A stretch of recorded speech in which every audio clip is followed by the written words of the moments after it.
The Forsyte Saga. By John Galsworthy. Preface. The Forsyte Saga was the title originally destined for that part of it which is called The Man of Property, and to adopt it for the collected chronicles of the Forsyte family has indulged the Forsytean tenacity that is in all of us. The word saga might be objected to on the ground that it connotes the heroic and that there is little heroism in these pages. But it is used with a suitable irony. And, after all, this long tale, though it may deal with folk in frock coats, furbelows, and a gilt-edged period, is not devoid of the essential heat of conflict. Discounting for the gigantic stature and bloodthirstiness of old days, as they have come down to us in fairy tale and legend, the folk of the old sagas were Forsytes, assuredly, in their possessive instincts. And as little proof against the inroads of beauty and passion as Swithin, Soames, or even young Jolyon. And if heroic figures, in days that never were, seem to startle out from their surroundings in fashion unbecoming to a Forsyte of the Victorian era, we may be sure that tribal instinct was even then the prime force. And that family, and the sense of home and property counted as they do to this day, for all the recent efforts to talk them out. So many people have written and claimed that their families were the originals of the Forsytes that one has been almost encouraged to believe in the typicality of an imagined species. Manners change and modes evolve, and Timothy's on the Bayswater Road becomes a nest of the unbelievable in all except essentials. We shall not look upon its like again, nor perhaps on such a one as James or old Jolyon. And yet the figures of insurance societies and the utterances of judges reassure us daily that our earthly paradise is still a rich preserve, where the wild raiders, beauty and passion, come stealing in, filching security from beneath our noses. As surely as a dog will bark at a brass band, so will the essential Soames in human nature ever rise up uneasily against the dissolution which hovers round the folds of ownership. Let the dead past bury its dead, would be a better saying if the past ever died. The persistence of the past is one of those tragicomic blessings which each new age denies, coming cocksure onto the stage to mouth its claim to a perfect novelty. But no age is so new as that. Human nature, under its changing pretensions and clothes, is and ever will be very much of a Forsyte, and might, after all, be a much worse animal. Looking back on the Victorian era, whose ripeness, decline, and fall of is in some sort pictured in the Forsyte Saga, we see now that we have but jumped out of a frying pan into a fire. It would be difficult to substantiate a claim that the case of England was better in 1913 than it was in 1886, when the Forsytes assembled at old Jolyon's to celebrate the engagement of June to Philip Bosinney. And in 1920, when again the clan gathered to bless the marriage of Fleur with Michael Mont, the state of England is as surely too molten and bankrupt as in the 80s it was too congealed and low percent.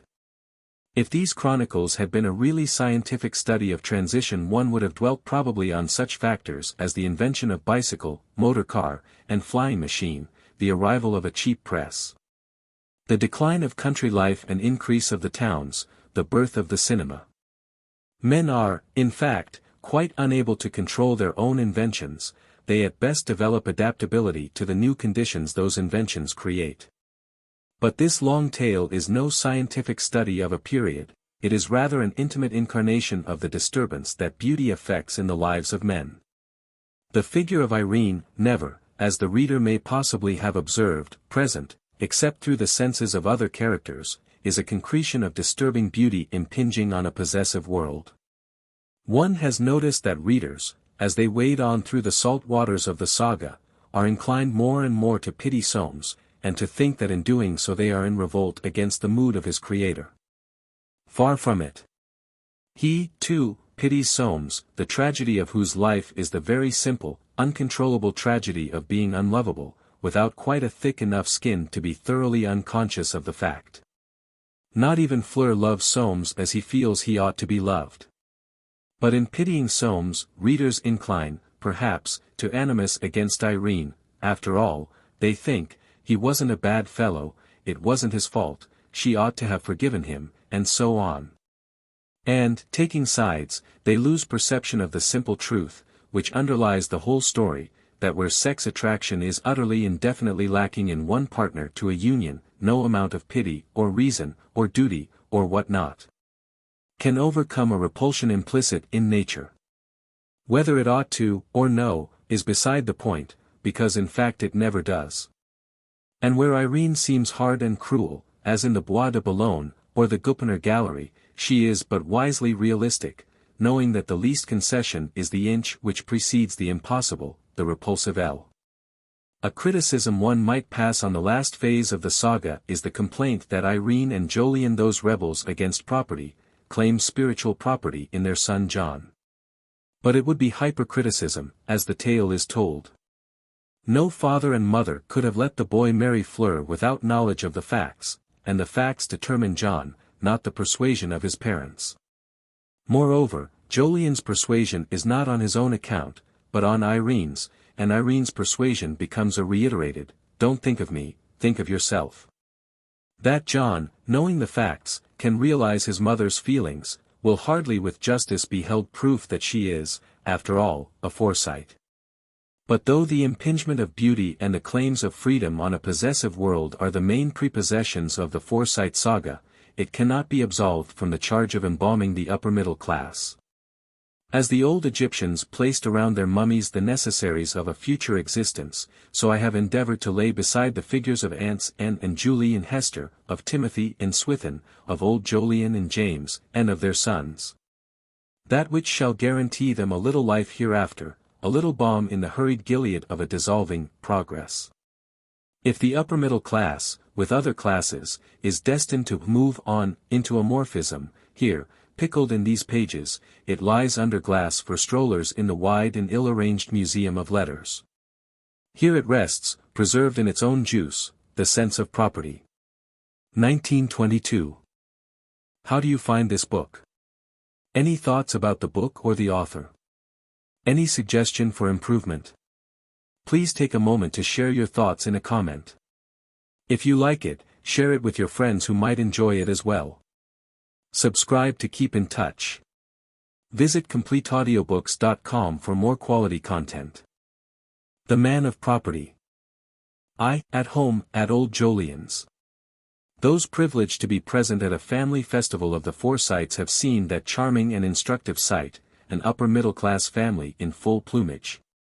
But whosoever of these favored persons has possessed the gift of psychological analysis, a talent without monetary value and properly ignored by the Forsytes, has witnessed a spectacle, not only delightful in itself, but illustrative of an obscure human problem.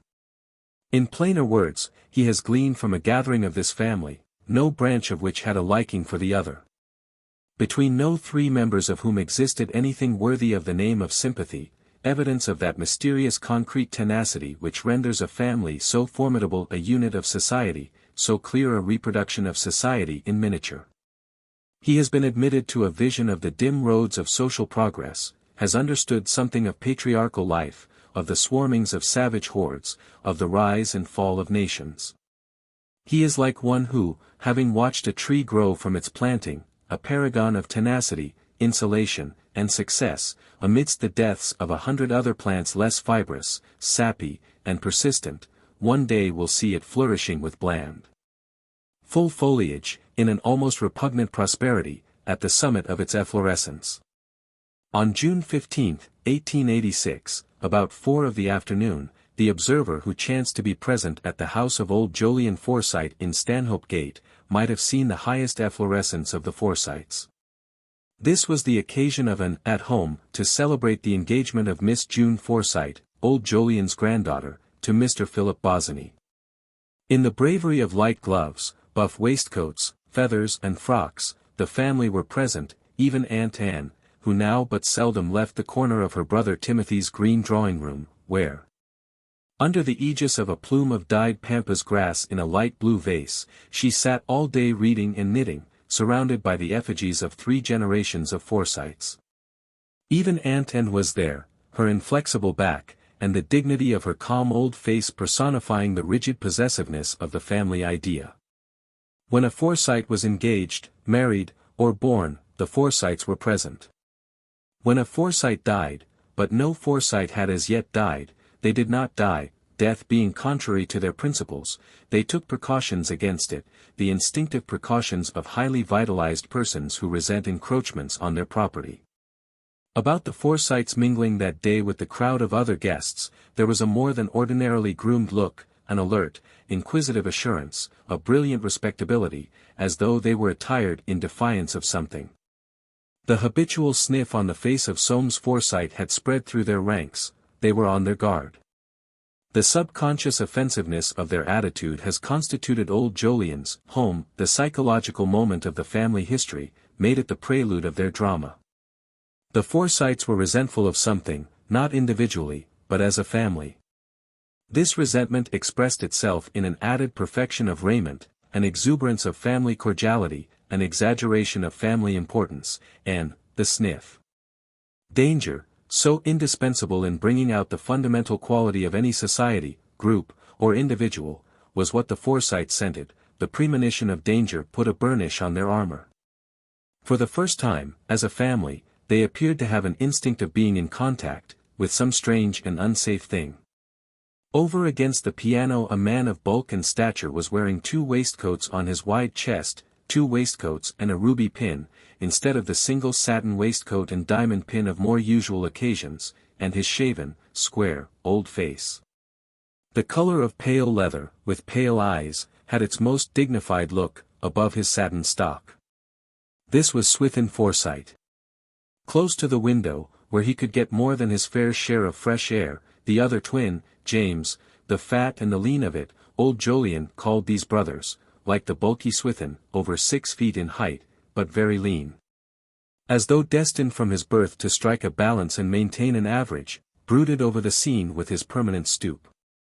His grey eyes had an air of fixed absorption in some secret worry, broken at intervals by a rapid, shifting scrutiny of surrounding facts. His cheeks, thinned by 2 parallel folds, and a long, clean-shaven upper lip, were framed within Dundreary whiskers. In his hands he turned a piece of china. Not far off, listening to a lady in brown, his only son Soames, pale and well-shaved, dark-haired, rather bald, had poked his chin up sideways, carrying his nose with that aforesaid appearance of sniff, as though despising an egg which he knew he could not digest. Behind him his cousin, the tall George, son of the 5th Forsyte, Roger, had a quilpish look on his fleshy face, pondering one of his sardonic jests. Something inherent to the occasion had affected them all. Seated in a row close to one another were 3 ladies, Aunts Anne, Hester, the 2 Forsyte maids, and Julie, short for Julia, who not in first youth had so far forgotten herself as to marry Septimus Small, a man of poor constitution. She had survived him for many years. With her elder and younger sister she lived now in the house of Timothy, her 6th and youngest brother, on the Bayswater Road. Each of these ladies held fans in their hands, and each with some touch of color, some emphatic feather or brooch, testified to the solemnity of the opportunity. In the center of the room, under the chandelier, as became a host, stood the head of the family, old Jolyon himself. 80 years of age, with his fine, white hair, his dome-like forehead, his little, dark grey eyes, and an immense white mustache, which drooped and spread below the level of his strong jaw, he had a patriarchal look. And in spite of lean cheeks and hollows at his temples, seemed master of perennial youth. He held himself extremely upright, and his shrewd, steady eyes had lost none of their clear shining. Thus he gave an impression of superiority to the doubts and dislikes of smaller men. Having had his own way for innumerable years, he had earned a prescriptive right to it. It would never have occurred to old Jolyon that it was necessary to wear a look of doubt or of defiance. Between him and the 4 other brothers who were present, James, Swithin, Nicholas, and Roger, there was much difference, much similarity. In turn, each of these 4 brothers was very different from the other, yet they, too, were alike.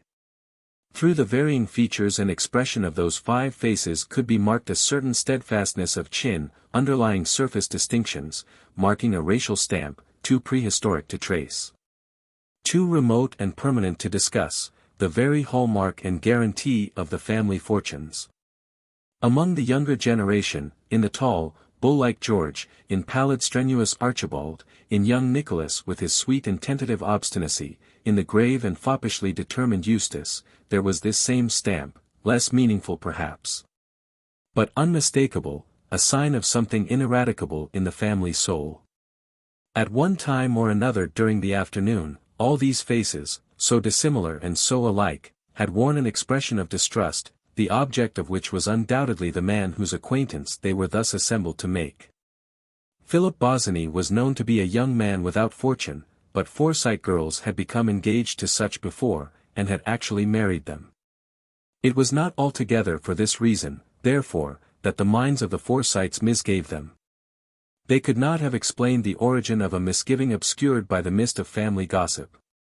A story was undoubtedly told that he had paid his duty call to Aunts Anne, Julie, and Hester, in a soft grey hat, not even a new one, a dusty thing with a shapeless crown. So extraordinary, my dear, so odd, Aunt Hester, passing through the little, dark hall, she was rather short-sighted, had tried to shoo it off a chair, taking it for a strange, disreputable cat. Tommy had such disgraceful friends.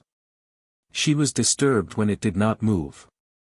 Like an artist forever seeking to discover the significant trifle which embodies the whole character of a scene, or place, or person, so those unconscious artists, the Forsytes had fastened by intuition on this hat.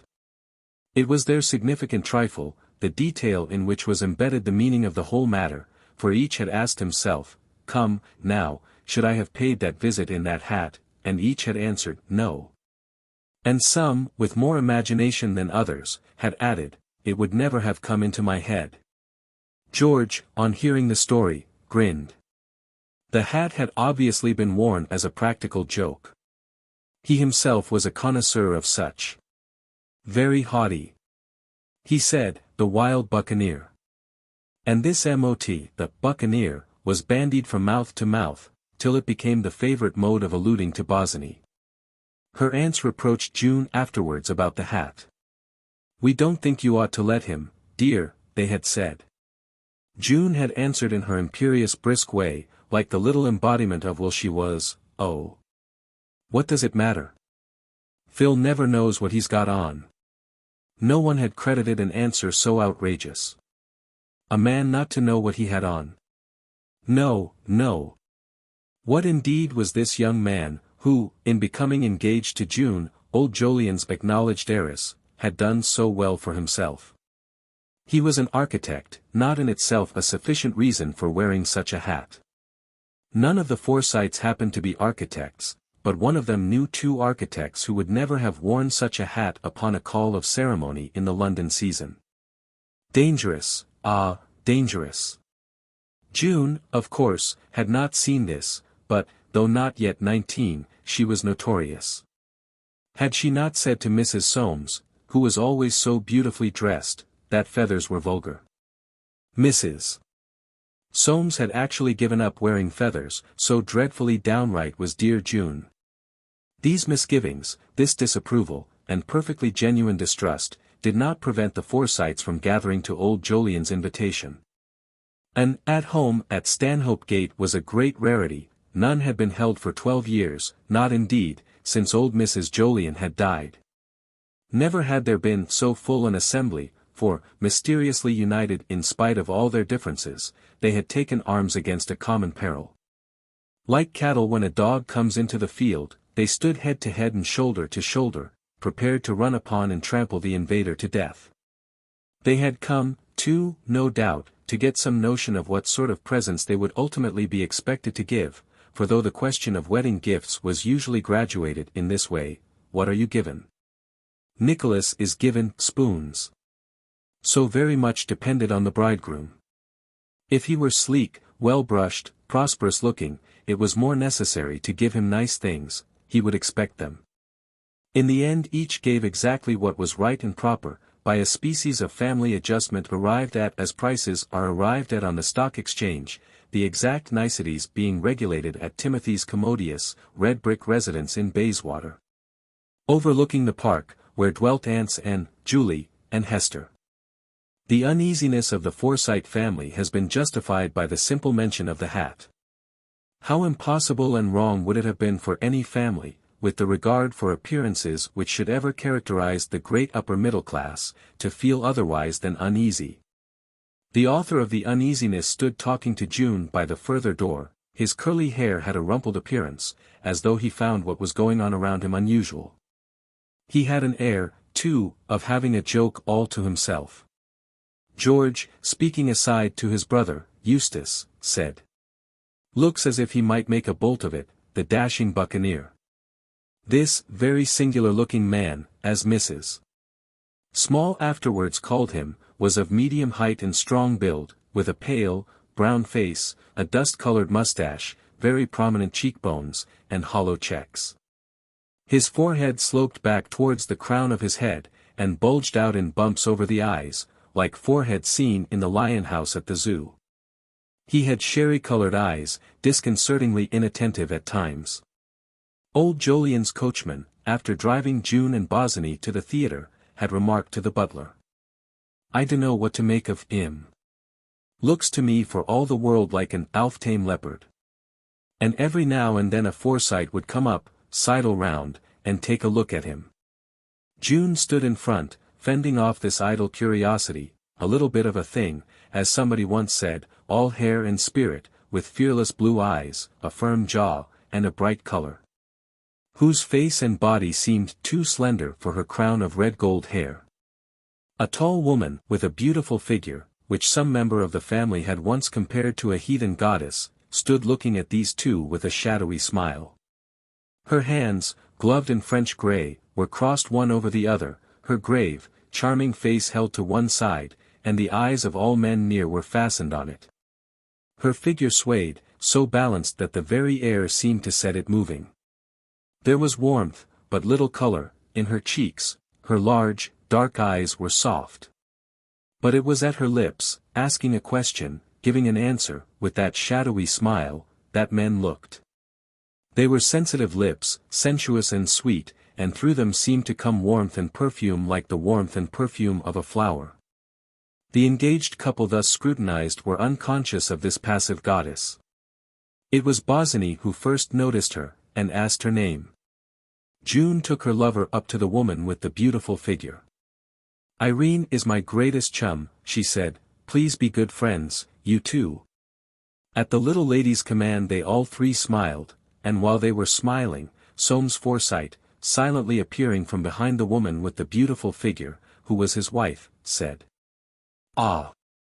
Introduce me too." He was seldom, indeed, far from Irene's side at public functions, and even when separated by the exigencies of social intercourse, could be seen following her about with his eyes, in which were strange expressions of watchfulness and longing. At the window his father, James, was still scrutinizing the marks on the piece of china. "I wonder at Jolyon's allowing this engagement," he said to Anton. "They tell me there's no chance of their getting married for years." This young Bosinney, he made the word a dactyl in opposition to general usage of a short o, has got nothing. When Winifred married Dartai, I made him bring every penny into settlement, lucky thing, too, they'd had nothing by this time. Anton looked up from her velvet chair. Grey curls banded her forehead, curls that, unchanged for decades, had extinguished in the family all sense of time. She made no reply, for she rarely spoke, husbanding her aged voice. But to James, uneasy of conscience, her look was as good as an answer. "Well," he said, "I couldn't help Irene's having no money. Soames was in such a hurry, he got quite thin dancing attendance on her." Putting the bowl pettishly down on the piano, he let his eyes wander to the group by the door. "It's my opinion," he said unexpectedly, "that it's just as well as it is." Anton did not ask him to explain this strange utterance. She knew what he was thinking. If Irene had no money she would not be so foolish as to do anything wrong, for they said, she had been asking for a separate room, but, of course, Soames had not. James interrupted her reverie. "But where," he asked, "was Timothy? Hadn't he come with them?" Through Anton's compressed lips a tender smile forced its way. "No, he didn't think it wise, with so much of this diphtheria about."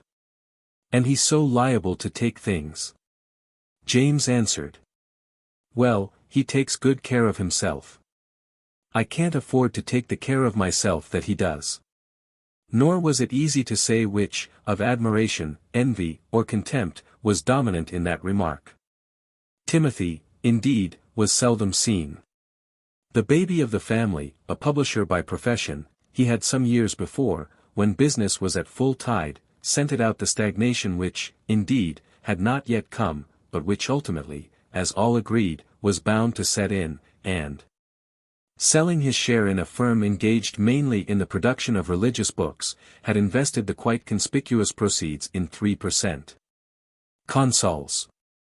By this act he had at once assumed an isolated position, no other Forsyte being content with less than 4% for his money. And this isolation had slowly and surely undermined a spirit perhaps better than commonly endowed with caution.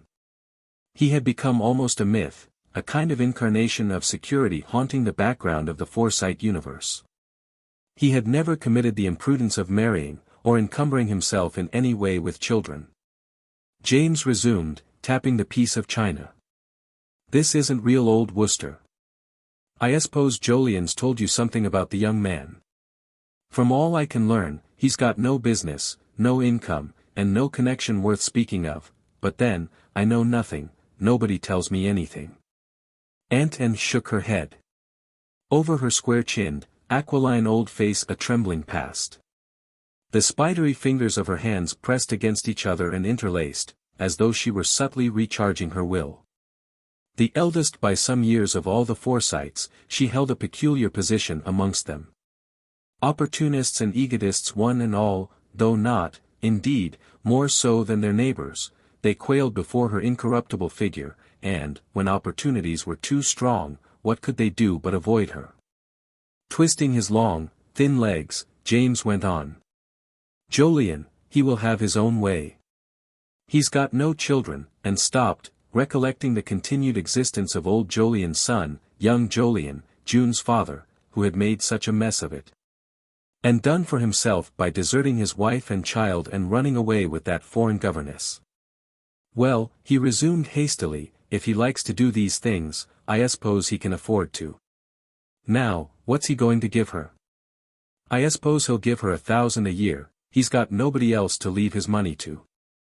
He stretched out his hand to meet that of a dapper, clean-shaven man, with hardly a hair on his head, a long, broken nose, full lips, and cold grey eyes under rectangular brows.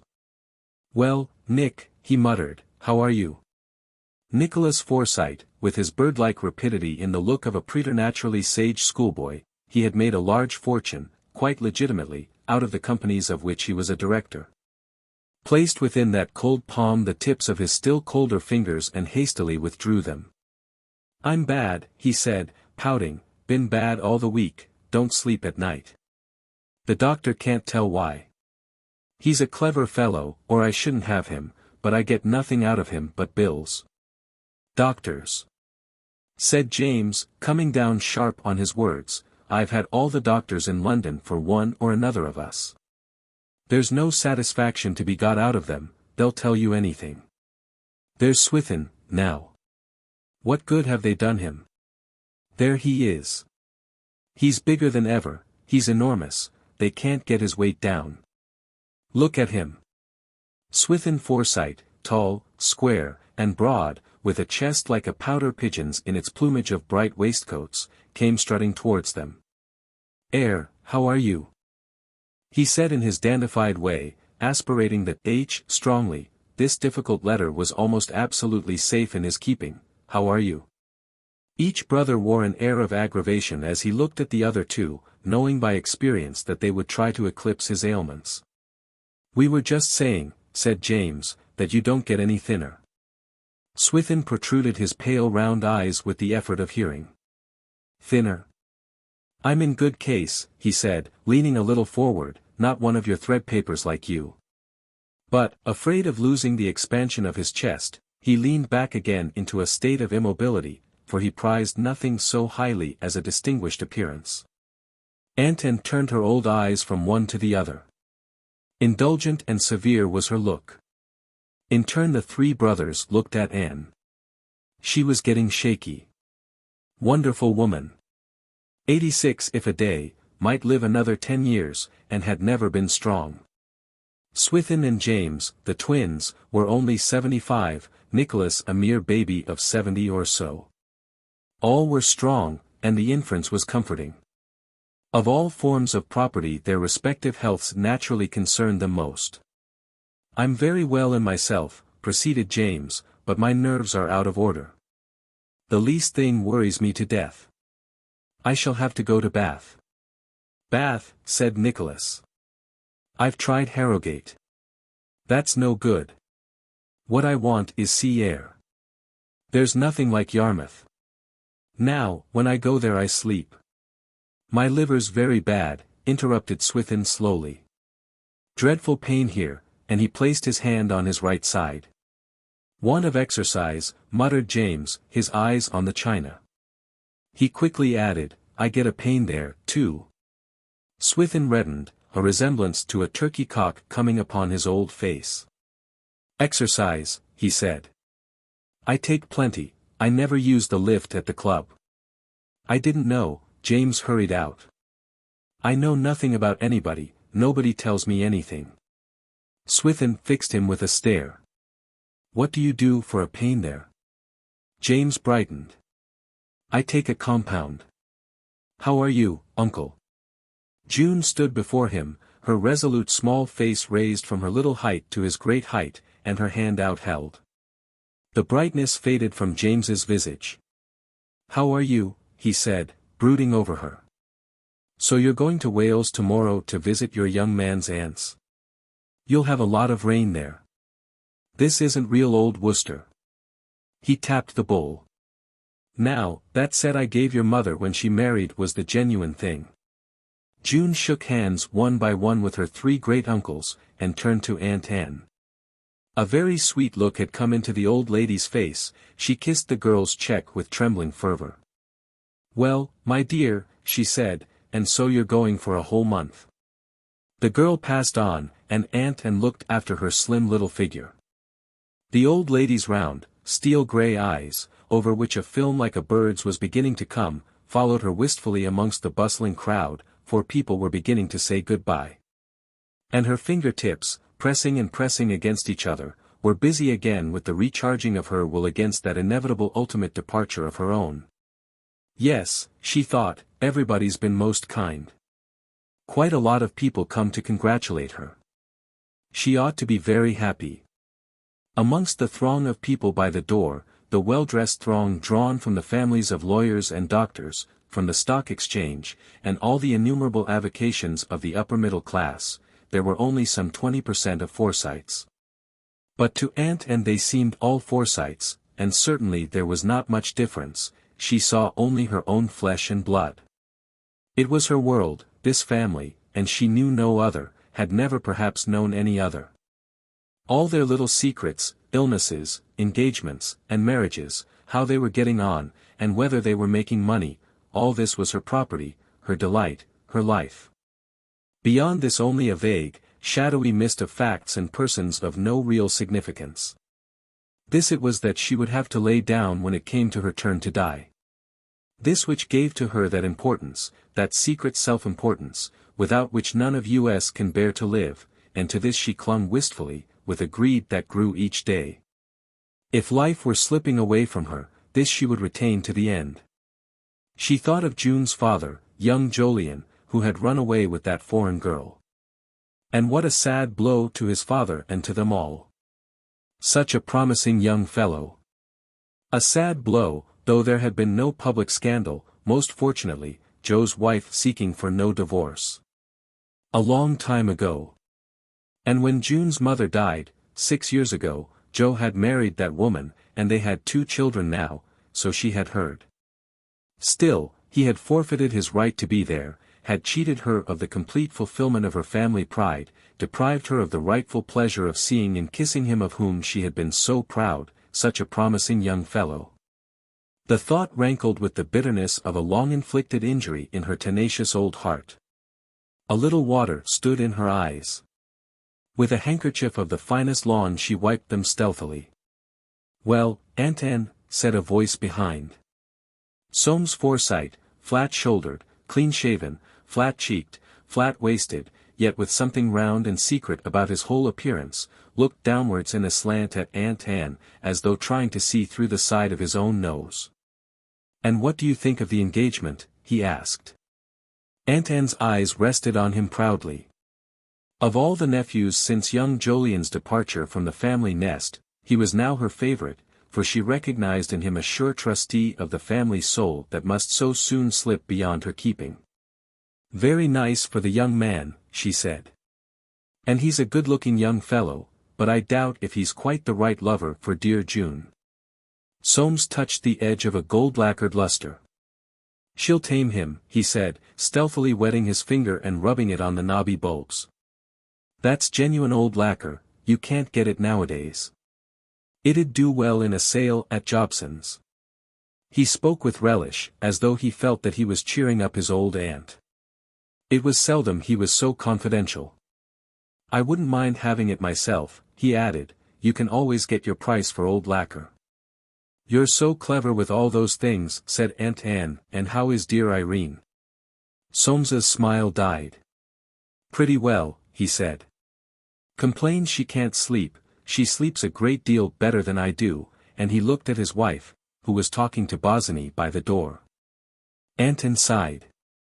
"Perhaps," she said, "it will be just as well for her not to see so much of June. She's such a decided character, dear June."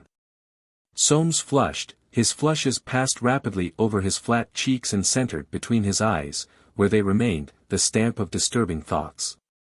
"I don't know what she sees in that little flibbertigibbet," he burst out, but noticing that they were no longer alone, he turned and again began examining the luster.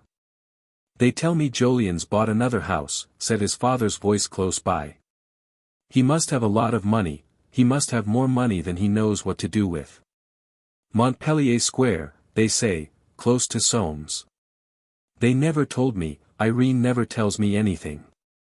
Capital position, not 2 minutes from me," said the voice of Swithin, "and from my rooms I can drive to the club in 8. The position of their houses was of vital importance to the Forsytes, nor was this remarkable, since the whole spirit of their success was embodied therein. Their father, of farming stock, had come from Dorsetshire near the beginning of the century. Superior Dosset Forsyte, as he was called by his intimates, had been a stonemason by trade, and risen to the position of a master builder. Towards the end of his life he moved to London, where, building on until he died, he was buried at Highgate. He left over £30,000 between his 10 children. Old Jolyon alluded to him, if at all, as a hard, thick sort of man. Not much refinement about him. The second generation of Forsytes felt indeed that he was not greatly to their credit.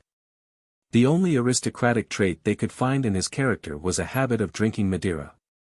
Aunt Hester, an authority on family history, described him thus: "I don't recollect that he ever did anything, at least, not in my time. He was an owner of houses, my dear. His hair about your Uncle Swithin's color, rather a square build. Tall. No, not very tall, he had been 5 feet 5, with a mottled face, a fresh-colored man. I remember he used to drink Madeira, but ask your Aunt Anne." "What was his father?" "He, had to do with the land down in Dorsetshire, by the sea. James once went down to see for himself what sort of place this was that they had come from. He found 2 old farms, with a cart track rutted into the pink earth, leading down to a mill by the beach. A little grey church with a buttressed outer wall, and a smaller and greyer chapel. The stream which worked the mill came bubbling down in a dozen rivulets, and pigs were hunting round that estuary. A haze hovered over the prospect. Down this hollow, with their feet deep in the mud and their faces towards the sea, it appeared that the primeval Forsytes had been content to walk Sunday after Sunday for hundreds of years. Whether or no James had cherished hopes of an inheritance, or of something rather distinguished to be found down there, he came back to town in a poor way, and went about with a pathetic attempt at making the best of a bad job. "There's very little to be had out of that," he said, regular country little place, old as the hills. Its age was felt to be a comfort. Old Jolyon, in whom a desperate honesty welled up at times, would allude to his ancestors as, yeomen, I suppose very small beer. Yet he would repeat the word yeoman as if it afforded him consolation. They had all done so well for themselves, these Forsytes, that they were all what is called, of a certain position. They had shares in all sorts of things, not as yet, with the exception of Timothy, in consols, for they had no dread in life like that of 3% for their money. They collected pictures, too, and were supporters of such charitable institutions as might be beneficial to their sick domestics. From their father, the builder, they inherited a talent for bricks and mortar.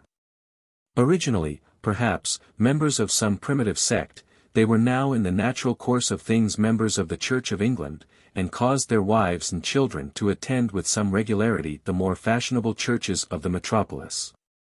To have doubted their Christianity would have caused them both pain and surprise. Some of them paid for pews, thus expressing in the most practical form their sympathy with the teachings of Christ. Their residences, placed at stated intervals round the park, watched like sentinels, lest the fair heart of this London, where their desires were fixed, should slip from their clutches, and leave them lower in their own estimations. There was old Jolyon in Stanhope Place, the Jameses in Park Lane, Swithin in the lonely glory of orange and blue chambers in Hyde Park Mansions. He had never married, not he, the Soameses in their nest off Knightsbridge. The Rogers in Prince's Gardens. Roger was that remarkable Forsyte who had conceived and carried out the notion of bringing up his 4 sons to a new profession. Collect house property, nothing like it, he would say, I never did anything else. The Haymans again, Mrs. Hayman was the one married Forsyte sister, in a house high up on Campden Hill, shaped like a giraffe, and so tall that it gave the observer a crick in the neck. The Nicholases in Ladbroke Grove, a spacious abode and a great bargain, and last, but not least, Timothy's on the Bayswater Road, where Anne, and Julie, and Hester, lived under his protection.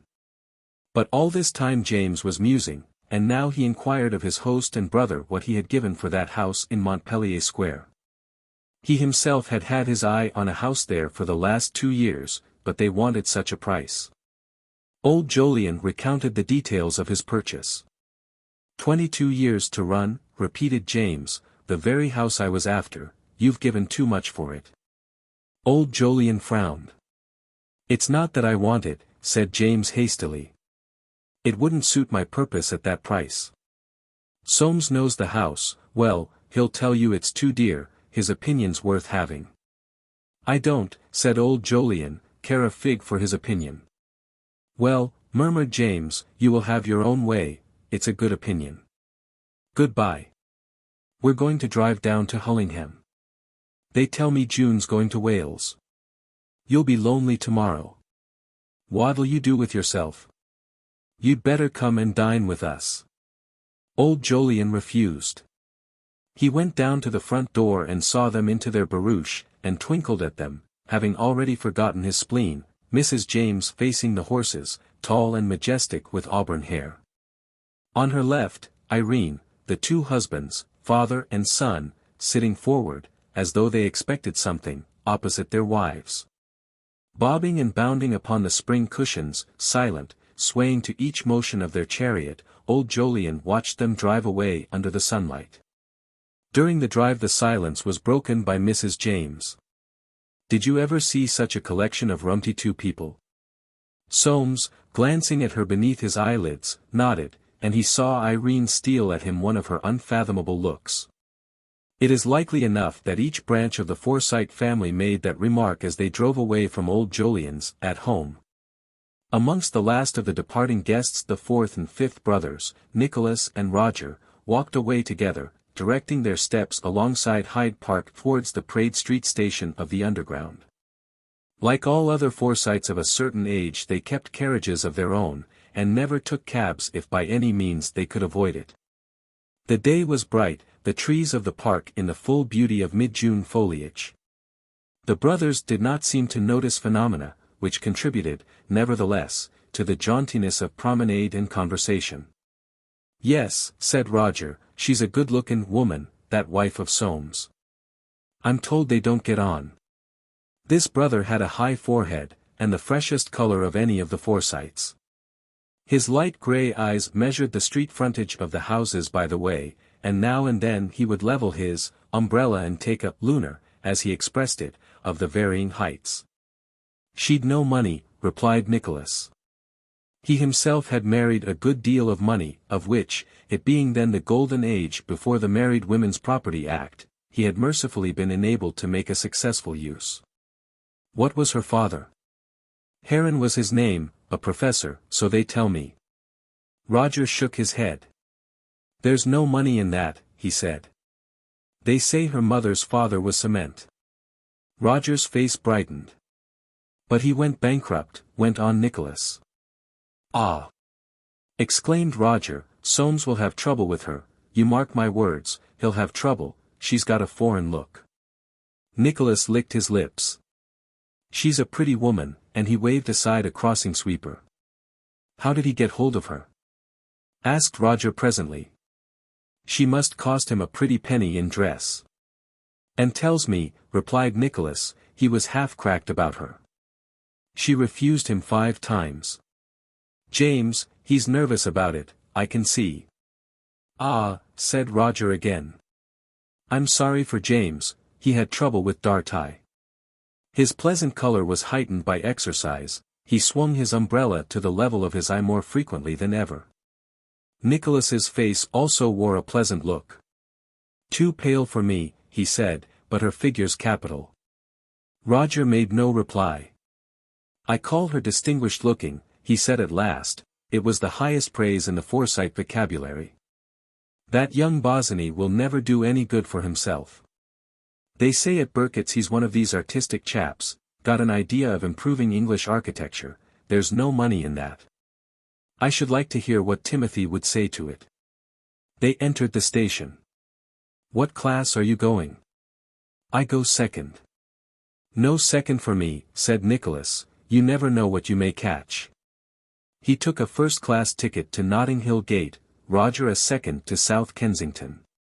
The train coming in a minute later, the 2 brothers parted and entered their respective compartments. Each felt aggrieved that the other had not modified his habits to secure his society a little longer. But as Roger voiced it in his thoughts. Always a stubborn beggar, Nick. And as Nicholas expressed it to himself. Cantankerous chap Roger, always was. There was little sentimentality about the Forsytes. In that great London which they had conquered and become merged in, what time had they to be sentimental? 2. Old Jolyon goes to the opera. At 5 o'clock the following day old Jolyon sat alone, a cigar between his lips, and on a table by his side a cup of tea.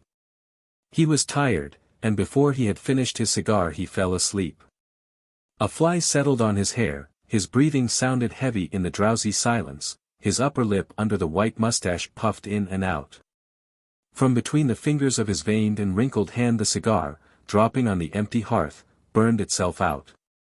The gloomy little study, with windows of stained glass to exclude the view, was full of dark green velvet and heavily carved mahogany, a suite of which old Jolyon was wont to say, shouldn't wonder if it made a big price some day. It was pleasant to think that in the afterlife he could get more for things than he had given. In the rich brown atmosphere peculiar to back rooms in the mansion of a Forsyte, the Rembrandtesque effect of his great head, with its white hair, against the cushion of his high-backed seat, was spoiled by the mustache, which imparted a somewhat military look to his face. An old clock that had been with him since before his marriage 40 years ago kept with its ticking a jealous record of the second slipping away forever from its old master. He had never cared for this room, hardly going into it from one year's end to another, except to take cigars from the Japanese cabinet in the corner, and the room now had its revenge. His temples, curving like thatches over the hollows beneath, his cheekbones and chin, all were sharpened in his sleep, and there had come upon his face the confession that he was an old man. He woke. June had gone. James had said he would be lonely. James had always been a poor thing. He recollected with satisfaction that he had bought that house over James's head. Serve him right for sticking at the price, the only thing the fellow thought of was money. Had he given too much, though? It wanted a lot of doing to. He dared say he would want all his money before he had done with this affair of June's. He ought never to have allowed the engagement. She had met this Bosinney at the house of Baines and Bilderboy, the architects. He believed that Baines, whom he knew, a bit of an old woman, was the young man's uncle by marriage. After that she'd been always running after him. And when she took a thing into her head there was no stopping her. She was continually taking up with lame ducks of one sort or another. This fellow had no money, but she must needs become engaged to him, a harum-scarum, unpractical chap, who would get himself into no end of difficulties. She had come to him one day in her slapdash way and told him. And, as if it were any consolation, she had added. "He's so splendid, he's often lived on cocoa for a week. And he wants you to live on cocoa too? Oh no, he is getting into the swim now." Old Jolyon had taken his cigar from under his white mustaches, stained by coffee at the edge, and looked at her, that little slip of a thing who had got such a grip of his heart. He knew more about swims than his granddaughter. But she, having clasped her hands on his knees, rubbed her chin against him, making a sound like a purring cat. And, knocking the ash off his cigar, he had exploded in nervous desperation. "You're all alike, you won't be satisfied till you've got what you want. If you must come to grief, you must, I wash my hands of it." So, he had washed his hands of it, making the condition that they should not marry until Bosinney had at least 400 a year. "I shan't be able to give you very much," he had said, a formula to which June was not unaccustomed. "Perhaps this what's-his-name will provide the cocoa." He had hardly seen anything of her since it began. A bad business. He had no notion of giving her a lot of money to enable a fellow he knew nothing about to live on in idleness. He had seen that sort of thing before, no good ever came of it. Worst of all, he had no hope of shaking her resolution. She was as obstinate as a mule, always had been from a child. He didn't see where it was to end. They must cut their coat according to their cloth. He would not give way till he saw young Bosinney with an income of his own. That June would have trouble with the fellow was as plain as a pikestaff. He had no more idea of money than a cow. As to this rushing down to Wales to visit the young man's aunts, he fully expected they were old cats. And, motionless, old Jolyon stared at the wall, but for his open eyes, he might have been asleep.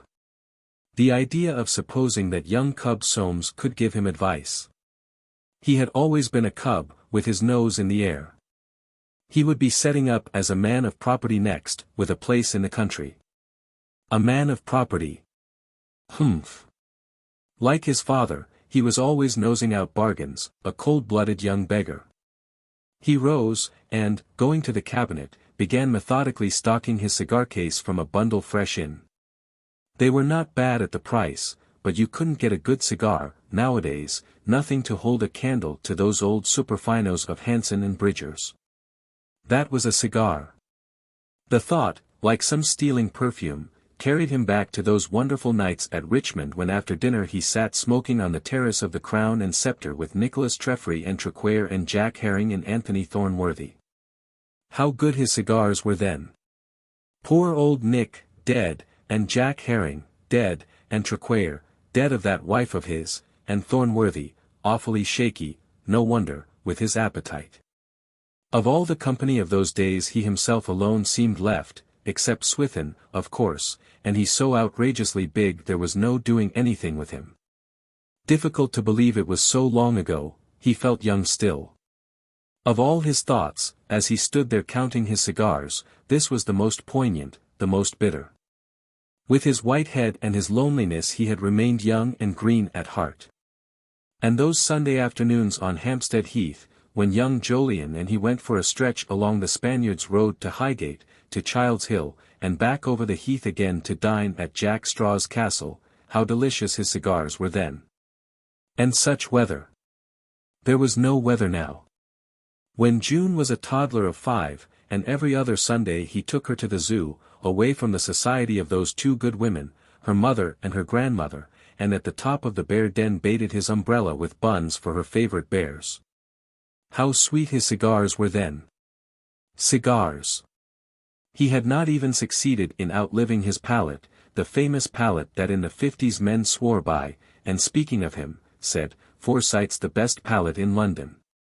The palate that in a sense had made his fortune, the fortune of the celebrated tea men, Forsyte and Treffry, whose tea, like no other man's tea, had a romantic aroma, the charm of a quite singular genuineness. About the house of Forsyte and Treffry in the city had clung an air of enterprise and mystery, of special dealings in special ships, at special ports, with special Orientals. He had worked at that business. Men did work in those days. These young pups hardly knew the meaning of the word. He had gone into every detail, known everything that went on, sometimes sat up all night over it. And he had always chosen his agents himself, prided himself on it. His eye for men, he used to say, had been the secret of his success, and the exercise of this masterful power of selection had been the only part of it all that he had really liked. Not a career for a man of his ability.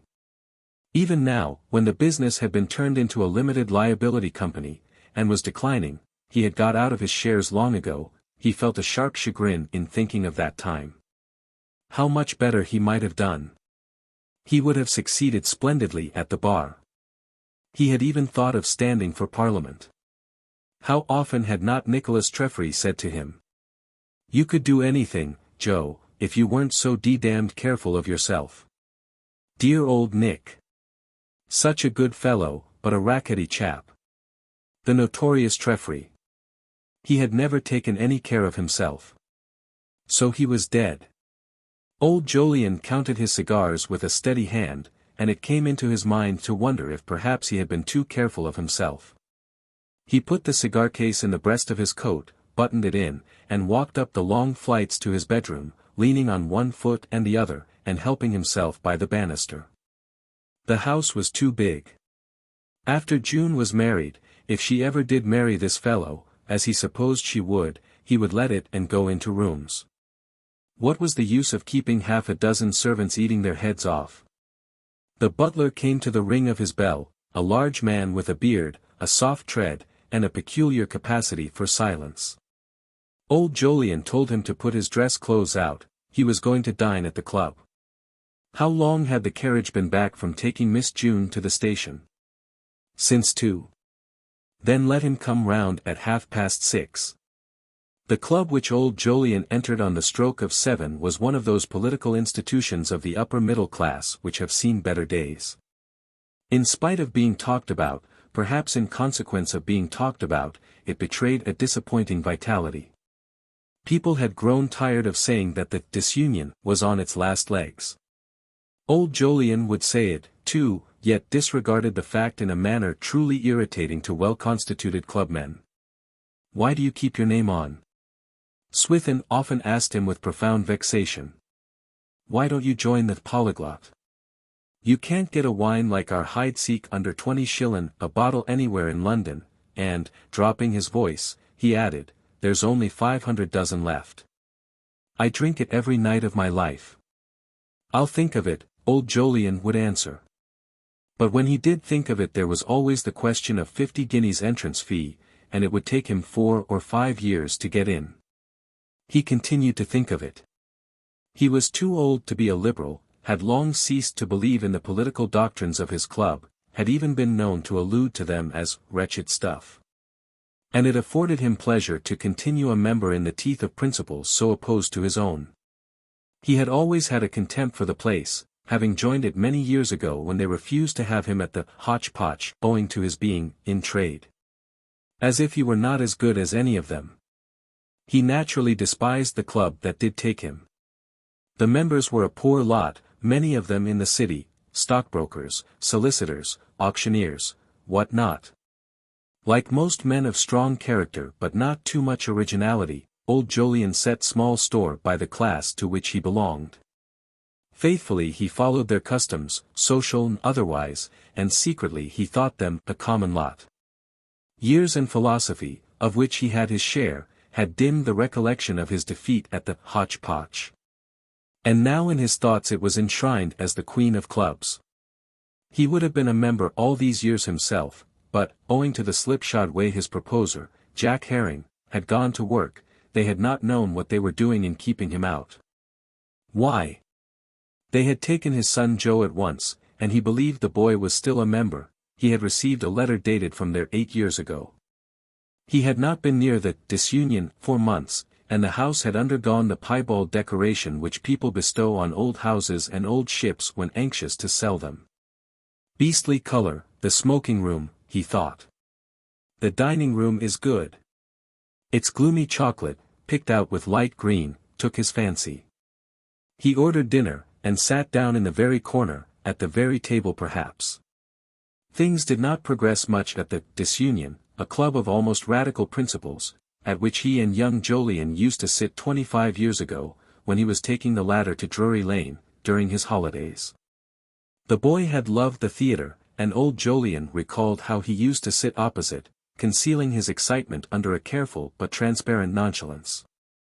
He ordered himself, too, the very dinner the boy had always chosen, soup, whitebait, cutlets, and a tart. Ah! If he were only opposite now.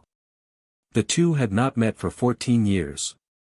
And not for the first time during those 14 years old Jolyon wondered whether he had been a little to blame in the matter of his son. An unfortunate love affair with that precious flirt Danae Thornworthy, now Danae Pellew, Anthony Thornworthy's daughter, had thrown him on the rebound into the arms of June's mother. He ought perhaps to have put a spoke in the wheel of their marriage. They were too young, but after that experience of Joe's susceptibility he had been only too anxious to see him married. And in 4 years the crash had come. To have approved his son's conduct in that crash was, of course, impossible. Reason and training, that combination of potent factors which stood for his principles, told him of this impossibility, and his heart cried out. The grim remorselessness of that business had no pity for hearts. There was June, the atom with flaming hair, who had climbed all over him, twined and twisted herself about him, about his heart that was made to be the plaything and beloved resort of tiny, helpless things. With characteristic insight he saw he must part with one or with the other. No half measures could serve in such a situation. In that lay its tragedy. And the tiny, helpless thing prevailed. He would not run with the hare and hunt with the hounds, and so to his son he said goodbye. That goodbye had lasted until now. He had proposed to continue a reduced allowance to young Jolyon, but this had been refused, and perhaps that refusal had hurt him more than anything, for with it had gone the last outlet of his pent-in affection.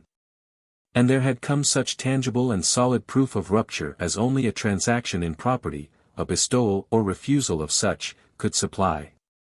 His dinner tasted flat. His pint of champagne was dry and bitter stuff, not like the Veuve Clicquots of old days. Over his cup of coffee, he bethought him that he would go to the opera. In the Times, therefore, he had a distrust of other papers. He read the announcement for the evening. It was Fidelio.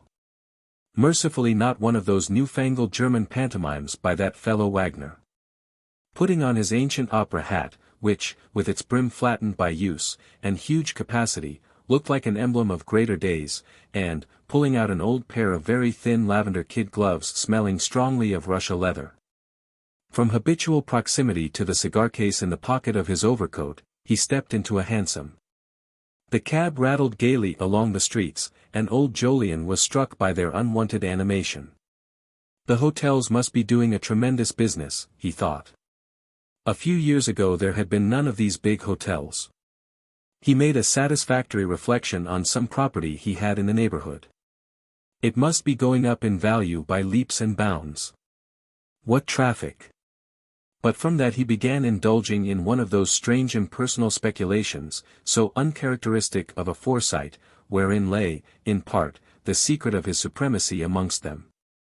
What atoms men were, and what a lot of them! And what would become of them all? He stumbled as he got out of the cab, gave the man his exact fare, walked up to the ticket office to take his stall, and stood there with his purse in his hand. He always carried his money in a purse. Never having approved of that habit of carrying it loosely in the pockets, as so many young men did nowadays. The official leaned out, like an old dog from a kennel. "Why," he said in a surprised voice, "it's Mr. Jolyon Forsyte." "So it is. Haven't seen you, sir, for years. Dear me. Times aren't what they were. Why? You and your brother, and that auctioneer, Mr. Trequair, and Mr. Nicholas Treffry, you used to have 6 or 7 stalls here regular every season. And how are you, sir? We don't get younger." The color in old Jolyon's eyes deepened.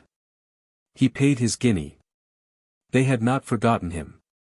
He marched in, to the sounds of the overture, like an old warhorse to battle. Folding his opera hat, he sat down, drew out his lavender gloves in the old way, and took up his glasses for a long look round the house. Dropping them at last on his folded hat, he fixed his eyes on the curtain. More poignantly than ever he felt that it was all over and done with him. Where were all the women, the pretty women, the house used to be so full of? Where was that old feeling in the heart as he waited for one of those great singers? Where that sensation of the intoxication of life and of his own power to enjoy it all? The greatest opera-goer of his day. There was no opera now. That fellow Wagner had ruined everything, no melody left, nor any voices to sing it. Ah! The wonderful singers! Gone! He sat watching the old scenes acted, a numb feeling at his heart. From the curl of silver over his ear to the pose of his foot in its elastic-sided patent boot, there was nothing clumsy or weak about old Jolyon. He was as upright, very nearly, as in those old times when he came every night. His sight was as good, almost as good. But what a feeling of weariness and disillusion. He had been in the habit all his life of enjoying things, even imperfect things, and there had been many imperfect things. He had enjoyed them all with moderation, so as to keep himself young. But now he was deserted by his power of enjoyment, by his philosophy, and left with this dreadful feeling that it was all done with. Not even the prisoner's chorus, nor Florian's song, had the power to dispel the gloom of his loneliness. If Joe were only with him. The boy must be 40 by now. He had wasted 14 years out of the life of his only son. And Joe was no longer a social pariah. He was married. Old Jolyon had been unable to refrain from marking his appreciation of the action by enclosing his son a cheque for £500. The cheque had been returned in a letter from the Hotch-Potch, couched in these words. "My dearest father. Your generous gift was welcome as a sign that you might think worse of me. I return it, but should you think fit to invest it for the benefit of the little chap, we call him Jolly, who bears our Christian and, by courtesy, our surname, I shall be very glad. I hope with all my heart that your health is as good as ever. Your loving son, Joe." The letter was like the boy. He had always been an amiable chap. Old Jolyon had sent this reply. "My dear Joe. The sum, £500, stands in my books for the benefit of your boy, under the name of Jolyon Forsyte, and will be duly credited with interest at 5%. I hope that you are doing well. My health remains good at present. With love, I am your affectionate father, Jolyon Forsyte." And every year on the 1st of January he had added 100 and the interest. The sum was mounting up. Next New Year's Day it would be £1,500 and odd pounds.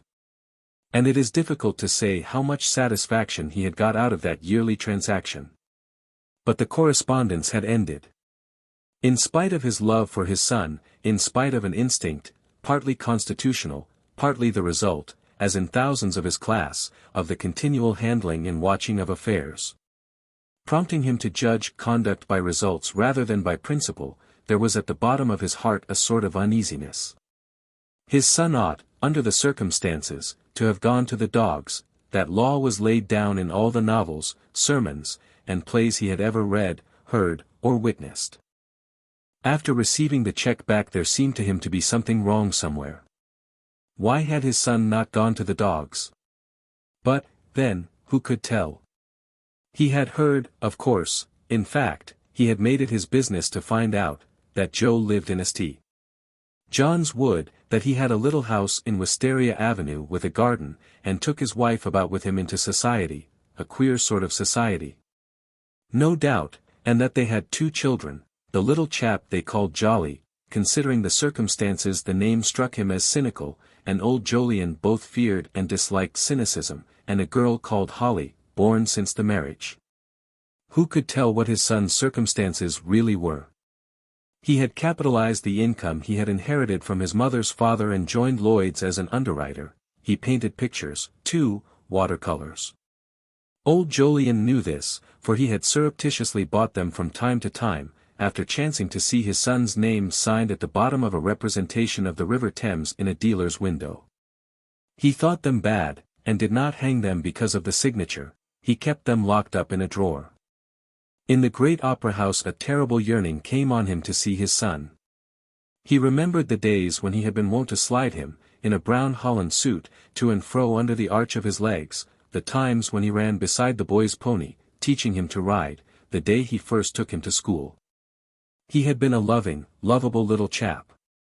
After he went to Eton he had acquired, perhaps, a little too much of that desirable manner which old Jolyon knew was only to be obtained at such places and at great expense. But he had always been companionable. Always a companion, even after Cambridge, a little far off, perhaps, owing to the advantages he had received.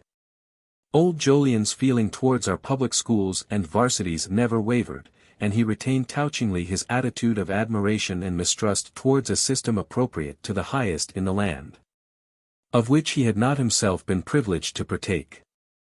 Now that June had gone and left, or as good as left him, it would have been a comfort to see his son again. Guilty of this treason to his family, his principles, his class, old Jolyon fixed his eyes on the singer. A poor thing, a wretched poor thing. And the Florian a perfect stick. It was over. They were easily pleased nowadays. In the crowded street he snapped up a cab under the very nose of a stout and much younger gentleman, who had already assumed it to be his own.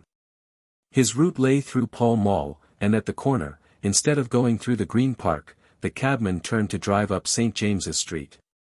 Old Jolyon put his hand through the trap. He could not bear being taken out of his way. In turning, however, he found himself opposite the hotch-potch, and the yearning that had been secretly with him the whole evening prevailed. He called to the driver to stop. He would go in and ask if Joe still belonged there. He went in. The hall looked exactly as it did when he used to dine there with Jack Herring, and they had the best cook in London, and he looked round with the shrewd, straight glance that had caused him all his life to be better served than most men. Mr. Jolyon Forsyte still a member here? Yes, sir, in the club now, sir. What name?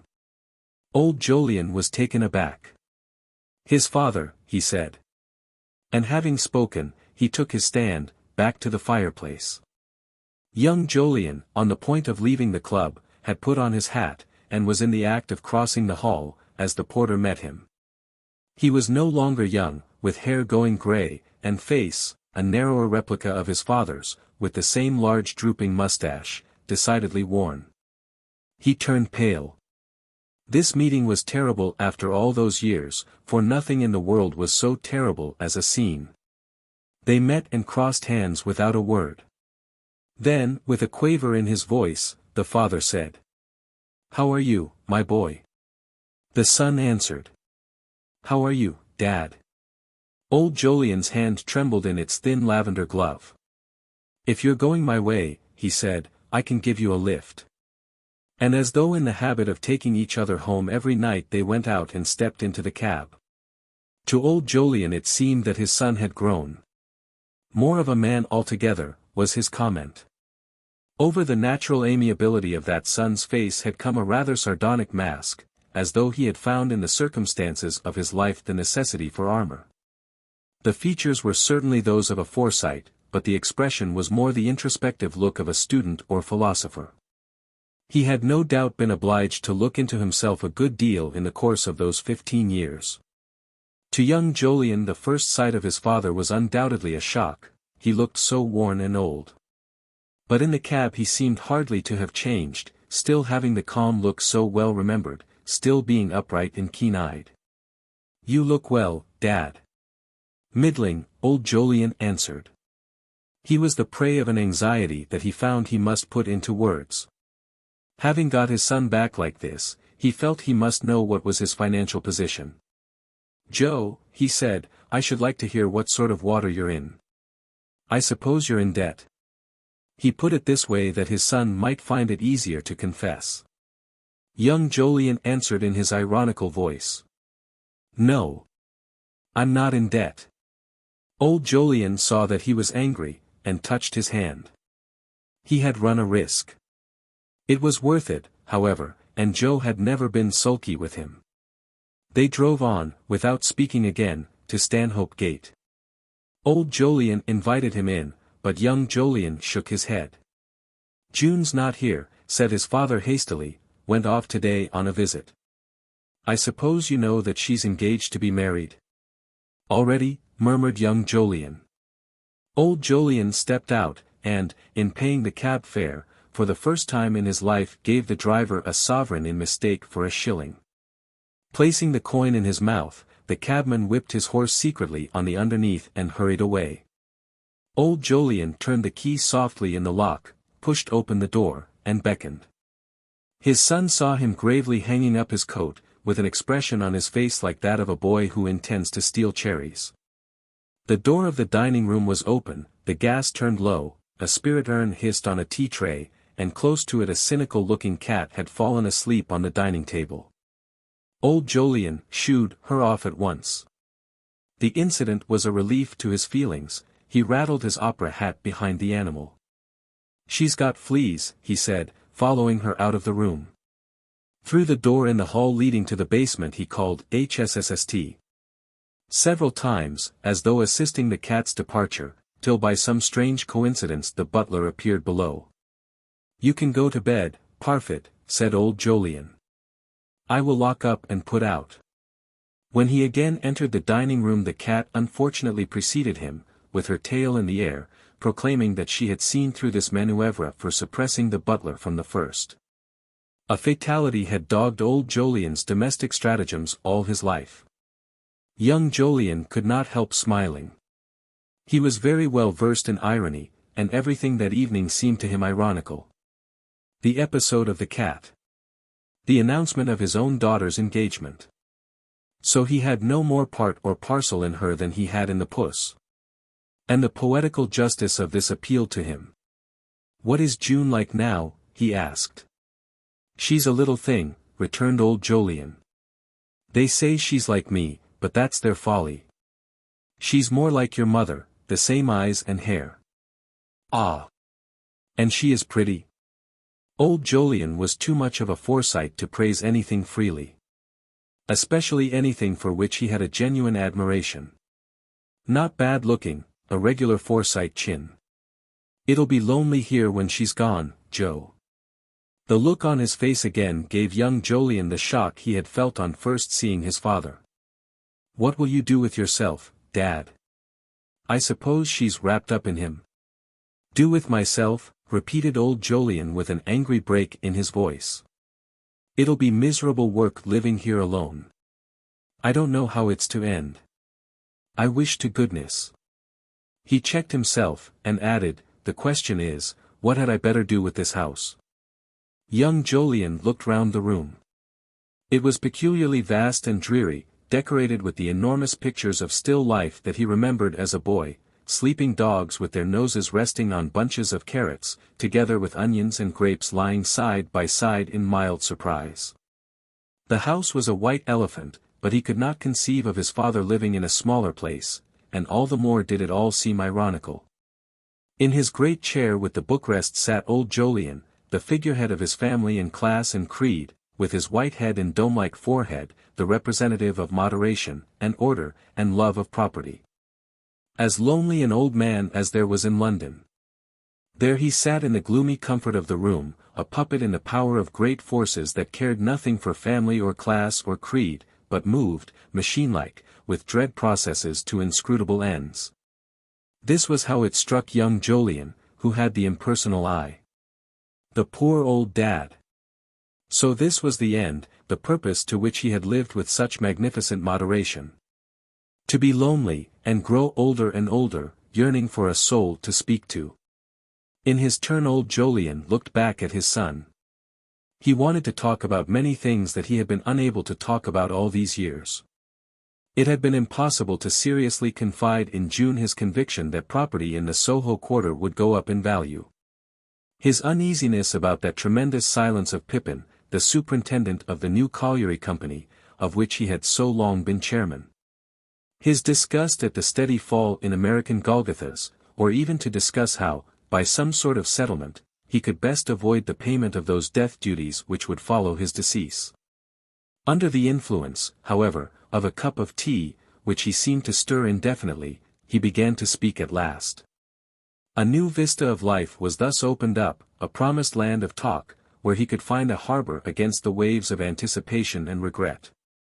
Where he could soothe his soul with the opium of devising how to round off his property and make eternal the only part of him that was to remain alive. Young Jolyon was a good listener, it was his great quality. He kept his eyes fixed on his father's face, putting a question now and then. The clock struck 1 before old Jolyon had finished, and at the sound of it striking his principles came back. He took out his watch with a look of surprise. "I must go to bed, Joe," he said. Young Jolyon rose and held out his hand to help his father up. The old face looked worn and hollow again, the eyes were steadily averted. "Goodbye, my boy. Take care of yourself." A moment passed, and young Jolyon, turning on his heel, marched out at the door. He could hardly see, his smile quavered. Never in all the 15 years since he had first found out that life was no simple business, had he found it so singularly complicated. 3. Dinner at Swithin's. In Swithin's orange and light blue dining room, facing the park, the round table was laid for 12. A cut-glass chandelier filled with lighted candles hung like a giant stalactite above its center, radiating over large gilt-framed mirrors, slabs of marble on the tops of side tables, and heavy gold chairs with crewel-worked seats. Everything betokened that love of beauty so deeply implanted in each family which has had its own way to make into society, out of the more vulgar heart of nature. Swithin had indeed an impatience of simplicity, a love of ormolu, which had always stamped him amongst his associates as a man of great, if somewhat luxurious taste. And out of the knowledge that no one could possibly enter his rooms without perceiving him to be a man of wealth, he had derived a solid and prolonged happiness such as perhaps no other circumstance in life had afforded him. Since his retirement from land agency, a profession deplorable in his estimation, especially as to its auctioneering department, he had abandoned himself to naturally aristocratic tastes. The perfect luxury of his latter days had embedded him like a fly in sugar. And his mind, where very little took place from morning till night, was the junction of two curiously opposite emotions, a lingering and sturdy satisfaction that he had made his own way and his own fortune. And a sense that a man of his distinction should never have been allowed to soil his mind with work. He stood at the sideboard in a white waistcoat with large gold and onyx buttons, watching his valet screw the necks of 3 champagne bottles deeper into ice pails. Between the points of his stand-up collar, which, though it hurt him to move, he would on no account have had altered, the pale flesh of his under-chin remained immovable. His eyes roved from bottle to bottle. He was debating, and he argued like this: Jolyon drinks a glass, perhaps 2, he's so careful of himself. James, he can't take his wine nowadays. Nicholas, Fanny, and he would swill water he shouldn't wonder. Soames didn't count. These young nephews, Soames was 31, couldn't drink. But Bosinney? Encountering in the name of this stranger something outside the range of his philosophy, Swithin paused. A misgiving arose within him. It was impossible to tell. June was only a girl, in love too. Emily, Mrs. James, liked a good glass of champagne. It was too dry for Julie, poor old soul, she had no palate. As to Hattie Chessman, the thought of this old friend caused a cloud of thought to obscure the perfect glassiness of his eyes. He shouldn't wonder if she drank half a bottle. But in thinking of his remaining guest, an expression like that of a cat who is just going to purr stole over his old face, Mrs. Soames. She mightn't take much, but she would appreciate what she drank. It was a pleasure to give her good wine. A pretty woman, and sympathetic to him. The thought of her was like champagne itself. A pleasure to give a good wine to a young woman who looked so well, who knew how to dress, with charming manners, quite distinguished, a pleasure to entertain her. Between the points of his collar he gave his head the first small, painful oscillation of the evening. "Adolphe," he said. "Put in another bottle." He himself might drink a good deal, for, thanks to that prescription of Blight's, he found himself extremely well, and he had been careful to take no lunch. He had not felt so well for weeks.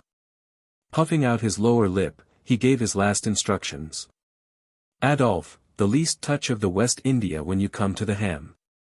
Passing into the anteroom, he sat down on the edge of a chair, with his knees apart. And his tall, bulky form was wrapped at once in an expectant, strange, primeval immobility. He was ready to rise at a moment's notice. He had not given a dinner party for months. This dinner in honor of June's engagement had seemed a bore at first. Among Forsytes the custom of solemnizing engagements by feasts was religiously observed, but the labors of sending invitations and ordering the repast over. He felt pleasantly stimulated. And thus sitting, a watch in his hand, fat, and smooth, and golden, like a flattened globe of butter, he thought of nothing. A long man, with side whiskers, who had once been in Swithin's service, but was now a greengrocer, entered and proclaimed. "Mrs. Chessman, Mrs. Septimus Small." Two ladies advanced. The one in front, habited entirely in red, had large, settled patches of the same color in her cheeks, and a hard, dashing eye. She walked at Swithin, holding out a hand cased in a long, primrose-colored glove. "Well, Swithin," she said, "I haven't seen you for ages. How are you? Why, my dear boy, how stout you're getting." The fixity of Swithin's eye alone betrayed emotion. A dumb and grumbling anger swelled his bosom. It was vulgar to be stout, to talk of being stout. He had a chest, nothing more. Turning to his sister, he grasped her hand, and said in a tone of command.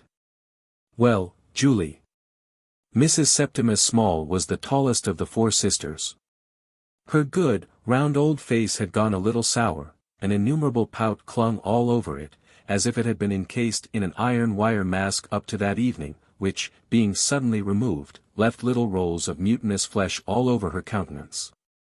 Even her eyes were pouting. It was thus that she recorded her permanent resentment at the loss of Septimus Small. She had quite a reputation for saying the wrong thing, and, tenacious like all her breed, she would hold to it when she had said it, and add to it another wrong thing, and so on. With the decease of her husband the family tenacity, the family matter-of-factness, had gone sterile within her. A great talker, when allowed, she would converse without the faintest animation for hours together, relating, with epic monotony, the innumerable occasions on which fortune had misused her. Nor did she ever perceive that her hearers sympathized with fortune, for her heart was kind. Having sat, poor soul, long by the bedside of Small, a man of poor constitution, she had acquired the habit, and there were countless subsequent occasions when she had sat immense periods of time to amuse sick people, children, and other helpless persons, and she could never divest herself of the feeling that the world was the most ungrateful place anybody could live in. Sunday after Sunday she sat at the feet of that extremely witty preacher, the Reverend Thomas Scholes, who exercised a great influence over her, but she succeeded in convincing everybody that even this was a misfortune. She had passed into a proverb in the family, and when anybody was observed to be peculiarly distressing, he was known as a regular Julie. The habit of her mind would have killed anybody but a Forsyte at 40. But she was 72, and had never looked better. And one felt that there were capacities for enjoyment about her which might yet come out. She owned 3 canaries, the cat Tommy, and half a parrot, in common with her sister Hester. And these poor creatures, kept carefully out of Timothy's way, he was nervous about animals, unlike human beings, recognizing that she could not help being blighted, attached themselves to her passionately. She was somberly magnificent this evening in black bombazine, with a mauve front cut in a shy triangle, and crowned with a black velvet ribbon round the base of her thin throat. Black and mauve for evening wear was esteemed very chaste by nearly every Forsyte. "Pouting at Swithin," she said. "And has been asking for you. You haven't been near us for an age." Swithin put his thumbs within the armholes of his waistcoat, and replied. "Anne's getting very shaky, she ought to have a doctor." Mr. and Mrs. Nicholas Forsyte. Nicholas Forsyte, cocking his rectangular eyebrows, wore a smile. He had succeeded during the day in bringing to fruition a scheme for the employment of a tribe from Upper India in the gold mines of Ceylon. A pet plan, carried at last in the teeth of great difficulties, he was justly pleased. It would double the output of his mines, and, as he had often forcibly argued, all experience tended to show that a man must die. And whether he died of a miserable old age in his own country, or prematurely of damp in the bottom of a foreign mine, was surely of little consequence, provided that by a change in his mode of life he benefited the British Empire. His ability was undoubted. Raising his broken nose towards his listener, he would add. "For one of a few hundred of these fellows we haven't paid a dividend for years, and look at the price of the shares. I can't get 10 shillings for them." He had been at Yarmouth, too, and had come back feeling that he had added at least 10 years to his own life. He grasped Swithin's hand, exclaiming in a jocular voice. "Well, so here we are again." Mrs. Nicholas, an effete woman, smiled a smile of frightened jollity behind his back. Mr. and Mrs. James Forsyte. Mr. and Mrs. Soames Forsyte. Swithin drew his heels together, his deportment ever admirable. "Well, James, well Emily. How are you, Soames? How do you do?" His hand enclosed Irene's, and his eyes swelled. She was a pretty woman, a little too pale, but her figure, her eyes, her teeth. Too good for that chap Soames. The gods had given Irene dark brown eyes and golden hair, that strange combination, provocative of men's glances, which is said to be the mark of a weak character. And the full, soft pallor of her neck and shoulders, above a gold-colored frock, gave to her personality an alluring strangeness. Soames stood behind, his eyes fastened on his wife's neck. The hands of Swithin's watch, which he still held open in his hand, had left 8 behind. It was half an hour beyond his dinner time, he had had no lunch, and a strange primeval impatience surged up within him. "It's not like Jolyon to be late," he said to Irene, with uncontrollable vexation. "I suppose it'll be June keeping him." "People in love are always late," she answered. Swithin stared at her, a dusky orange dyed his cheeks. "They've no business to be. Some fashionable nonsense." And behind this outburst the inarticulate violence of primitive generations seemed to mutter and grumble. "Tell me what you think of my new star, Uncle Swithin," said Irene softly.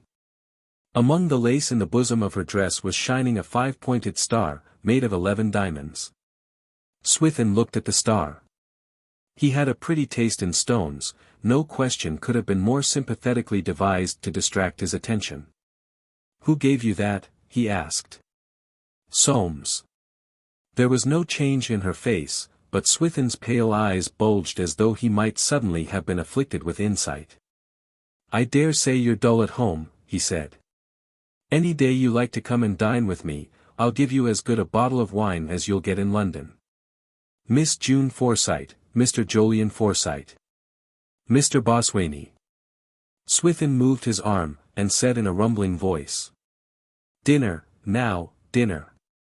He took in Irene, on the ground that he had not entertained her since she was a bride. June was the portion of Bosinney, who was placed between Irene and his fiancée. On the other side of June was James with Mrs. Nicholas, then old Jolyon with Mrs. James, Nicholas with Hattie Chessman, Soames with Mrs. Small, completing the circle to Swithin again. Family dinners of the Forsytes observe certain traditions. There are, for instance, no or d'oeuvre. The reason for this is unknown. Theory among the younger members traces it to the disgraceful price of oysters. It is more probably due to a desire to come to the point, to a good practical sense deciding at once that hors d'oeuvre are but poor things. The Jameses alone, unable to withstand a custom almost universal in Park Lane, are now and then unfaithful. A silent, almost morose, inattention to each other succeeds to the subsidence into their seats, lasting till well into the first entrée, but interspersed with remarks such as, "Tom's bad again, I can't tell what's the matter with him.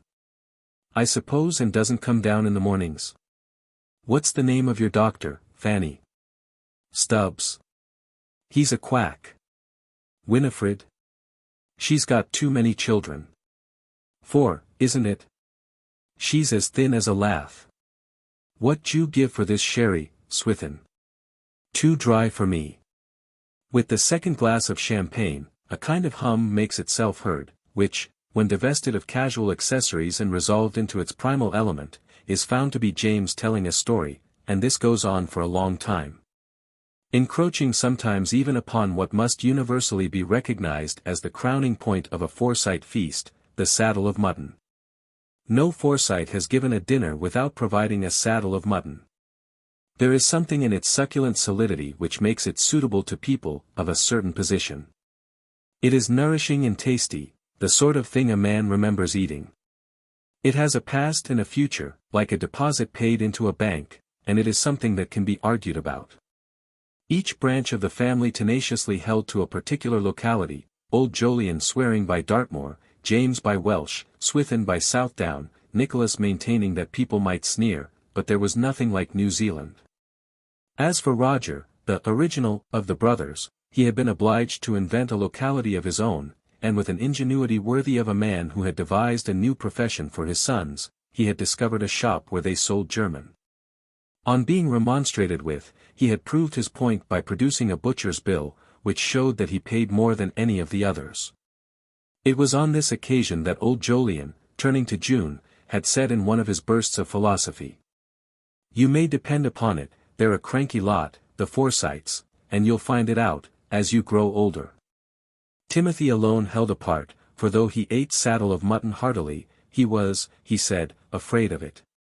To anyone interested psychologically in Forsytes, this great saddle of mutton trait is of prime importance. Not only does it illustrate their tenacity, both collectively and as individuals, but it marks them as belonging in fiber and instincts to that great class which believes in nourishment and flavor, and yields to no sentimental craving for beauty. Younger members of the family indeed would have done without a joint altogether, preferring guinea fowl, or lobster salad, something which appealed to the imagination, and had less nourishment, but these were females. Or, if not, had been corrupted by their wives, or by mothers, who having been forced to eat saddle of mutton throughout their married lives, had passed a secret hostility towards it into the fibre of their sons.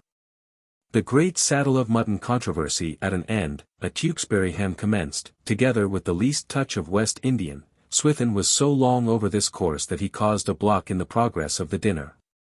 To devote himself to it with better heart, he paused in his conversation. From his seat by Mrs. Septimus Small Soames was watching. He had a reason of his own connected with a pet building scheme, for observing Bosinney. The architect might do for his purpose. He looked clever, as he sat leaning back in his chair, moodily making little ramparts with bread crumbs. Soames noted his dress clothes to be well cut, but too small, as though made many years ago. He saw him turn to Irene and say something and her face sparkle as he often saw it sparkle at other people, never at himself. He tried to catch what they were saying, but Aunt Julie was speaking. Hadn't that always seemed very extraordinary to Soames? Only last Sunday dear Mr. Scholes had been so witty in his sermon, so sarcastic, for what, he had said, shall it profit a man if he gain his own soul, but lose all his property? That, he had said, was the motto of the middle class. Now, what had he meant by that? Of course, it might be what middle-class people believed. She didn't know. What did Soames think? He answered abstractedly, "How should I know? Scholes is a humbug, though, isn't he? For Bosinney was looking round the table, as if pointing out the peculiarities of the guests, and Soames wondered what he was saying. By her smile Irene was evidently agreeing with his remarks. She seemed always to agree with other people. Her eyes were turned on himself. Soames dropped his glance at once. The smile had died off her lips. A humbug? But what did Soames mean? If Mr. Scholes was a humbug, a clergyman, then anybody might be. It was frightful. Well, and so they are, said Soames. During Aunt Julie's momentary and horrified silence he caught some words of Irene's that sounded like, "Abandon hope, all ye who enter here." But Swithin had finished his ham. "Where do you go for your mushrooms?" He was saying to Irene in a voice like a courtier's, "You ought to go to Smileybob's, he'll give you fresh. These little men, they won't take the trouble." Irene turned to answer him, and Soames saw Bosinney watching her and smiling to himself. A curious smile the fellow had. A half-simple arrangement, like a child who smiles when he is pleased. As for George's nickname, the Buccaneer, he did not think much of that. And, seeing Bosinney turn to June, Soames smiled too, but sardonically. He did not like June, who was not looking too pleased. This was not surprising, for she had just held the following conversation with James. "I stayed on the river on my way home, Uncle James, and saw a beautiful site for a house." James, a slow and thorough eater, stopped the process of mastication. He said. "Now, where was that?" "Close to Pangbourne." James placed a piece of ham in his mouth, and June waited. "I suppose you wouldn't know whether the land about there was freehold?" he asked at last. "You wouldn't know anything about the price of land about there?" "Yes," said June, "I made inquiries." Her little resolute face under its copper crown was suspiciously eager and aglow. James regarded her with the air of an inquisitor. "What? You're not thinking of buying land?" he ejaculated, dropping his fork. June was greatly encouraged by his interest. It had long been her pet plan that her uncles should benefit themselves and Bosinney by building country houses. "Of course not," she said. "I thought it would be such a splendid place for you or someone to build a country house." James looked at her sideways, and placed a second piece of ham in his mouth. "Land ought to be very dear about there," he said.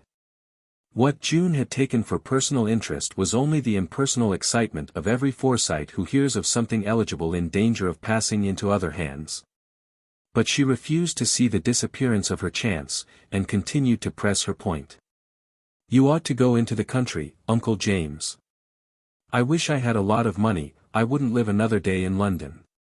James was stirred to the depths of his long thin figure. He had no idea his niece held such downright views. "Why don't you go into the country?" repeated June, "it would do you a lot of good." "Why?" began James in a fluster. "Buying land, what good do you suppose I can do buying land? Building houses, I couldn't get 4% for my money." "What does that matter? You'd get fresh air." "Fresh air!" exclaimed James. "What should I do with fresh air?" "I should have thought anybody liked to have fresh air," said June scornfully. James wiped his napkin all over his mouth. "You don't know the value of money," he said, avoiding her eye. "No. And I hope I never shall," and, biting her lip with inexpressible mortification, poor June was silent. Why were her own relations so rich, and Phil never knew where the money was coming from for tomorrow's tobacco? Why couldn't they do something for him? But they were so selfish. Why couldn't they build country houses? She had all that naive dogmatism which is so pathetic, and sometimes achieves such great results. Bosinney, to whom she turned in her discomfiture, was talking to Irene, and a chill fell on June's spirit. Her eyes grew steady with anger, like old Jolyon's when his will was crossed. James, too, was much disturbed. He felt as though someone had threatened his right to invest his money at 5%. Jolyon had spoiled her. None of his girls would have said such a thing. James had always been exceedingly liberal to his children, and the consciousness of this made him feel it all the more deeply. He trifled moodily with his strawberries, then, deluging them with cream, he ate them quickly. They, at all events, should not escape him. No wonder he was upset. Engaged for 54 years, he had been admitted as solicitor on the earliest day sanctioned by the law, in arranging mortgages, preserving investments at a dead level of high and safe interest, conducting negotiations on the principle of securing the utmost possible out of other people compatible with safety to his clients and himself, in calculations as to the exact pecuniary possibilities of all the relations of life. He had come at last to think purely in terms of money. Money was now his light, his medium for seeing, that without which he was really unable to see, really not cognizant of phenomena, and to have this thing, I hope I shall never know the value of money, said to his face, saddened and exasperated him. He knew it to be nonsense, or it would have frightened him. What was the world coming to? Suddenly recollecting the story of young Jolyon, however, he felt a little comforted, for what could you expect with a father like that? This turned his thoughts into a channel still less pleasant. What was all this talk about Soames and Irene? As in all self-respecting families, an emporium had been established where family secrets were bartered, and family stock priced. It was known on Forsyte Change that Irene regretted her marriage. Her regret was disapproved of. She ought to have known her own mind, no dependable woman made these mistakes. James reflected sourly that they had a nice house, rather small, in an excellent position, no children, and no money troubles. Soames was reserved about his affairs, but he must be getting a very warm man. He had a capital income from the business, for Soames, like his father, was a member of that well-known firm of solicitors, Forsyte, Bustard and Forsyte, and had always been very careful. He had done quite unusually well with some mortgages he had taken up, too, a little timely foreclosure, most lucky hits.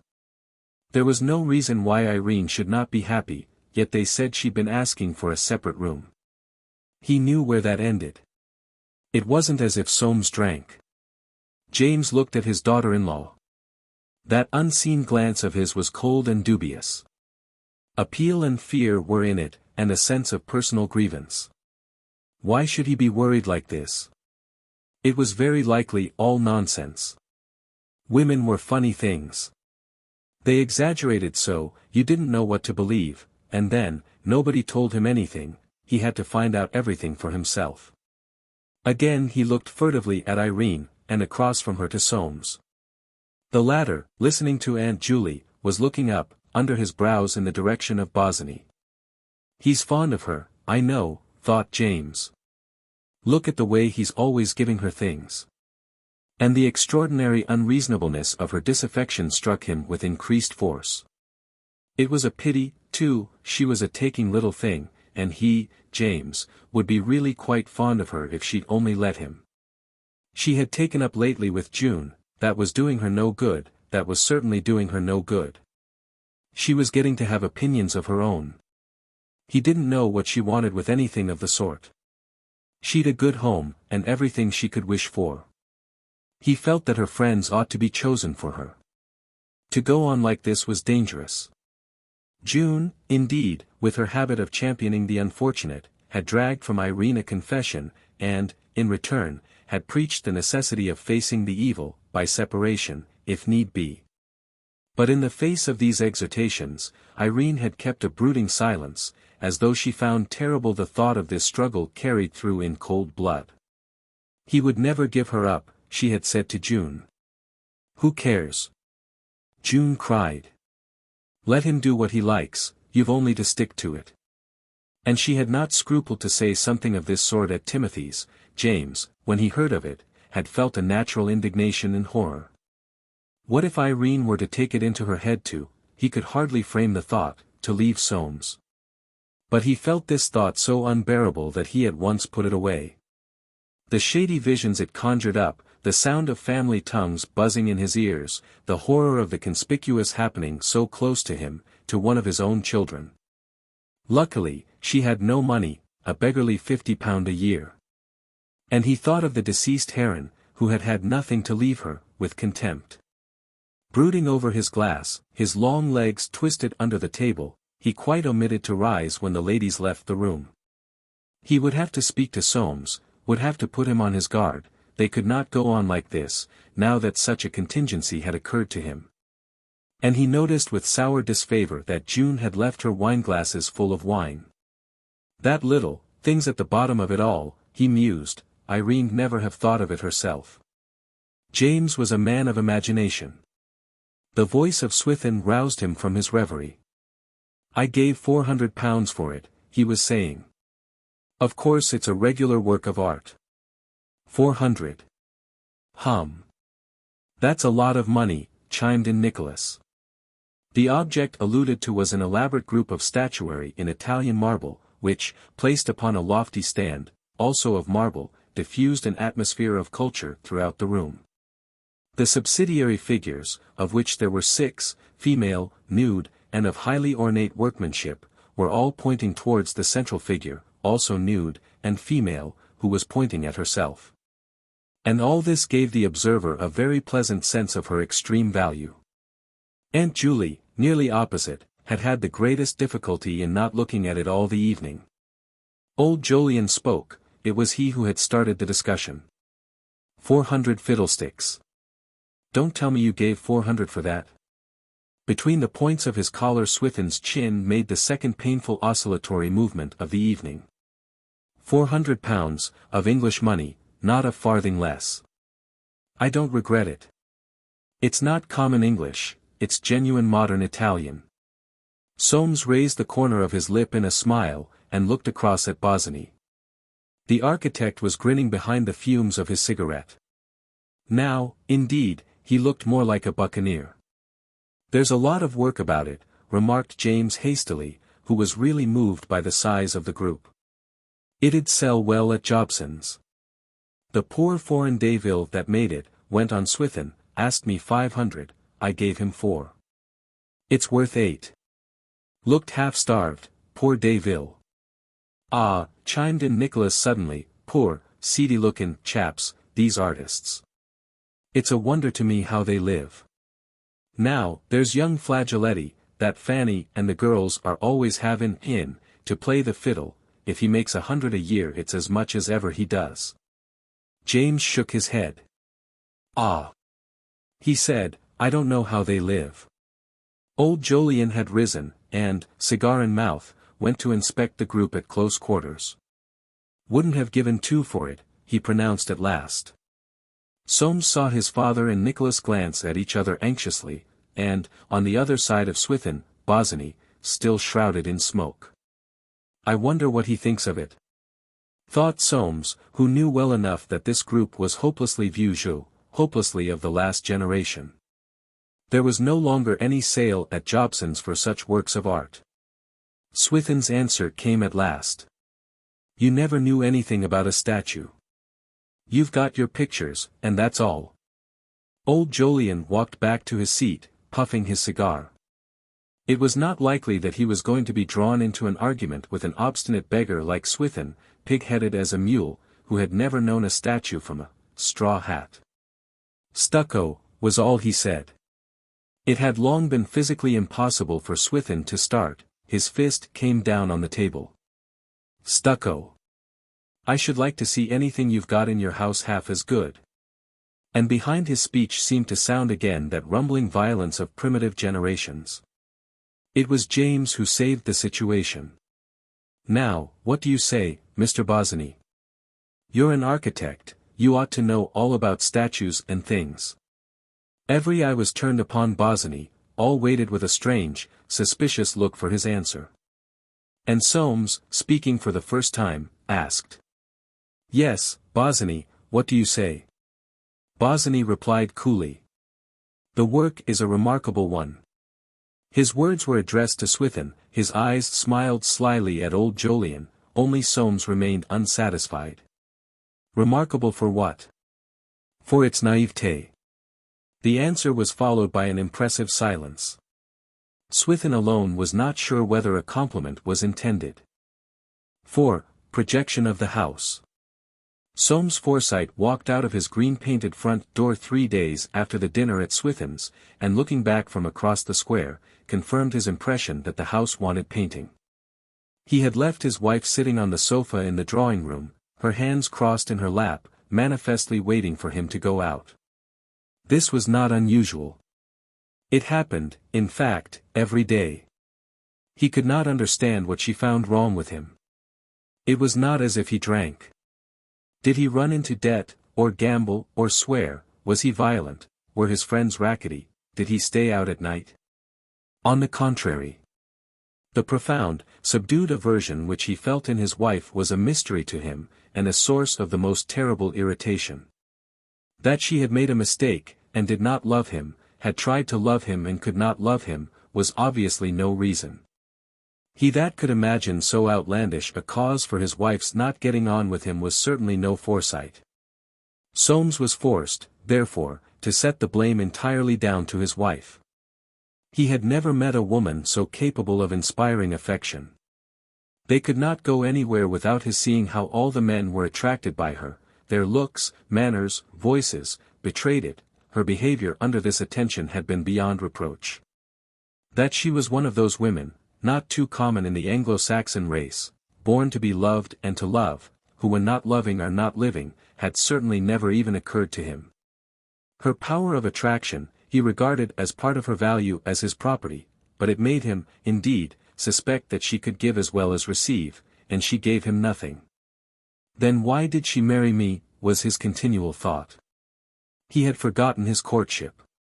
That year and a half when he had besieged and lain in wait for her, devising schemes for her entertainment, giving her presents, proposing to her periodically, and keeping her other admirers away with his perpetual presence.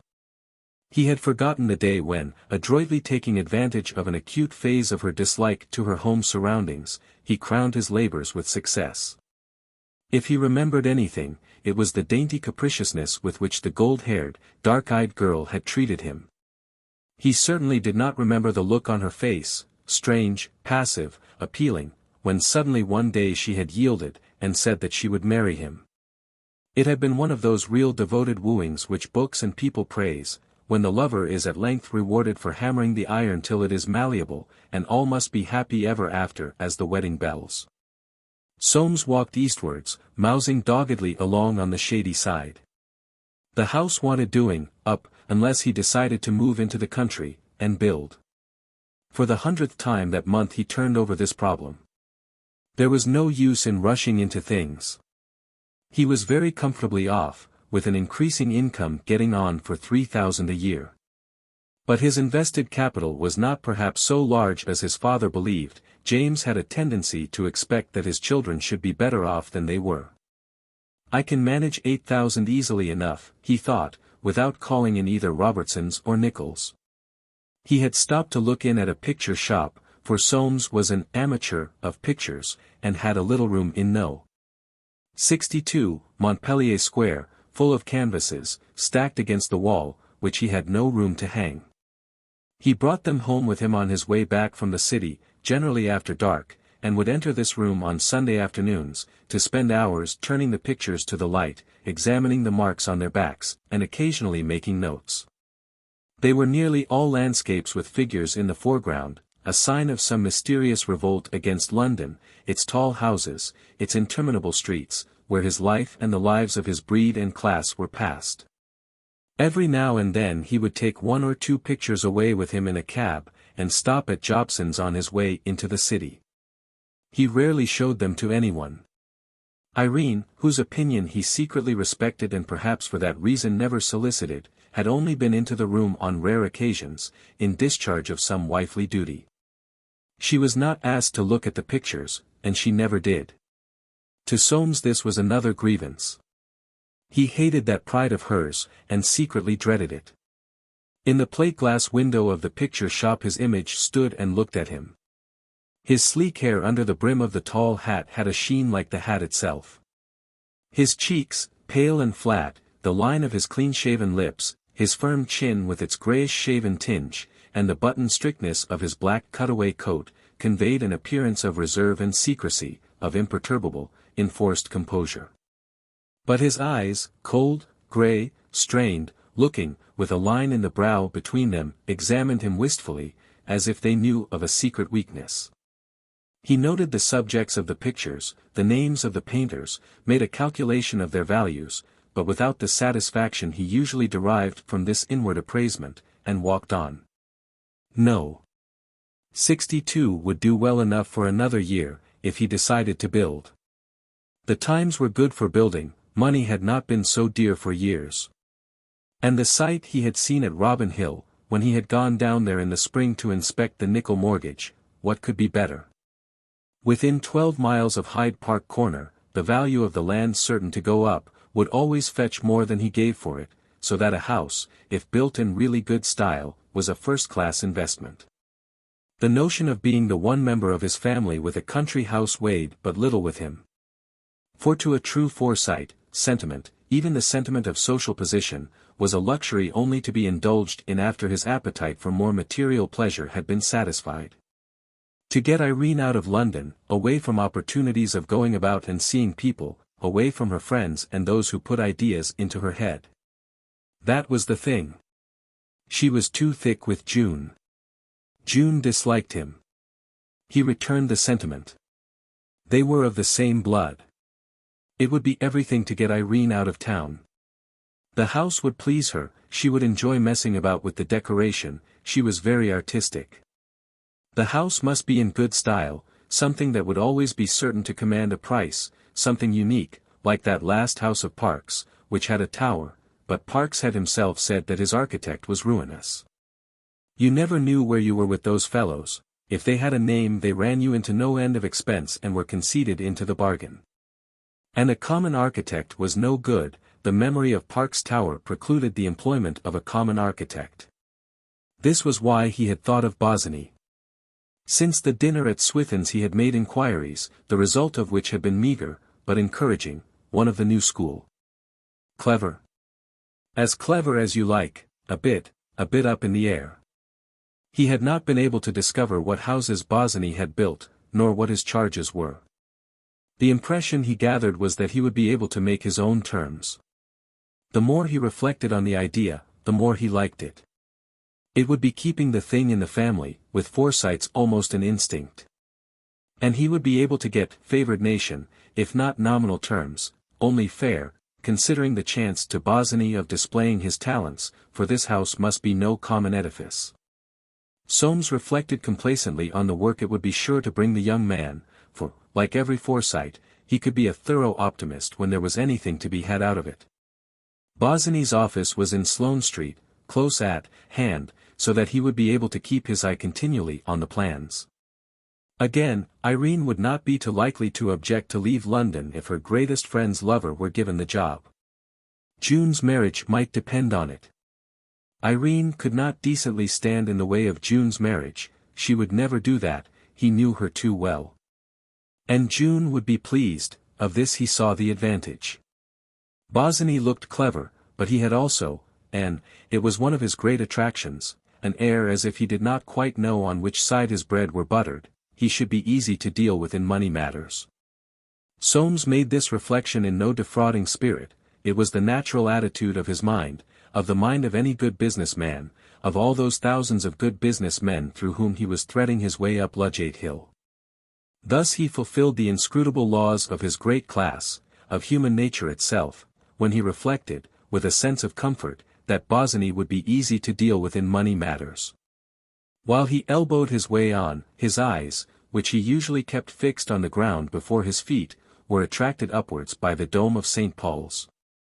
It had a peculiar fascination for him, that old dome, and not once, but twice or 3 times a week, would he halt in his daily pilgrimage to enter beneath and stop in the side aisles for 5 or 10 minutes, scrutinizing the names and epitaphs on the monuments. The attraction for him of this great church was inexplicable, unless it enabled him to concentrate his thoughts on the business of the day. If any affair of particular moment, or demanding peculiar acuteness, was weighing on his mind, he invariably went in, to wander with mouse-like attention from epitaph to epitaph. Then retiring in the same noiseless way, he would hold steadily on up Cheapside, a thought more of dogged purpose in his gait, as though he had seen something which he had made up his mind to buy. He went in this morning, but, instead of stealing from monument to monument, turned his eyes upwards to the columns and spacings of the walls, and remained motionless. His uplifted face, with the odd and wistful look which faces take on themselves in church, was whitened to a chalky hue in the vast building. His gloved hands were clasped in front over the handle of his umbrella. He lifted them. Some sacred inspiration perhaps had come to him. Yes, he thought, I must have room to hang my pictures. That evening, on his return from the city, he called at Bosinney's office. He found the architect in his shirt sleeves, smoking a pipe, and ruling off lines on a plan. Soames refused a drink, and came at once to the point. If you've nothing better to do on Sunday, come down with me to Robin Hill, and give me your opinion on a building site. Are you going to build? Perhaps, said Soames, but don't speak of it. I just want your opinion. Quite so, said the architect. Soames peered about the room. You're rather high up here, he remarked. Any information he could gather about the nature and scope of Bosinney's business would be all to the good. It does well enough for me so far, answered the architect. You're accustomed to the swells. He knocked out his pipe, but replaced it empty between his teeth. It assisted him perhaps to carry on the conversation. Soames noted a hollow in each cheek, made as it were by suction. What do you pay for an office like this, said he. 50 too much, replied Bosinney. This answer impressed Soames favorably. I suppose it is dear, he said. I'll call for you, on Sunday about 11. The following Sunday therefore he called for Bosinney in a hansom, and drove him to the station. On arriving at Robin Hill, they found no cab, and started to walk the 1.5 miles to the site. It was the 1st of August, a perfect day, with a burning sun and cloudless sky, and in the straight, narrow road leading up the hill their feet kicked up a yellow dust. Gravel soil, remarked Soames, and sideways he glanced at the coat Bosinney wore. Into the side pockets of this coat were thrust bundles of papers, and under one arm was carried a queer-looking stick. Soames noted these and other peculiarities. No one but a clever man, or, indeed, a buccaneer, would have taken such liberties with his appearance. And though these eccentricities were revolting to Soames, he derived a certain satisfaction from them, as evidence of qualities by which he must inevitably profit. If the fellow could build houses, what did his clothes matter? I told you, he said, that I want this house to be a surprise, so don't say anything about it. I never talk of my affairs until they're carried through. Bosinney nodded. Let women into your plans, pursued Soames, and you never know where it'll end. Ah! said Bosinney, women are the devil. This feeling had long been at the bottom of Soames's heart, he had never, however, put it into words. Oh! he muttered, so you're beginning to. He stopped, but added, with an uncontrollable burst of spite, June's got a temper of her own, always had. A temper's not a bad thing in an angel. Soames had never called Irene an angel. He could not so have violated his best instincts, letting other people into the secret of her value, and giving himself away. He made no reply. They had struck into a half-made road across a warren. A cart track led at right angles to a gravel pit, beyond which the chimneys of a cottage rose amongst a clump of trees at the border of a thick wood. Tussocks of feathery grass covered the rough surface of the ground, and out of these the larks soared into the haze of sunshine. On the far horizon, over a countless succession of fields and hedges, rose a line of downs. Soames led till they had crossed to the far side, and there he stopped. It was the chosen site, but now that he was about to divulge the spot to another he had become uneasy. The agent lives in that cottage, he said. He'll give us some lunch, we'd better have lunch before we go into this matter. He again took the lead to the cottage, where the agent, a tall man named Oliver, with a heavy face and grizzled beard, welcomed them. During lunch, which Soames hardly touched, he kept looking at Bosinney, and once or twice passed his silk handkerchief stealthily over his forehead. The meal came to an end at last, and Bosinney rose. "I dare say you've got business to talk over," he said. "I'll just go and nose about a bit." Without waiting for a reply he strolled out. Soames was solicitor to this estate, and he spent nearly an hour in the agent's company, looking at ground plans and discussing the nickel and other mortgages. It was as it were by an afterthought that he brought up the question of the building site. "Your people," he said, "ought to come down in their price to me, considering that I shall be the first to build." Oliver shook his head. "The site you've fixed on, sir," he said, "is the cheapest we've got. Sites at the top of the slope are dearer by a good bit." "Mind," said Soames, "I've not decided. It's quite possible I shan't build at all. The ground rent's very high." "Well, Mr. Forsyte, I shall be sorry if you go off, and I think you'll make a mistake, sir. There's not a bit of land near London with such a view as this, nor one that's cheaper, all things considered. We've only to advertise, to get a mob of people after it." They looked at each other. Their faces said very plainly, "I respect you as a man of business, and you can't expect me to believe a word you say." "Well," repeated Soames, "I haven't made up my mind, the thing will very likely go off." With these words, taking up his umbrella, he put his chilly hand into the agent's, withdrew it without the faintest pressure, and went out into the sun. He walked slowly back towards the site in deep thought. His instinct told him that what the agent had said was true. A cheap site. And the beauty of it was, that he knew the agent did not really think it cheap. So that his own intuitive knowledge was a victory over the agent's. "Cheap or not, I mean to have it," he thought.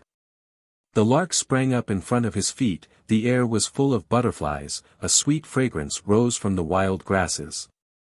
The sappy scent of the bracken stole forth from the wood, where, hidden in the depths, pigeons were cooing, and from afar on the warm breeze, came the rhythmic chiming of church bells. Soames walked with his eyes on the ground, his lips opening and closing as though in anticipation of a delicious morsel. But when he arrived at the site, Bosinney was nowhere to be seen. After waiting some little time, he crossed the warren in the direction of the slope. He would have shouted, but dreaded the sound of his voice. The warren was as lonely as a prairie, its silence only broken by the rustle of rabbits bolting to their holes, and the song of the larks. Soames, the pioneer leader of the great Forsyte army advancing to the civilization of this wilderness, felt his spirit daunted by the loneliness, by the invisible singing, and the hot, sweet air. He had begun to retrace his steps when he at last caught sight of Bosinney. The architect was sprawling under a large oak tree, whose trunk, with a huge spread of bough and foliage, ragged with age, stood on the verge of the rise. Soames had to touch him on the shoulder before he looked up. "Hullo! Forsyte," he said, "I've found the very place for your house. Look here." Soames stood and looked, then he said, coldly, "You may be very clever, but this site will cost me half as much again." "Hang the cost, man. Look at the view." Almost from their feet stretched ripe corn, dipping to a small dark copse beyond. A plain of fields and hedges spread to the distant Greyblowdowns. In a silver streak to the right could be seen the line of the river. The sky was so blue, and the sun so bright, that an eternal summer seemed to reign over this prospect. Thistledown floated round them, enraptured by the serenity of the ether. The heat danced over the corn, and, pervading all, was a soft, insensible hum, like the murmur of bright minutes holding revel between earth and heaven. Soames looked. In spite of himself, something swelled in his breast. To live here in sight of all this, to be able to point it out to his friends, to talk of it, to possess it. His cheeks flushed. The warmth, the radiance, the glow, were sinking into his senses as, for years before, Irene's beauty had sunk into his senses and made him long for her. He stole a glance at Bosinney, whose eyes, the eyes of the coachman's half-tame leopard, seemed running wild over the landscape. The sunlight had caught the promontories of the fellow's face, the bumpy cheekbones, the point of his chin, the vertical ridges above his brow, and Soames watched this rugged, enthusiastic, careless face with an unpleasant feeling.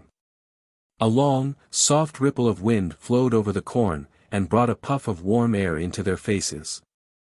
"I could build you a teaser here," said Bosinney, breaking the silence at last. "I dare say," replied Soames, drily.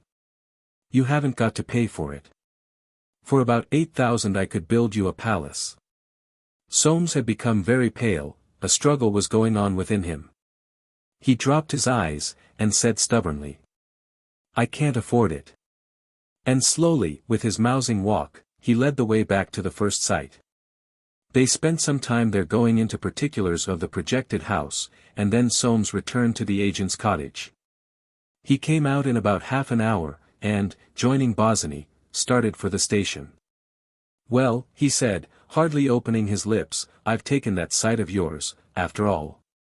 And again he was silent, confusedly debating how it was that this fellow, whom by habit he despised, should have overborne his own decision. A Forsyte Ménage. Like the enlightened thousands of his class and generation in this great city of London, who no longer believe in red velvet chairs, and know that groups of modern Italian marble are vieux jeu, Soames Forsyte inhabited a house which did what it could. It owned a copper door knocker of individual design, windows which had been altered to open outwards, hanging flower boxes filled with fuchsias, and at the back, a great feature, a little court tiled with jade-green tiles, and surrounded by pink hydrangeas in peacock-blue tubs. Here, under a parchment-colored Japanese sunshade covering the whole end, inhabitants or visitors could be screened from the eyes of the curious while they drank tea and examined at their leisure the latest of Soames's little silver boxes. The inner decoration favored the First Empire and William Morris.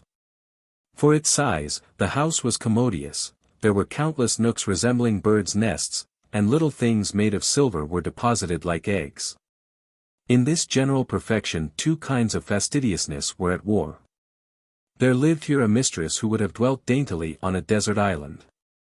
A master whose daintiness was, as it were, an investment, cultivated by the owner for his advancement, in accordance with the laws of competition. This competitive daintiness had caused Soames in his Marlborough days to be the first boy into white waistcoats in summer, and corduroy waistcoats in winter, had prevented him from ever appearing in public with his tie climbing up his collar, and induced him to dust his patent leather boots before a great multitude assembled on speech day to hear him recite Molière. Skin-like immaculateness had grown over Soames, as over many Londoners, impossible to conceive of him with a hair out of place, a tie deviating 1/8 of an inch from the perpendicular, a collar unglossed. He would not have gone without a bath for worlds, it was the fashion to take baths, and how bitter was his scorn of people who omitted them. But Irene could be imagined, like some nymph, bathing in wayside streams, for the joy of the freshness and of seeing her own fair body. In this conflict throughout the house the woman had gone to the wall. As in the struggle between Saxon and Celt still going on within the nation, the more impressionable and receptive temperament had forced on it a conventional superstructure. Thus the house had acquired a close resemblance to hundreds of other houses with the same high aspirations, having become, that very charming little house of the Soames Forsytes, quite individual, my dear, really elegant. For Soames Forsyte, read James Peabody, Thomas Atkins, or Emmanuel Spagnoletti, the name in fact of any upper-middle-class Englishman in London with any pretensions to taste, and though the decoration be different, the phrase is just. On the evening of August 8, a week after the expedition to Robin Hill, in the dining-room of this house, quite individual, my dear, really elegant, Soames and Irene were seated at dinner. A hot dinner on Sundays was a little distinguishing elegance common to this house and many others. Early in married life Soames had laid down the rule, the servants must give us hot dinner on Sundays, they've nothing to do but play the concertina. The custom had produced no revolution. For, to Soames a rather deplorable sign, servants were devoted to Irene, who, in defiance of all safe tradition, appeared to recognize their right to a share in the weaknesses of human nature. The happy pair were seated, not opposite each other, but rectangularly, at the handsome rosewood table. They dined without a cloth, a distinguishing elegance, and so far had not spoken a word. Soames liked to talk during dinner about business, or what he had been buying, and so long as he talked Irene's silence did not distress him. This evening he had found it impossible to talk. The decision to build had been weighing on his mind all the week, and he had made up his mind to tell her. His nervousness about this disclosure irritated him profoundly. She had no business to make him feel like that, a wife and a husband being one person. She had not looked at him once since they sat down, and he wondered what on earth she had been thinking about all the time. It was hard, when a man worked as he did, making money for her, yes, and with an ache in his heart, that she should sit there, looking as if she saw the walls of the room closing in. It was enough to make a man get up and leave the table. The light from the rose-shaded lamp fell on her neck and arms. Soames liked her to dine in a low dress. It gave him an inexpressible feeling of superiority to the majority of his acquaintance, whose wives were contented with their best high frocks or with tea gowns, when they dined at home. Under that rosy light her amber-colored hair and fair skin made strange contrast with her dark brown eyes. Could a man own anything prettier than this dining table with its deep tints, the starry, soft-petaled roses, the ruby-colored glass, and quaint silver furnishing? Could a man own anything prettier than the woman who sat at it? Gratitude was no virtue among Forsytes, who, competitive, and full of common sense, had no occasion for it. And Soames only experienced a sense of exasperation amounting to pain, that he did not own her as it was his right to own her, that he could not, as by stretching out his hand to that rose, pluck her and sniff the very secrets of her heart. Out of his other property, out of all the things he had collected, his silver, his pictures, his houses, his investments, he got a secret and intimate feeling. Out of her he got none. In this house of his there was writing on every wall. His business-like temperament protested against a mysterious warning that she was not made for him. He had married this woman, conquered her, made her his own, and it seemed to him contrary to the most fundamental of all laws, the law of possession, that he could do no more than own her body, if indeed he could do that. Which he was beginning to doubt. If anyone had asked him if he wanted to own her soul, the question would have seemed to him both ridiculous and sentimental. But he did so want, and the writing said he never would. She was ever silent, passive, gracefully averse. As though terrified lest by word, motion, or sign she might lead him to believe that she was fond of him, and he asked himself, must I always go on like this? Like most novel readers of his generation, and Soames was a great novel reader, literature colored his view of life, and he had imbibed the belief that it was only a question of time. In the end the husband always gained the affection of his wife. Even in those cases, a class of book he was not very fond of, which ended in tragedy, the wife always died with poignant regrets on her lips, or if it were the husband who died, unpleasant thought, threw herself on his body in an agony of remorse.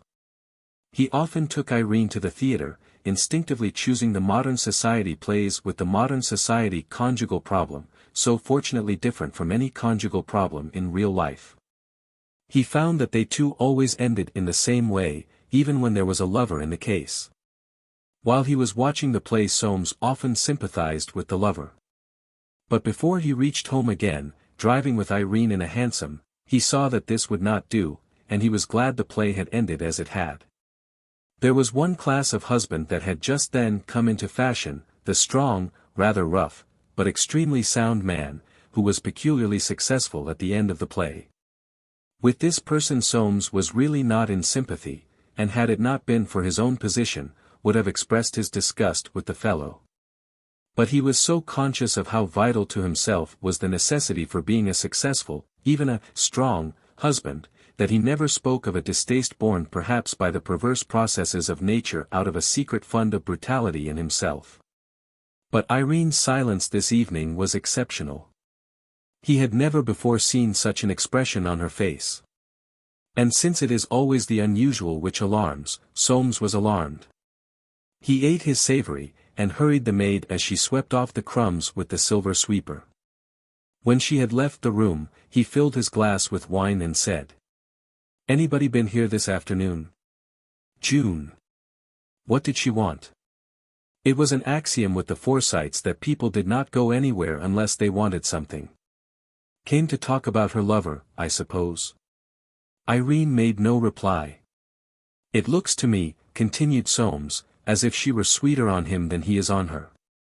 She's always following him about. Irene's eyes made him feel uncomfortable. You've no business to say such a thing, she exclaimed. Why not? Anybody can see it. They cannot. And if they could, it's disgraceful to say so. Soames's composure gave way. You're a pretty wife, he said. But secretly he wondered at the heat of her reply, it was unlike her. You're cracked about June. I can tell you one thing, now that she has the buccaneer in tow, she doesn't care tuppence about you, and, you'll find it out. But you won't see so much of her in future, we're going to live in the country. He had been glad to get his news out under cover of this burst of irritation. He had expected a cry of dismay, the silence with which his pronouncement was received alarmed him. You don't seem interested, he was obliged to add. I knew it already. He looked at her sharply. Who told you? June. How did she know? Irene did not answer. Baffled and uncomfortable, he said. It's a fine thing for Bosinney, it'll be the making of him. I suppose she's told you all about it? Yes. There was another pause, and then Soames said. I suppose you don't want to, though. Irene made no reply. Well, I can't tell what you want. You never seem contented here. Have my wishes anything to do with it? She took the vase of roses and left the room. Soames remained seated. Was it for this that he had signed that contract? Was it for this that he was going to spend some £10,000? Bosinney's phrase came back to him, women are the devil. But presently he grew calmer. It might have been worse. She might have flared up. He had expected something more than this. It was lucky, after all, that June had broken the ice for him. She must have wormed it out of Bosinney, he might have known she would. He lighted his cigarette. After all, Irene had not made a scene. She would come round, that was the best of her, she was cold, but not sulky.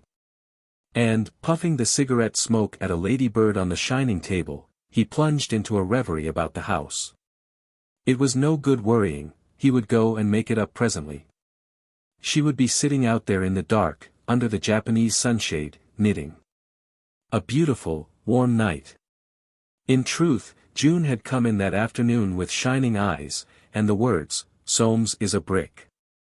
It's splendid for Phil, the very thing for him.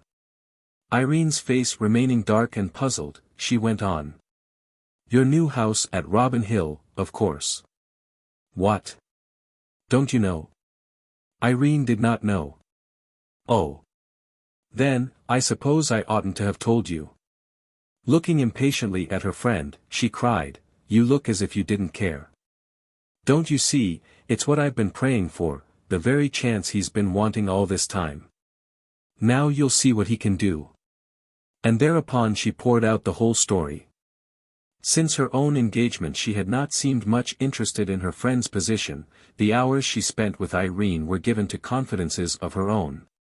And at times, for all her affectionate pity, it was impossible to keep out of her smile a trace of compassionate contempt for the woman who had made such a mistake in her life, such a vast, ridiculous mistake.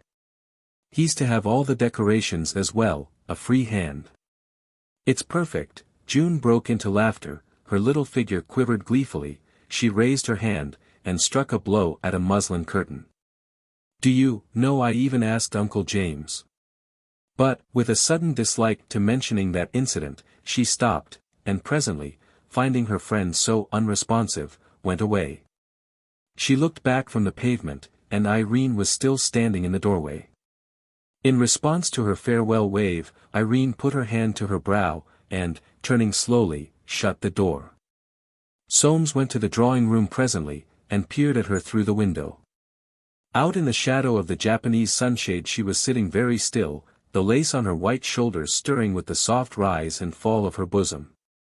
But about this silent creature sitting there so motionless, in the dark, there seemed a warmth, a hidden fervor of feeling, as if the whole of her being had been stirred, and some change were taking place in its very depths. He stole back to the dining room unnoticed. 6. James at Large. It was not long before Soames's determination to build went the round of the family, and created the flutter that any decision connected with property should make among Forsytes. It was not his fault, for he had been determined that no one should know. June, in the fullness of her heart, had told Mrs. Small, giving her leave only to tell Aunt Anne, she thought it would cheer her, the poor old sweet. For Aunt Anne had kept her room now for many days.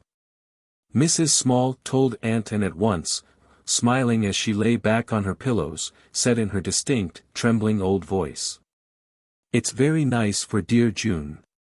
But I hope they will be careful, it's rather dangerous." When she was left alone again, a frown, like a cloud presaging a rainy morrow, crossed her face. While she was lying there so many days the process of recharging her will went on all the time, it spread to her face, too, and tightening movements were always in action at the corners of her lips. The maid Smither, who had been in her service since girlhood, and was spoken of as Smither, a good girl, but so slow. The maid Smither performed every morning with extreme punctiliousness the crowning ceremony of that ancient toilet. Taking from the recesses of their pure white bandbox those flat, grey curls, the insignia of personal dignity, she placed them securely in her mistress's hands, and turned her back. And every day Aunts Julie and Hester were required to come and report on Timothy, what news there was of Nicholas, whether dear June had succeeded in getting Jolyon to shorten the engagement, now that Mr. Bosinney was building Soames a house. Whether young Roger's wife was really expecting, how the operation on Archie had succeeded, and what Swithin had done about that empty house in Wigmore Street, where the tenant had lost all his money and treated him so badly. Above all, about Soames, was Irene still asking for a separate room? And every morning Smither was told, "I shall be coming down this afternoon, Smither, about 2 o'clock. I shall want your arm, after all these days in bed." After telling Aunt Anne, Mrs. Small had spoken of the house in the strictest confidence to Mrs. Nicholas, who in her turn had asked Winifred Dartie for confirmation, supposing, of course, that, being Soames's sister, she would know all about it. Through her it had in due course come round to the ears of James. He had been a good deal agitated. Nobody, he said, told him anything. And, rather than go direct to Soames himself, of whose taciturnity he was afraid, he took his umbrella and went round to Timothy's. He found Mrs. Septimus and Hester, who had been told, she was so safe, she found it tiring to talk, ready, and indeed eager, to discuss the news. It was very good of dear Soames, they thought, to employ Mr. Bosinney, but rather risky. What had George named him? The Buccaneer. How droll. But George was always droll. However, it would be all in the family. They supposed they must really look upon Mr. Bosinney as belonging to the family, though it seemed strange. James here broke in. Nobody knows anything about him.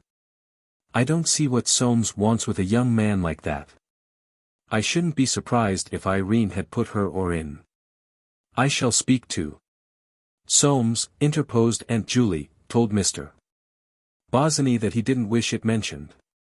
He wouldn't like it to be talked about, I'm sure, and if Timothy knew he would be very vexed. James put his hand behind his ear. What? He said. I'm getting very deaf. I suppose I don't hear people. Emily's got a bad toe. We shan't be able to start for Wales till the end of the month. There's always something. And, having got what he wanted, he took his hat and went away. It was a fine afternoon, and he walked across the park toward Soames's, where he intended to dine, for Emily's toe kept her in bed, and Rachel and Cicely were on a visit to the country. He took the slanting path from the Bayswater side of the road to the Knightsbridge gate, across a pasture of short, burnt grass, dotted with blackened sheep, strewn with seated couples and strange waifs, lying prone on their faces, like corpses on a field over which the wave of battle has rolled. He walked rapidly, his head bent, looking neither to right nor left. The appearance of this park, the center of his own battlefield, where he had all his life been fighting, excited no thought or speculation in his mind. These corpses flung down, there, from out the press and turmoil of the struggle, these pairs of lovers sitting cheek by jowl for an hour of idle elysium snatched from the monotony of their treadmill, awakened no fancies in his mind. He had outlived that kind of imagination. His nose, like the nose of a sheep, was fastened to the pastures on which he browsed. One of his tenants had lately shown a disposition to be behindhand in his rent, and it had become a grave question whether he had not better turn him out at once, and so run the risk of not reletting before Christmas. Swithin had just been let in very badly, but it had served him right, he had held on too long. He pondered this as he walked steadily, holding his umbrella carefully by the wood, just below the crook of the handle, so as to keep the ferrule off the ground, and not fray the silk in the middle. And, with his thin, high shoulders stooped, his long legs moving with swift mechanical precision, this passage through the park. Where the sun shone with a clear flame on so much idleness, on so many human evidences of the remorseless battle of property, raging beyond its ring, was like the flight of some land bird across the sea. He felt a touch on the arm as he came out at Albert Gate. It was Soames, who, crossing from the shady side of Piccadilly, where he had been walking home from the office, had suddenly appeared alongside. "Your mother's in bed," said James. "I was just coming to you, but I suppose I shall be in the way." The outward relations between James and his son were marked by a lack of sentiment peculiarly Forsytean, but for all that the two were by no means unattached. Perhaps they regarded one another as an investment, certainly they were solicitous of each other's welfare, glad of each other's company. They had never exchanged two words upon the more intimate problems of life, or revealed in each other's presence the existence of any deep feeling. Something beyond the power of word analysis bound them together, something hidden deep in the fiber of nations and families, for blood, they say, is thicker than water, and neither of them was a cold-blooded man. Indeed, in James' love of his children was now the prime motive of his existence. To have creatures who were parts of himself, to whom he might transmit the money he saved, was at the root of his saving. And, at 75, what was left that could give him pleasure, but saving? The kernel of life was in this saving for his children. Then James Forsyte, notwithstanding all his Jonah-isms, there was no saner man, if the leading symptom of sanity, as we are told, is self-preservation, though without doubt Timothy went too far, in all this London, of which he owned so much. And loved with such a dumb love, as the center of his opportunities. He had the marvelous instinctive sanity of the middle class. In him, more than in Jolyon, with his masterful will and his moments of tenderness and philosophy, more than in Swithin, the martyr to crankiness, Nicholas, the sufferer from ability, and Roger, the victim of enterprise, beat the true pulse of compromise. Of all the brothers he was least remarkable in mind and person, and for that reason more likely to live forever. To James, more than to any of the others, was the family significant and dear. There had always been something primitive and cozy in his attitude towards life. He loved the family hearth, he loved gossip, and he loved grumbling. All his decisions were formed of a cream which he skimmed off the family mind. And, through that family, off the minds of thousands of other families of similar fiber. Year after year, week after week, he went to Timothy's, and in his brother's front drawing-room, his legs twisted, his long white whiskers framing his clean-shaven mouth, would sit watching the family pot simmer, the cream rising to the top. And he would go away sheltered, refreshed, comforted, with an indefinable sense of comfort. Beneath the adamant of his self-preserving instinct there was much real softness in James. A visit to Timothy's was like an hour spent in the lap of a mother, and the deep craving he himself had for the protection of the family wing reacted in turn on his feelings towards his own children. It was a nightmare to him to think of them exposed to the treatment of the world, in money, health, or reputation. When his old friend John Street's son volunteered for special service, he shook his head querulously, and wondered what John Street was about to allow it. And when young Street was assegaied, he took it so much to heart that he made a point of calling everywhere with the special object of saying, he knew how it would be, he'd no patience with them. When his son-in-law Dartai had that financial crisis, due to speculation in oil shares, James made himself ill worrying over it. The knell of all prosperity seemed to have sounded. It took him 3 months and a visit to Baden-Baden to get better. There was something terrible in the idea that but for his, James's, money, Darty's name might have appeared in the bankruptcy list. Composed of a physiological mixture so sound that if he had an earache he thought he was dying, he regarded the occasional ailments of his wife and children as in the nature of personal grievances. Special interventions of Providence for the purpose of destroying his peace of mind. But he did not believe at all in the ailments of people outside his own immediate family, affirming them in every case to be due to neglected liver. His universal comment was, "What can they expect? I have it myself, if I'm not careful." When he went to Soames's that evening he felt that life was hard on him. There was Emily with a bad toe, and Rachel gaddying about in the country. He got no sympathy from anybody. And Anne, she was ill, he did not believe she would last through the summer. He had called there 3 times now without her being able to see him. And this idea of Soames's, building a house, that would have to be looked into. As to the trouble with Irene, he didn't know what was to come of that. Anything might come of it. He entered 62, Montpellier Square with the fullest intentions of being miserable. It was already 7:30, and Irene, dressed for dinner, was seated in the drawing-room. She was wearing her gold-colored frock, for, having been displayed at a dinner party, a soirée, and a dance, it was now to be worn at home, and she had adorned the bosom with a cascade of lace, on which James's eyes riveted themselves at once. "Where do you get your things?" he said in an aggravated voice. "I never see Rachel and Cicely looking half so well. That rose point, now, that's not real." Irene came close, to prove to him that he was in error. And, in spite of himself, James felt the influence of her deference, of the faint seductive perfume exhaling from her. No self-respecting Forsyte surrendered at a blow. So he merely said, he didn't know, he expected she was spending a pretty penny on dress. The gong sounded, and, putting her white arm within his, Irene took him into the dining-room. She seated him in Soames's usual place, round the corner on her left. The light fell softly there, so that he would not be worried by the gradual dying of the day, and she began to talk to him about himself. Presently, over James came a change, like the mellowing that steals upon a fruit in the sun, a sense of being caressed, and praised, and petted, and all without the bestowal of a single caress or word of praise. He felt that what he was eating was agreeing with him. He could not get that feeling at home. He did not know when he had enjoyed a glass of champagne so much, and, on inquiring the brand and price, was surprised to find that it was one of which he had a large stock himself, but could never drink. He instantly formed the resolution to let his wine merchant know that he had been swindled. Looking up from his food, he remarked, "You've a lot of nice things about the place.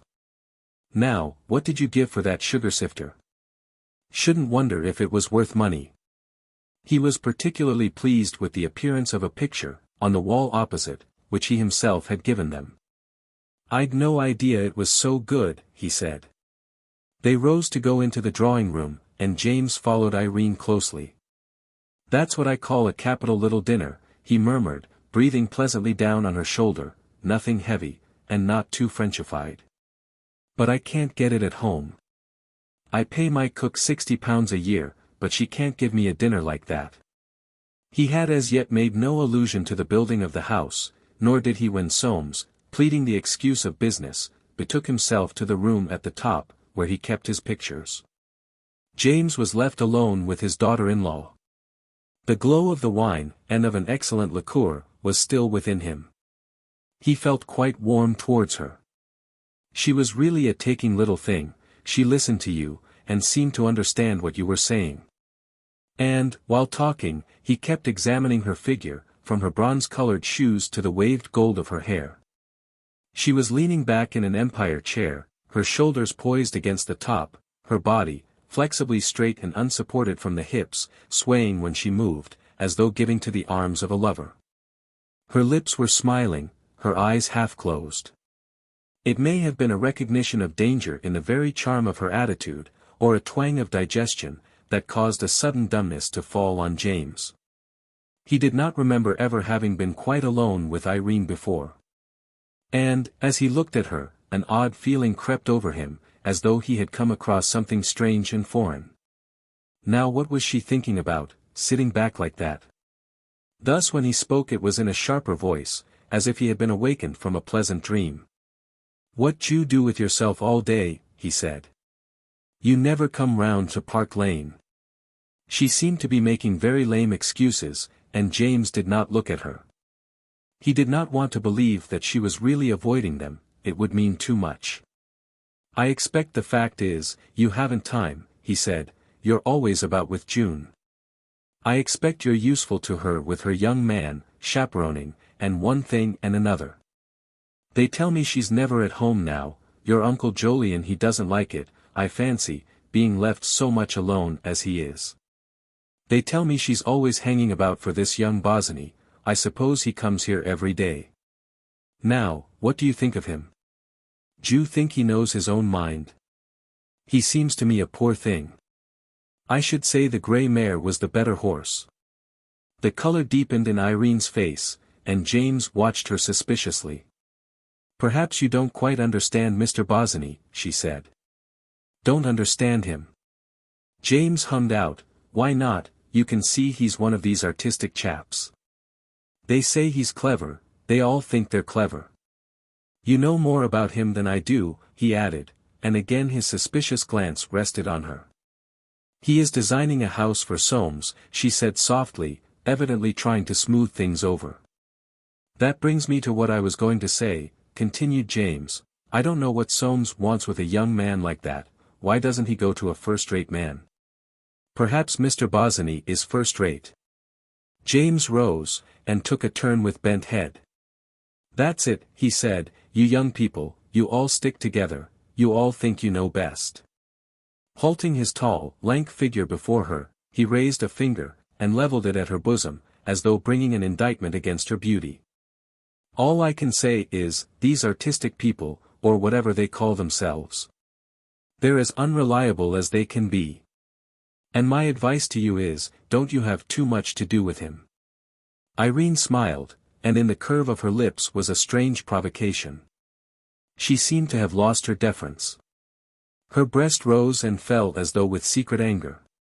She drew her hands inwards from their rest on the arms of her chair until the tips of her fingers met, and her dark eyes looked unfathomably at James. The latter gloomily scrutinized the floor.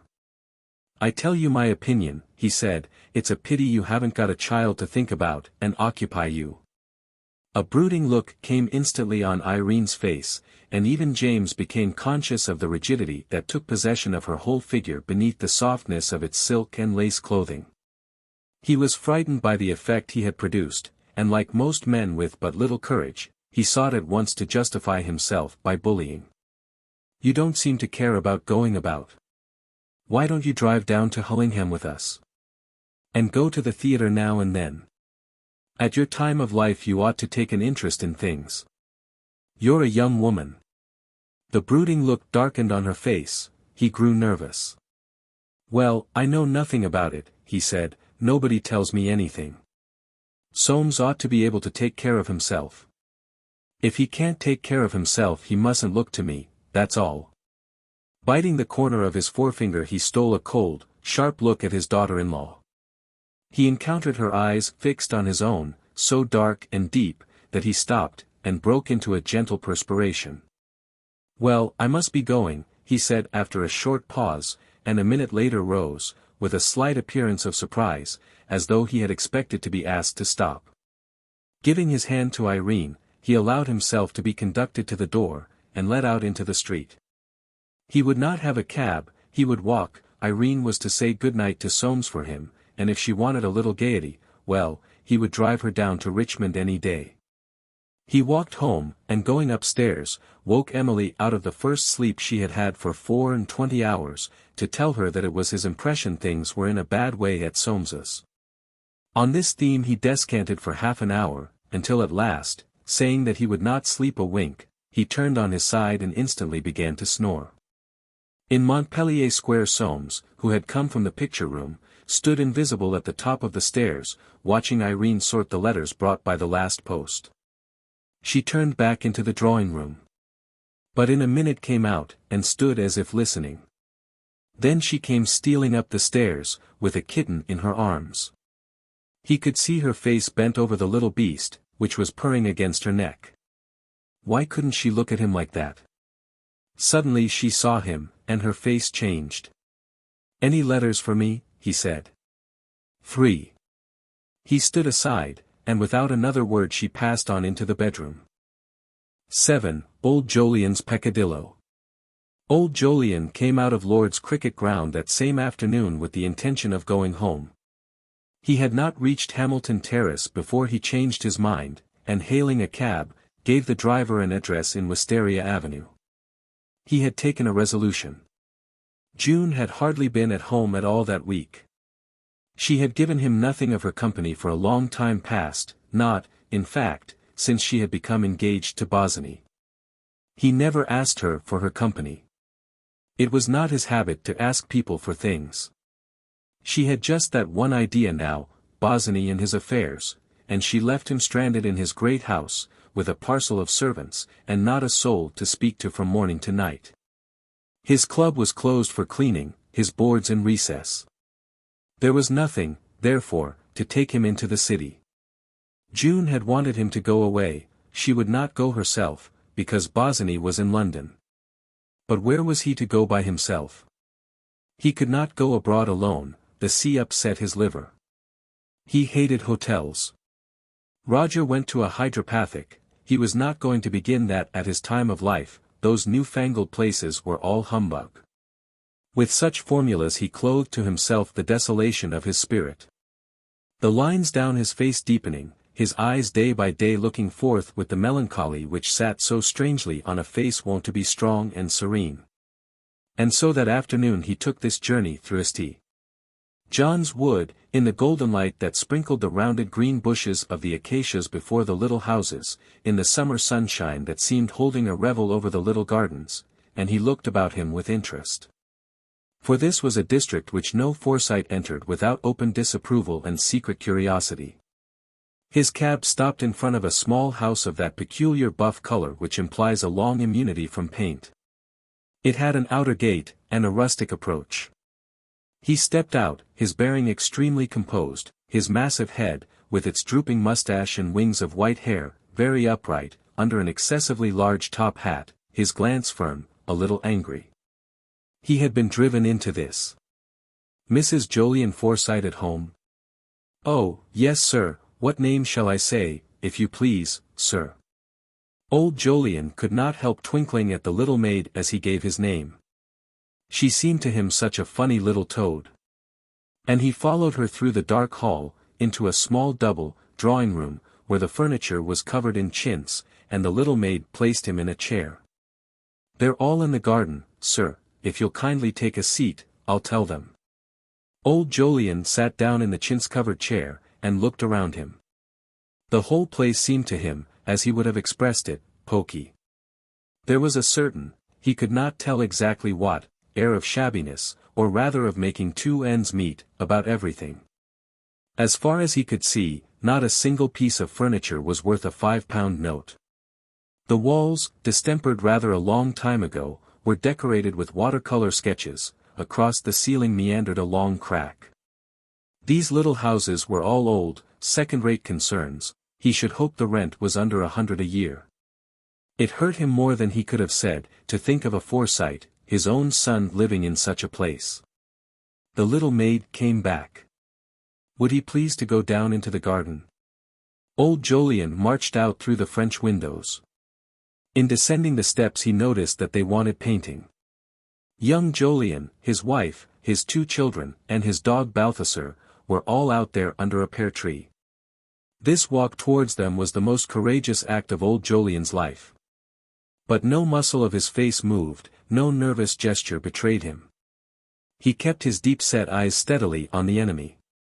In those 2 minutes he demonstrated to perfection all that unconscious soundness, balance, and vitality of fiber that made, of him and so many others of his class the core of the nation.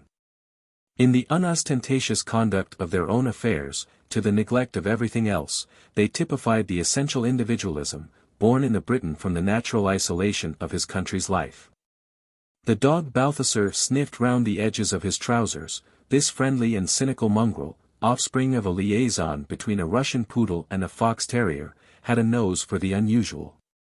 The strange greetings over, old Jolyon seated himself in a wicker chair, and his two grandchildren, one on each side of his knees, looked at him silently, never having seen so old a man. They were unlike, as though recognizing the difference set between them by the circumstances of their births. Jolly, the child of sin, pudgy-faced, with his tow-colored hair brushed off his forehead, and a dimple in his chin, had an air of stubborn amiability, and the eyes of a Forsyte. Little Holly, the child of wedlock, was a dark-skinned, solemn soul, with her mother's grey and wistful eyes. The dog Balthasar, having walked round the 3 small flower-beds, to show his extreme contempt for things at large, had also taken a seat in front of old Jolyon, and, oscillating a tail curled by nature tightly over his back, was staring up with eyes that did not blink. Even in the garden, that sense of things being poky haunted old Jolyon, the wicker chair creaked under his weight, the garden beds looked daverty. On the far side, under the smut-stained wall, cats had made a path. While he and his grandchildren thus regarded each other with the peculiar scrutiny, curious yet trustful, that passes between the very young and the very old, young Jolyon watched his wife. The color had deepened in her thin, oval face, with its straight brows, and large, grey eyes. Her hair, brushed in fine, high curves back from her forehead, was going grey, like his own, and this greyness made the sudden vivid color in her cheeks painfully pathetic. The look on her face, such as he had never seen there before, such as she had always hidden from him, was full of secret resentments, and longings, and fears. Her eyes, under their twitching brows, stared painfully. And she was silent. Jolly alone sustained the conversation. He had many possessions, and was anxious that his unknown friend with extremely large mustaches, and hands all covered with blue veins, who sat with legs crossed like his own father, a habit he was himself trying to acquire, should know it. But being a Forsyte, though not yet quite 8 years old, he made no mention of the thing at the moment dearest to his heart, a camp of soldiers in a shop window, which his father had promised to buy. No doubt it seemed to him too precious. A tempting of Providence to mention it yet. And the sunlight played through the leaves on that little party of the 3 generations grouped tranquilly under the pear tree, which had long borne no fruit. Old Jolyon's furrowed face was reddening patchily, as old men's faces redden in the sun. He took one of Jolly's hands in his own, the boy climbed onto his knee, and little Holly, mesmerized by this sight, crept up to them. The sound of the dog Balthasar's scratching arose rhythmically. Suddenly young Mrs. Jolyon got up and hurried indoors. A minute later her husband muttered an excuse, and followed. Old Jolyon was left alone with his grandchildren. And nature with her quaint irony began working in him one of her strange revolutions, following her cyclic laws into the depths of his heart. And that tenderness for little children, that passion for the beginnings of life which had once made him forsake his sun and follow June, now worked in him to forsake June and follow these littler things. Youth, like a flame, burned ever in his breast, and to youth he turned, to the round little limbs, so reckless, that wanted care, to the small round faces so unreasonably solemn or bright, to the treble tongues, and the shrill, chuckling laughter. To the insistent tugging hands, and the feel of small bodies against his legs, to all that was young, and once more young. And his eyes grew soft, his voice, and thin-veined hands soft, and soft his heart within him. And to those small creatures he became at once a place of pleasure, a place where they were secure, and could talk and laugh and play. Till, like sunshine, there radiated from old Jolyon's wicker chair the perfect gaiety of 3 hearts. But with young Jolyon following to his wife's room it was different. He found her seated on a chair before her dressing-glass, with her hands before her face. Her shoulders were shaking with sobs. This passion of hers for suffering was mysterious to him. He had been through 100 of these moods. How he had survived them he never knew, for he could never believe they were moods, and that the last hour of his partnership had not struck. In the night she would be sure to throw her arms round his neck and say, "Oh, Joe, how I make you suffer," as she had done 100 times before. He reached out his hand, and, unseen, slipped his razor case into his pocket. "I cannot stay here," he thought, "I must go down." Without a word he left the room, and went back to the lawn. Old Jolyon had little Holly on his knee. She had taken possession of his watch. Jolly, very red in the face, was trying to show that he could stand on his head. The dog Balthasar, as close as he might be to the tea-table, had fixed his eyes on the cake. Young Jolyon felt a malicious desire to cut their enjoyment short. What business had his father to come and upset his wife like this? It was a shock, after all these years. He ought to have known, he ought to have given them warning, but when did a Forsyte ever imagine that his conduct could upset anybody? And in his thoughts he did old Jolyon wrong. He spoke sharply to the children, and told them to go into their tea. Greatly surprised, for they had never heard their father speak sharply before, they went off, hand in hand, little Holly looking back over her shoulder.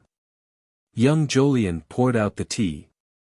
"My wife's not the thing today," he said, but he knew well enough that his father had penetrated the cause of that sudden withdrawal, and almost hated the old man for sitting there so calmly. "You've got a nice little house here," said old Jolyon with a shrewd look. "I suppose you've taken a lease of it." Young Jolyon nodded. "I don't like the neighborhood," said old Jolyon, "a ramshackle lot." Young Jolyon replied, "Yes, we're a ramshackle lot." The silence was now only broken by the sound of the dog Balthasar's scratching. Old Jolyon said simply, "I suppose I oughtn't to have come here, Joe, but I get so lonely." At these words young Jolyon got up and put his hand on his father's shoulder. In the next house someone was playing over and over again, La Donna e Mobile, on an untuned piano. And the little garden had fallen into shade, the sun now only reached the wall at the end, whereon basked a crouching cat, her yellow eyes turned sleepily down on the dog Balthasar. There was a drowsy hum of very distant traffic. The creepered trellis round the garden shut out everything but sky, and house, and pear tree, with its top branches still gilded by the sun. For some time they sat there, talking but little. Then old Jolyon rose to go, and not a word was said about his coming again. He walked away very sadly. What a poor miserable place!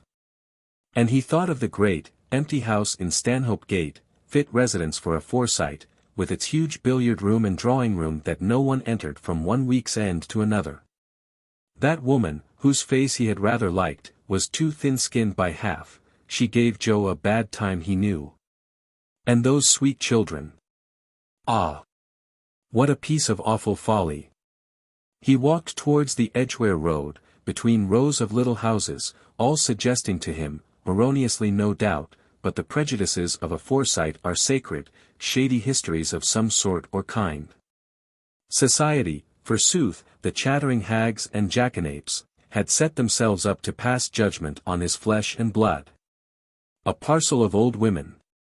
He stumped his umbrella on the ground, as though to drive it into the heart of that unfortunate body, which had dared to ostracize his son and his son's son, in whom he could have lived again. He stumped his umbrella fiercely. Yet he himself had followed society's behavior for 15 years, had only today been false to it. He thought of June, and her dead mother, and the whole story, with all his old bitterness. A wretched business. He was a long time reaching Stanhope Gate, for, with native perversity, being extremely tired, he walked the whole way. After washing his hands in the lavatory downstairs, he went to the dining room to wait for dinner, the only room he used when June was out. It was less lonely so. The evening paper had not yet come. He had finished the Times, there was therefore nothing to do. The room faced the backwater of traffic, and was very silent. He disliked dogs, but a dog even would have been company. His gaze, traveling round the walls, rested on a picture entitled, group of Dutch fishing boats at sunset, the chef d'oeuvre of his collection. It gave him no pleasure.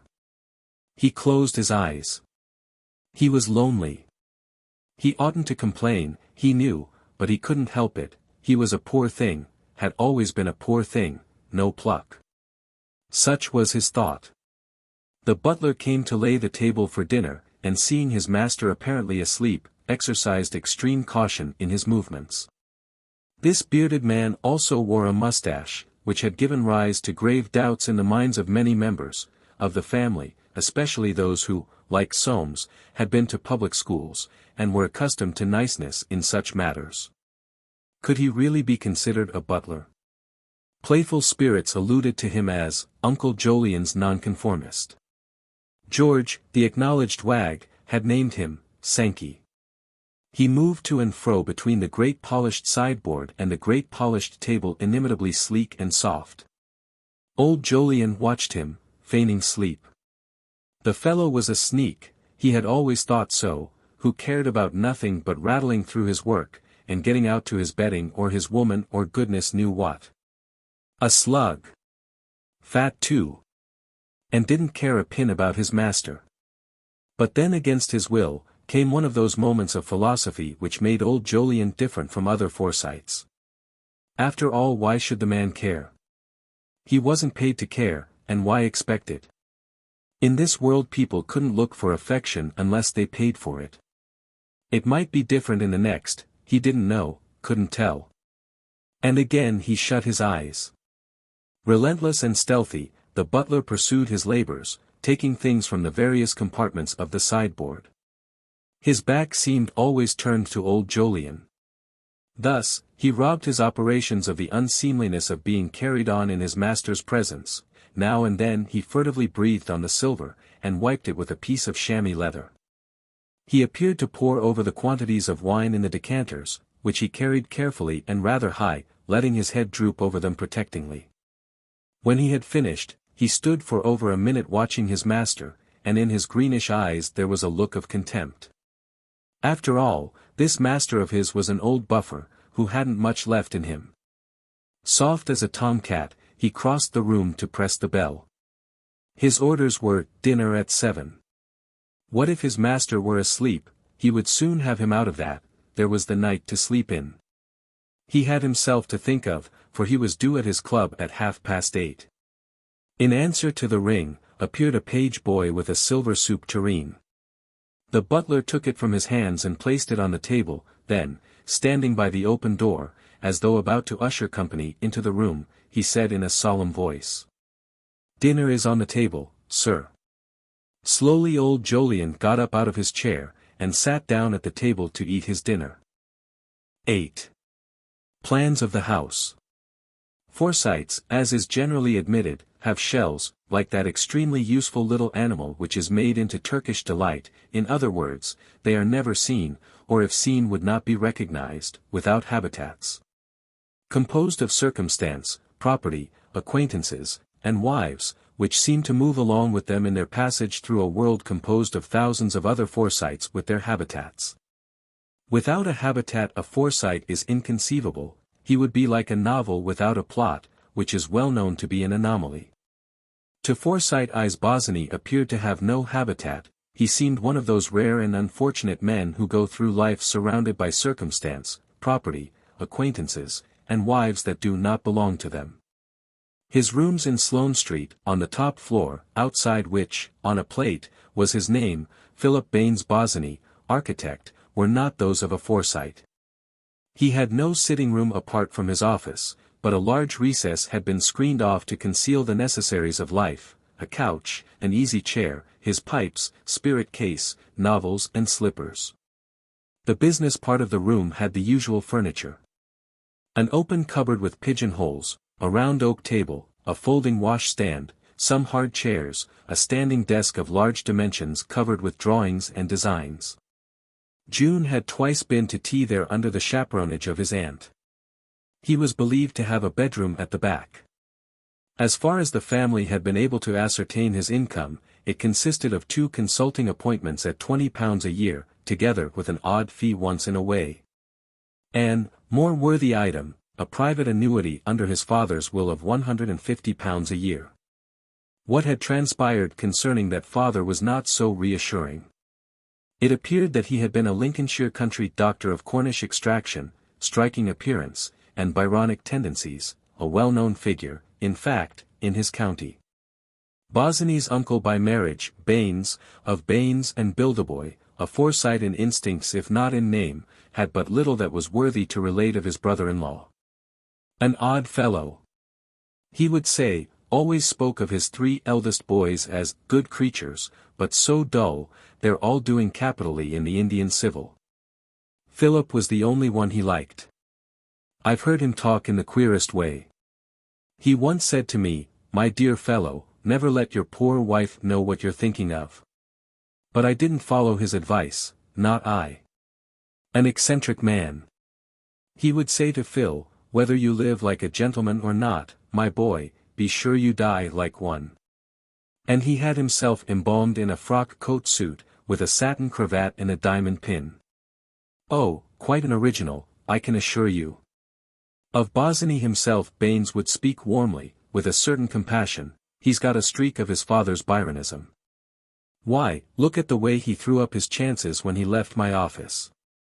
Going off like that for 6 months with a knapsack, and all for what? To study foreign architecture, foreign. What could he expect? And there he is, a clever young fellow, doesn't make his 100 a year. Now this engagement is the best thing that could have happened. Keep him steady, he's one of those that go to bed all day and stay up all night, simply because they've no method, but no vice about him, not an ounce of vice. Old Forsyte's a rich man. Mr. Baines made himself extremely pleasant to June, who frequently visited his house in Lowndes Square at this period. "This house of your cousin's, what a capital man of business, is the very thing for Philip," he would say to her. "You mustn't expect to see too much of him just now, my dear young lady. The good cause, the good cause. The young man must make his way. When I was his age I was at work day and night. My dear wife used to say to me, 'Bobby, don't work too hard, think of your health,' but I never spared myself." June had complained that her lover found no time to come to Stanhope Gate. The first time he came again they had not been together a quarter of an hour before, by one of those coincidences of which she was a mistress, Mrs. Septimus Small arrived. Thereon Bosinney rose and hid himself, according to previous arrangement, in the little study, to wait for her departure. "My dear," said Aunt Julie, "how thin he is. I've often noticed it with engaged people, but you mustn't let it get worse. There's Barlow's extract of veal, it did your Uncle Swithin a lot of good." June, her little figure erect before the hearth, her small face quivering grimly, for she regarded her aunt's untimely visit in the light of a personal injury, replied with scorn. "It's because he's busy. People who can do anything worth doing are never fat." Aunt Julie pouted. She herself had always been thin, but the only pleasure she derived from the fact was the opportunity of longing to be stouter. "I don't think," she said mournfully, "that you ought to let them call him the Buccaneer. People might think it odd, now that he's going to build a house for Soames. I do hope he will be careful, it's so important for him. Soames has such good taste." "Taste," cried June, flaring up at once, "wouldn't give that for his taste, or any of the family's." Mrs. Small was taken aback. "Your Uncle Swithin," she said, "always had beautiful taste. And Soames's little house is lovely, you don't mean to say you don't think so?" "Humph," said June, "that's only because Irene's there." Aunt Julie tried to say something pleasant. "And how will dear Irene like living in the country?" June gazed at her intently, with a look in her eyes as if her conscience had suddenly leaped up into them. It passed, and an even more intent look took its place, as if she had stared that conscience out of countenance. She replied imperiously, "Of course she'll like it, why shouldn't she?" Mrs. Small grew nervous. "I didn't know," she said, "I thought she mightn't like to leave her friends. Your Uncle James says she doesn't take enough interest in life. We think, I mean Timothy thinks, she ought to go out more. I expect you'll miss her very much." June clasped her hands behind her neck. "I do wish," she cried, "Uncle Timothy wouldn't talk about what doesn't concern him." Aunt Julie rose to the full height of her tall figure. "He never talks about what doesn't concern him," she said. June was instantly compunctious. She ran to her aunt and kissed her. "I'm very sorry, Auntie, but I wish they'd let Irene alone." Aunt Julie, unable to think of anything further on the subject that would be suitable, was silent. She prepared for departure, hooking her black silk cape across her chest, and taking up her green reticule. "And how is your dear grandfather?" she asked in the hall. "I expect he's very lonely now that all your time is taken up with Mr. Bosinney." She bent and kissed her niece hungrily, and with little, mincing steps passed away. The tears sprang up in June's eyes. Running into the little study, where Bosinney was sitting at the table drawing birds on the back of an envelope, she sank down by his side and cried. "Oh, Phil! It's all so horrid." Her heart was as warm as the color of her hair. On the following Sunday morning, while Soames was shaving, a message was brought him to the effect that Mr. Bosinney was below, and would be glad to see him. Opening the door into his wife's room, he said. "Bosinney's downstairs. Just go and entertain him while I finish shaving. I'll be down in a minute. It's about the plans, I expect." Irene looked at him, without reply, put the finishing touch to her dress and went downstairs. He could not make her out about this house. She had said nothing against it, and, as far as Bosinney was concerned, seemed friendly enough. From the window of his dressing room he could see them talking together in the little court below. He hurried on with his shaving, cutting his chin twice. He heard them laugh, and thought to himself, well, they get on all right, anyway. As he expected, Bosinney had come round to fetch him to look at the plans. He took his hat and went over. The plans were spread on the oak table in the architect's room, and pale, imperturbable, inquiring, Soames bent over them for a long time without speaking. He said at last in a puzzled voice. "It's an odd sort of house." A rectangular house of 2 stories was designed in a quadrangle round a covered-in court. This court, encircled by a gallery on the upper floor, was roofed with a glass roof, supported by 8 columns running up from the ground. It was indeed, to Forsyte eyes, an odd house. "There's a lot of room cut to waste," pursued Soames. Bosinney began to walk about, and Soames did not like the expression on his face. "The principle of this house," said the architect, "was that you should have room to breathe, like a gentleman." Soames extended his finger and thumb, as if measuring the extent of the distinction he should acquire, and replied. "Oh. Yes, I see." The peculiar look came into Bosinney's face which marked all his enthusiasms. "I've tried to plan you a house here with some self-respect of its own. If you don't like it, you'd better say so. It's certainly the last thing to be considered. Who wants self-respect in a house, when you can squeeze in an extra lavatory?" He put his finger suddenly down on the left division of the center oblong. "You can swing a cat here. This is for your pictures, divided from this court by curtains. Draw them back and you'll have a space of 51 by 23/6. This double-faced stove in the center, here, looks one way towards the court, one way towards the picture room. This end wall is all window, you've a southeast light from that, a north light from the court. The rest of your pictures you can hang round the gallery upstairs, or in the other rooms." In architecture, he went on, and though looking at Soames he did not seem to see him, which gave Soames an unpleasant feeling, as in life, you'll get no self-respect without regularity. Fellows tell you that's old-fashioned.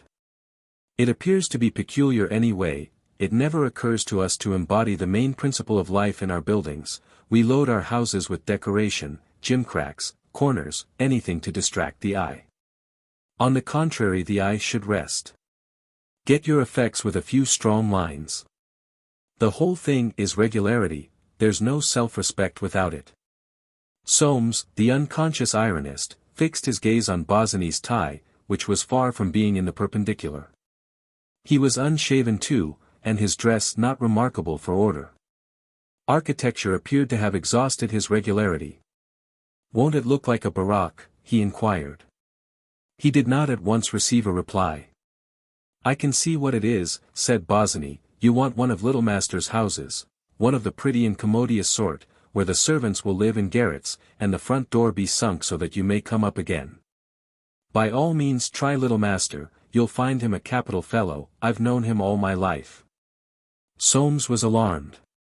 He had really been struck by the plans, and the concealment of his satisfaction had been merely instinctive. It was difficult for him to pay a compliment. He despised people who were lavish with their praises.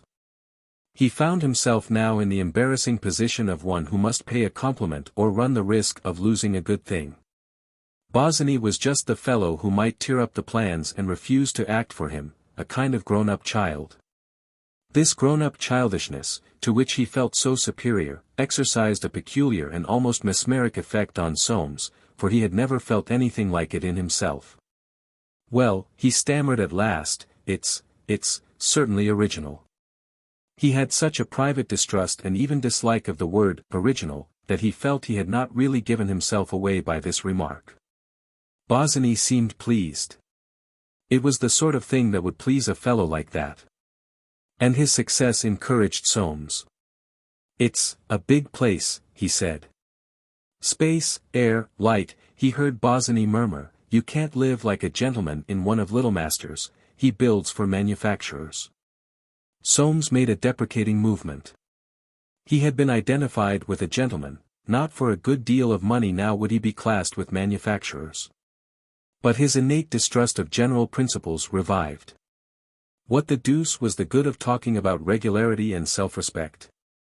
It looked to him as if the house would be cold. "Irene can't stand the cold," he said. "Ah," said Bosinney sarcastically. "Your wife. She doesn't like the cold. I'll see to that, she shan't be cold. Look here." He pointed to 4 marks at regular intervals on the walls of the court. "I've given you hot water pipes in aluminium casings, you can get them with very good designs." Soames looked suspiciously at these marks. "It's all very well, all this," he said, "but what's it going to cost?" The architect took a sheet of paper from his pocket. "The house, of course, should be built entirely of stone, but, as I thought you wouldn't stand that, I've compromised for a facing. It ought to have a copper roof, but I've made it green slate. As it is, including metal work, it'll cost you $8,500. $8,500, said Soames. "Why, I gave you an outside limit of 8. "Can't be done for a penny less," replied Bosinney coolly. "You must take it or leave it." It was the only way, probably, that such a proposition could have been made to Soames. He was nonplussed. Conscience told him to throw the whole thing up. But the design was good, and he knew it, there was completeness about it, and dignity, the servants' apartments were excellent too. He would gain credit by living in a house like that, with such individual features, yet perfectly well arranged. He continued poring over the plans, while Bosinney went into his bedroom to shave and dress. The two walked back to Montpellier Square in silence, Soames watching him out of the corner of his eye. The buccaneer was rather a good-looking fellow, so he thought, when he was properly got up. Irene was bending over her flowers when the two men came in. She spoke of sending across the park to fetch June. "No, no," said Soames, "we've still got business to talk over." At lunch he was almost cordial, and kept pressing Bosinney to eat. He was pleased to see the architect in such high spirits, and left him to spend the afternoon with Irene, while he stole off to his pictures, after his Sunday habit. At tea-time he came down to the drawing-room, and found them talking, as he expressed it, 19 to the dozen. Unobserved in the doorway, he congratulated himself that things were taking the right turn. It was lucky she and Bosinney got on. She seemed to be falling into line with the idea of the new house. Quiet meditation among his pictures had decided him to spring the 500 if necessary, but he hoped that the afternoon might have softened Bosinney's estimates. It was so purely a matter which Bosinney could remedy if he liked, there must be a dozen ways in which he could cheapen the production of a house without spoiling the effect. He awaited, therefore, his opportunity till Irene was handing the architect his first cup of tea. A chink of sunshine through the lace of the blinds warmed her cheek, shone in the gold of her hair, and in her soft eyes. Possibly the same gleam deepened Bosinney's color, gave the rather startled look to his face. Soames hated sunshine, and he at once got up, to draw the blind. Then he took his own cup of tea from his wife, and said, more coldly than he had intended. "Can't you see your way to do it for 8,000 after all? There must be a lot of little things you could alter." Bosinney drank off his tea at a gulp, put down his cup, and answered. "Not one." Soames saw that his suggestion had touched some unintelligible point of personal vanity. "Well," he agreed, with sulky resignation. "You must have it your own way, I suppose." A few minutes later Bosinney rose to go, and Soames rose too, to see him off the premises. The architect seemed in absurdly high spirits. After watching him walk away at a swinging pace, Soames returned moodily to the drawing-room, where Irene was putting away the music, and, moved by an uncontrollable spasm of curiosity, he asked. "Well, what do you think of The Buccaneer?" He looked at the carpet while waiting for her answer, and he had to wait some time. "I don't know," she said at last. "Do you think he's good-looking?" Irene smiled. And it seemed to Soames that she was mocking him. "Yes," she answered, "very." 9. Death of Aunt Anne. There came a morning at the end of September when Aunt Anne was unable to take from Smithers' hands the insignia of personal dignity. After one look at the old face, the doctor, hurriedly sent for, announced that Miss Forsyte had passed away in her sleep. Aunts Julia and Hester were overwhelmed by the shock. They had never imagined such an ending. Indeed, it is doubtful whether they had ever realized that an ending was bound to come. Secretly they felt it unreasonable of Anne to have left them like this without a word, without even a struggle. It was unlike her. Perhaps what really affected them so profoundly was the thought that a Forsyte should have let go her grasp on life. If one, then why not all? It was a full hour before they could make up their minds to tell Timothy. If only it could be kept from him. If only it could be broken to him by degrees. And long they stood outside his door whispering together. And when it was over they whispered together again. He would feel it more, they were afraid, as time went on. Still, he had taken it better than could have been expected. He would keep his bed, of course. They separated, crying quietly. Aunt Julie stayed in her room, prostrated by the blow. Her face, discolored by tears, was divided into compartments by the little ridges of pouting flesh which had swollen with emotion. It was impossible to conceive of life without Anne, who had lived with her for 73 years, broken only by the short interregnum of her married life, which seemed now so unreal. At fixed intervals she went to her drawer, and took from beneath the lavender bags a fresh pocket handkerchief. Her warm heart could not bear the thought that Anne was lying there so cold. Aunt Hester, the silent, the patient, that backwater of the family energy, sat in the drawing-room, where the blinds were drawn, and she, too, had wept at first, but quietly, without visible effect. Her guiding principle, the conservation of energy, did not abandon her in sorrow. She sat, slim, motionless, studying the grate, her hands idle in the lap of her black silk dress. They would want to rouse her into doing something, no doubt. As if there were any good in that. Doing something would not bring back Anne. Why worry her? 5 o'clock brought 3 of the brothers, Jolyon and James and Swithin. Nicholas was at Yarmouth, and Roger had a bad attack of gout. Mrs. Hayman had been by herself earlier in the day, and, after seeing Anne, had gone away, leaving a message for Timothy, which was kept from him, that she ought to have been told sooner. In fact, there was a feeling amongst them all that they ought to have been told sooner, as though they had missed something, and James said, "I knew how it'd be, I told you she wouldn't last through the summer." Aunt Hester made no reply. It was nearly October, but what was the good of arguing? Some people were never satisfied. She sent up to tell her sister that the brothers were there. Mrs. Small came down at once. She had bathed her face, which was still swollen, and though she looked severely at Swithin's trousers, for they were of light blue, he had come straight from the club, where the news had reached him, she wore a more cheerful expression than usual.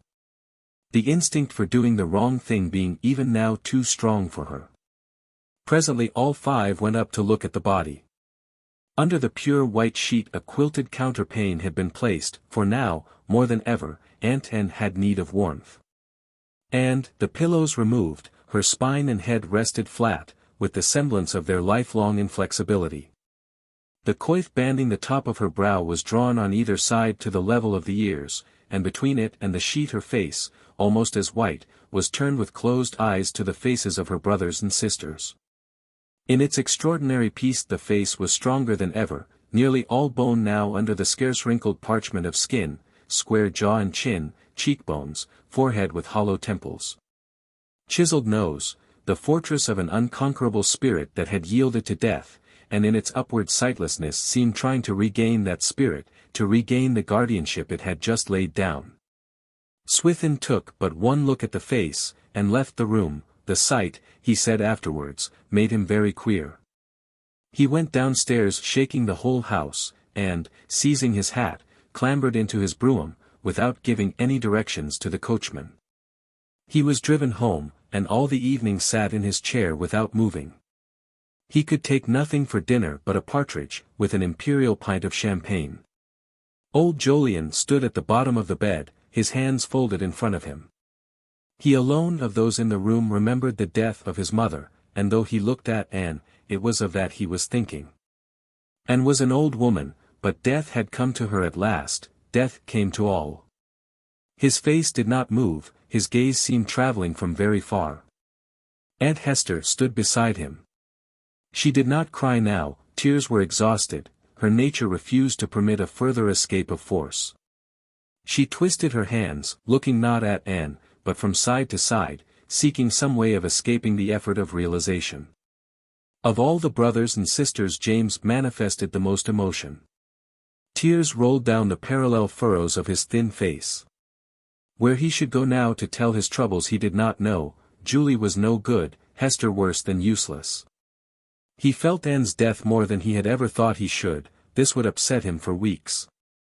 Presently Aunt Hester stole out, and Aunt Julie began moving about, doing what was necessary, so that twice she knocked against something.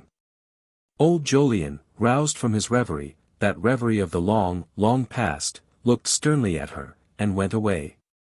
James alone was left by the bedside.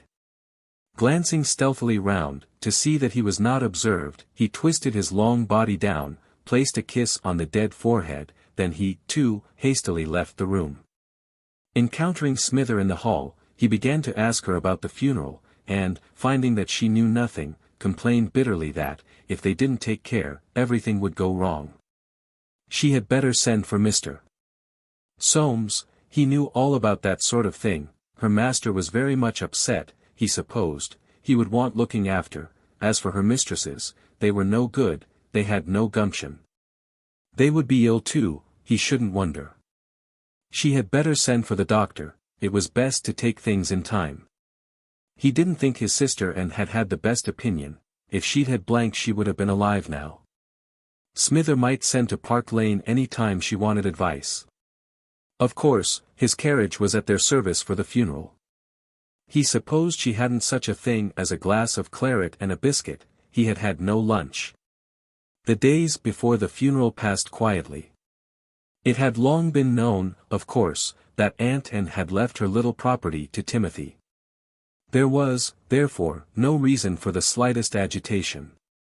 Soames, who was sole executor, took charge of all arrangements, and in due course sent out the following invitation to every male member of the family. 2. Your presence is requested at the funeral of Miss and Forsyte, in Highgate Cemetery. At noon of October. 1st, carriages will meet at The Bower, Bayswater Road, at 10:45. No flowers by request. RSVP. The morning came, cold, with a high, grey, London sky, and at 10:30 the first carriage, that of James, drove up.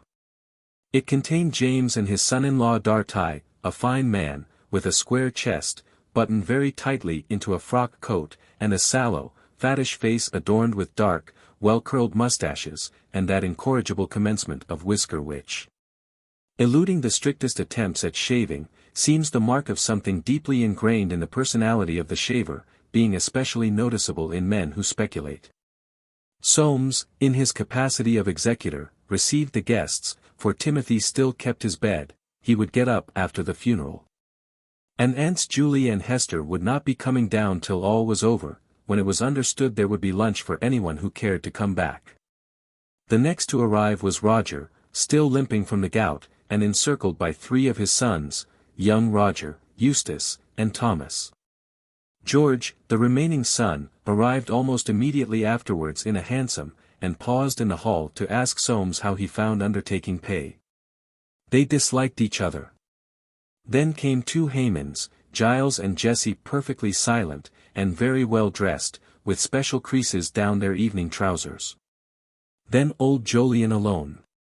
Next, Nicholas, with a healthy colour in his face, and a carefully veiled sprightliness in every movement of his head and body. One of his sons followed him, meek and subdued. Swithin, Forsyte, and Bosinney arrived at the same moment, and stood, bowing precedence to each other, but on the door opening they tried to enter together. They renewed their apologies in the hall, and, Swithin, settling his stock, which had become disarranged in the struggle, very slowly mounted the stairs. The other Hayman. 2 married sons of Nicholas, together with Tweedyman, Spender, and Warry, the husbands of married Forsyte and Hayman daughters. The company was then complete, 21 in all, not a male member of the family being absent but Timothy and young Jolyon. Entering the scarlet and green drawing-room, whose apparel made so vivid a setting for their unaccustomed costumes, each tried nervously to find a seat, desirous of hiding the emphatic blackness of his trousers. There seemed a sort of indecency in that blackness and in the color of their gloves, a sort of exaggeration of the feelings, and many cast shocked looks of secret envy at the buccaneer, who had no gloves, and was wearing grey trousers. A subdued hum of conversation rose, no one speaking of the departed, but each asking after the other, as though thereby casting an indirect libation to this event, which they had come to honor. And presently James said, "Well, I think we ought to be starting." They went downstairs, and, 2 and 2, as they had been told off in strict precedence, mounted the carriages. The hearse started at a foot's pace. The carriages moved slowly after. In the first went old Jolyon with Nicholas, in the second, the twins, Swithin and James, in the third, Roger and young Roger, Soames, young Nicholas, George and Bosinney followed in the fourth. Each of the other carriages, 8 in all, held 3 or 4 of the family, behind them came the doctor's brougham, then, at a decent interval, cabs containing family clerks and servants. And at the very end, one containing nobody at all, but bringing the total cortège up to the number of 13. So long as the procession kept to the highway of the Bayswater Road, it retained the foot space, but, turning into less important thoroughfares, it soon broke into a trot, and so proceeded, with intervals of walking in the more fashionable streets, until it arrived. In the first carriage old Jolyon and Nicholas were talking of their wills. In the second the twins, after a single attempt, had lapsed into complete silence. Both were rather deaf, and the exertion of making themselves heard was too great. Only once James broke this silence. "I shall have to be looking about for some ground somewhere. What arrangements have you made, Swithin?" And Swithin, fixing him with a dreadful stare, answered, "Don't talk to me about such things." In the third carriage a disjointed conversation was carried on in the intervals of looking out to see how far they had got, George remarking, "Well, it was really time that the poor old lady went." He didn't believe in people living beyond 70, young Nicholas replied mildly that the rule didn't seem to apply to the Forsytes. George said he himself intended to commit suicide at 60. Young Nicholas, smiling and stroking a long chin, didn't think his father would like that theory, he had made a lot of money since he was 60. Well, 70 was the outside limit. It was then time, George said, for them to go and leave their money to their children. Soames, hitherto silent, here joined in. He had not forgotten the remark about the undertaking, and, lifting his eyelids almost imperceptibly, said it was all very well for people who never made money to talk. He himself intended to live as long as he could. This was a hit at George, who was notoriously hard up. Bosinney muttered abstractedly, "Here, here," and, George yawning, the conversation dropped. Upon arriving, the coffin was borne into the chapel, and, 2 by 2, the mourners filed in behind it. This guard of men, all attached to the dead by the bond of kinship, was an impressive and singular sight in the great city of London, with its overwhelming diversity of life, its innumerable vocations, pleasures, duties, its terrible hardness. Its terrible call to individualism. The family had gathered to triumph over all this, to give a show of tenacious unity, to illustrate gloriously that law of property underlying the growth of their tree, by which it had thriven and spread, trunk and branches. The sap flowing through all, the full growth reached at the appointed time. The spirit of the old woman lying in her last sleep had called them to this demonstration. It was her final appeal to that unity which had been their strength, it was her final triumph that she had died while the tree was yet whole.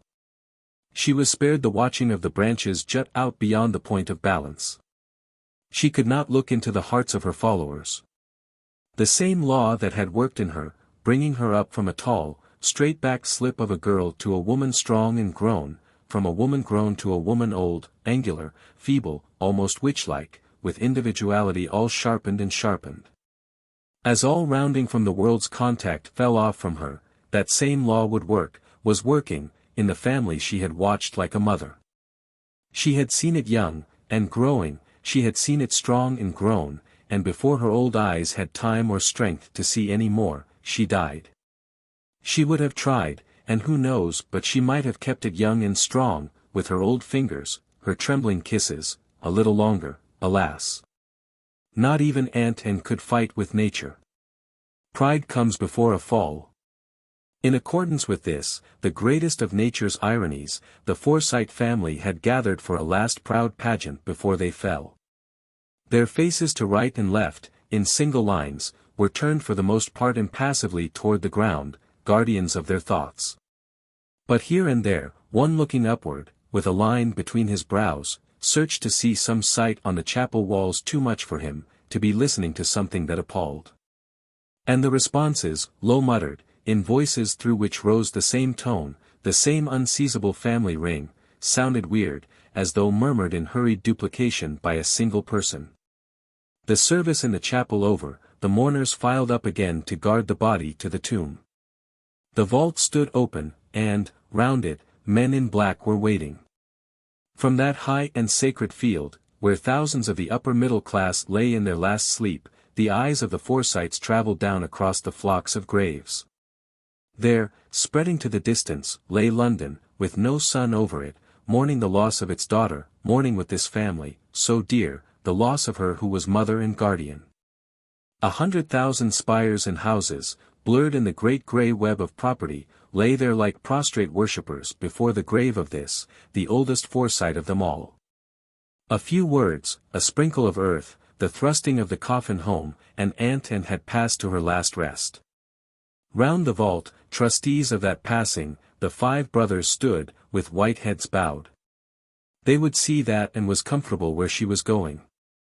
Her little property must stay behind, but otherwise, all that could be should be done.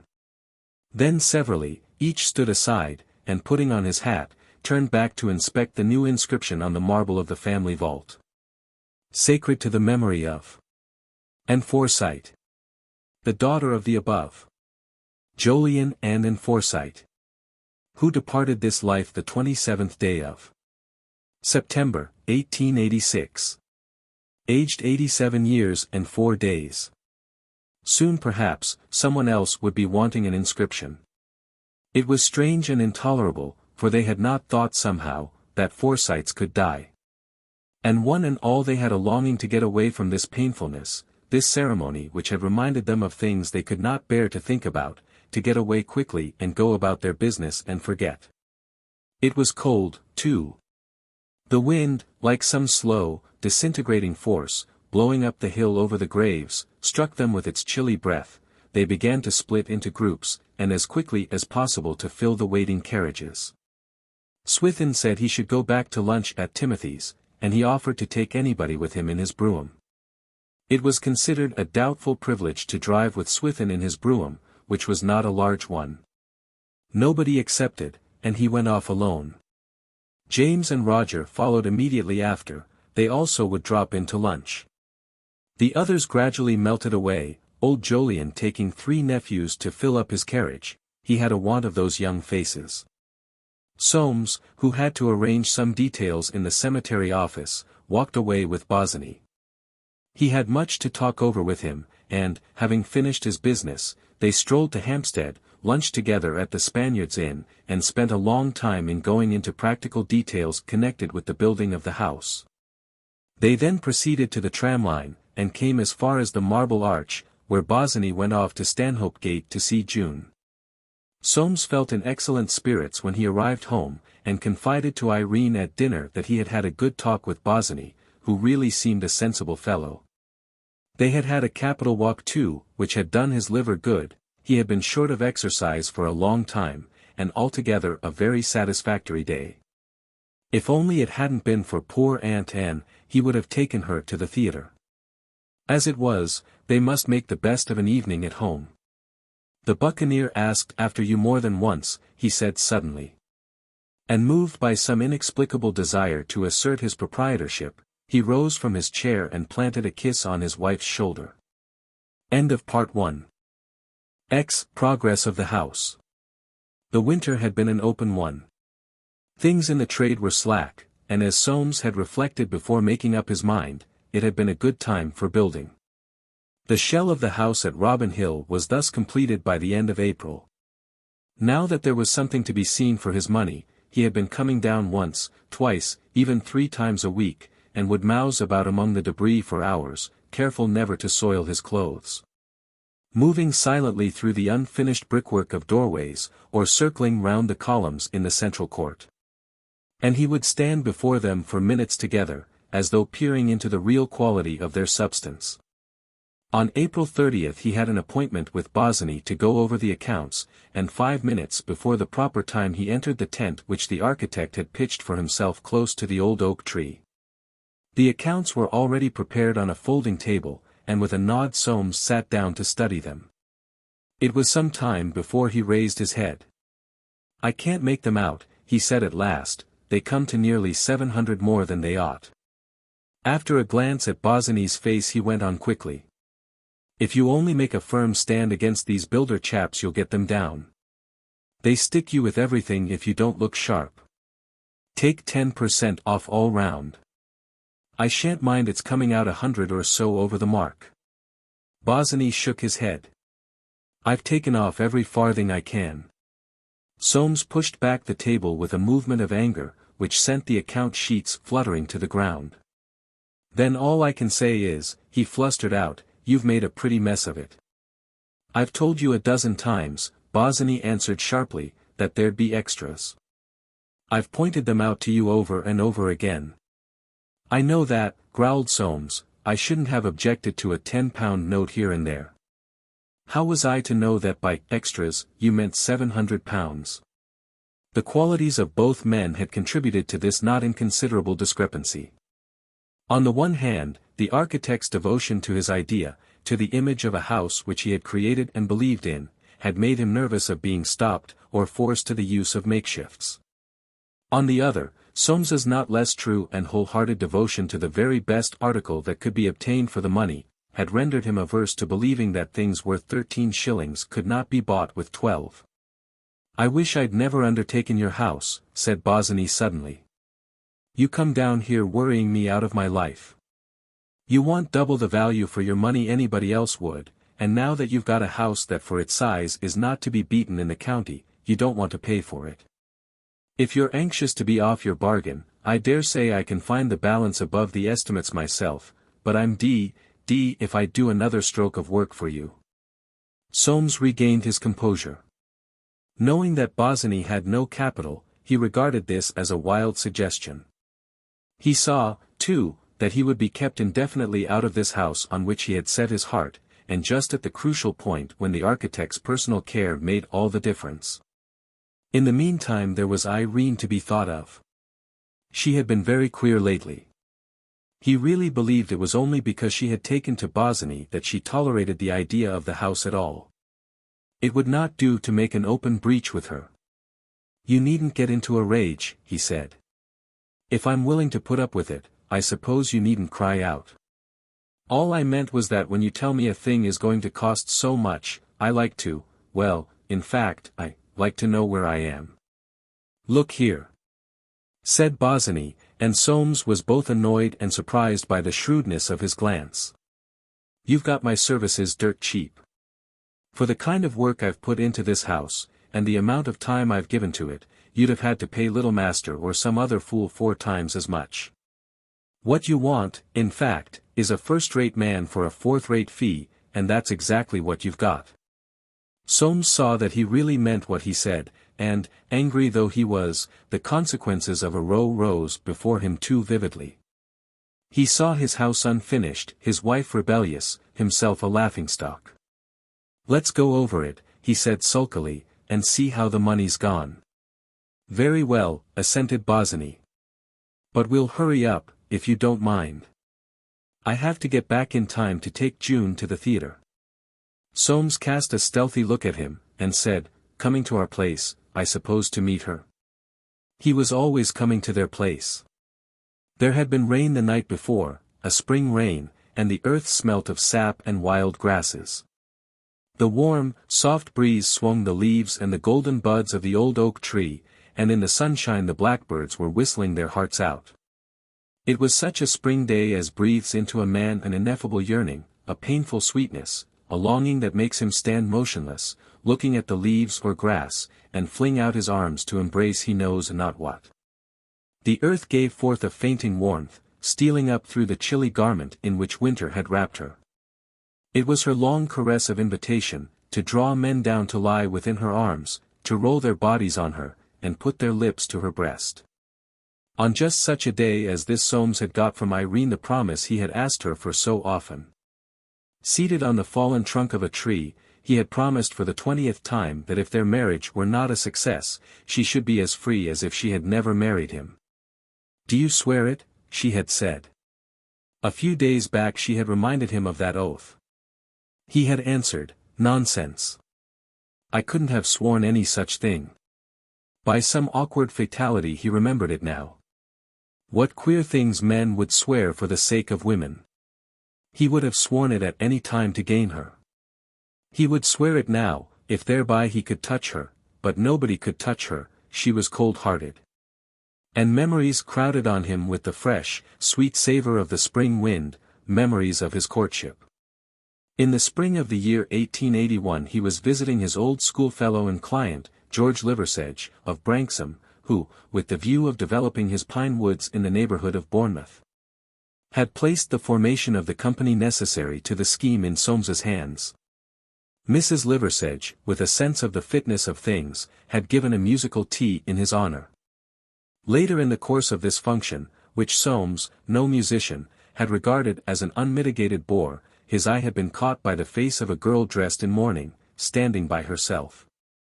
The lines of her tall, as yet rather thin figure, showed through the wispy, clinging stuff of her black dress, her black gloved hands were crossed in front of her, her lips slightly parted, and her large, dark eyes wandered from face to face. Her hair, done low on her neck, seemed to gleam above her black collar like coils of shining metal. And as Soames stood looking at her, the sensation that most men have felt at one time or another went stealing through him, a peculiar satisfaction of the senses, a peculiar certainty, which novelists and old ladies call love at first sight. Still stealthily watching her, he at once made his way to his hostess, and stood doggedly waiting for the music to cease. "Who is that girl with yellow hair and dark eyes?" he asked. "That, oh. Irene Heron. Her father, Professor Heron, died this year. She lives with her stepmother. She's a nice girl, a pretty girl, but no money." "Introduce me, please," said Soames. It was very little that he found to say, nor did he find her responsive to that little. But he went away with the resolution to see her again.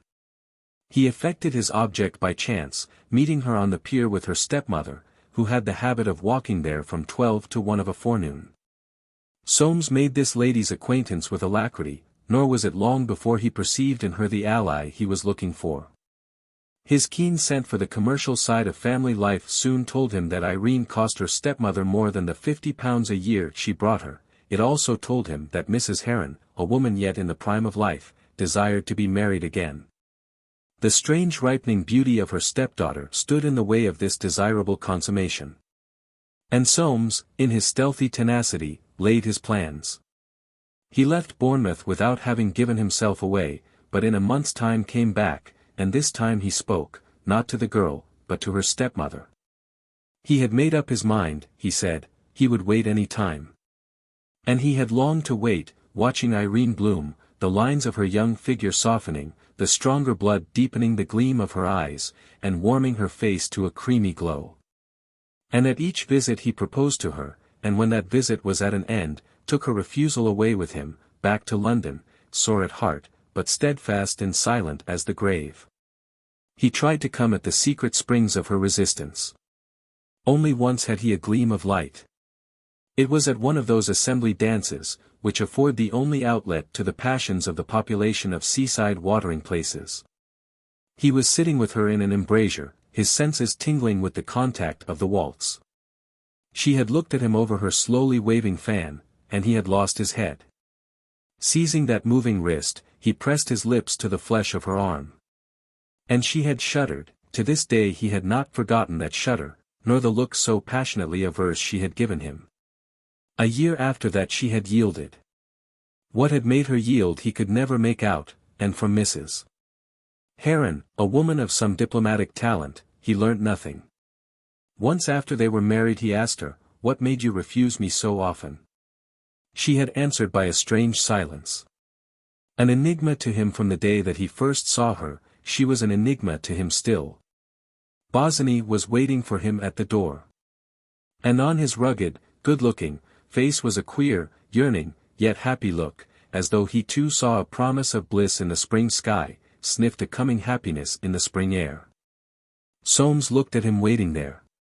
What was the matter with the fellow that he looked so happy? What was he waiting for with that smile on his lips and in his eyes? Soames could not see that for which Bosinney was waiting as he stood there drinking in the flower-scented wind. And once more he felt baffled in the presence of this man whom by habit he despised. He hastened on to the house. The only color for those tiles, he heard Bosinney say, is ruby with a grey tint in the stuff, to give a transparent effect. I should like Irene's opinion. I'm ordering the purple leather curtains for the doorway of this court, and if you distemper the drawing-room ivory cream over paper, you'll get an elusive look. You want to aim all through the decorations at what I call charm. Soames said, "You mean that my wife has charm?"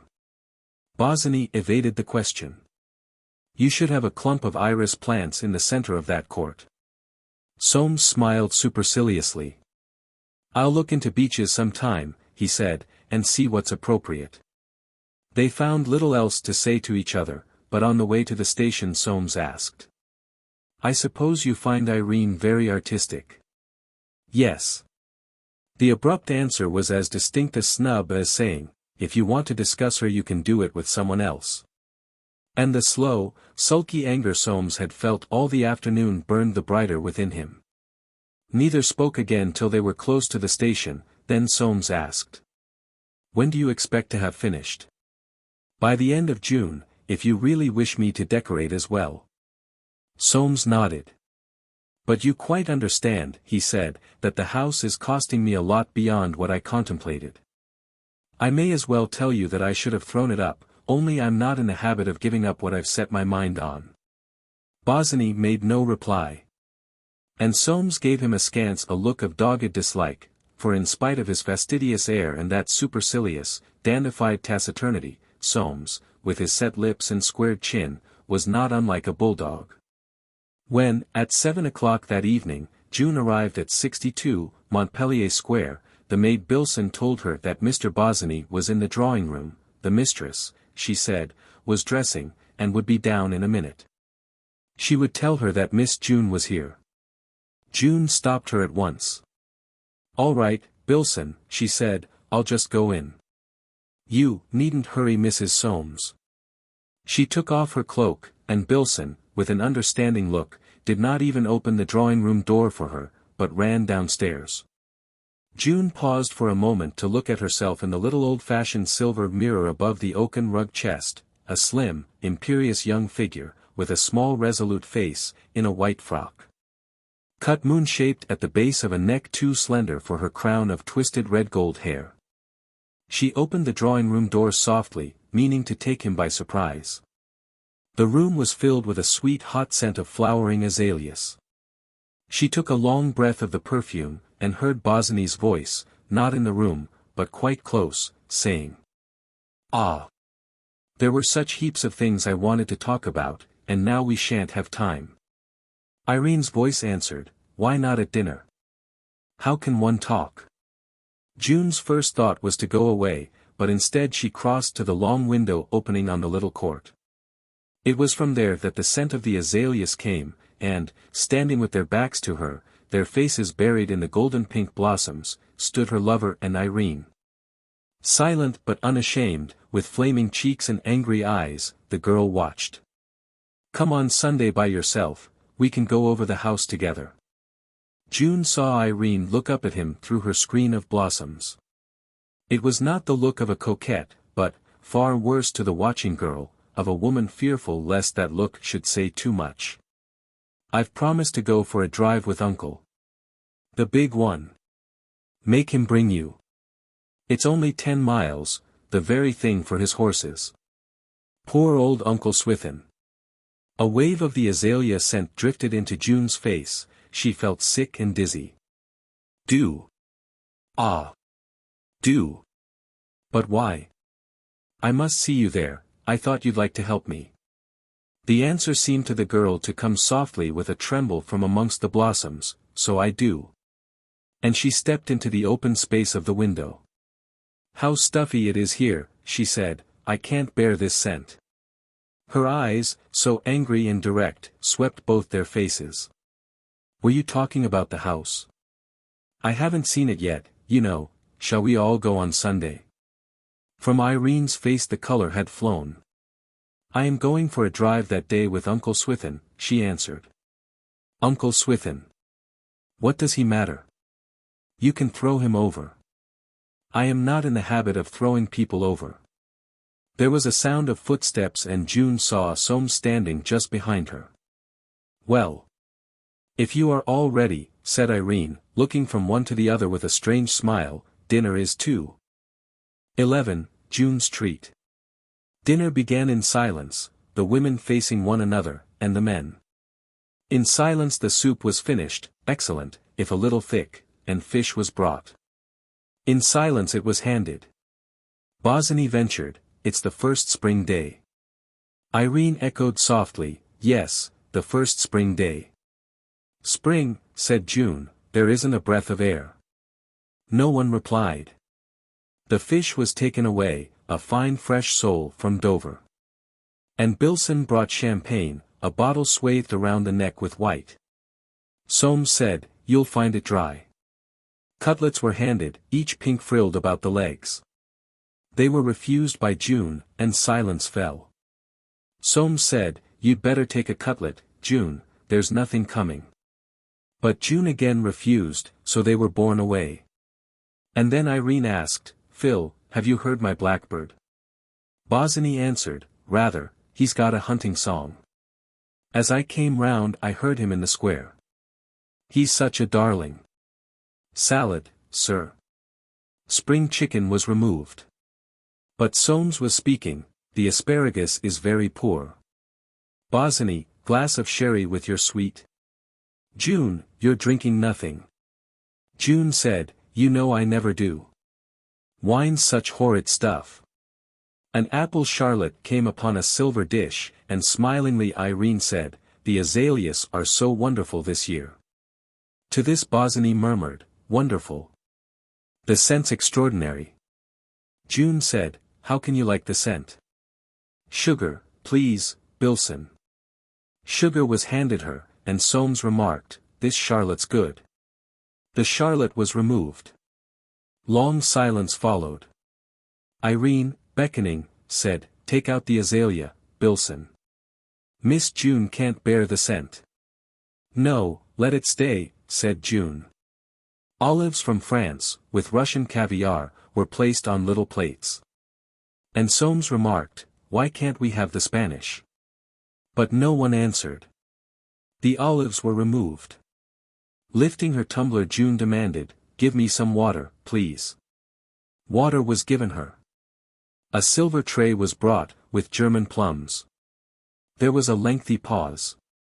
In perfect harmony all were eating them. Bosinney counted up the stones, this year, next year, sometime. Irene finished softly, never. There was such a glorious sunset. The skies all ruby still, so beautiful. He answered, underneath the dark. Their eyes had met, and June cried scornfully, a London sunset. Egyptian cigarettes were handed in a silver box. Soames, taking one, remarked, what time's your play begin? No one replied, and Turkish coffee followed in enameled cups. Irene, smiling quietly, said, if only. Only what? Said June. If only it could always be the spring. Brandy was handed, it was pale and old. Soames said, Bosinney, better take some brandy. Bosinney took a glass, they all arose. You want a cab? Asked Soames. June answered, no. My cloaks please, Bilson. Her cloak was brought. Irene, from the window, murmured, such a lovely night. The stars are coming out. Soames added, well, I hope you'll both enjoy yourselves. From the door June answered, thanks. Come, Phil. Bosinney cried, I'm coming.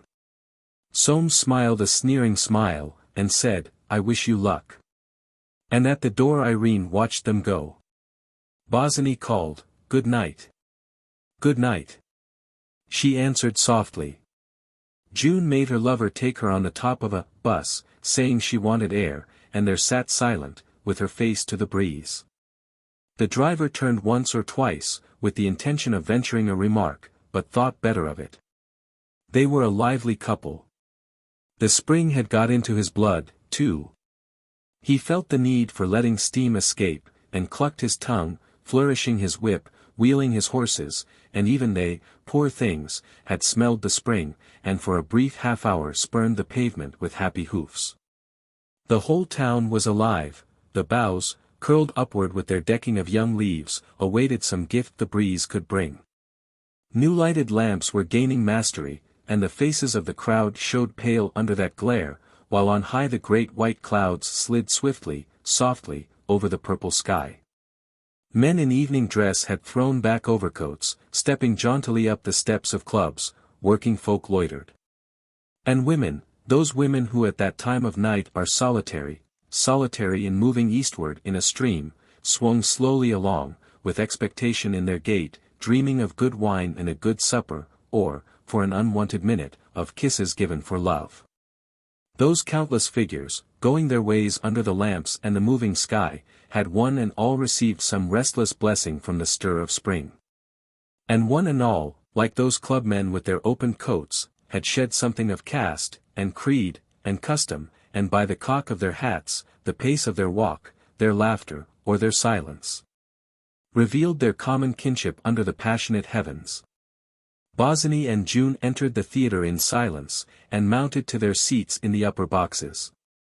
The piece had just begun, and the half-darkened house, with its rows of creatures peering all one way, resembled a great garden of flowers turning their faces to the sun. June had never before been in the upper boxes. From the age of 15 she had habitually accompanied her grandfather to the stalls, and not common stalls, but the best seats in the house, towards the centre of the third row, booked by old Jolyon, at Grogan and Boyne's. On his way home from the city, long before the day. Carried in his overcoat pocket, together with his cigar case and his old kid gloves, and handed to June to keep till the appointed night. And in those stalls, an erect old figure with a serene white head, a little figure, strenuous and eager, with a red gold head, they would sit through every kind of play, and on the way home old Jolyon would say of the principal actor, "Oh, he's a poor stick. You should have seen little Bobson." She had looked forward to this evening with keen delight. It was stolen, chaperoneless, undreamed of at Stanhope Gate, where she was supposed to be at Soames's. She had expected reward for her subterfuge, planned for her lover's sake. She had expected it to break up the thick, chilly cloud, and make the relations between them which of late had been so puzzling, so tormenting, sunny and simple again as they had been before the winter. She had come with the intention of saying something definite, and she looked at the stage with a furrow between her brows, seeing nothing, her hands squeezed together in her lap. A swarm of jealous suspicion stung her.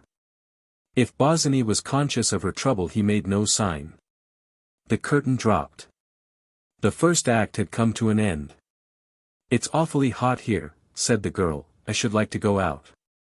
She was very white, and she knew, for with her nerves thus sharpened she saw everything, that he was both uneasy and compunctious. At the back of the theatre an open balcony hung over the street. She took possession of this, and stood leaning there without a word, waiting for him to begin. At last she could bear it no longer. "I want to say something to you, Phil," she said. "Yes." The defensive tone of his voice brought the color flying to her cheek, the words flying to her lips. "You don't give me a chance to be nice to you, you haven't for ages now." Bosinney stared down at the street. He made no answer. June cried passionately, "You know I want to do everything for you, that I want to be everything to you." A hum rose from the street, and, piercing it with a sharp ping, the bell sounded for the raising of the curtain. June did not stir. A desperate struggle was going on within her. Should she put everything to the proof? Should she challenge directly that influence, that attraction which was driving him away from her? It was her nature to challenge, and she said, "Phil, take me to see the house on Sunday." With a smile quivering and breaking on her lips, and trying, how hard, not to show that she was watching, she searched his face, saw it waver and hesitate, saw a troubled line come between his brows, the blood rush into his face. He answered, "Not Sunday, dear, some other day." "Why not Sunday?" "I shouldn't be in the way on Sunday." He made an evident effort, and said, "I have an engagement." "You are going to take?" His eyes grew angry. He shrugged his shoulders, and answered, "An engagement that will prevent my taking you to see the house." June bit her lip till the blood came, and walked back to her seat without another word, but she could not help the tears of rage rolling down her face.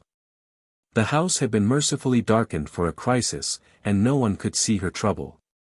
Yet in this world of Forsytes let no man think himself immune from observation.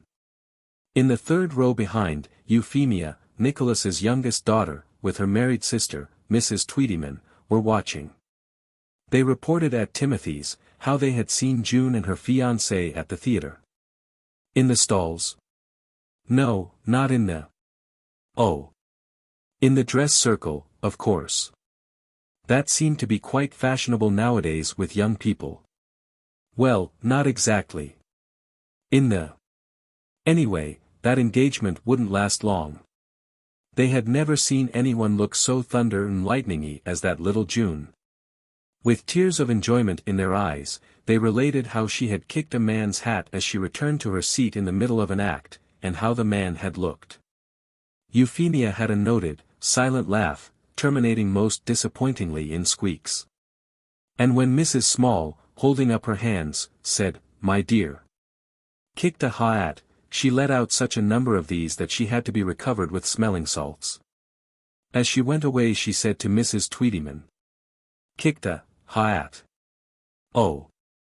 I shall die." For, that little June, this evening, that was to have been her treat, was the most miserable she had ever spent. God knows she tried to stifle her pride, her suspicion, her jealousy. She parted from Bosinney at old Jolyon's door without breaking down, the feeling that her lover must be conquered was strong enough to sustain her till his retiring footsteps brought home the true extent of her wretchedness. The noiseless Sankey let her in. She would have slipped up to her own room, but old Jolyon, who had heard her entrance, was in the dining-room doorway. "Come in and have your milk," he said. "It's been kept hot for you. You're very late. Where have you been?" June stood at the fireplace, with a foot on the fender and an arm on the mantelpiece, as her grandfather had done when he came in that night of the opera. She was too near a breakdown to care what she told him. "We dined at Soames's." "The man of property. His wife there in Bosinney?" "Yes." Old Jolyon's glance was fixed on her with the penetrating gaze from which it was difficult to hide. But she was not looking at him, and when she turned her face, he dropped his scrutiny at once. He had seen enough, and too much. He bent down to lift the cup of milk for her from the hearth, and, turning away, grumbled, "You oughtn't to stay out so late, it makes you fit for nothing." He was invisible now behind his paper, which he turned with a vicious crackle. But when June came up to kiss him, he said, "Good night, my darling," in a tone so tremulous and unexpected, that it was all the girl could do to get out of the room without breaking into the fit of sobbing which lasted her well on into the night. When the door was closed, old Jolyon dropped his paper, and stared long and anxiously in front of him. "The beggar," he thought. "I always knew she'd have trouble with him." Uneasy doubts and suspicions, the more poignant that he felt himself powerless to check or control the march of events, came crowding upon him. Was the fellow going to jilt her? He longed to go and say to him, "Look here, you sir. Are you going to jilt my granddaughter?" But how could he? Knowing little or nothing, he was yet certain, with his unerring astuteness, that there was something going on. He suspected Bosinney of being too much at Montpellier Square. "This fellow," he thought, "may not be a scamp, his face is not a bad one, but he's a queer fish. I don't know what to make of him. I shall never know what to make of him. They tell me he works like a nigger, but I see no good coming of it. He's unpractical, he has no method. When he comes here, he sits as glum as a monkey. If I ask him what wine he'll have, he says, 'Thanks, any wine.' If I offer him a cigar, he smokes it as if it were a twopenny German thing.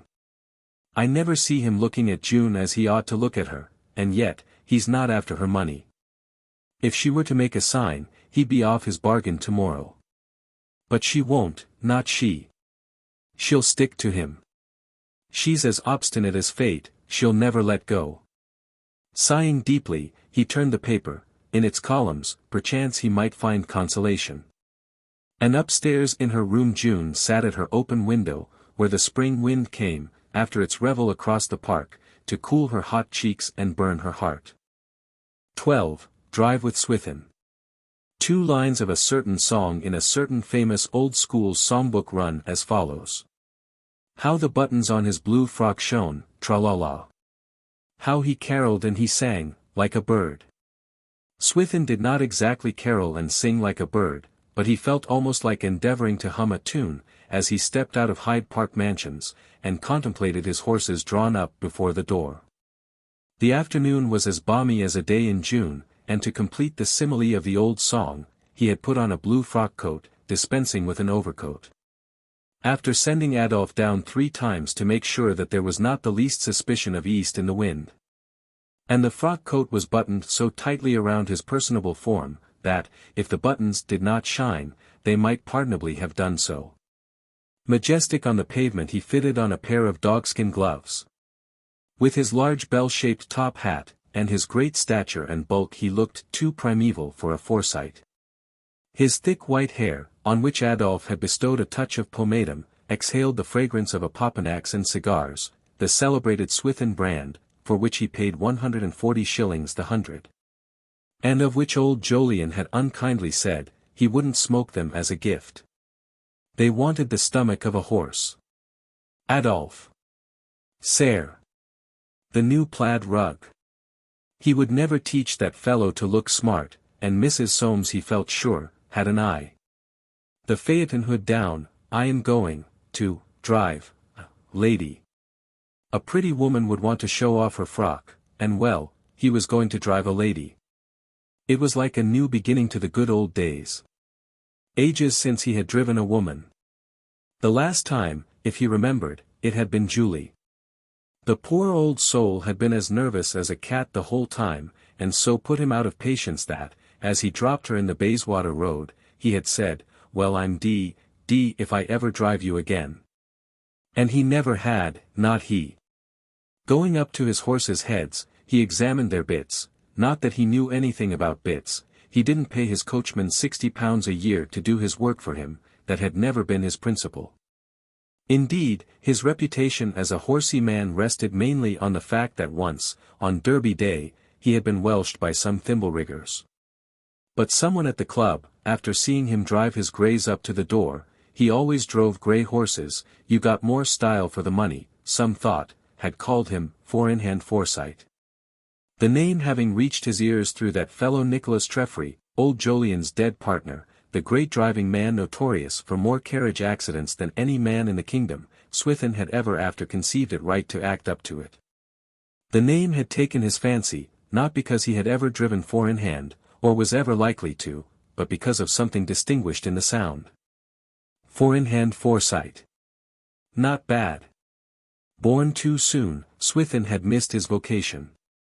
Coming upon London 20 years later, he could not have failed to have become a stockbroker, but at the time when he was obliged to select, this great profession had not as yet become the chief glory of the upper middle class. He had literally been forced into auctioneering. Once in the driving seat, with the reins handed to him, and blinking over his pale old cheeks in the full sunlight, he took a slow look round. Adolphe was already up behind. The cockaded groom at the horses' heads stood ready to let go, everything was prepared for the signal, and Swithin gave it. The equipage dashed forward, and before you could say Jack Robinson, with a rattle and flourish drew up at Soames's door. Irene came out at once, and stepped in, he afterward described it at Timothy's, as light as, Taglioni, no fuss about it, no wanting this or wanting that, and above all, Swithin dwelt on this, staring at Mrs. Septimus in a way that disconcerted her a good deal, no silly nervousness. To Aunt Hester he portrayed Irene's hat. Not one of your great flopping things, sprawling about, and catching the dust, that women are so fond of nowadays, but a neat little, he made a circular motion of his hand, white veil, capital taste. What was it made of? Inquired Aunt Hester, who manifested a languid but permanent excitement at any mention of dress. Made of, returned Swithin, now how should I know?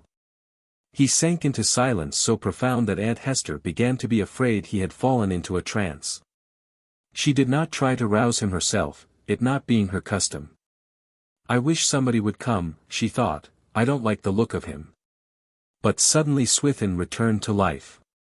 Made of, he wheezed out slowly, what should it be made of?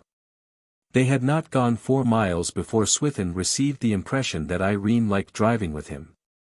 Her face was so soft behind that white veil, and her dark eyes shone so in the spring light, and whenever he spoke she raised them to him and smiled. On Saturday morning Soames had found her at her writing table with a note written to Swithin, putting him off. Why did she want to put him off? He asked. She might put her own people off when she liked, he would not have her putting off his people. She had looked at him intently, had torn up the note, and said, very well. And then she began writing another. He took a casual glance presently, and saw that it was addressed to Bosinney. What are you writing to him about? He asked. Irene, looking at him again with that intent look, said quietly, something he wanted me to do for him. Humph, said Soames, commissions. You'll have your work cut out if you begin that sort of thing. He said no more. Swithin opened his eyes at the mention of Robin Hill. It was a long way for his horses, and he always dined at 7:30, before the rush at the club began. The new chef took more trouble with an early dinner, a lazy rascal. He would like to have a look at the house, however.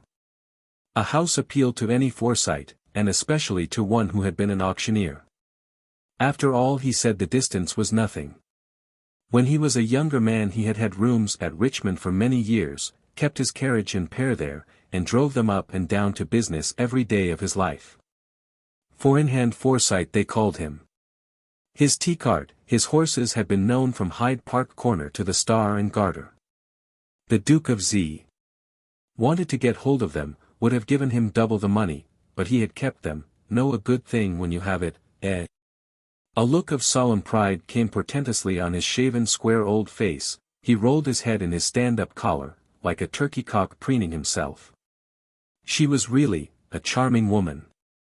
He enlarged upon her frock afterwards to Aunt Julie, who held up her hands at his way of putting it. Fitted her like a skin, tight as a drum, that was how he liked them, all of a piece, none of your Daverty, scarecrow women. He gazed at Mrs. Septimus Small, who took after James, long and thin. There's style about her, he went on, fit for a king. And she's so quiet with it too. She seems to have made quite a conquest of you, anyway, drawled Aunt Hester from her corner. Swithin heard extremely well when anybody attacked him. What's that? He said. I know a pretty woman when I see one, and all I can say is, I don't see the young man about that's fit for her, but perhaps, you, do, come, perhaps, you do. Oh. Murmured Aunt Hester, ask Julie. Long before they reached Robin Hill, however, the unaccustomed airing had made him terribly sleepy.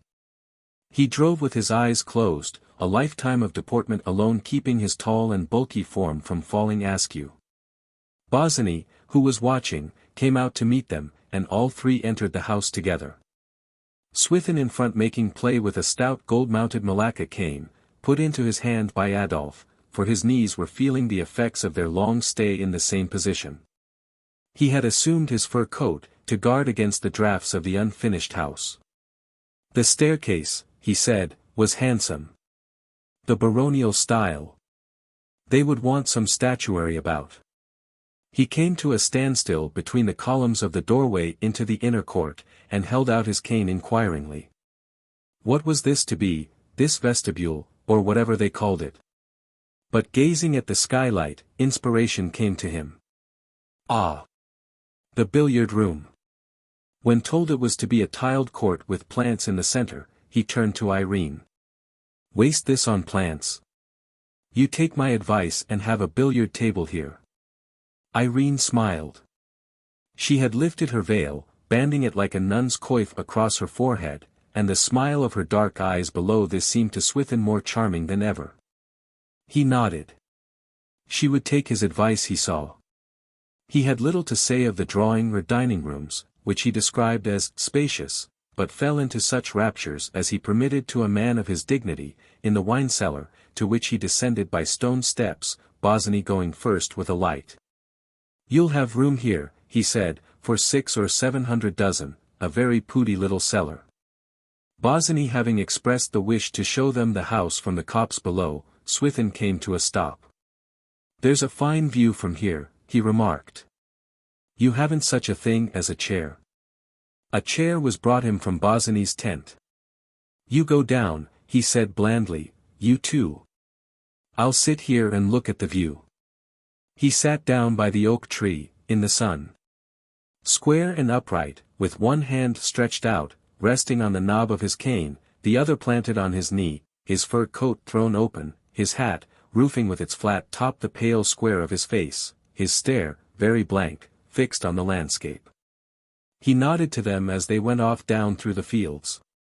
He was, indeed, not sorry to be left thus for a quiet moment of reflection. The air was balmy, not too much heat in the sun, the prospect a fine one, a remarka. His head fell a little to one side, he jerked it up and thought, odd. They were waving to him from the bottom. He put up his hand, and moved it more than once.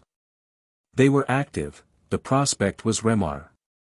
His head fell to the left, he jerked it up at once, it fell to the right. It remained there, he was asleep. And asleep, a sentinel on the top of the rise, he appeared to rule over this prospect, remarkable, like some image blocked out by the special artist, of primeval Forsytes in pagan days, to record the domination of mind over matter. And all the unnumbered generations of his yeoman ancestors, wont of a Sunday to stand akimbo surveying their little plots of land, their grey unmoving eyes hiding their instinct with its hidden roots of violence. Their instinct for possession to the exclusion of all the world, all these unnumbered generations seemed to sit there with him on the top of the rise.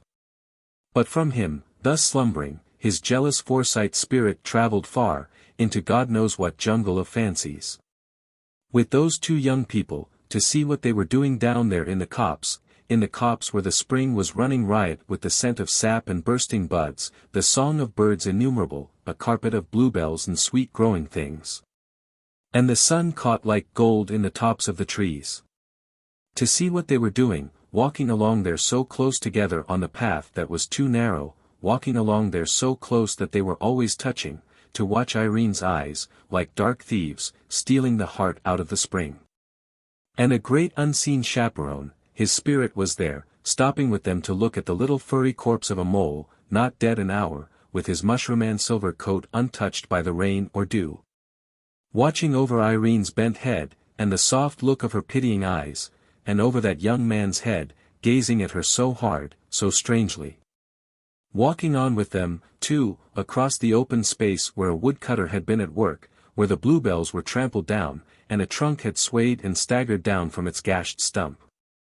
Climbing it with them, over, and on to the very edge of the copse, whence there stretched an undiscovered country, from far away in which came the sounds, cuckoo cuckoo. Silent, standing with them there, and uneasy at their silence. Very queer, very strange. Then back again, as though guilty, through the wood, back to the cutting, still silent, amongst the songs of birds that never ceased, and a wild scent, What was it, like that herb they put in, back to the log across the path?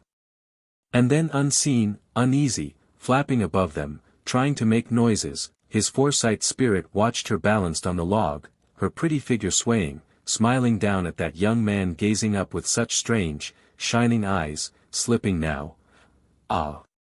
Falling, oh.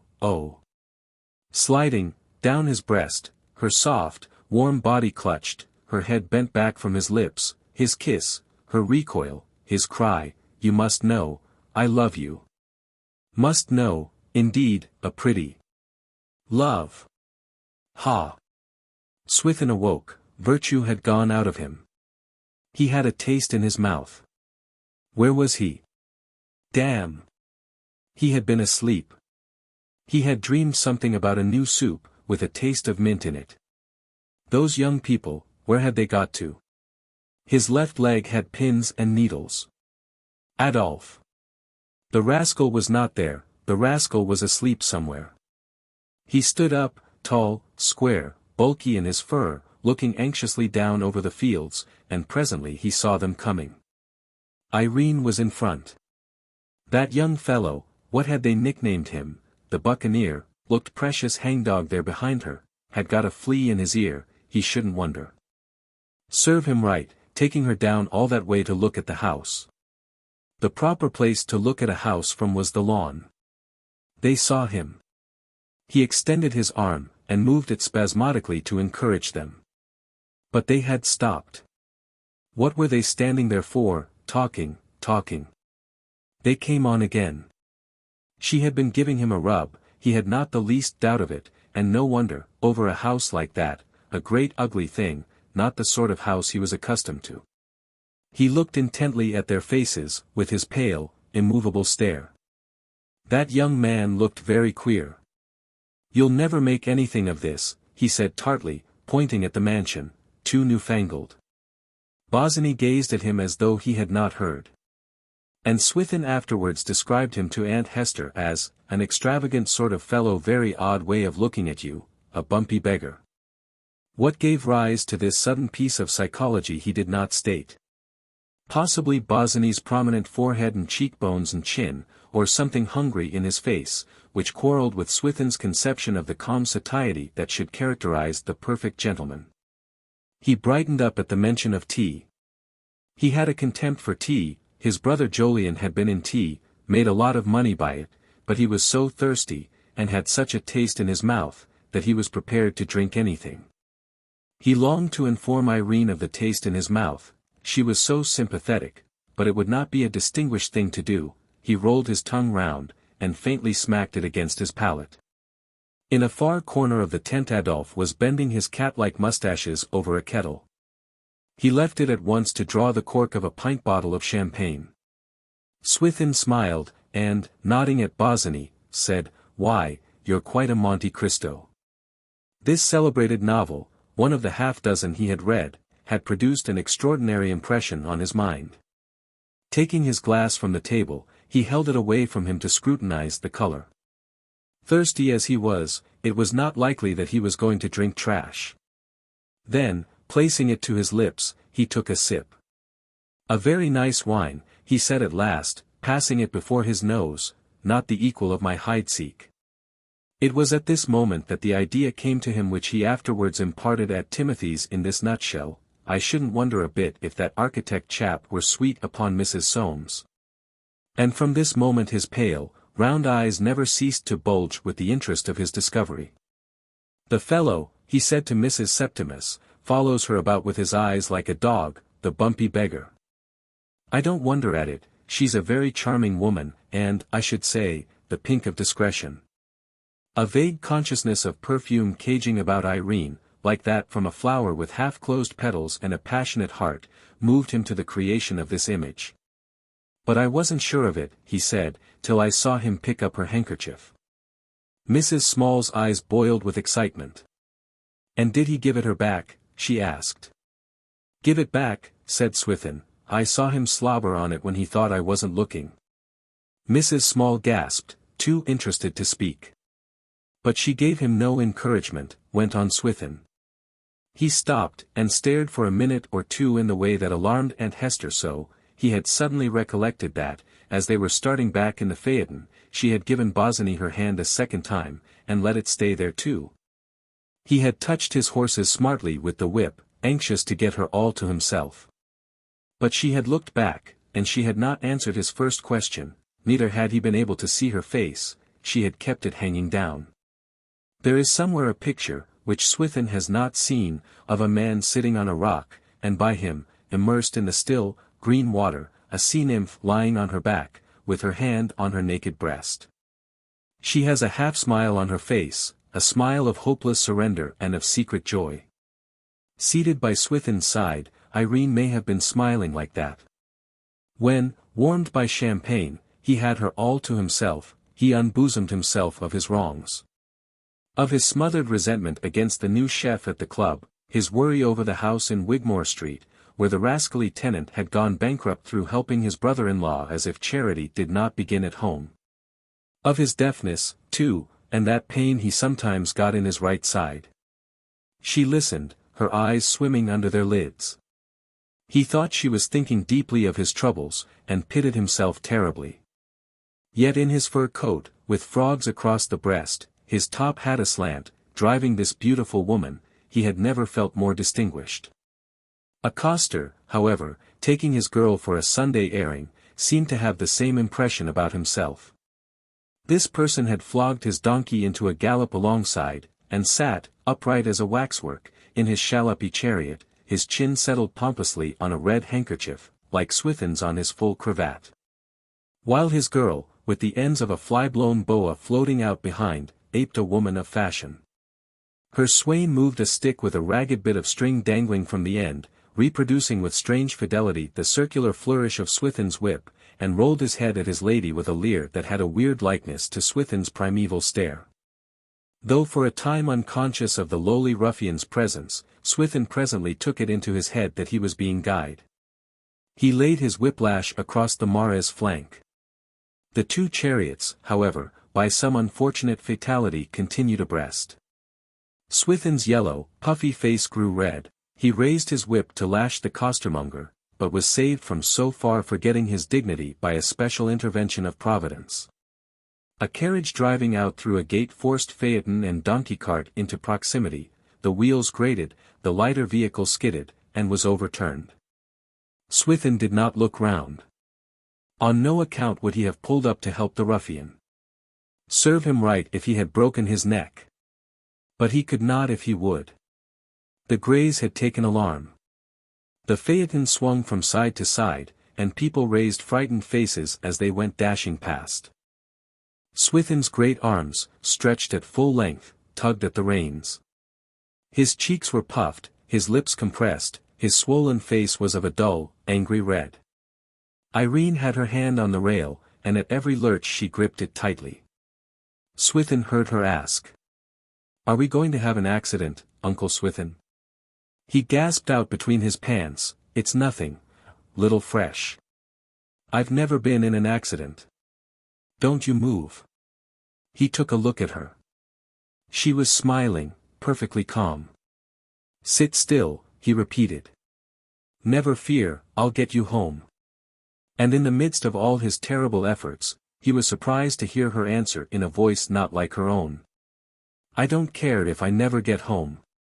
The carriage giving a terrific lurch, Swithin's exclamation was jerked back into his throat. The horses, winded by the rise of a hill, now steadied to a trot, and finally stopped of their own accord. When Swithin described it at Timothy's, I pulled him up, there she was as cool as myself. God bless my soul. She behaved as if she didn't care whether she broke her neck or not. What was it she said? "I don't care if I never get home." Leaning over the handle of his cane, he wheezed out, to Mrs. Small's terror, "And I'm not altogether surprised, with a finikin feller like young Soames for a husband." It did not occur to him to wonder what Bosinney had done after they had left him there alone, whether he had gone wandering about like the dog to which Swithin had compared him. Wandering down to that copse where the spring was still in riot, the cuckoo still calling from afar, gone down there with her handkerchief pressed to lips, its fragrance mingling with the scent of mint and thyme. Gone down there with such a wild, exquisite pain in his heart that he could have cried out among the trees. Or what, indeed, the fellow had done. In fact, till he came to Timothy's, Swithin had forgotten all about him. 13. James goes to see for himself. Those ignorant of Forsyte change would not, perhaps, foresee all the stir made by Irene's visit to the house. After Swithin had related at Timothy's the full story of his memorable drive, the same, with the least suspicion of curiosity, the merest touch of malice, and a real desire to do good, was passed on to June. "And what a dreadful thing to say, my dear," ended Aunt Julie, "that about not going home." What did she mean? It was a strange recital for the girl. She heard it flushing painfully, and, suddenly, with a curt handshake, took her departure. Almost rude.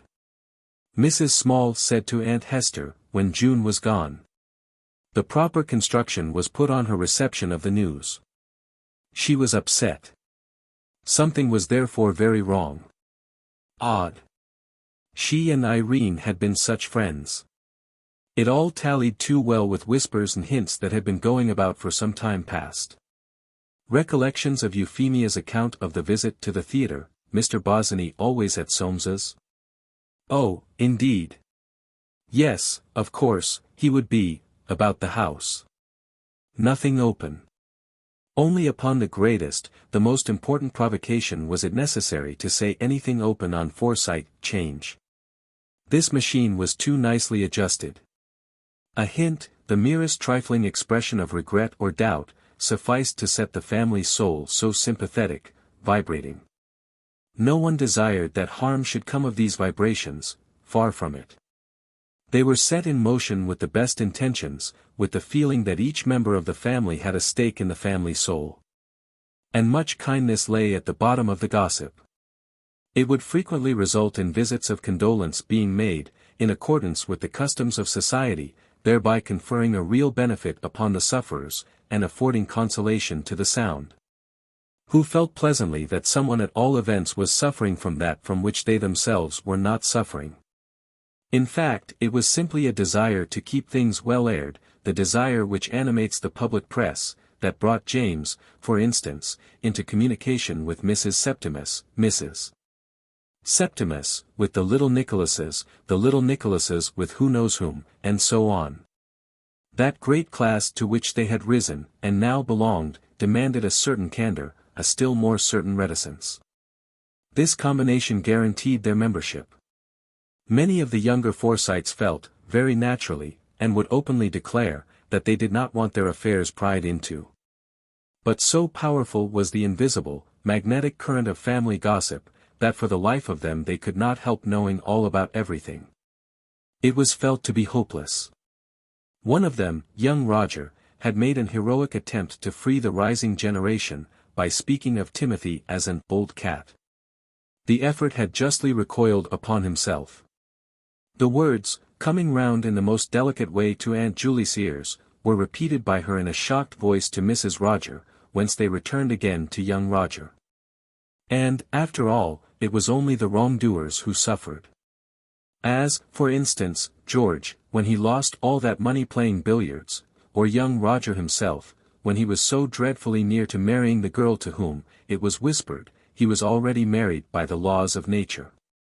Or again Irene, who was thought, rather than said, to be in danger. All this was not only pleasant but salutary. And it made so many hours go lightly at Timothy's in the Bayswater Road.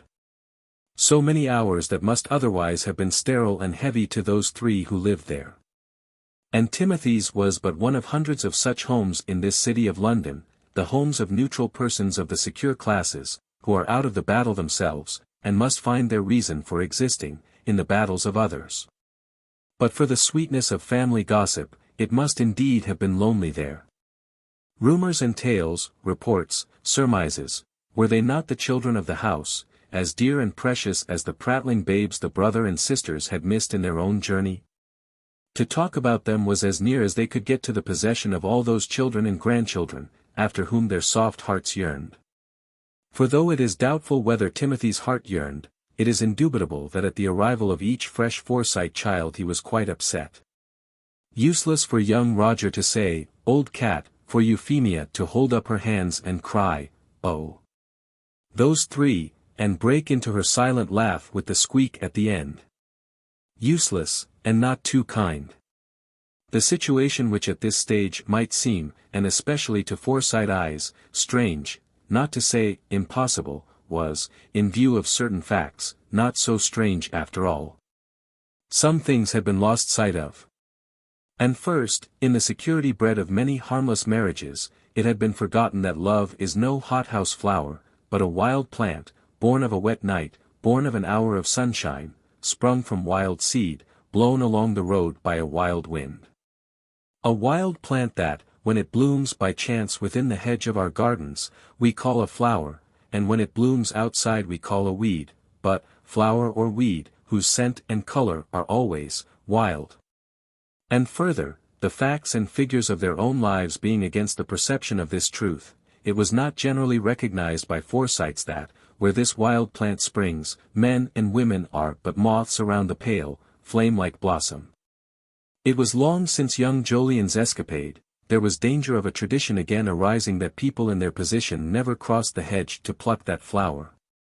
That one could reckon on having love, like measles, once in due season, and getting over it comfortably for all time, as with measles, on a soothing mixture of butter and honey, in the arms of wedlock.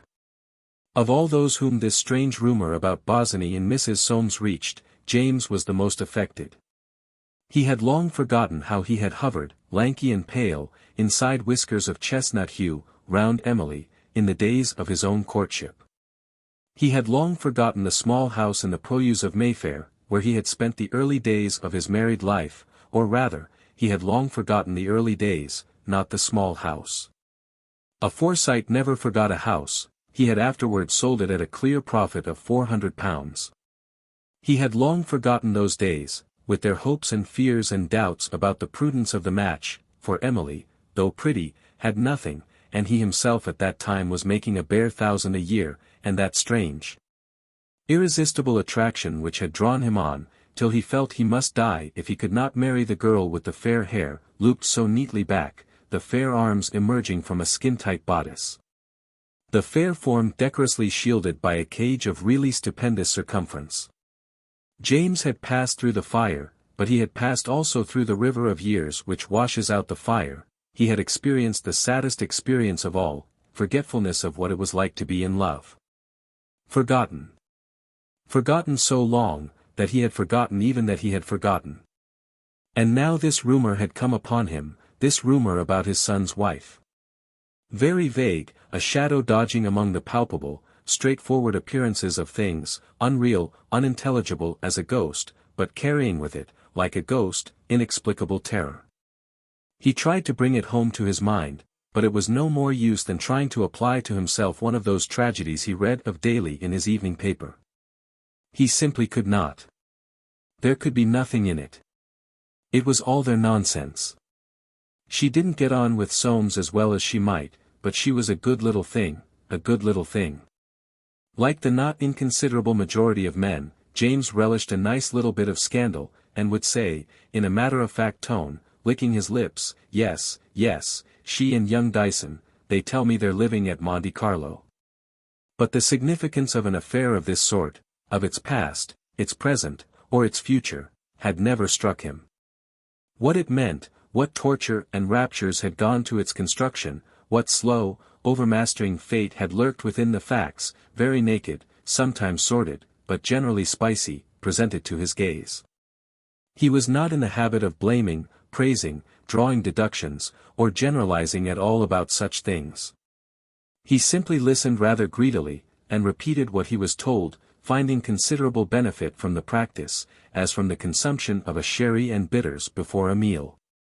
Now, however, that such a thing, or rather the rumor, the breath of it, had come near him personally, he felt as in a fog, which filled his mouth full of a bad, thick flavor, and made it difficult to draw breath.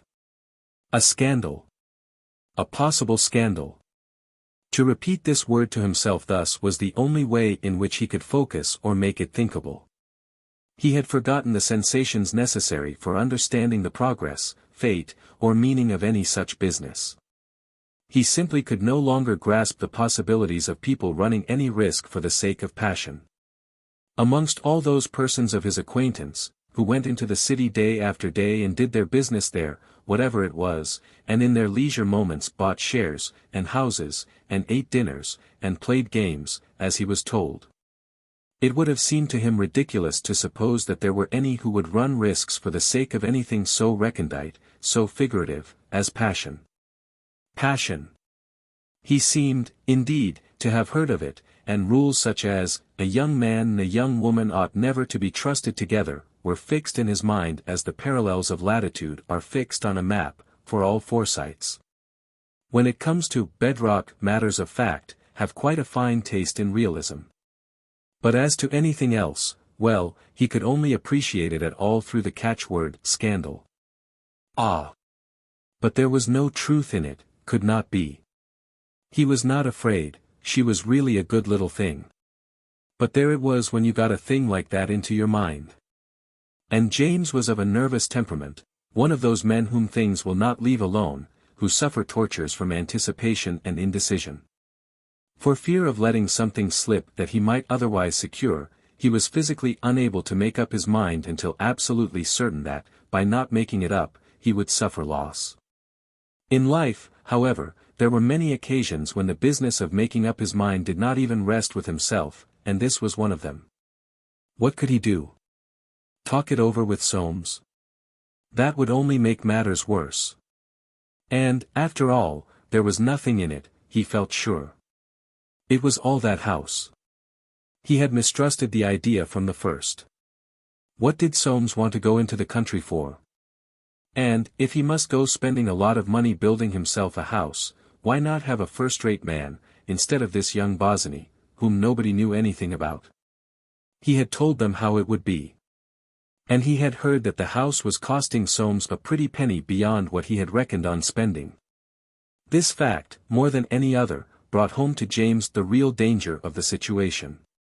It was always like this with these artistic chaps. A sensible man should have nothing to say to them. He had warned Irene, too. And see what had come of it. And it suddenly sprang into James's mind that he ought to go and see for himself. In the midst of that fog of uneasiness in which his mind was enveloped, the notion that he could go and look at the house afforded him inexplicable satisfaction. It may have been simply the decision to do something, more possibly the fact that he was going to look at a house, that gave him relief. He felt that in staring at an edifice of bricks and mortar, of wood and stone, built by the suspected man himself, he would be looking into the heart of that rumor about Irene. Without saying a word, therefore, to anyone, he took a hansom to the station and proceeded by train to Robin Hill. Thence, there being no flies, in accordance with the custom of the neighborhood, he found himself obliged to walk. He started slowly up the hill, his angular knees and high shoulders bent complainingly, his eyes fixed on his feet, yet, neat for all that, in his high hat and his frock coat, on which was the speckless gloss imparted by perfect superintendence. Emily saw to that is, she did not, of course, see to it, people of good position not seeing to each other's buttons, and Emily was of good position, but she saw that the butler saw to it. He had to ask his way 3 times. On each occasion he repeated the directions given him, got the man to repeat them, then repeated them a second time, for he was naturally of a talkative disposition, and one could not be too careful in a new neighborhood. He kept assuring them that it was a new house he was looking for. It was only, however, when he was shown the roof through the trees that he could feel really satisfied that he had not been directed entirely wrong. A heavy sky seemed to cover the world with the grey whiteness of a whitewashed ceiling. There was no freshness or fragrance in the air. On such a day even British workmen scarcely cared to do more than they were obliged, and moved about their business without the drone of talk which whiles away the pangs of labor. Through spaces of the unfinished house, shirt-sleeved figures worked slowly, and sounds arose, spasmodic knockings, the scraping of metal, the sawing of wood, with the rumble of wheelbarrows along boards. Now and again the foreman's dog, tethered by a string to an oaken beam, whimpered feebly, with a sound like the singing of a kettle. The fresh-fitted window panes, daubed each with a white patch in the center, stared out at James like the eyes of a blind dog. And the building chorus went on, strident and mirthless under the grey-white sky. But the thrushes, hunting amongst the fresh-turned earth for worms, were silent quite. James picked his way among the heaps of gravel. The drive was being laid, till he came opposite the porch. Here he stopped and raised his eyes. There was but little to see from this point of view, and that little he took in at once, but he stayed in this position many minutes, and who shall know of what he thought? His china-blue eyes under white eyebrows that jutted out in little horns, never stirred, the long upper lip of his wide mouth, between the fine white whiskers, twitched once or twice. It was easy to see from that anxious rapt expression, whence Soames derived the handicapped look which sometimes came upon his face. James might have been saying to himself, "I don't know, life's a tough job." In this position Bosinney surprised him. James brought his eyes down from whatever bird's nest they had been looking for in the sky to Bosinney's face, on which was a kind of humorous scorn. "How do you do, Mr. Forsyte? Come down to see for yourself?" It was exactly what James, as we know, had come for, and he was made correspondingly uneasy. He held out his hand, however, saying, "How are you?" without looking at Bosinney. The latter made way for him with an ironical smile. James scented something suspicious in this courtesy. "I should like to walk round the outside first," he said, "and see what you've been doing." A flagged terrace of rounded stones with a list of 2 or 3 inches to port had been laid round the southeast and southwest sides of the house, and ran with a beveled edge into mould, which was in preparation for being turfed. Along this terrace James led the way. "Now what did this cost?" he asked, when he saw the terrace extending round the corner. "What should you think?" inquired Bosinney. "How should I know?" replied James somewhat nonplussed. 200 or 300, I dare say." "The exact sum." James gave him a sharp look, but the architect appeared unconscious, and he put the answer down to mishearing. On arriving at the garden entrance, he stopped to look at the view. "That ought to come down," he said, pointing to the oak tree. "You think so? You think that with the tree there you don't get enough view for your money?" Again James eyed him suspiciously. This young man had a peculiar way of putting things. "Well," he said, with a perplexed, nervous emphasis, "I don't see what you want with a tree." "It shall come down tomorrow," said Bosinney. James was alarmed. "Oh," he said, "don't go saying I said it was to come down. I know nothing about it." "No." James went on in a fluster, "Why, what should I know about it? It's nothing to do with me. You do it on your own responsibility. You'll allow me to mention your name?" James grew more and more alarmed. "I don't know what you want mentioning my name for," he muttered. "You'd better leave the tree alone." "It's not your tree." He took out a silk handkerchief and wiped his brow. They entered the house. Like Swithin, James was impressed by the inner courtyard. "You must have spent a deuce of a lot of money here," he said, after staring at the columns and gallery for some time. "Now, what did it cost to put up those columns?" "I can't tell you offhand," thoughtfully answered Bosinney, "but I know it was a deuce of a lot." "I should think so," said James. "I should." He caught the architect's eye, and broke off. And now, whenever he came to anything of which he desired to know the cost, he stifled that curiosity. Bosinney appeared determined that he should see everything, and had not James been of too noticing a nature, he would certainly have found himself going round the house a second time. He seemed so anxious to be asked questions, too, that James felt he must be on his guard. He began to suffer from his exertions, for, though wiry enough for a man of his long build, he was 75 years old. He grew discouraged. He seemed no nearer to anything, had not obtained from his inspection any of the knowledge he had vaguely hoped for. He had merely increased his dislike and mistrust of this young man, who had tired him out with his politeness, and in whose manner he now certainly detected mockery. The fellow was sharper than he had thought, and better looking than he had hoped. He had a don't care appearance that James, to whom risk was the most intolerable thing in life, did not appreciate, a peculiar smile, too, coming when least expected, and very queer eyes. He reminded James, as he said afterwards, of a hungry cat. This was as near as he could get, in conversation with Emily, to a description of the peculiar exasperation, velvetiness, and mockery, of which Bosinney's manner had been composed. At last, having seen all that was to be seen, he came out again at the door where he had gone in. And now, feeling that he was wasting time and strength and money, all for nothing, he took the courage of a Forsyte in both hands, and, looking sharply at Bosinney, said, "I dare say you see a good deal of my daughter-in-law. Now, what does she think of the house? But she hasn't seen it, I suppose?" This he said, knowing all about Irene's visit, not, of course, that there was anything in the visit, except that extraordinary remark she had made about not caring to get home, and the story of how June had taken the news. He had determined, by this way of putting the question, to give Bosinney a chance, as he said to himself. The latter was long in answering, but kept his eyes with uncomfortable steadiness on James. "She has seen the house, but I can't tell you what she thinks of it." Nervous and baffled, James was constitutionally prevented from letting the matter drop. "Oh," he said, "she has seen it. Soames brought her down, I suppose?" Bosinney smilingly replied, "Oh, no." "What, did she come down alone?" "Oh, no." "Then, who brought her?" "I really don't know whether I ought to tell you who brought her." To James, who knew that it was Swithin, this answer appeared incomprehensible. "Why," he stammered, "you know that," but he stopped, suddenly perceiving his danger. "Well," he said, "if you don't want to tell me I suppose you won't." "Nobody tells me anything." Somewhat to his surprise Bosinney asked him a question. "By the by," he said, "could you tell me if there are likely to be any more of you coming down?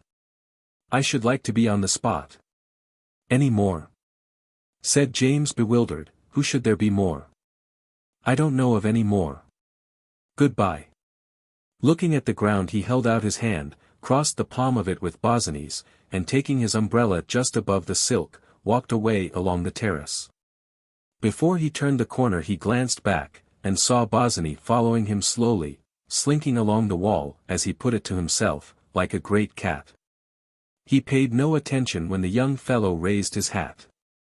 Outside the drive, and out of sight, he slackened his pace still more. Very slowly, more bent than when he came, lean, hungry, and disheartened, he made his way back to the station. The buccaneer, watching him go so sadly home, felt sorry perhaps for his behavior to the old man. 14. Soames and Bosinney correspond. James said nothing to his son of this visit to the house. But, having occasion to go to Timothy's one morning on a matter connected with a drainage scheme which was being forced by the sanitary authorities on his brother, he mentioned it there. It was not, he said, a bad house. He could see that a good deal could be made of it. The fellow was clever in his way, though what it was going to cost Soames before it was done with he didn't know. Euphemia Forsyte, who happened to be in the room, she had come round to borrow the Reverend Mr. Scholl's last novel, Passion and Paregoric, which was having such a vogue, chimed in.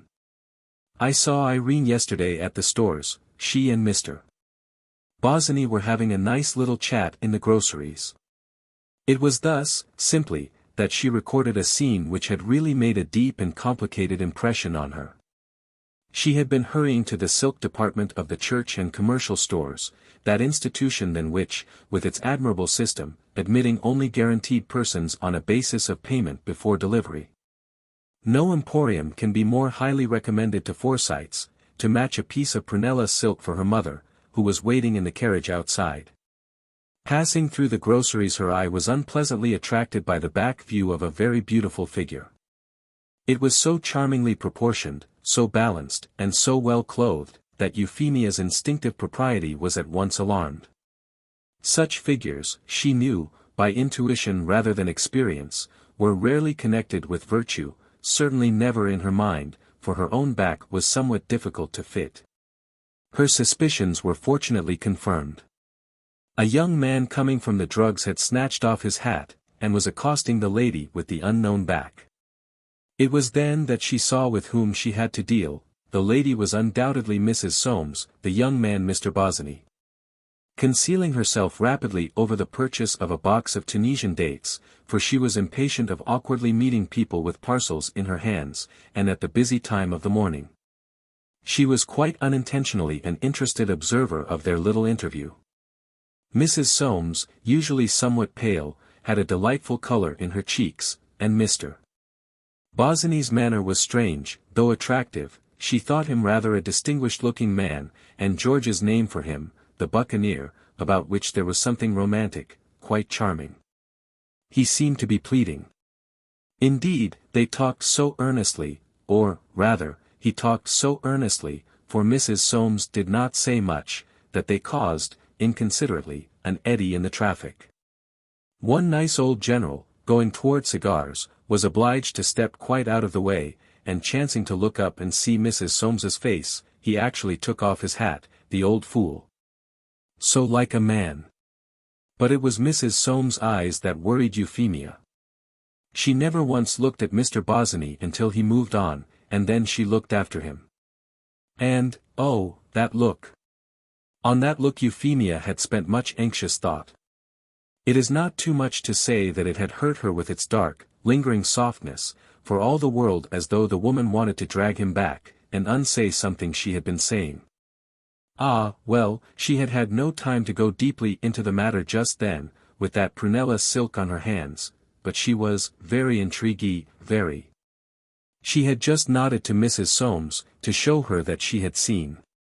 And, as she confided, in talking it over afterwards, to her chum Francie, Roger's daughter, didn't she look caught out just?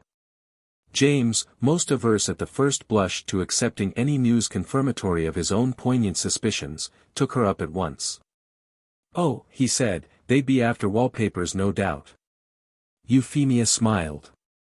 In the groceries, she said softly. And, taking Passion and Paregoric from the table, added, and so you'll lend me this, dear auntie. Goodbye, and went away. James left almost immediately after. He was late as it was. When he reached the office of Forsyte, Bustard and Forsyte, he found Soames, sitting in his revolving chair, drawing up a defense. The latter greeted his father with a curt good morning, and, taking an envelope from his pocket, said, "It may interest you to look through this. James read as follows. 309D, Sloane Street. May 15th. Dear Forsyte. The construction of your house being now completed, my duties as architect have come to an end. If I am to go on with the business of decoration, which at your request I undertook, I should like you to clearly understand that I must have a free hand. You never come down without suggesting something that goes counter to my scheme. I have here 3 letters from you, each of which recommends an article I should never dream of putting in. I had your father here yesterday afternoon, who made further valuable suggestions. Please make up your mind, therefore, whether you want me to decorate for you, or to retire, which on the whole I should prefer to do. But understand that, if I decorate alone, without interference of any sort. If I do the thing, I will do it thoroughly, but I must have a free hand. Yours truly, Philip Bosinney. The exact and immediate cause of this letter cannot, of course, be told. Though it is not improbable that Bosinney may have been moved by some sudden revolt against his position towards Soames, that eternal position of art towards property, which is so admirably summed up on the back of the most indispensable of modern appliances, in a sentence comparable to the very finest in Tacitus. Thos. T. Sorrow. Inventor. Bert M. Padland. Proprietor. What are you going to say to him? James asked. Soames did not even turn his head. I haven't made up my mind, he said, and went on with his defense. A client of his, having put some buildings on a piece of ground that did not belong to him, had been suddenly and most irritatingly warned to take them off again. After carefully going into the facts, however, Soames had seen his way to advise that his client had what was known as a title by possession, and that, though undoubtedly the ground did not belong to him, he was entitled to keep it. And had better do so.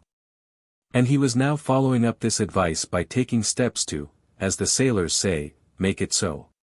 He had a distinct reputation for sound advice, people saying of him, go to young Forsyte, a long-headed fellow, and he prized this reputation highly. His natural taciturnity was in his favor, nothing could be more calculated to give people, especially people with property, Soames had no other clients, the impression that he was a safe man. And he was safe. Tradition, habit, education, inherited aptitude, native caution, all joined to form a solid professional honesty, superior to temptation, from the very fact that it was built on an innate avoidance of risk. How could he fall, when his soul abhorred circumstances which render a fall possible? A man cannot fall off the floor. And those countless Forsytes, who, in the course of innumerable transactions concerned with property of all sorts, from wives to water rights, had occasion for the services of a safe man, found it both reposeful and profitable to confide in Soames. That slight superciliousness of his, combined with an air of mousing amongst precedents, was in his favor too. A man would not be supercilious unless he knew. He was really at the head of the business, for though James still came nearly every day to see for himself, he did little now but sit in his chair, twist his legs, slightly confuse things already decided, and presently go away again. And the other partner, Bustard, was a poor thing, who did a great deal of work, but whose opinion was never taken. So Soames went steadily on with his defense. Yet it would be idle to say that his mind was at ease. He was suffering from a sense of impending trouble, that had haunted him for some time past. He tried to think it physical, a condition of his liver, but knew that it was not. He looked at his watch. In a quarter of an hour he was due at the general meeting of the new colliery company, one of Uncle Jolyon's concerns. He should see Uncle Jolyon there, and say something to him about Bosinney. He had not made up his mind what, but something. In any case he should not answer this letter until he had seen Uncle Jolyon. He got up and methodically put away the draft of his defense. Going into a dark little cupboard, he turned up the light, washed his hands with a piece of brown Windsor soap, and dried them on a roller towel. Then he brushed his hair, paying strict attention to the parting, turned down the light, took his hat, and saying he would be back at 2:30, stepped into the Poultry. It was not far to the offices of the new colliery company in Ironmonger Lane, where, and not at the Cannon Street Hotel, in accordance with the more ambitious practice of other companies, the general meeting was always held. Old Jolyon had from the first set his face against the press. What business, he said, had the public with his concerns? Soames arrived on the stroke of time, and took his seat alongside the board, who, in a row, each director behind his own ink-pot, faced their shareholders. In the center of this row old Jolyon, conspicuous in his black, tightly buttoned frock coat and his white mustaches, was leaning back with finger-tips crossed on a copy of the director's report and accounts. On his right hand, always a little larger than life, sat the secretary, down by the starn, Hemmings, an all-too-sad sadness beaming in his fine eyes. His iron-gray beard, in mourning like the rest of him, giving the feeling of an all-too-black tie behind it. The occasion indeed was a melancholy one, only 6 weeks having elapsed since that telegram had come from Scorier, the mining expert, on a private mission to the mines, informing them that Pippin, their superintendent, had committed suicide in endeavoring, after his extraordinary 2 years' silence, to write a letter to his board. That letter was on the table now, it would be read to the shareholders, who would of course be put into possession of all the facts. Hemmings had often said to Soames, standing with his coat-tails divided before the fireplace, "What our shareholders don't know about our affairs isn't worth knowing. You may take that from me, Mr. Soames." On one occasion, old Jolyon being present, Soames recollected a little unpleasantness. His uncle had looked up sharply and said, "Don't talk nonsense, Hemmings. You mean that what they do know isn't worth knowing?" Old Jolyon detested humbug. Hemmings, angry-eyed, and wearing a smile like that of a trained poodle, had replied in an outburst of artificial applause, "Come, now, that's good, sir, that's very good. Your uncle will have his joke." The next time he had seen Soames he had taken the opportunity of saying to him, "The chairman's getting very old, I can't get him to understand things, and he's so willful, but what can you expect, with a chin like his?" Soames had nodded. Everyone knew that Uncle Jolyon's chin was a caution. He was looking worried today, in spite of his general meeting look. He, Soames, should certainly speak to him about Bosinney. Beyond old Jolyon on the left was little Mr. Booker, and he, too, wore his general meeting look, as though searching for some particularly tender shareholder. And next him was the deaf director, with a frown, and beyond the deaf director, again, was old Mr.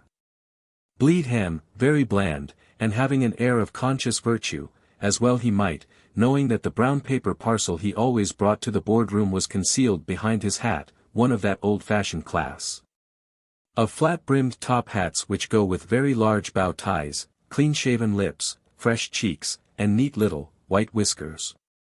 Soames always attended the general meeting. It was considered better that he should do so, in case anything should arise. He glanced round with his close, supercilious air at the walls of the room, where hung plans of the mine and harbour, together with a large photograph of a shaft leading to a working which had proved quite remarkably unprofitable. This photograph, a witness to the eternal irony underlying commercial enterprise, still retained its position on the wall, an effigy of the director's pet, but dead, lamb. And now old Jolyon rose, to present the report and accounts. Veiling under a Jove-like serenity that perpetual antagonism deep-seated in the bosom of a director towards his shareholders, he faced them calmly. Soames faced them too. He knew most of them by sight. There was old Scrubsole, a tar man, who always came, as Hemmings would say, to make himself nasty, a cantankerous-looking old fellow with a red face, a jowl, and an enormous low-crowned hat reposing on his knee. And the Reverend Mr. Bombs, who always proposed a vote of thanks to the chairman, in which he invariably expressed the hope that the board would not forget to elevate their employees, using the word with a double E. As being more vigorous and Anglo-Saxon, he had the strong imperialistic tendencies of his cloth. It was his salutary custom to buttonhole a director afterwards, and ask him whether he thought the coming year would be good or bad, and, according to the trend of the answer, to buy or sell 3 shares within the ensuing fortnight. And there was that military man, Major Oberly, who could not help speaking, if only to second the re-election of the auditor. And who sometimes caused serious consternation by taking proposals rather, out of the hands of persons who had been flattered with little slips of paper, and trusting the said proposals to their care.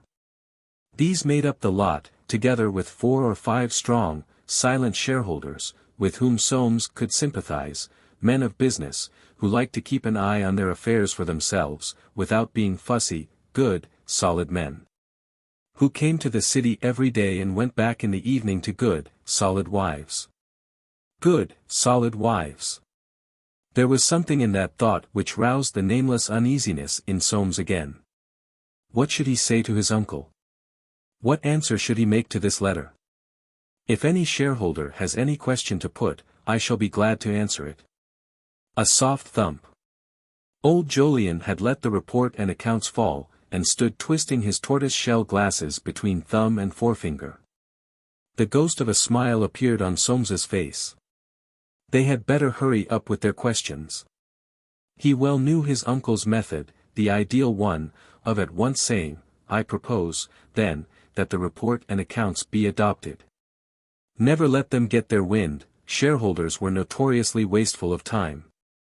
A tall, white-bearded man, with a gaunt, dissatisfied face, arose. I believe I am in order, Mr. Chairman, in raising a question on this figure of £5,000 in the accounts. To the widow and family, he looked sourly round, of our late superintendent, who so, ill-advisedly, I say, ill-advisedly, committed suicide, at a time when his services were of the utmost value to this company. You have stated that the agreement which he has so unfortunately cut short with his own hand was for a period of 5 years, of which one only had expired. Old Jolyon made a gesture of impatience. I believe I am in order, Mr. Chairman. I ask whether this amount paid, or proposed to be paid, by the board to the deceased, is for services which might have been rendered to the company, had he not committed suicide. It is in recognition of past services, which we all know, you as well as any of us, to have been of vital value.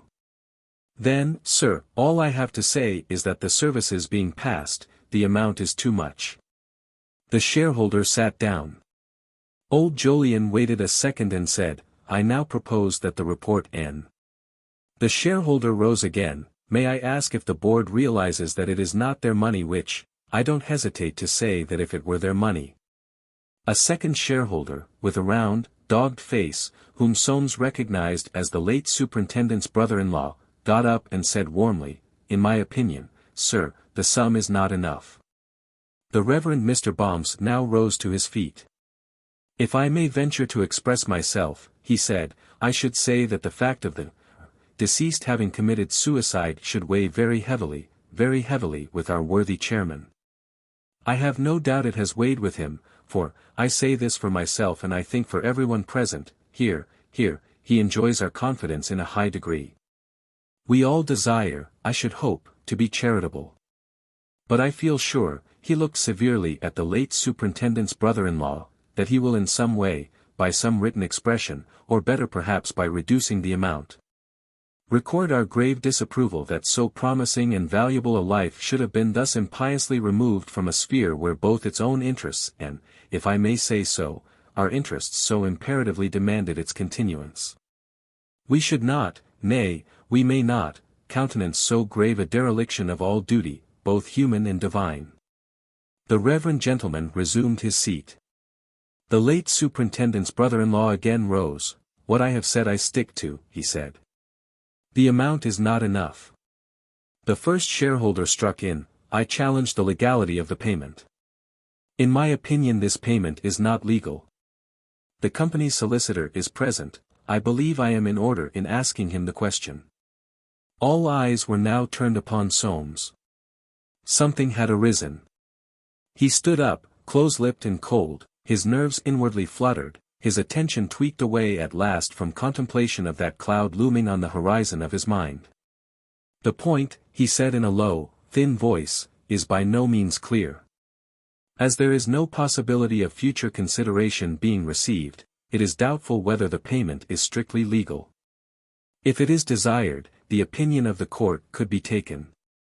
The superintendent's brother-in-law frowned, and said in a meaning tone, "We have no doubt the opinion of the court could be taken. May I ask the name of the gentleman who has given us that striking piece of information?" "Mr. Soames Forsyte." "Indeed." He looked from Soames to old Jolyon in a pointed manner. A flush colored Soames's pale cheeks, but his superciliousness did not waver. Old Jolyon fixed his eyes on the speaker. "If," he said, "the late superintendent's brother-in-law has nothing more to say, I propose that the report and accounts—" At this moment, however, there rose one of those 5 silent, stolid shareholders, who had excited Soames's sympathy. He said, "I deprecate the proposal altogether. We are expected to give charity to this man's wife and children, who, you tell us, were dependent on him. They may have been, I do not care whether they were or not. I object to the whole thing on principle. It is high time a stand was made against this sentimental humanitarianism. The country is eaten up with it. I object to my money being paid to these people of whom I know nothing, who have done nothing to earn it. I object in toto, it is not business. I now move that the report and accounts be put back, and amended by striking out the grant altogether." Old Jolyon had remained standing while the strong, silent man was speaking. The speech awoke an echo in all hearts, voicing, as it did, the worship of strong men, the movement against generosity, which had at that time already commenced among the saner members of the community. The words, "It is not business," had moved even the board. Privately everyone felt that indeed it was not. But they knew also the chairman's domineering temper and tenacity. He, too, at heart must feel that it was not business. But he was committed to his own proposition. Would he go back upon it? It was thought to be unlikely. All waited with interest. Old Jolyon held up his hand. Dark-rimmed glasses depending between his finger and thumb quivered slightly with a suggestion of menace. He addressed the strong, silent shareholder.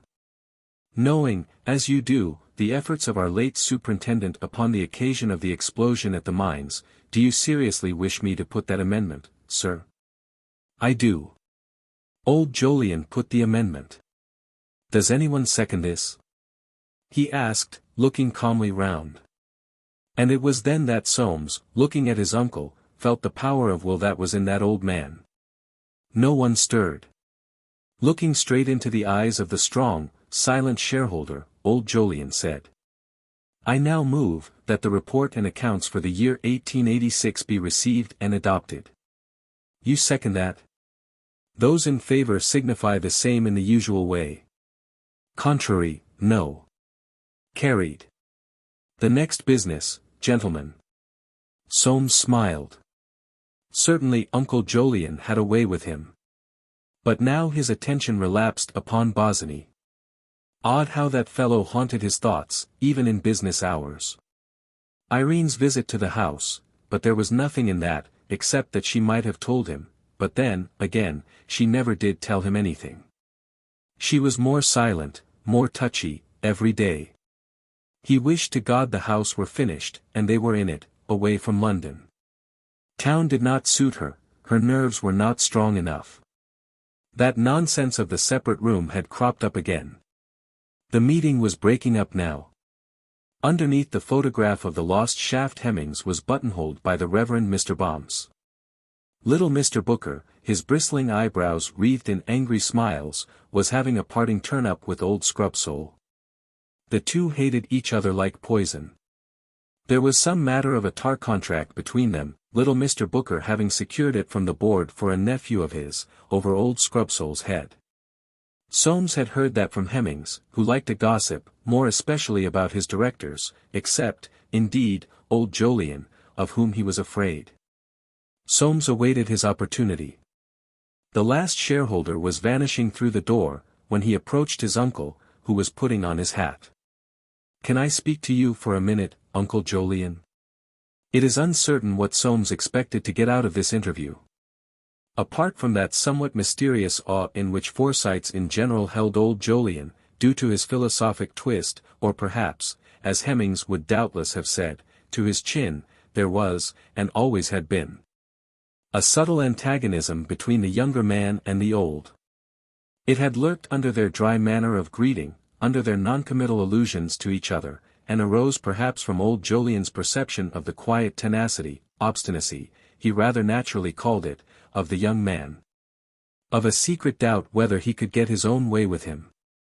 Both these Forsytes, wide asunder as the poles in many respects, possessed in their different ways, to a greater degree than the rest of the family, that essential quality of tenacious and prudent insight into affairs, which is the high-water mark of their great class. Either of them, with a little luck and opportunity, was equal to a lofty career. Either of them would have made a good financier, a great contractor, a statesman, though old Jolyon, in certain of his moods when under the influence of a cigar or of nature, would have been capable of, not perhaps despising, but certainly of questioning, his own high position, while Soames, who never smoked cigars, would not.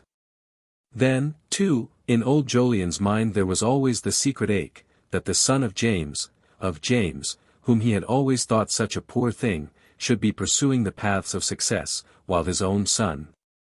And last, not least, for he was no more outside the radiation of family gossip than any other Forsyte, he had now heard the sinister, indefinite, but none the less disturbing rumor about Bosinney, and his pride was wounded to the quick. Characteristically, his irritation turned not against Irene but against Soames. The idea that his nephew's wife, why couldn't the fellow take better care of her, oh, quaint injustice. As though Soames could possibly take more care. Should be drawing to herself June's lover, was intolerably humiliating. And seeing the danger, he did not, like James, hide it away in sheer nervousness, but owned with the dispassion of his broader outlook, that it was not unlikely. There was something very attractive about Irene. He had a presentiment on the subject of Soames's communication as they left the board-room together, and went out into the noise and hurry of Cheapside. They walked together a good minute without speaking, Soames with his mousing, mincing step, and old Jolyon upright and using his umbrella languidly as a walking-stick.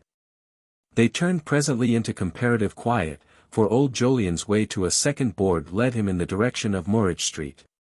Then Soames, without lifting his eyes, began, "I've had this letter from Bosinney. You see what he says. I thought I'd let you know. I've spent a lot more than I intended on this house, and I want the position to be clear." Old Jolyon ran his eyes unwillingly over the letter. "What he says is clear enough," he said. "He talks about a free hand," replied Soames. Old Jolyon looked at him. The long-suppressed irritation and antagonism towards this young fellow, whose affairs were beginning to intrude upon his own, burst from him. "Well, if you don't trust him, why do you employ him?" Soames stole a sideway look. "It's much too late to go into that," he said. "I only want it to be quite understood that if I give him a free hand, he doesn't let me in. I thought if you were to speak to him, it would carry more weight." "No," said old Jolyon abruptly, "I'll have nothing to do with it." The words of both uncle and nephew gave the impression of unspoken meanings, far more important, behind. And the look they interchanged was like a revelation of this consciousness. "Well," said Soames, "I thought, for June's sake, I'd tell you, that's all. I thought you'd better know I shan't stand any nonsense." "What is that to me?" Old Jolyon took him up. "Oh, I don't know," said Soames, and flurried by that sharp look he was unable to say more. "Don't say I didn't tell you," he added sulkily, recovering his composure. "Tell me," said old Jolyon, "I don't know what you mean. You come worrying me about a thing like this. I don't want to hear about your affairs, you must manage them yourself." "Very well," said Soames immovably, "I will." "Good morning, then," said old Jolyon, and they parted. Soames retraced his steps, and going into a celebrated eating-house, asked for a plate of smoked salmon and a glass of Chablis. He seldom ate much in the middle of the day, and generally ate standing, finding the position beneficial to his liver, which was very sound, but to which he desired to put down all his troubles. When he had finished he went slowly back to his office, with bent head, taking no notice of the swarming thousands on the pavements, who in their turn took no notice of him. The Evening Post carried the following reply to Bosinney. Forsyte, Bustard and Forsyte. Commissioners for Oaths. 92001, Branch Lane, Poultry, E.C. May 17, 1887. Dear Bosinney, I have received your letter, the terms of which not a little surprise me. I was under the impression that you had, and have had all along, a free hand. For I do not recollect that any suggestions I have been so unfortunate as to make have met with your approval.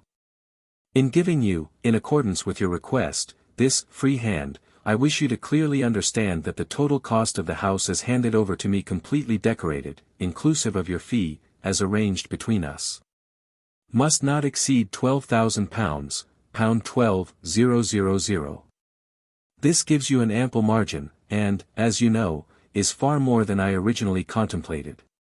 I am yours truly, Soames Forsyte. On the following day he received a note from Bosinney.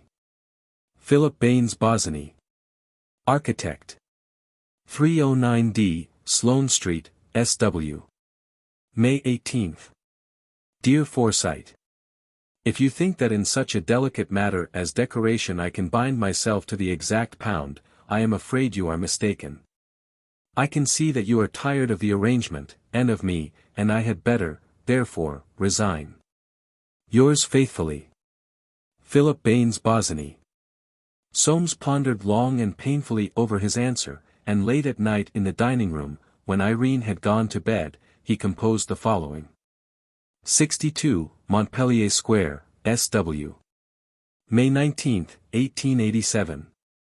Dear Bosinney, I think that in both our interests it would be extremely undesirable that matters should be so left at this stage. I did not mean to say that if you should exceed the sum named in my letter to you by 10 or 20 or even £50, there would be any difficulty between us. This being so, I should like you to reconsider your answer.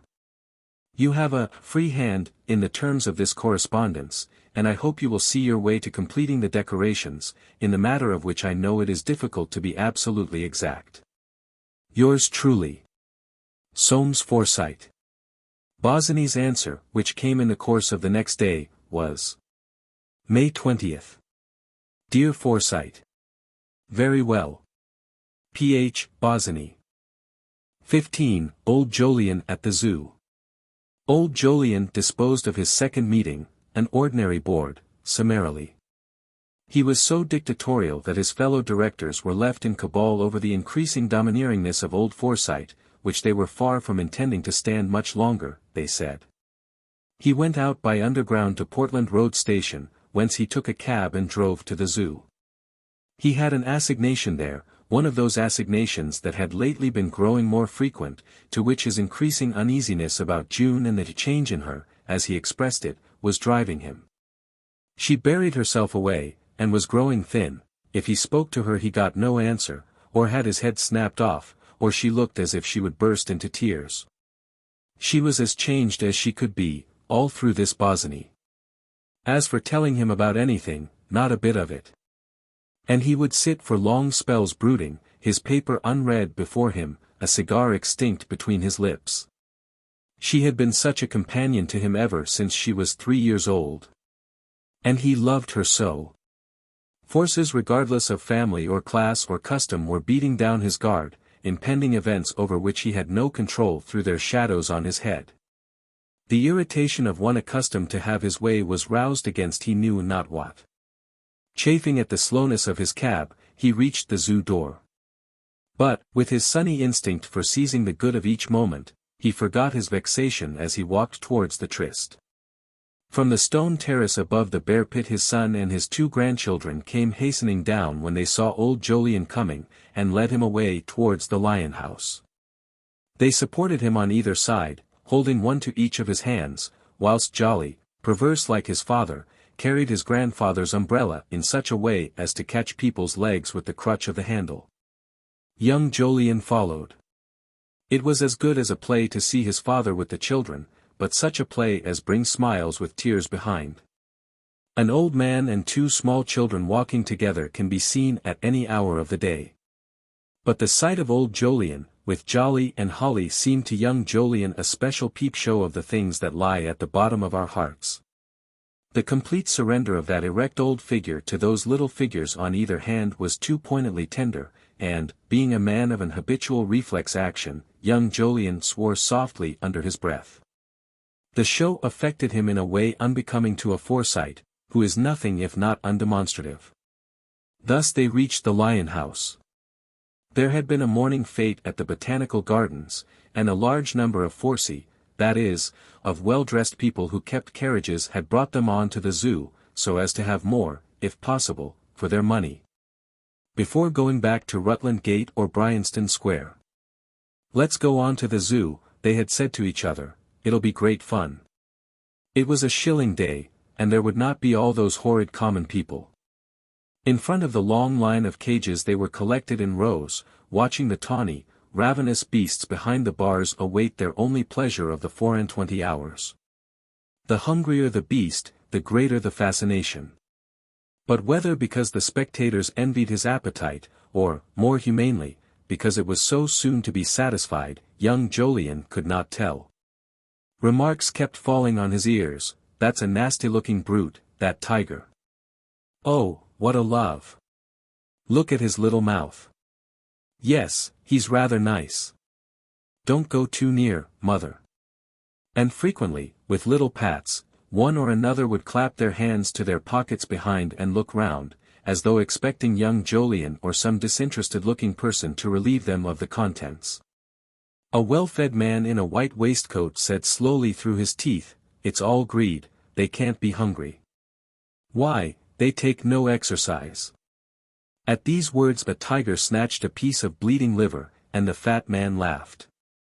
His wife, in a Paris model frock and gold nose-nippers, reproved him, "How can you laugh, Harry?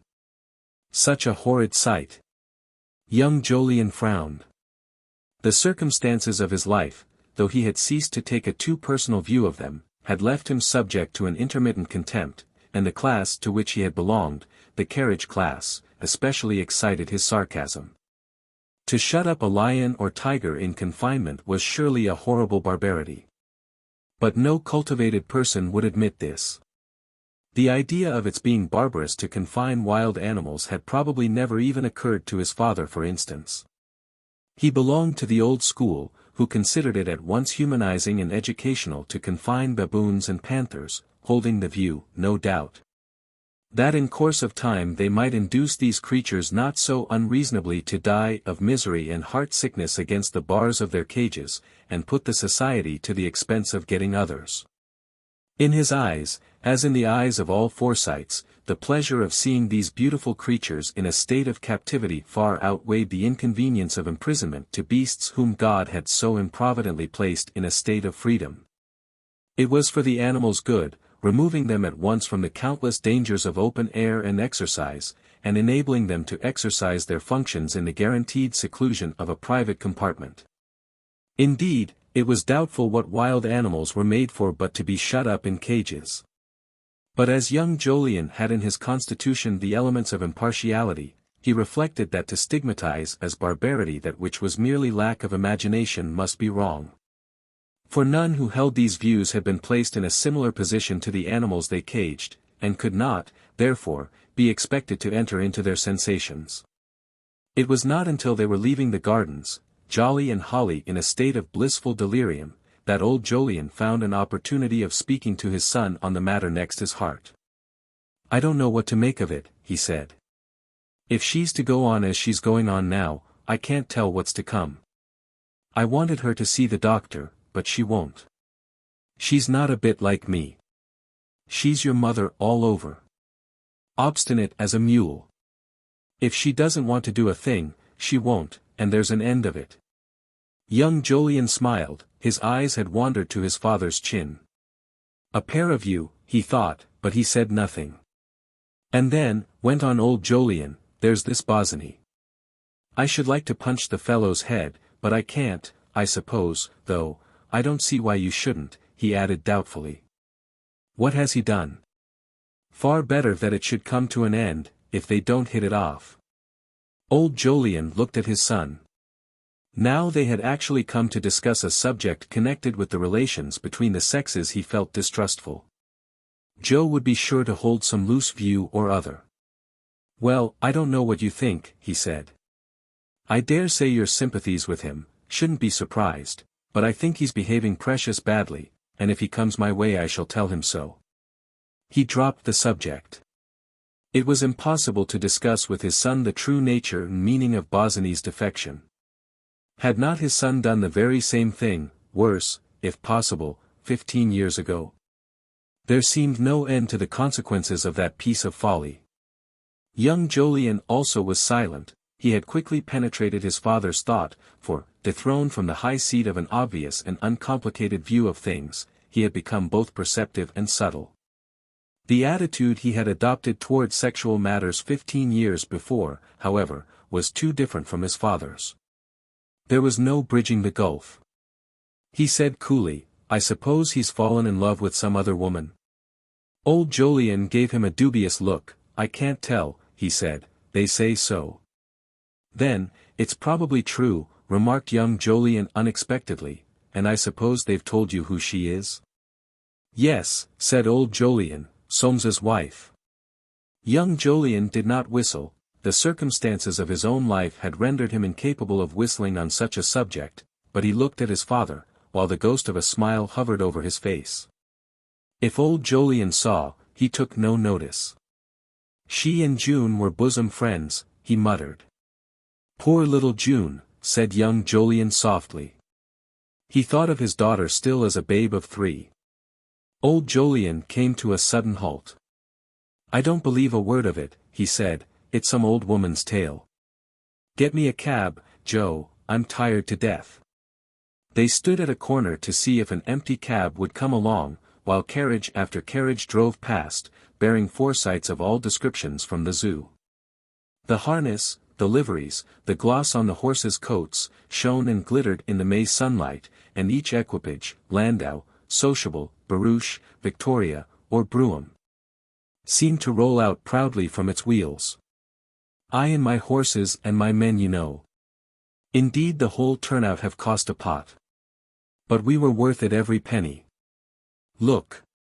At Master and at Mrs. now, the dogs. Ease with security, ah. That's the ticket." And such, as everyone knows, is fit accompaniment for a perambulating Forsyte. Amongst these carriages was a barouche coming at a greater pace than the others, drawn by a pair of bright bay horses. It swung on its high springs, and the 4 people who filled it seemed rocked as in a cradle. This chariot attracted young Jolyon's attention, and suddenly, on the back seat, he recognized his Uncle James, unmistakable in spite of the increased whiteness of his whiskers. Opposite, their backs defended by sunshades, Rachel Forsyte and her elder but married sister, Winifred Darty, in irreproachable toilettes, had posed their heads haughtily, like 2 of the birds they had been seeing at the zoo. While by James' side reclined Darty, in a brand new frock coat buttoned tight and square, with a large expanse of carefully shot linen protruding below each wristband. An extra, if subdued, sparkle, an added touch of the best gloss or varnish characterized this vehicle, and seemed to distinguish it from all the others. As though by some happy extravagance, like that which marks out the real work of art from the ordinary picture, it were designated as the typical car, the very throne of Forsytedom. Old Jolyon did not see them pass. He was petting poor Holly, who was tired, but those in the carriage had taken in the little group. The ladies' heads tilted suddenly, there was a spasmodic screening movement of parasols. James' face protruded naively, like the head of a long bird, his mouth slowly opening. The shield-like rounds of the parasols grew smaller and smaller, and vanished. Young Jolyon saw that he had been recognized, even by Winifred, who could not have been more than 15 when he had forfeited the right to be considered a Forsyte. There was not much change in them. He remembered the exact look of their turnout all that time ago, horses, men, carriage, all different now, no doubt, but of the precise stamp of 15 years before, the same neat display, the same nicely calculated arrogance, ease with security. The swing exact, the pose of the sunshades exact the spirit of the whole thing. And in the sunlight, defended by the haughty shields of parasols, carriage after carriage went by. "Uncle James has just passed, with his female folk," said young Jolyon. His father looked black. "Did your uncle see us?" "Yes." "Humph. What's he want, coming down into these parts?" An empty cab drove up at this moment, and old Jolyon stopped it. "I shall see you again before long, my boy," he said. "Don't you go paying any attention to what I've been saying about young Bosinney, I don't believe a word of it." Kissing the children, who tried to detain him, he stepped in and was borne away. Young Jolyon, who had taken Holly up in his arms, stood motionless at the corner, looking after the cab. 16, Afternoon at Timothy's. If old Jolyon, as he got into his cab, had said, "I won't believe a word of it," he would more truthfully have expressed his sentiments. The notion that James and his womankind had seen him in the company of his son had awakened in him not only the impatience he always felt when crossed, but that secret hostility natural between brothers. The roots of which, little nursery rivalries, sometimes toughen and deepen as life goes on, and, all hidden, support a plant capable of producing in season the bitterest fruits. Hitherto there had been between these 6 brothers no more unfriendly feeling than that caused by the secret and natural doubt that the others might be richer than themselves. A feeling increased to the pitch of curiosity by the approach of death, that end of all handicaps, and the great closeness of their man of business, who, with some sagacity, would profess to Nicholas ignorance of James' income. To James ignorance of old Jolyon's, to Jolyon ignorance of Roger's, to Roger ignorance of Swithin's, while to Swithin he would say most irritatingly that Nicholas must be a rich man. Timothy alone was exempt, being in gilt-edged securities. But now, between 2 of them at least, had arisen a very different sense of injury. From the moment when James had the impertinence to pry into his affairs, as he put it, old Jolyon no longer chose to credit this story about Bosinney. His granddaughter slided through a member of "that fellow's" family. He made up his mind that Bosinney was maligned. There must be some other reason for his defection. June had flown out at him, or something, she was as touchy as she could be. He would, however, let Timothy have a bit of his mind, and see if he would go on dropping hints. And he would not let the grass grow under his feet either, he would go there at once, and take very good care that he didn't have to go again on the same errand. He saw James' carriage blocking the pavement in front of the Bower. So they had got there before him, cackling about having seen him, he dared say. And further on, Swithin's greys were turning their noses towards the noses of James' bays, as though in conclave over the family, while their coachmen were in conclave above. Old Jolyon, depositing his hat on the chair in the narrow hall, where that hat of Bosinney's had so long ago been mistaken for a cat, passed his thin hand grimly over his face with its great drooping white moustaches, as though to remove all traces of expression, and made his way upstairs.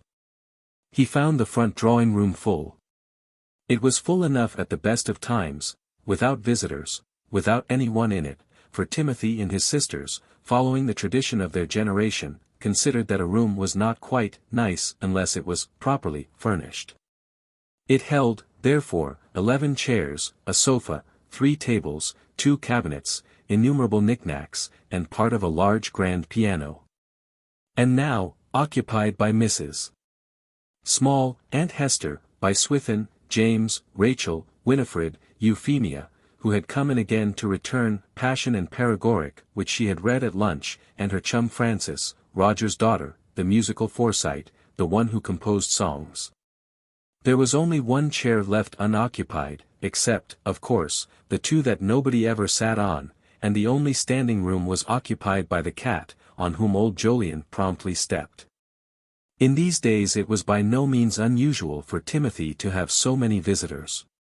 The family had always, one and all, had a real respect for Aunt Anne, and now that she was gone, they were coming far more frequently to the Bower, and staying longer.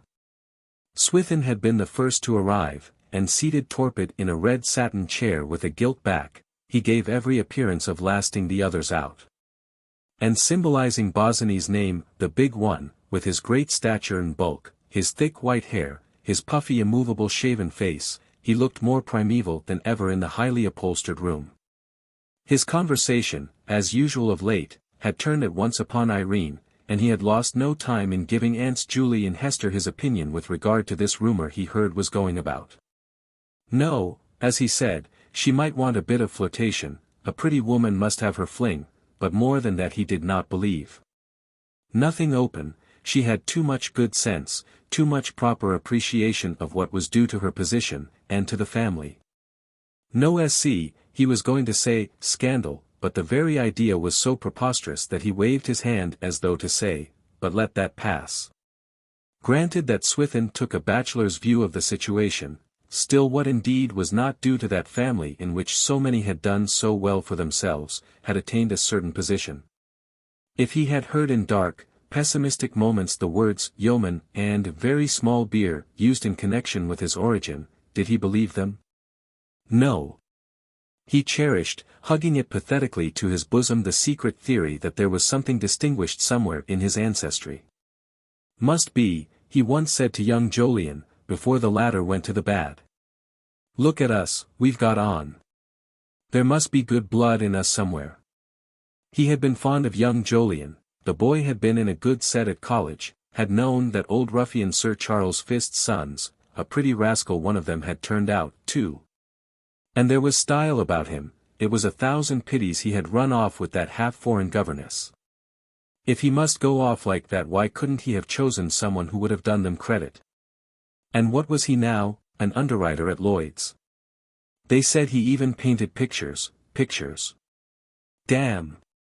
He might have ended as Sir Jolyon Forsyte, Bart., with a seat in Parliament, and a place in the country. It was Swithin who, following the impulse which sooner or later urges thereto some member of every great family, went to the Herald's office, where they assured him that he was undoubtedly of the same family as the well-known Forsytes with an I, whose arms were 3 dexter buckles on a sable ground gules, hoping no doubt to get him to take them up. Swithin, however, did not do this, but having ascertained that the crest was a pheasant proper, and the motto for Forsyte, he had the pheasant proper placed upon his carriage and the buttons of his coachman. And both crest and motto on his writing paper.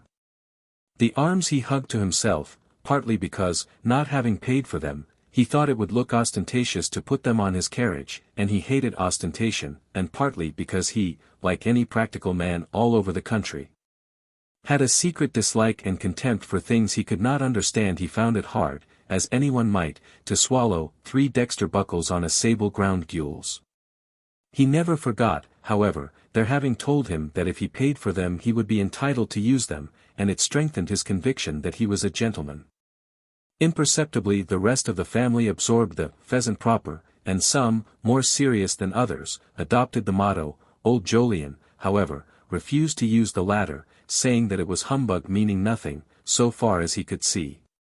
Among the older generation it was perhaps known at bottom from what great historical event they derived their crest. And if pressed on the subject, sooner than tell a lie, they did not like telling lies, having an impression that only Frenchmen and Russians told them, they would confess hurriedly that Swithin had got hold of it somehow. Among the younger generation the matter was wrapped in a discretion proper. They did not want to hurt the feelings of their elders, nor to feel ridiculous themselves, they simply used the crest. No, said Swithin, he had had an opportunity of seeing for himself, and what he should say was, that there was nothing in her manner to that young buccaneer or Bosinney or whatever his name was, different from her manner to himself. In fact, he should rather say. But here the entrance of Francis and Euphemia put an unfortunate stop to the conversation, for this was not a subject which could be discussed before young people.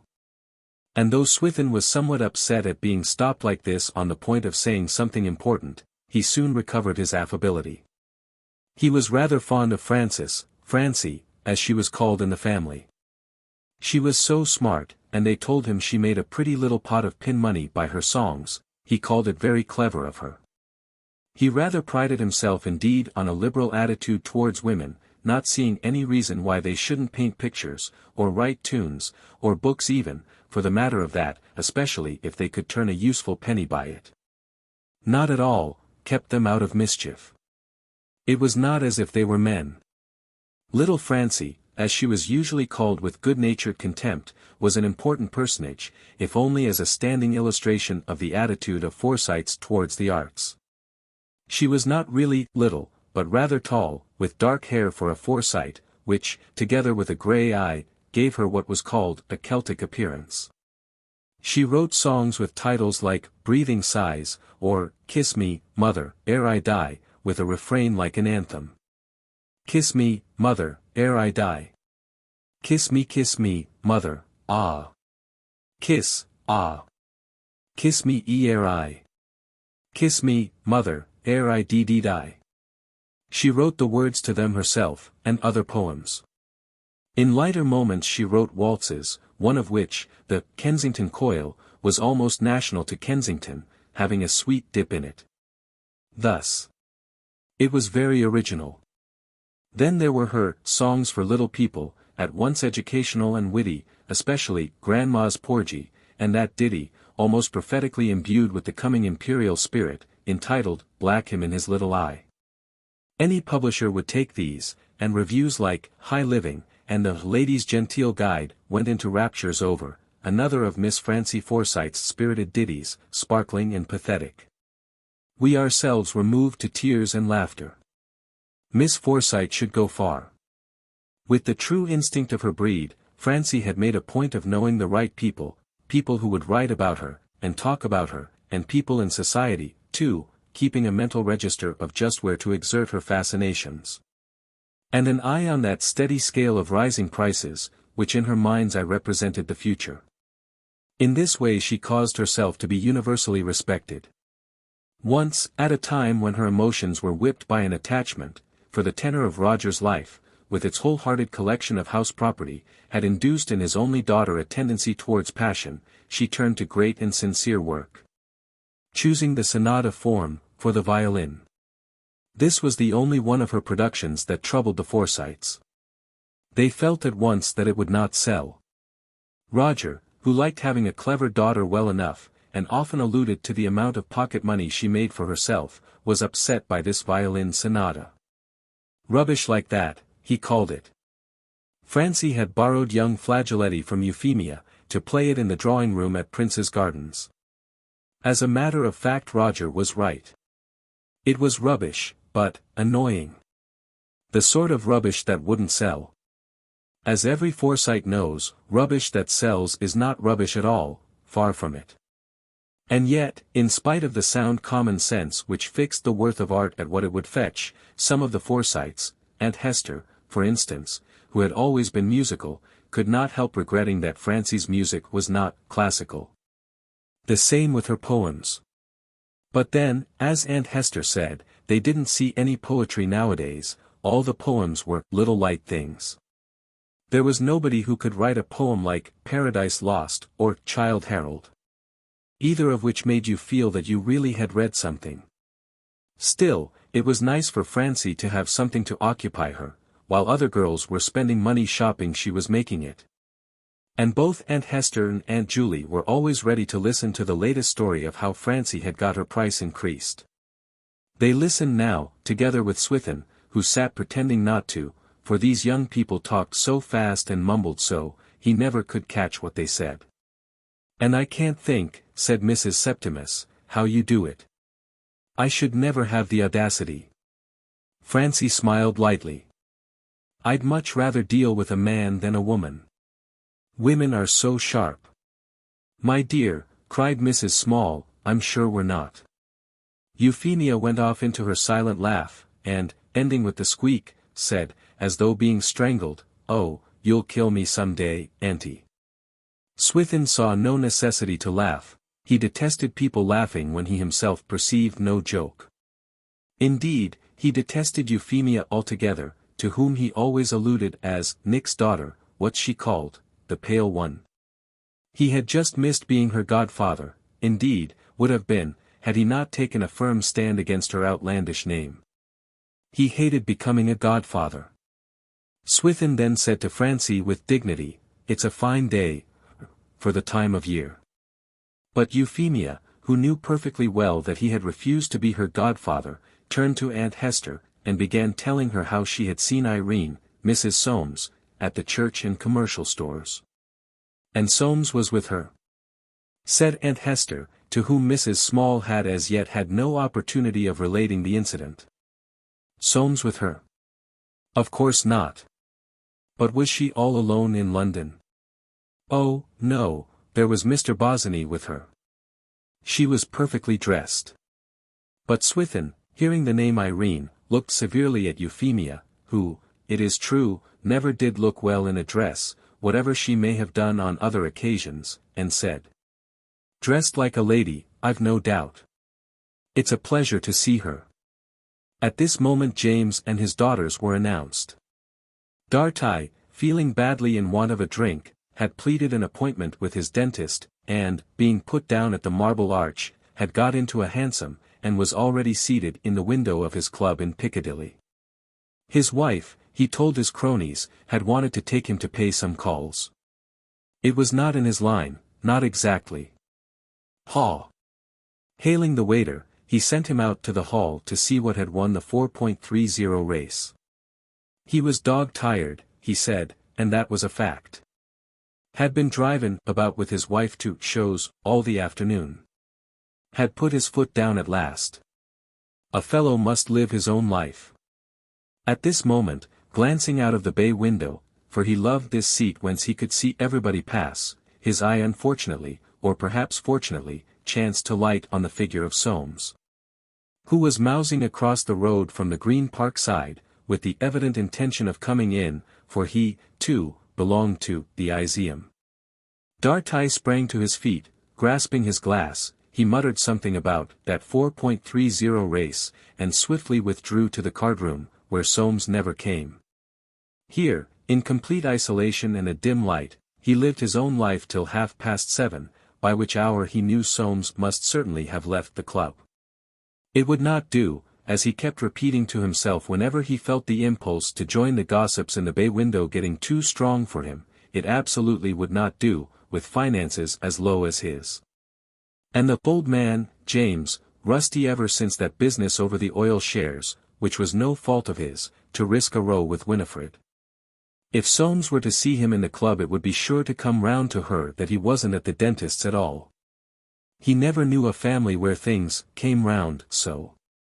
Uneasily, amongst the green baize card tables, a frown on his olive-colored face, his check trousers crossed, and patent leather boots shining through the gloom, he sat biting his forefinger. And wondering where the deuce he was to get the money if Erotic failed to win the Lancashire Cup. His thoughts turned gloomily to the Forsytes. What a set they were. There was no getting anything out of them, at least, it was a matter of extreme difficulty. They were so particular about money matters. Not a sportsman amongst the lot, unless it were George. That fellow Soames, for instance, would have a fit if you tried to borrow a tenner from him, or, if he didn't have a fit, he looked at you with his cursed supercilious smile, as if you were a lost soul because you were in want of money. And that wife of his, Dartie's mouth watered involuntarily, he had tried to be on good terms with her, as one naturally would with any pretty sister-in-law. But he would be cursed if he mentally used a coarse word, would have anything to say to him. She looked at him, indeed, as if he were dirt, and yet she could go far enough, he wouldn't mind betting. He knew women, they weren't made with soft eyes and figures like that for nothing, as that fellow Soames would jolly soon find out, if there were anything in what he had heard about this buccaneer Johnny. Rising from his chair, Dartie took a turn across the room, ending in front of the looking-glass over the marble chimney-piece, and there he stood for a long time contemplating in the glass the reflection of his face. It had that look, peculiar to some men, of having been steeped in linseed oil, with its wax-dark mustaches and the little distinguished commencements of side whiskers. And concernedly he felt the promise of a pimple on the side of his slightly curved and fattish nose. In the meantime old Jolyon had found the remaining chair in Timothy's commodious drawing-room. His advent had obviously put a stop to the conversation, decided awkwardness having set in. Aunt Julie, with her well-known kind-heartedness, hastened to set people at their ease again. "Yes, Jolyon," she said, "we were just saying that you haven't been here for a long time, but we mustn't be surprised. You're busy, of course." James was just saying what a busy time of year. "Was he?" said old Jolyon, looking hard at James. "It wouldn't be half so busy if everybody minded their own business." James, brooding in a small chair from which his knees ran uphill, shifted his feet uneasily, and put one of them down on the cat, which had unwisely taken refuge from old Jolyon beside him. "Here, you've got a cat here," he said in an injured voice, withdrawing his foot nervously as he felt it squeezing into the soft, furry body. "Several," said old Jolyon, looking at one face and another. "I trod on one just now." A silence followed. Then Mrs. Small, twisting her fingers and gazing round with pathetic calm, asked, "And how is dear June?" A twinkle of humor shot through the sternness of old Jolyon's eyes. "Extraordinary old woman, Julie. No one quite like her for saying the wrong thing." "Bad," he said, "London don't agree with her, too many people about, too much clatter and chatter by half." He laid emphasis on the words, and again looked James in the face. Nobody spoke. A feeling of its being too dangerous to take a step in any direction, or hazard any remark, had fallen on them all. Something of the sense of the impending, that comes over the spectator of a Greek tragedy, had entered that upholstered room, filled with those white-haired, frock-coated old men, and fashionably attired women, who were all of the same blood. Between all of whom existed an unseizable resemblance. Not that they were conscious of it, the visits of such fateful, bitter spirits are only felt. Then Swithin rose. He would not sit there, feeling like that, he was not to be put down by anyone. And, maneuvering round the room with added pomp, he shook hands with each separately. "You tell Timothy from me," he said, "that he coddles himself too much." Then, turning to Francie, whom he considered smart, he added, "You come with me for a drive one of these days." But this conjured up the vision of that other eventful drive which had been so much talked about, and he stood quite still for a second, with glassy eyes, as though waiting to catch up with the significance of what he himself had said. Then, suddenly recollecting that he didn't care a damn, he turned to old Jolyon. "Well, goodbye, Jolyon. You shouldn't go about without an overcoat, you'll be getting sciatica or something." And, kicking the cat slightly with the pointed tip of his patent leather boot, he took his huge form away. When he had gone, everyone looked secretly at the others, to see how they had taken the mention of the word drive, the word which had become famous, and acquired an overwhelming importance. As the only official, so to speak, news in connection with the vague and sinister rumor clinging to the family tongue.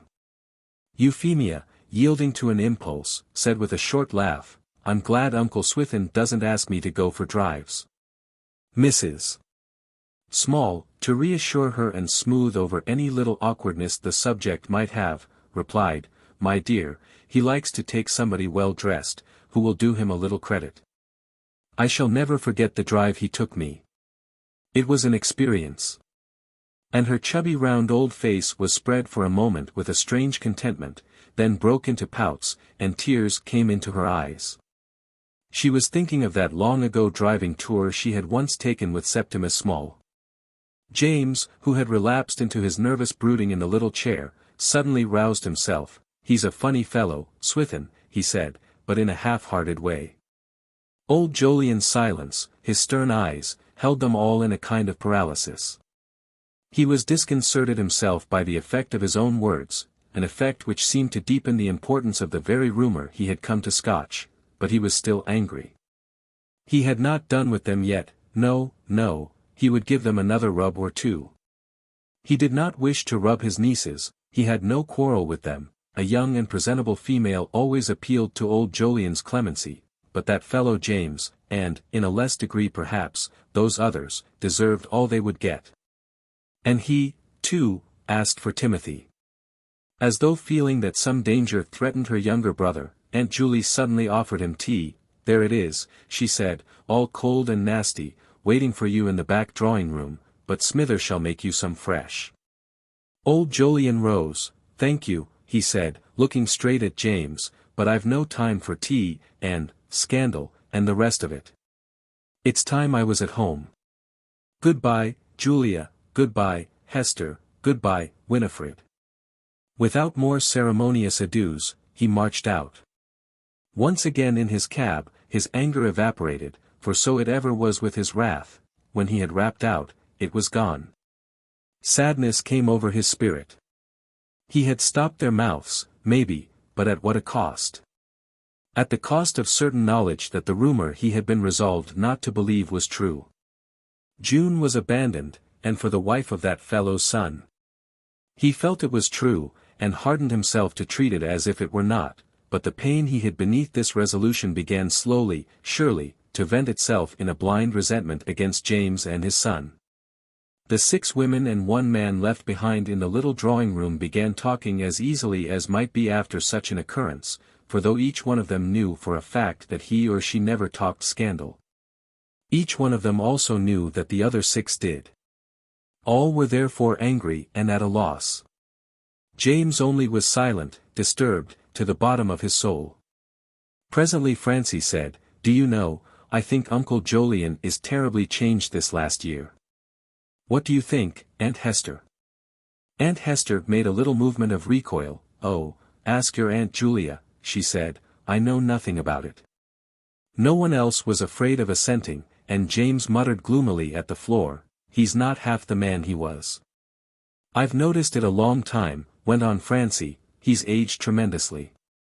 Aunt Julie shook her head, her face seemed suddenly to have become one immense pout. "Poor dear Jolyon," she said, "somebody ought to see to it for him." There was again silence. Then, as though in terror of being left solitarily behind, all 5 visitors rose simultaneously, and took their departure. Mrs. Small, Aunt Hester, and their cat were left once more alone. The sound of a door closing in the distance announced the approach of Timothy. That evening, when Aunt Hester had just got off to sleep in the back bedroom that used to be Aunt Julie's before Aunt Julie took Aunt Anne's, her door was opened, and Mrs. Small, in a pink nightcap, a candle in her hand, entered. "Hester," she said. "Hester." Aunt Hester faintly rustled the sheet.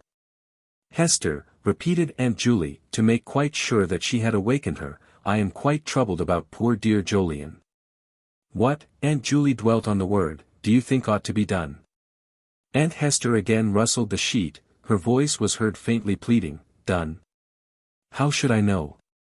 Aunt Julie turned away satisfied, and closing the door with extra gentleness so as not to disturb dear Hester, let it slip through her fingers and fall to with a crack. Back in her own room, she stood at the window gazing at the moon over the trees in the park, through a chink in the muslin curtains, close drawn lest anyone should see. And there, with her face all round and pouting in its pink cap, and her eyes wet, she thought of dear Jolyon, so old and so lonely, and how she could be of some use to him. And how he would come to love her, as she had never been loved since poor Septimus went away. 17. Dance at Roger's.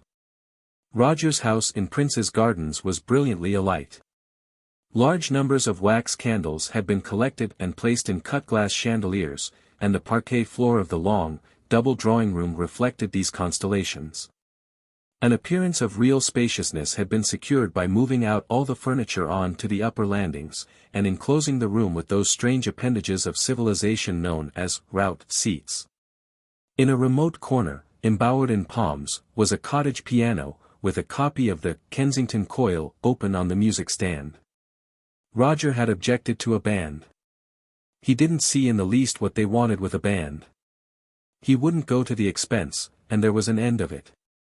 Francie, her mother, whom Roger had long since reduced to chronic dyspepsia, went to bed on such occasions, had been obliged to content herself with supplementing the piano by a young man who played the cornet. And she so arranged with palms that anyone who did not look into the heart of things might imagine there were several musicians secreted there. She made up her mind to tell them to play loud. There was a lot of music in a cornet, if the man would only put his soul into it. In the more cultivated American tongue, she was through, at last, through that tortuous labyrinth of makeshifts, which must be traversed before fashionable display can be combined with the sound economy of a Forsyte. Thin but brilliant, in her maize-colored frock with much tulle about the shoulders, she went from place to place, fitting on her gloves, and casting her eye over it all.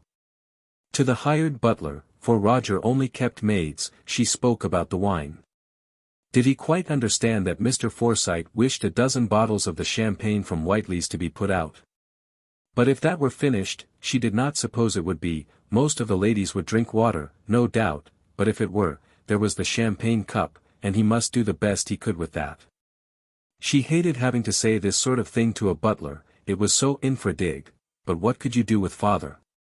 Roger, indeed, after making himself consistently disagreeable about the dance, would come down presently, with his fresh color and bumpy forehead, as though he had been its promoter. And he would smile, and probably take the prettiest woman in to supper, and at 2 o'clock, just as they were getting into the swing, he would go up secretly to the musicians and tell them to play God Save the Queen, and go away. Francie devoutly hoped he might soon get tired, and slip off to bed. The 3 or 4 devoted girl friends who were staying in the house for this dance had partaken with her, in a small, abandoned room upstairs, of tea and cold chicken legs, hurriedly served. The men had been sent out to dine at Eustace's club, it being felt that they must be fed up. Punctually on the stroke of 9 arrived Mrs. Small alone. She made elaborate apologies for the absence of Timothy, omitting all mention of Aunt Hester, who, at the last minute, had said she could not be bothered. Francie received her effusively, and placed her on a rout seat, where she left her, pouting and solitary in lavender-colored satin, the first time she had worn color since Aunt Anne's death. The devoted maiden friends came now from their rooms, each by magic arrangement in a differently colored frock, but all with the same liberal allowance of tulle on the shoulders and at the bosom, for they were, by some fatality, lean to a girl. They were all taken up to Mrs. Small.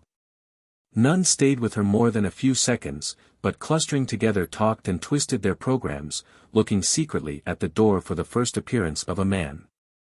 Then arrived in a group a number of Nicholases, always punctual, the fashion-up Ladbroke Grove way, and close behind them Eustace and his men, gloomy and smelling rather of smoke. 3 or 4 of Francie's lovers now appeared, one after the other. She had made each promise to come early. They were all clean-shaven and sprightly, with that peculiar kind of young man sprightliness which had recently invaded Kensington. They did not seem to mind each other's presence in the least, and wore their ties bunching out at the ends, white waistcoats, and socks with clocks. All had handkerchiefs concealed in their cuffs. They moved buoyantly, each armored in professional gaiety, as though he had come to do great deeds. Their faces when they danced, far from wearing the traditional solemn look of the dancing Englishman, were irresponsible, charming, suave. They bounded, twirling their partners at great pace, without pedantic attention to the rhythm of the music. At other dancers they looked with a kind of airy scorn, they, the Light Brigade, the heroes of 100 Kensington hops, from whom alone could the right manner and smile and step be hoped. After this the stream came fast. Chaperones silting up along the wall facing the entrance, the volatile element swelling the eddy in the larger room. Men were scarce, and wallflowers wore their peculiar, pathetic expression, a patient, sourish smile which seemed to say, "Oh, no. Don't mistake me, I know you are not coming up to me. I can hardly expect that." And Francie would plead with one of her lovers, or with some callow youth, "Now, to please me, do let me introduce you to Miss Pink, such a nice girl, really." And she would bring him up, and say, "Miss Pink, Mr. Gathercole. Can you spare him a dance?" Then Miss Pink, smiling her forced smile, coloring a little, answered, "Oh, I think so." And screening her empty card, wrote on it the name of Gathercole, spelling it passionately in the district that he proposed, about the second extra. But when the youth had murmured that it was hot, and passed, she relapsed into her attitude of hopeless expectation, into her patient, sourish smile. Mothers, slowly fanning their faces, watched their daughters, and in their eyes could be read all the story of those daughters' fortunes. As for themselves, to sit hour after hour, dead tired, silent, or talking spasmodically, what did it matter, so long as the girls were having a good time? But to see them neglected and passed by. Ah! They smiled, but their eyes stabbed like the eyes of an offended swan. They longed to pluck young Gathercole by the slack of his dandified breeches, and drag him to their daughters, the jackanapes. And all the cruelties and hardness of life, its pathos and unequal chances, its conceit, self-forgetfulness, and patience, were presented on the battlefield of this Kensington ballroom. Here and there, too, lovers, not lovers like Frances, a peculiar breed, but simply lovers, trembling, blushing, silent, sought each other by flying glances, sought to meet and touch in the mazes of the dance, and now and again dancing together. Struck some beholder by the light in their eyes. Not a second before 10 o'clock came the Jameses. Emily, Rachel, Winifred, Dartie had been left behind, having on a former occasion drunk too much of Roger's champagne, and Cicely, the youngest, making her debut. Behind them, following in a hansom from the paternal mansion where they had dined, Soames and Irene. All these ladies had shoulder straps and no tulle, thus showing at once, by a bolder exposure of flesh, that they came from the more fashionable side of the park. Soames, sidling back from the contact of the dancers, took up a position against the wall. Guarding himself with his pale smile, he stood watching. Waltz after waltz began and ended, couple after couple brushed by with smiling lips, laughter, and snatches of talk, or with set lips, and eyes searching the throng, or again, with silent, parted lips, and eyes on each other. And the scent of festivity, the odor of flowers, and hair, of essences that women love, rose suffocatingly in the heat of the summer night. Silent, with something of scorn in his smile, Soames seemed to notice nothing. But now and again his eyes, finding that which they sought, would fix themselves on a point in the shifting throng, and the smile die off his lips. He danced with no one. Some fellows danced with their wives. His sense of form had never permitted him to dance with Irene since their marriage, and the god of the Forsytes alone can tell whether this was a relief to him or not. She passed, dancing with other men, her dress, iris-colored, floating away from her feet. She danced well. He was tired of hearing women say with an acid smile, "How beautifully your wife dances, Mr. Forsyte, it's quite a pleasure to watch her." Tired of answering them with his sidelong glance, "You think so?" A young couple close by flirted a fan by turns, making an unpleasant draught. Francie and one of her lovers stood near. They were talking of love. He heard Roger's voice behind, giving an order about supper to a servant.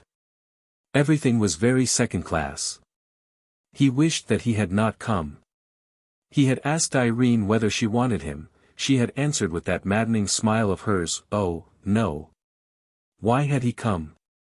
For the last quarter of an hour he had not even seen her.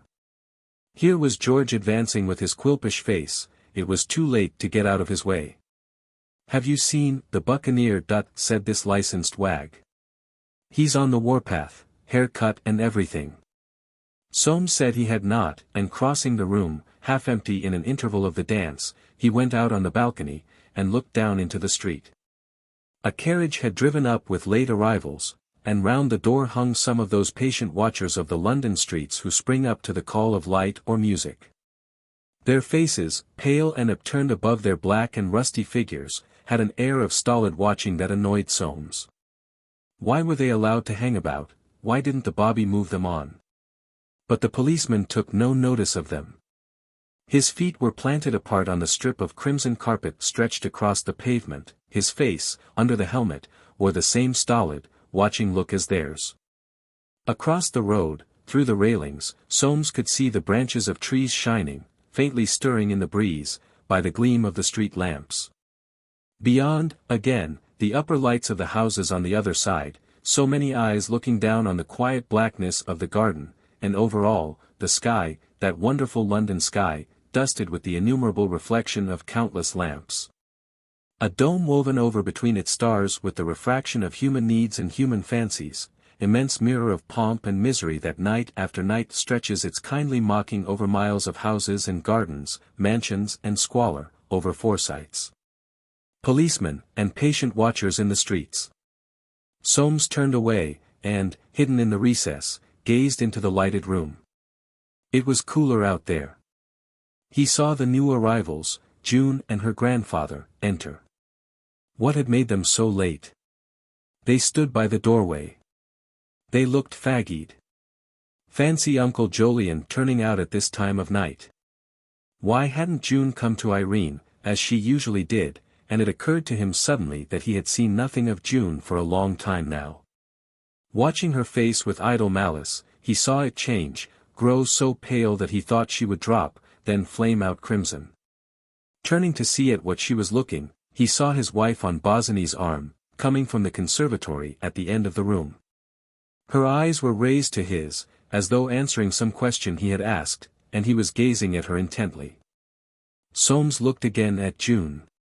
Her hand rested on old Jolyon's arm, she seemed to be making a request. He saw a surprised look on his uncle's face, they turned and passed through the door out of his sight. The music began again, a waltz, and, still as a statue in the recess of the window, his face unmoved, but no smile on his lips, Soames waited. Presently, within a yard of the dark balcony, his wife and Bosinney passed. He caught the perfume of the gardenias that she wore, saw the rise and fall of her bosom, the languor in her eyes, her parted lips, and a look on her face that he did not know. To the slow, swinging measure they danced by, and it seemed to him that they clung to each other. He saw her raise her eyes, soft and dark, to Bosinney's, and drop them again. Very white, he turned back to the balcony, and leaning on it, gazed down on the square. The figures were still there looking up at the light with dull persistency, the policeman's face, too, upturned, and staring, but he saw nothing of them. Below, a carriage drew up, two figures got in, and drove away. That evening June and old Jolyon sat down to dinner at the usual hour. The girl was in her customary high-necked frock, old Jolyon had not dressed. At breakfast she had spoken of the dance at Uncle Roger's, she wanted to go, she had been stupid enough, she said, not to think of asking anyone to take her. It was too late now. Old Jolyon lifted his keen eyes. June was used to go to dances with Irene as a matter of course. And deliberately fixing his gaze on her, he asked, "Why don't you get Irene?" No. June did not want to ask Irene. She would only go if her grandfather wouldn't mind just for once for a little time. At her look, so eager and so worn, old Jolyon had grumblingly consented. He did not know what she wanted, he said, with going to a dance like this, a poor affair, he would wager, and she no more fit for it than a cat. What she wanted was sea air, and after his general meeting of the globular gold concessions he was ready to take her. She didn't want to go away. Ah! She would knock herself up. Stealing a mournful look at her, he went on with his breakfast. June went out early, and wandered restlessly about in the heat. Her little light figure that lately had moved so languidly about its business, was all on fire. She bought herself some flowers. She meant to look her best. He would be there. She knew well enough that he had a card. She would show him that she did not care. But deep down in her heart she resolved that evening to win him back. She came in flushed, and talked brightly all lunch. Old Jolyon was there, and he was deceived.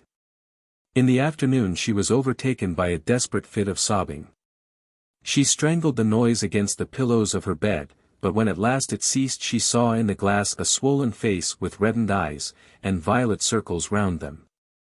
She stayed in the darkened room till dinner time. All through that silent meal the struggle went on within her. She looked so shadowy and exhausted that old Jolyon told Sankey to countermand the carriage, he would not have her going out. She was to go to bed. She made no resistance. She went up to her room, and sat in the dark. At 10 o'clock she rang for her maid. "Bring some hot water, and go down and tell Mr. Forsyte that I feel perfectly rested." Say that if he's too tired I can go to the dance by myself." The maid looked askance, and June turned on her imperiously. "Go," she said, "bring the hot water at once." Her ball dress still lay on the sofa, and with a sort of fierce care she arrayed herself, took the flowers in her hand, and went down, her small face carried high under its burden of hair. She could hear old Jolyon in his room as she passed. Bewildered and vexed, he was dressing. It was past 10, they would not get there till 11, the girl was mad.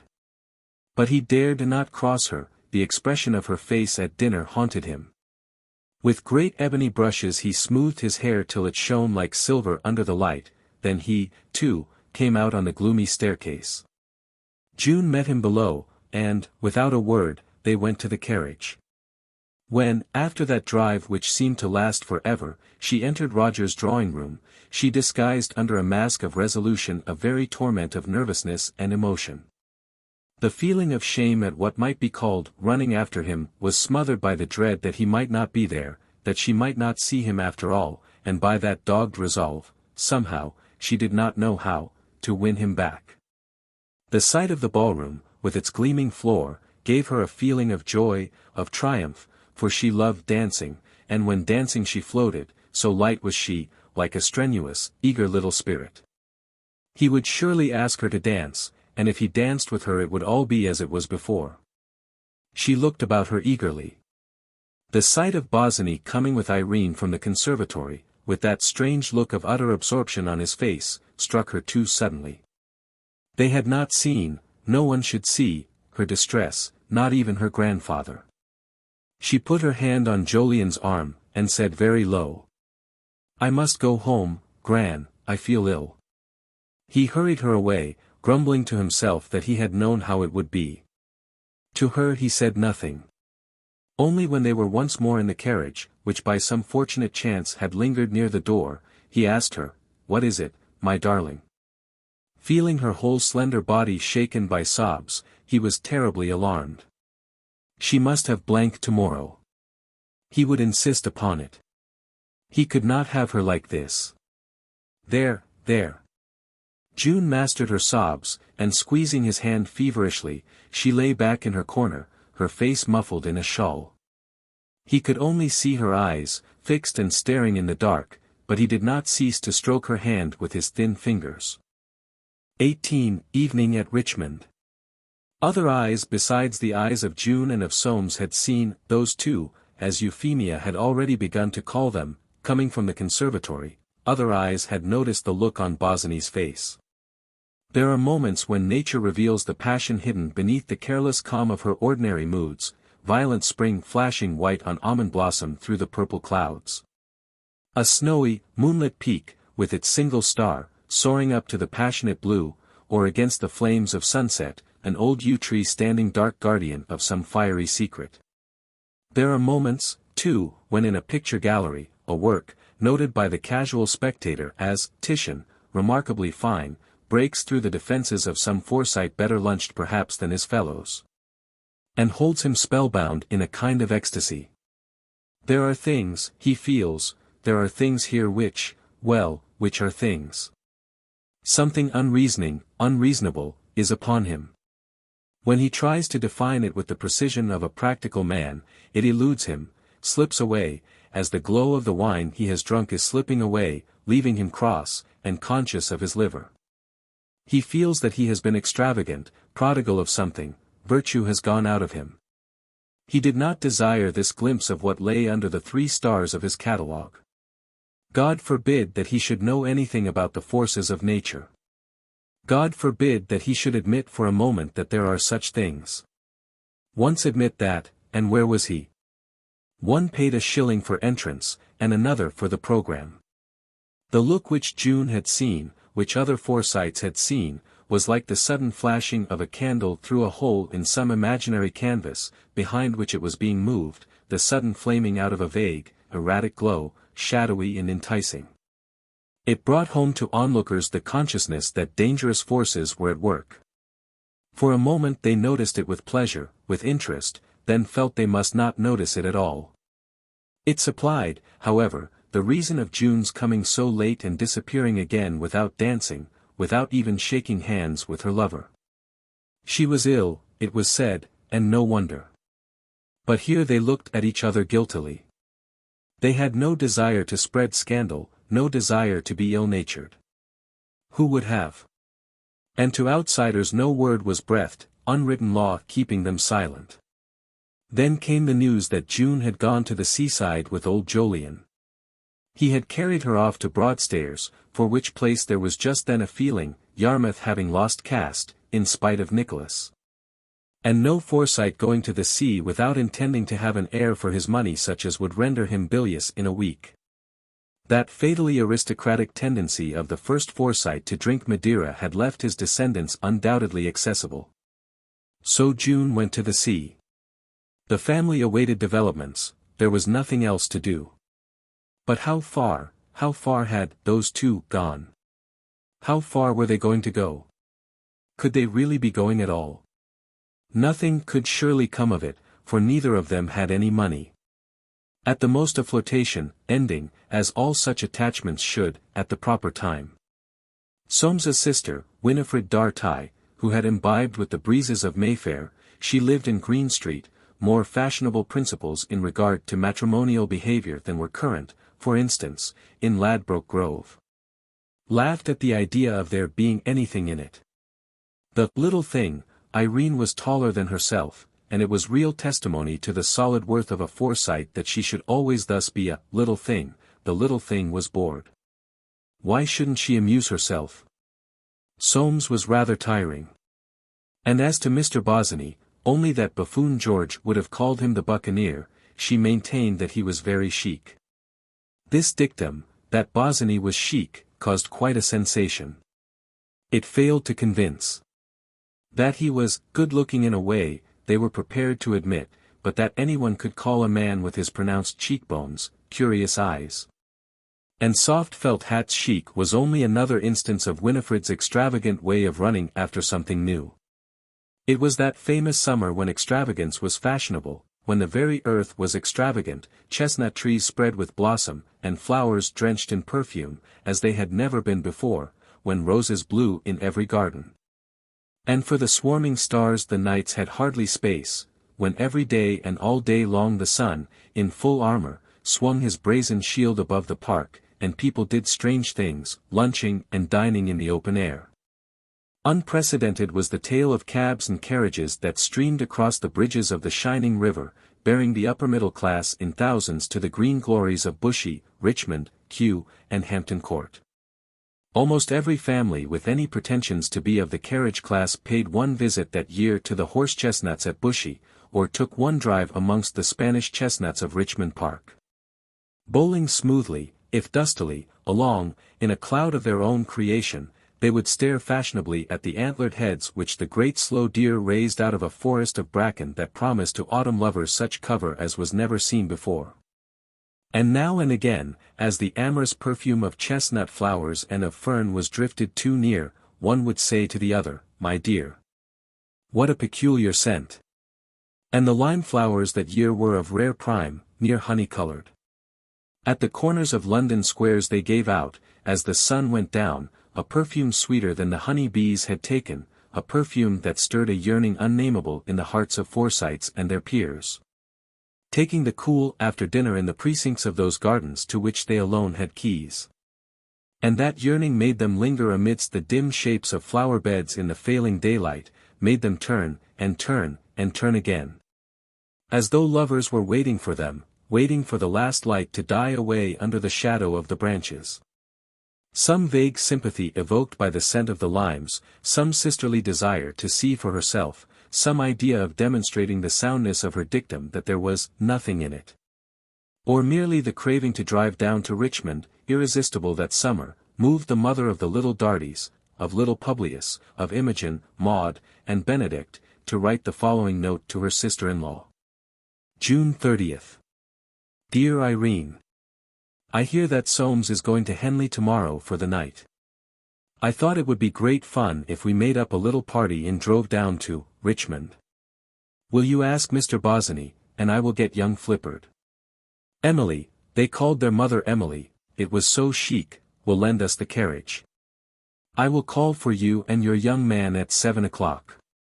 Your affectionate sister, Winifred Darty. Montague believes the dinner at the Crown and Sceptre to be quite eatable.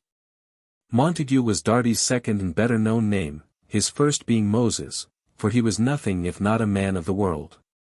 Her plan met with more opposition from Providence than so benevolent a scheme deserved. In the first place young Flippard wrote. Dear Mrs. Darty. Awfully sorry. Engaged too deep. Yours. Augustus Flippard. It was late to send into the byways and hedges to remedy this misfortune. With the promptitude and conduct of a mother, Winifred fell back on her husband. She had, indeed, the decided but tolerant temperament that goes with a good deal of profile, fair hair, and greenish eyes. She was seldom or never at a loss, or if at a loss, was always able to convert it into a gain. Darty, too, was in good feather. Erotic had failed to win the Lancashire Cup.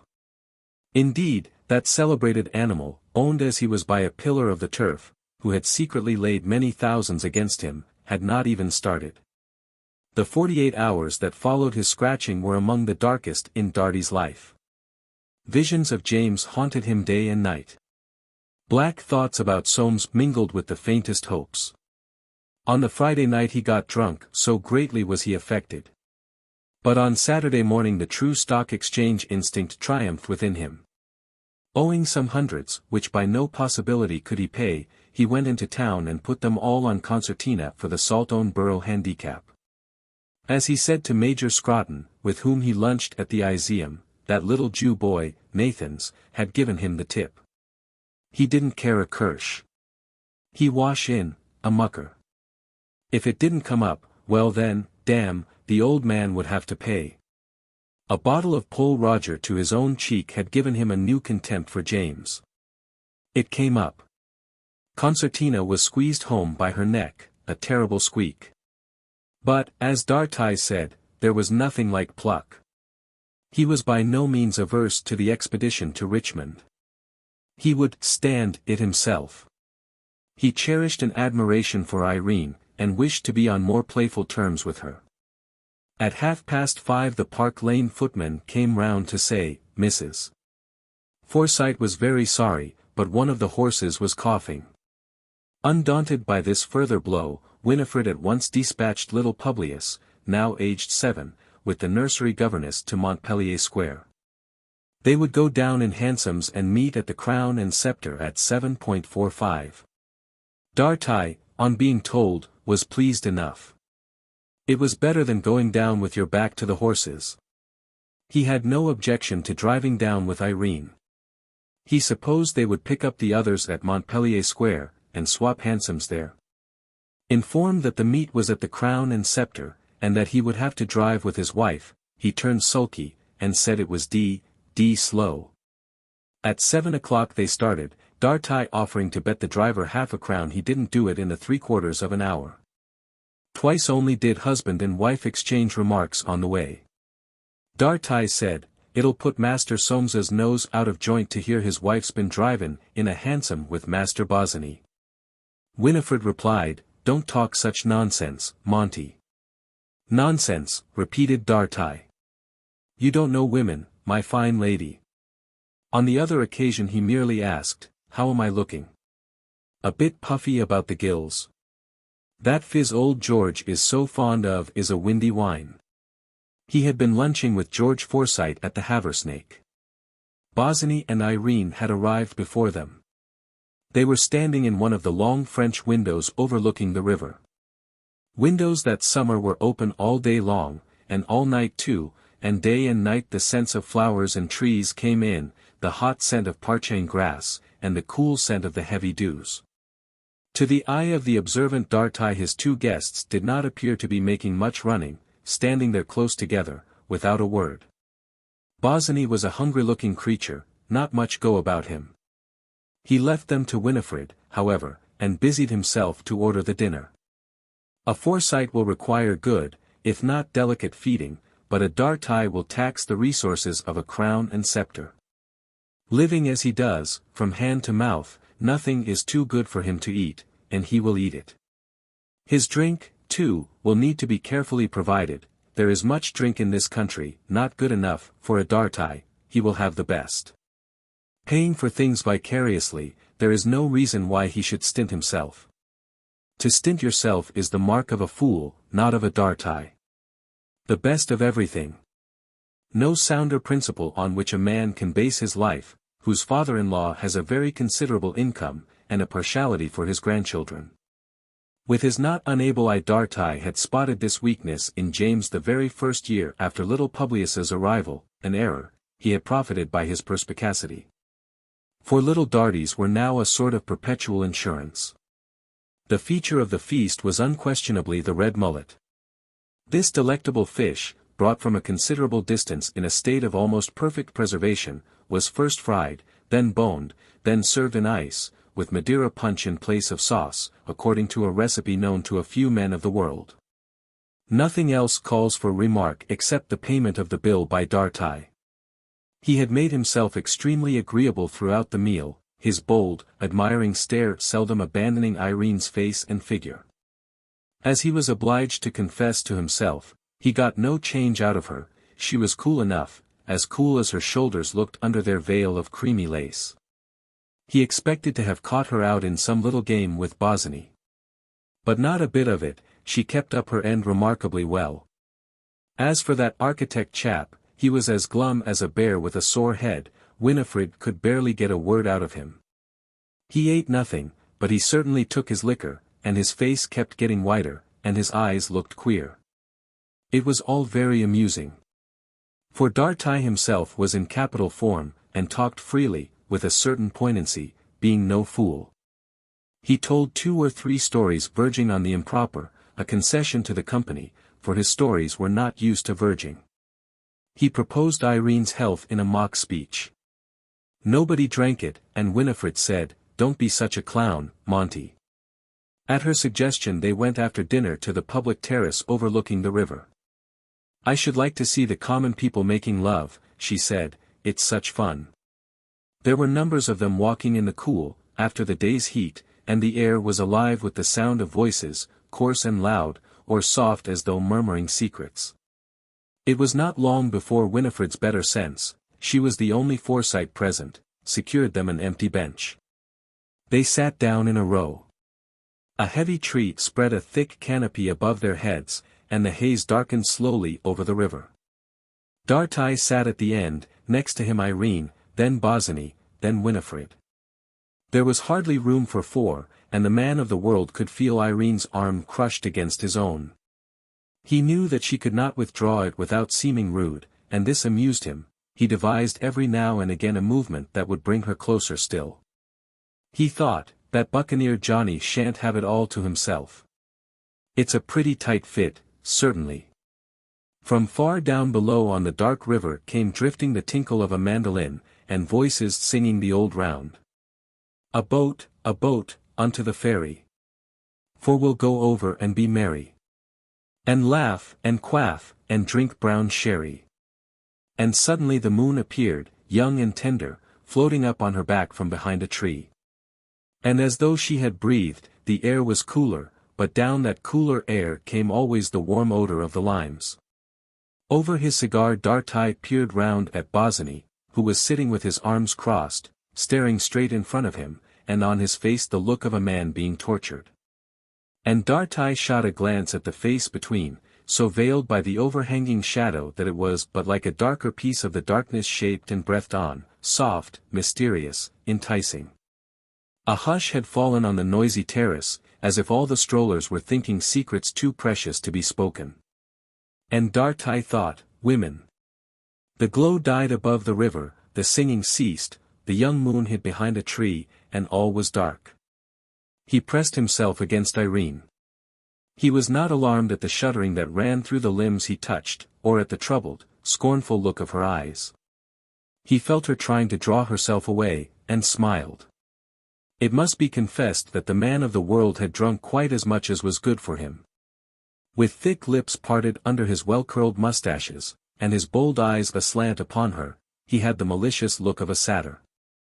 Along the pathway of sky between the hedges of the tree tops the stars clustered forth, like mortals beneath, they seemed to shift and swarm and whisper. Then on the terrace the buzz broke out once more, and Dartai thought, "Ah! He's a poor, hungry-looking devil, that Bosinney," and again he pressed himself against Irene. The movement deserved a better success. She rose, and they all followed her. The man of the world was more than ever determined to see what she was made of. Along the terrace he kept close at her elbow. He had within him much good wine. There was the long drive home, the long drive and the warm dark and the pleasant closeness of the handsome cab, with its insulation from the world devised by some great and good man. That hungry architect chap might drive with his wife, he wished him joy of her. And, conscious that his voice was not too steady, he was careful not to speak, but a smile had become fixed on his thick lips. They strolled along toward the cabs awaiting them at the farther end.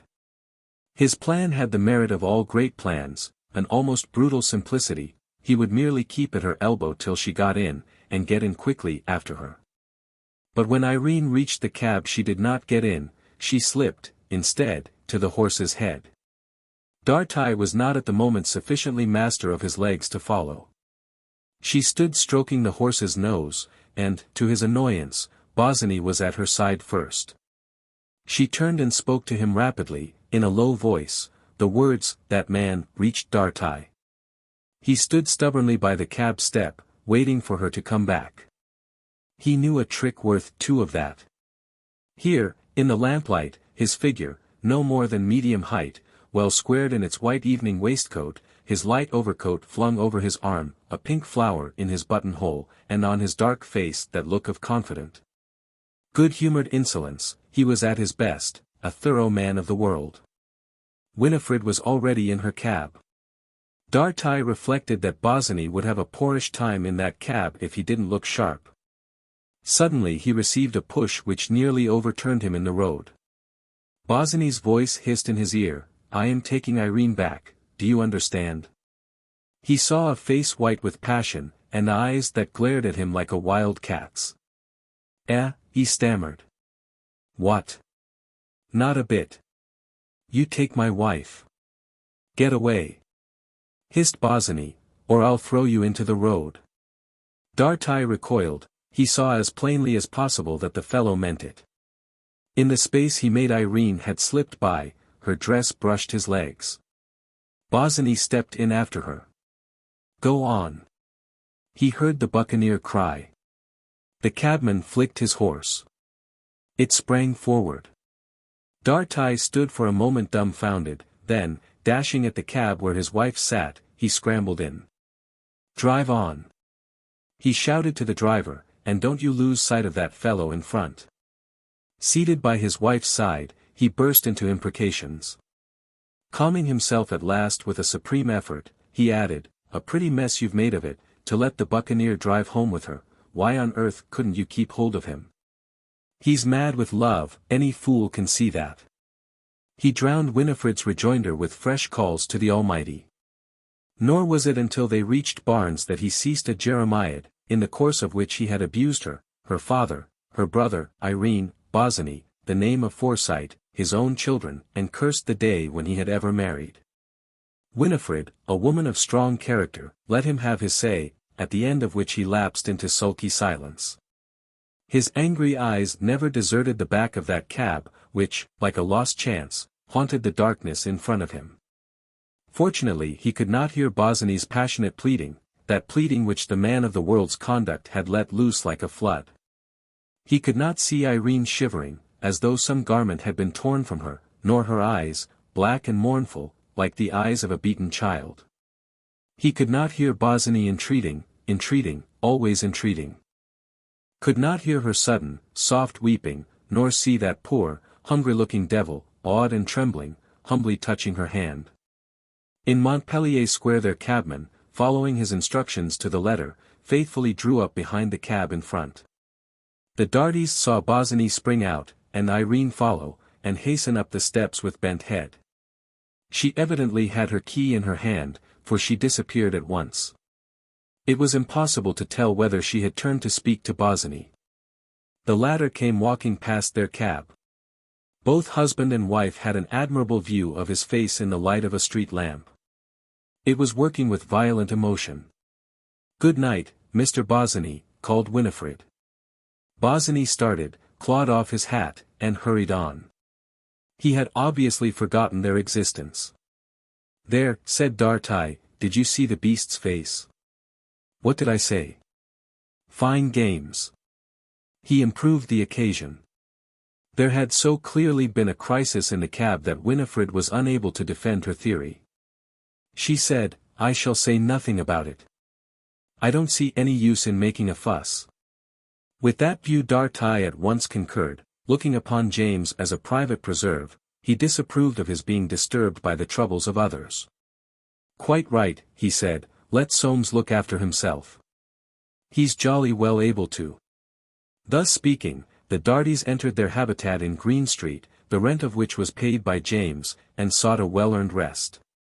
The hour was midnight, and no Forsytes remained abroad in the streets to spy out Bosinney's wanderings, to see him return and stand against the rails of the square garden, back from the glow of the street lamp.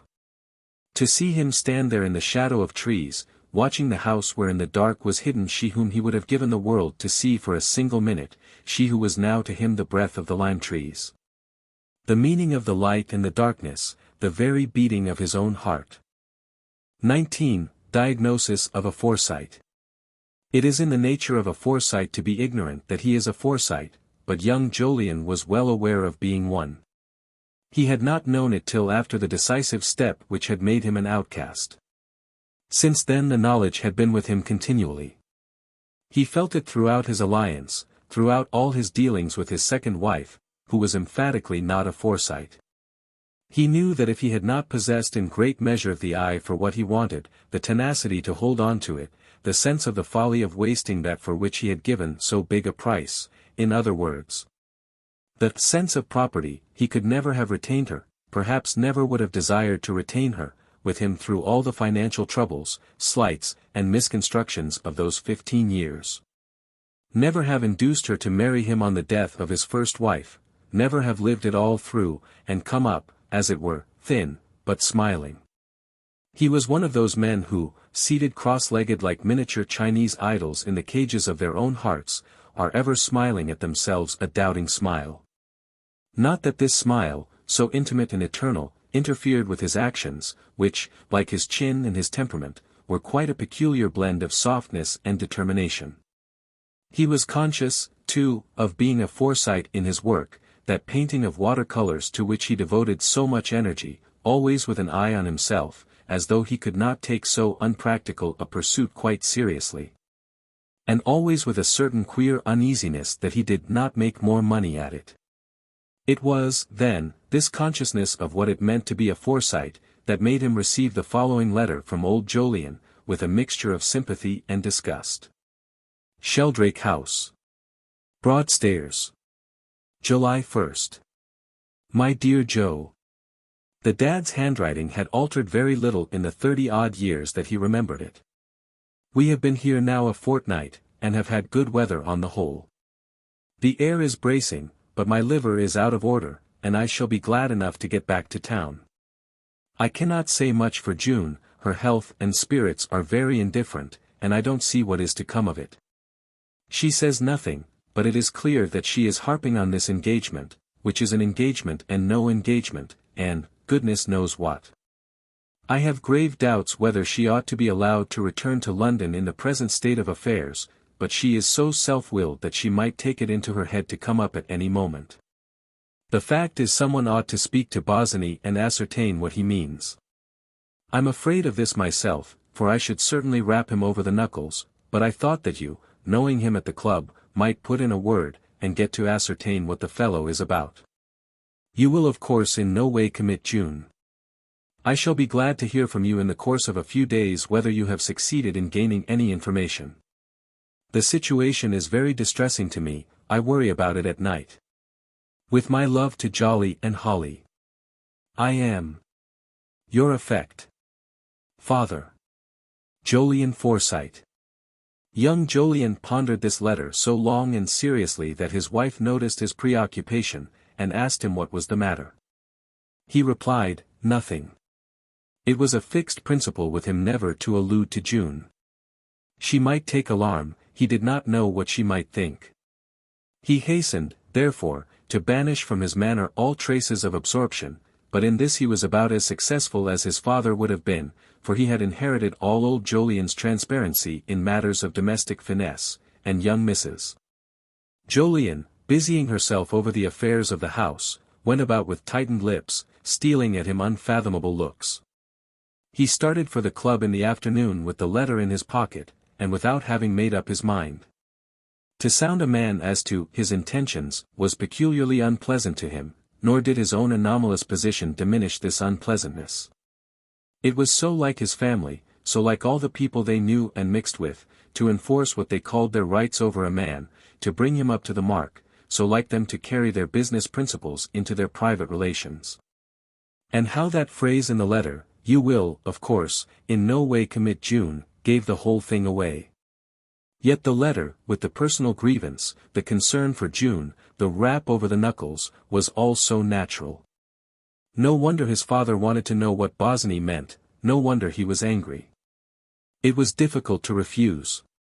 But why give the thing to him to do? That was surely quite unbecoming.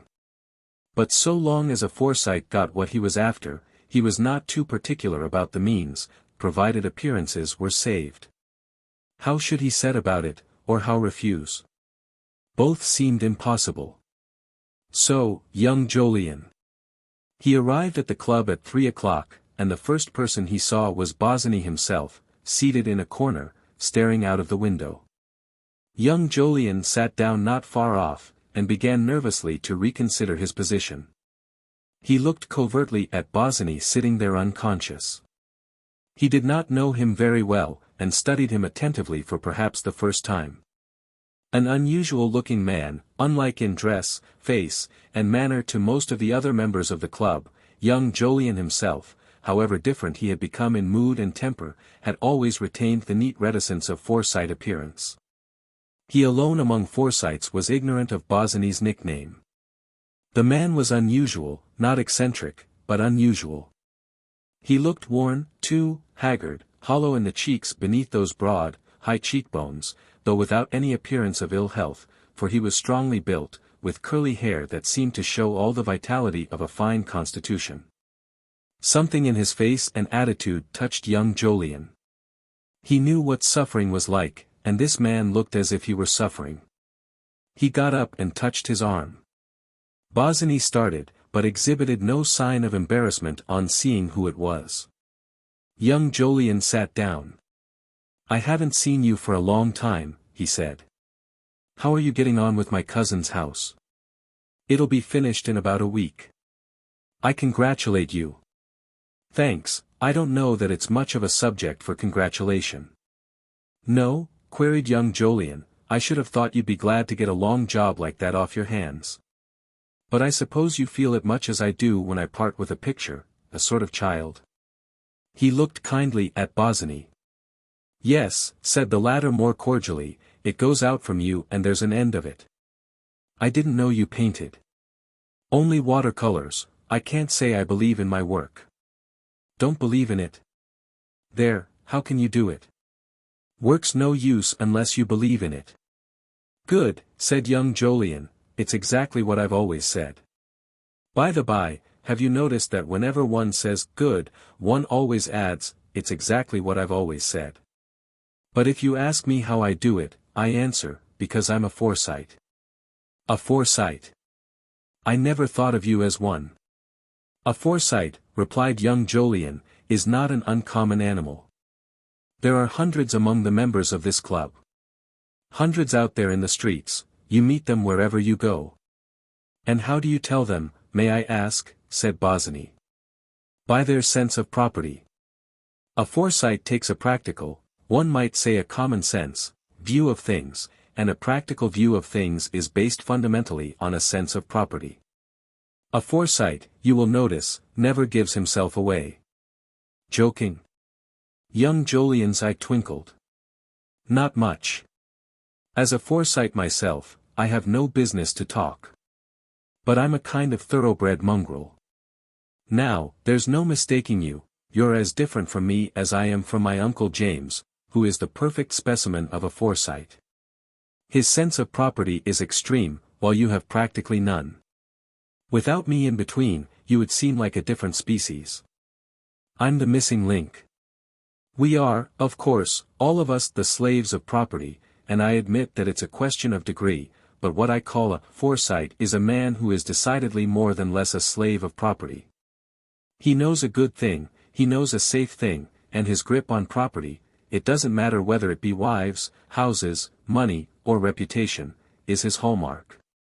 Ah, murmured Bosinney. You should patent the word. I should like, said young Jolyon, to lecture on it. Properties and quality of a Forsyte, this little animal, disturbed by the ridicule of his own sort, is unaffected in his motions by the laughter of strange creatures, you or I. Hereditarily disposed to myopia, he recognizes only the persons of his own species, amongst which he passes an existence of competitive tranquility. You talk of them, said Bosinney, as if they were half England. They are, repeated young Jolyon, half England, and the better half, too, the safe half, the 3% half, the half that counts. It's their wealth and security that makes everything possible. Makes your art possible, makes literature, science, even religion, possible. Without Forsytes, who believe in none of these things, and habitats but turn them all to use, where should we be?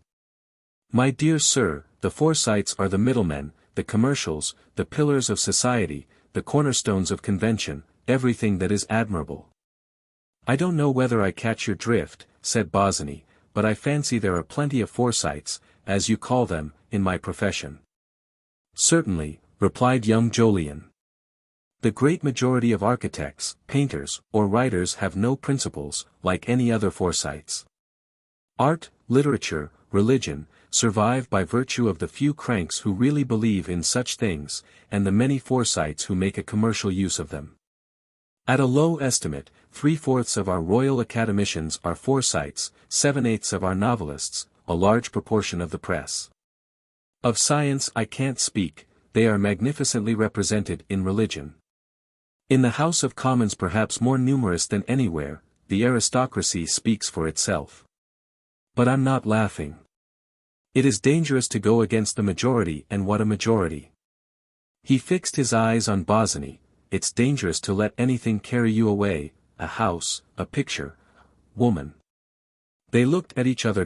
And, as though he had done that which no Forsyte did, given himself away, young Jolyon drew into his shell. Bosinney broke the silence. Why do you take your own people as the type, said he. My people, replied young Jolyon, are not very extreme, and they have their own private peculiarities, like every other family. But they possess in a remarkable degree those two qualities which are the real tests of a Forsyte, the power of never being able to give yourself up to anything soul and body, and the sense of property. Bosinney smiled. How about the big one, for instance? Do you mean Swithin? Asked young Jolyon. Ah! In Swithin there's something primeval still. The town and middle-class life haven't digested him yet. All the old centuries of farm work and brute force have settled in him, and there they've stuck, for all he's so distinguished. Bosinney seemed to ponder. Well, you've hit your cousin Soames off to the life, he said suddenly. He'll never blow his brains out. Young Jolyon shot at him a penetrating glance. No, he said, he won't. That's why he's to be reckoned with. Look out for their grip. It's easy to laugh, but don't mistake me. It doesn't do to despise a Forsyte. It doesn't do to disregard them. Yet you've done it yourself. Young Jolyon acknowledged the hit by losing his smile. You forget, he said with a queer pride, I can hold on, too, I'm a Forsyte myself. We're all in the path of great forces. The man who leaves the shelter of the wall, well, you know what I mean. I don't, he ended very low, as though uttering a threat, recommend every man to go my way. It depends. The color rushed into Bosinney's face, but soon receded, leaving it sallow brown as before. He gave a short laugh, that left his lips fixed in a queer, fierce smile. His eyes mocked young Jolyon. "Thanks," he said. "It's deuced kind of you. But you're not the only chaps that can hold on." He rose. Young Jolyon looked after him as he walked away, and, resting his head on his hand, sighed. In the drowsy, almost empty room the only sounds were the rustle of newspapers, the scraping of matches being struck. He stayed a long time without moving, living over again those days when he, too, had sat long hours watching the clock, waiting for the minutes to pass, long hours full of the torments of uncertainty, and of a fierce, sweet aching. And the slow, delicious agony of that season came back to him with its old poignancy. The sight of Bosinney, with his haggard face, and his restless eyes always wandering to the clock, had roused in him a pity, with which was mingled strange, irresistible envy. He knew the signs so well. Whither was he going, to what sort of fate? What kind of woman was it who was drawing him to her by that magnetic force which no consideration of honor, no principle, no interest could withstand, from which the only escape was flight? Flight! But why should Bosinney fly? A man fled when he was in danger of destroying hearth and home, when there were children, when he felt himself trampling down ideals, breaking something. But here, so he had heard, it was all broken to his hand. He himself had not fled, nor would he fly if it were all to come over again. Yet he had gone further than Bosinney, had broken up his own unhappy home, not someone else's, and the old saying came back to him, a man's fate lies in his own heart. In his own heart. The proof of the pudding was in the eating. Bosinney had still to eat his pudding. His thoughts passed to the woman whom he did not know, but the outline of whose story he had heard. An unhappy marriage. No ill treatment, only that indefinable malaise, that terrible blight which killed all sweetness under heaven, and so from day to day, from night to night, from week to week, from year to year, till death should end it. But young Jolyon, the bitterness of whose own feelings time had assuaged, saw Soames's side of the question too.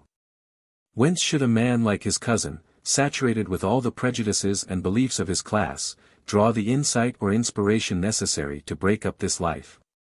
It was a question of imagination, of projecting himself into the future beyond the unpleasant gossip, sneers, and tattle that followed on such separations, beyond the passing pangs that the lack of the sight of her would cause.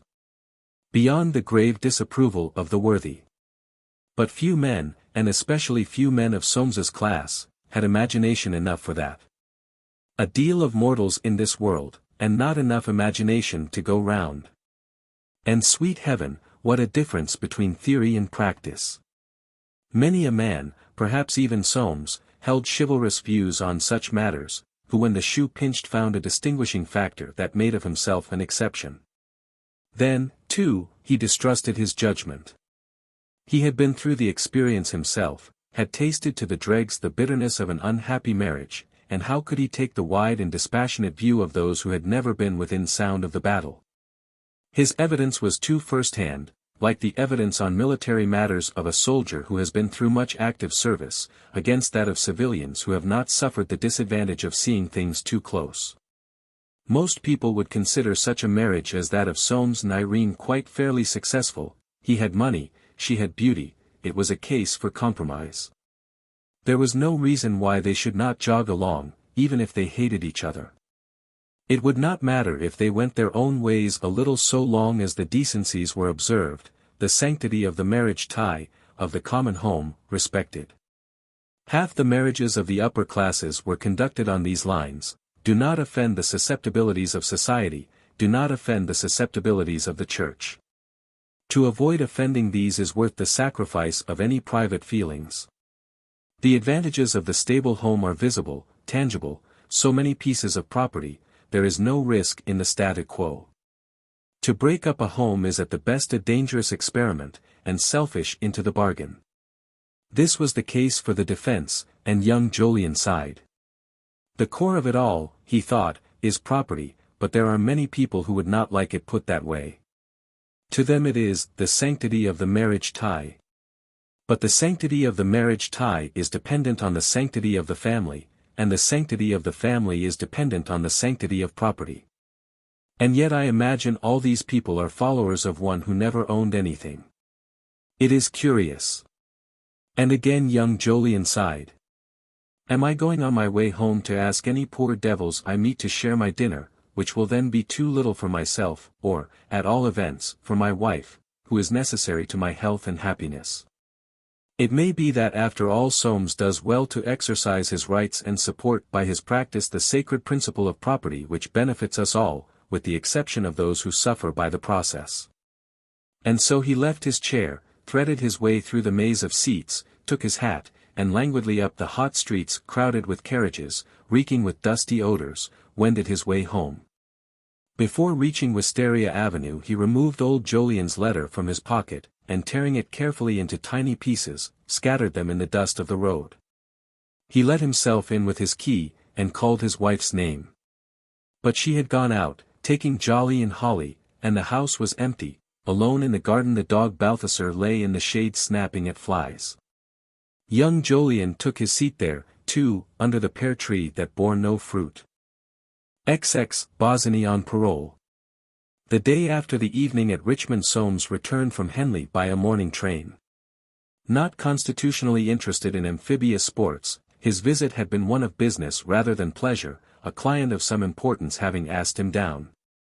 He went straight to the city, but finding things slack, he left at 3 o'clock, glad of this chance to get home quietly. Irene did not expect him. Not that he had any desire to spy on her actions, but there was no harm in thus unexpectedly surveying the scene.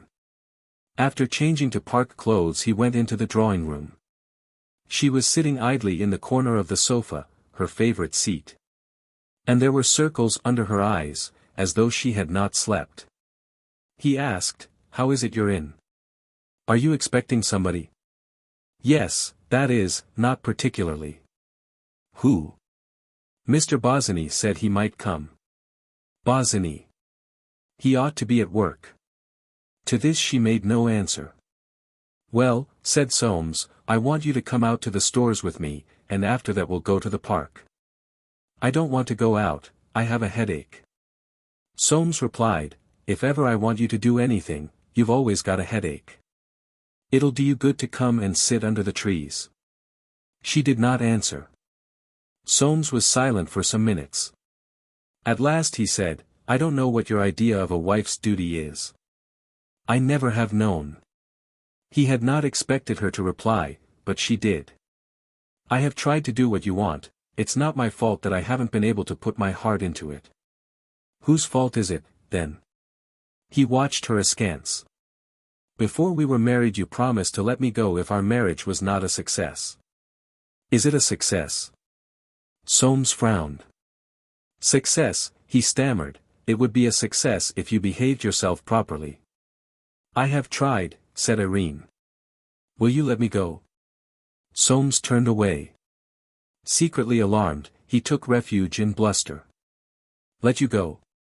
You don't know what you're talking about." "Let you go?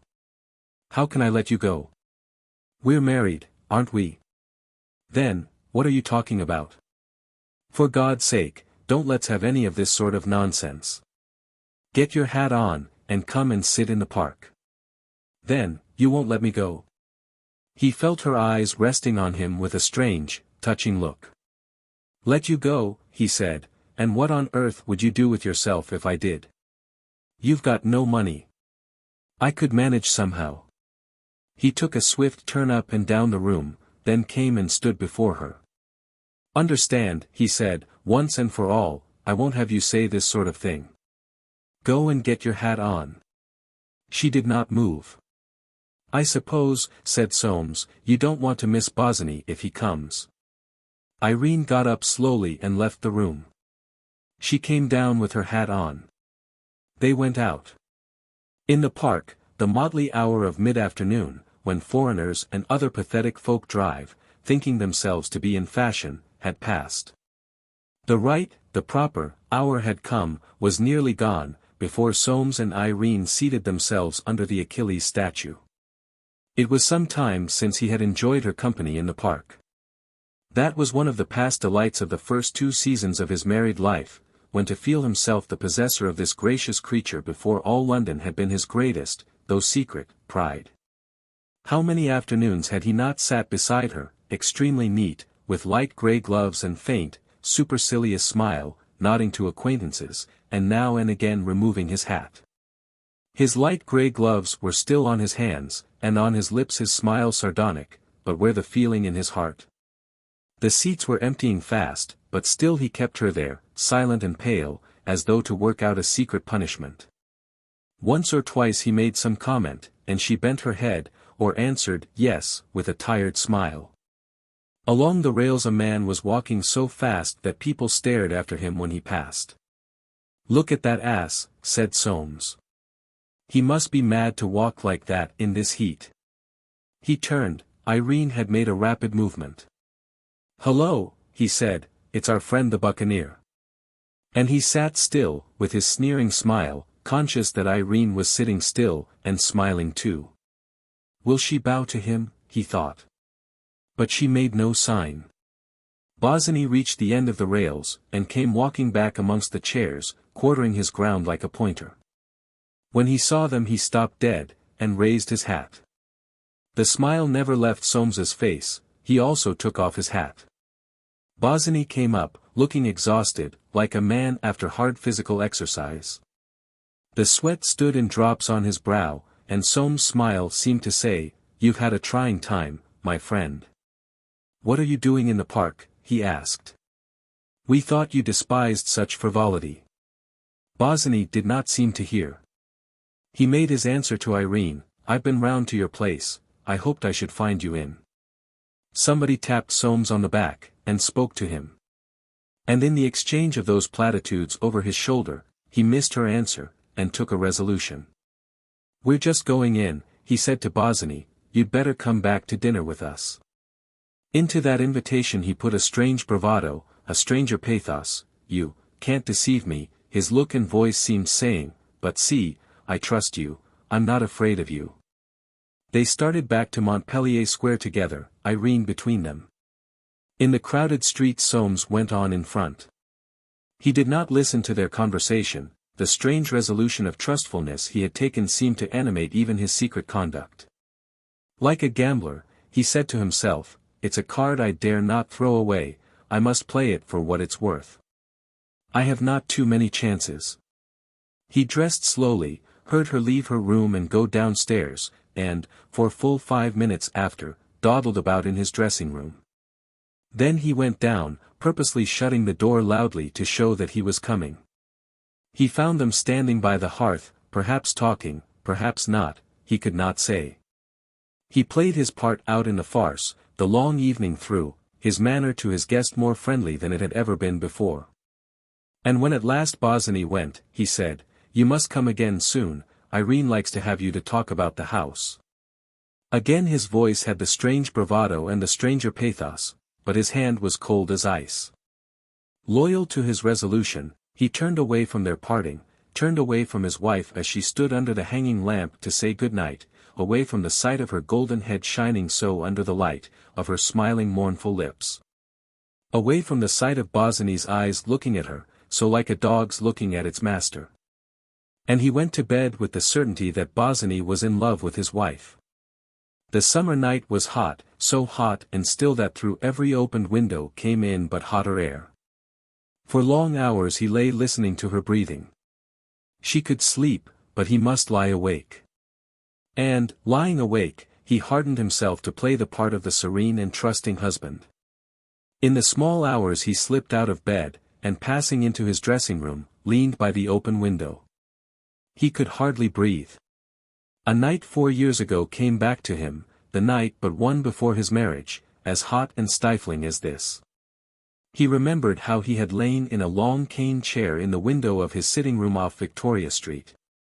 Down below in a side street a man had banged at a door, a woman had cried out, he remembered, as though it were now, the sound of the scuffle, the slam of the door, the dead silence that followed. And then the early water cart, cleansing the reek of the streets, had approached through the strange-seeming, useless lamplight, he seemed to hear again its rumble, nearer and nearer, till it passed and slowly died away. He leaned far out of the dressing-room window over the little court below, and saw the first light spread. The outlines of dark walls and roofs were blurred for a moment, then came out sharper than before. He remembered how that other night he had watched the lamps paling all the length of Victoria Street.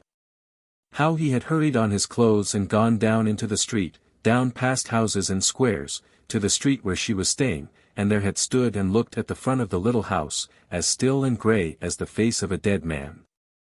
And suddenly it shot through his mind, like a sick man's fancy, what's he doing?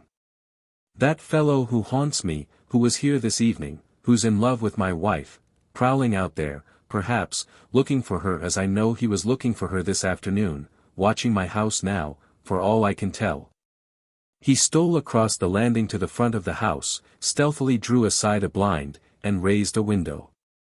The grey light clung about the trees of the square, as though night, like a great downy moth, had brushed them with her wings. The lamps were still alight, all pale, but not a soul stirred, no living thing in sight. Yet suddenly, very faint, far off in the deathly stillness, he heard a cry writhing, like the voice of some wandering soul barred out of heaven, and crying for its happiness. There it was again, again. Soames shut the window, shuddering. Then he thought, ah! It's only the peacocks, across the water. XXII, June pays some calls. Jolyon stood in the narrow hall at Broadstairs, inhaling that odor of oilcloth and herrings which permeates all respectable seaside lodging-houses. On a chair, a shiny leather chair, displaying its horsehair through a hole in the top left-hand corner, stood a black dispatch case. This he was filling with papers, with the Times, and a bottle of eau de cologne. He had meetings that day of the Globular Gold Concessions, and the New Colliery Company, Limited, to which he was going up, for he never missed a board.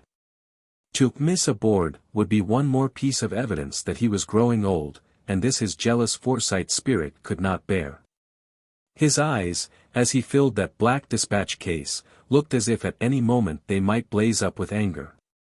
So gleams the eye of a schoolboy, baited by a ring of his companions, but he controls himself, deterred by the fearful odds against him. And old Jolyon controlled himself, keeping down, with his masterful restraint now slowly wearing out, the irritation fostered in him by the conditions of his life. He had received from his son an unpractical letter, in which by rambling generalities the boy seemed trying to get out of answering a plain question. "I've seen Bosinney," he said, "he is not a criminal. The more I see of people the more I am convinced that they are never good or bad, merely comic, or pathetic. You probably don't agree with me." Old Jolyon did not, he considered it cynical to so express oneself. He had not yet reached that point of old age when even Forsytes, bereft of those illusions and principles which they have cherished carefully for practical purposes but never believed in, bereft of all corporeal enjoyment, stricken to the very heart by having nothing left to hope for, break through the barriers of reserve and say things they would never have believed themselves capable of saying. Perhaps he did not believe in goodness and badness any more than his son, but as he would have said, he didn't know, couldn't tell, there might be something in it. And why, by an unnecessary expression of disbelief, deprive yourself of possible advantage? Accustomed to spend his holidays among the mountains, though, like a true Forsyte, he had never attempted anything too adventurous or too foolhardy, he had been passionately fond of them. And when the wonderful view, mentioned in Baedeker, fatiguing but repaying, was disclosed to him after the effort of the climb, he had doubtless felt the existence of some great, dignified principle crowning the chaotic strivings, the petty precipices, and ironic little dark chasms of life. This was as near to religion, perhaps, as his practical spirit had ever gone.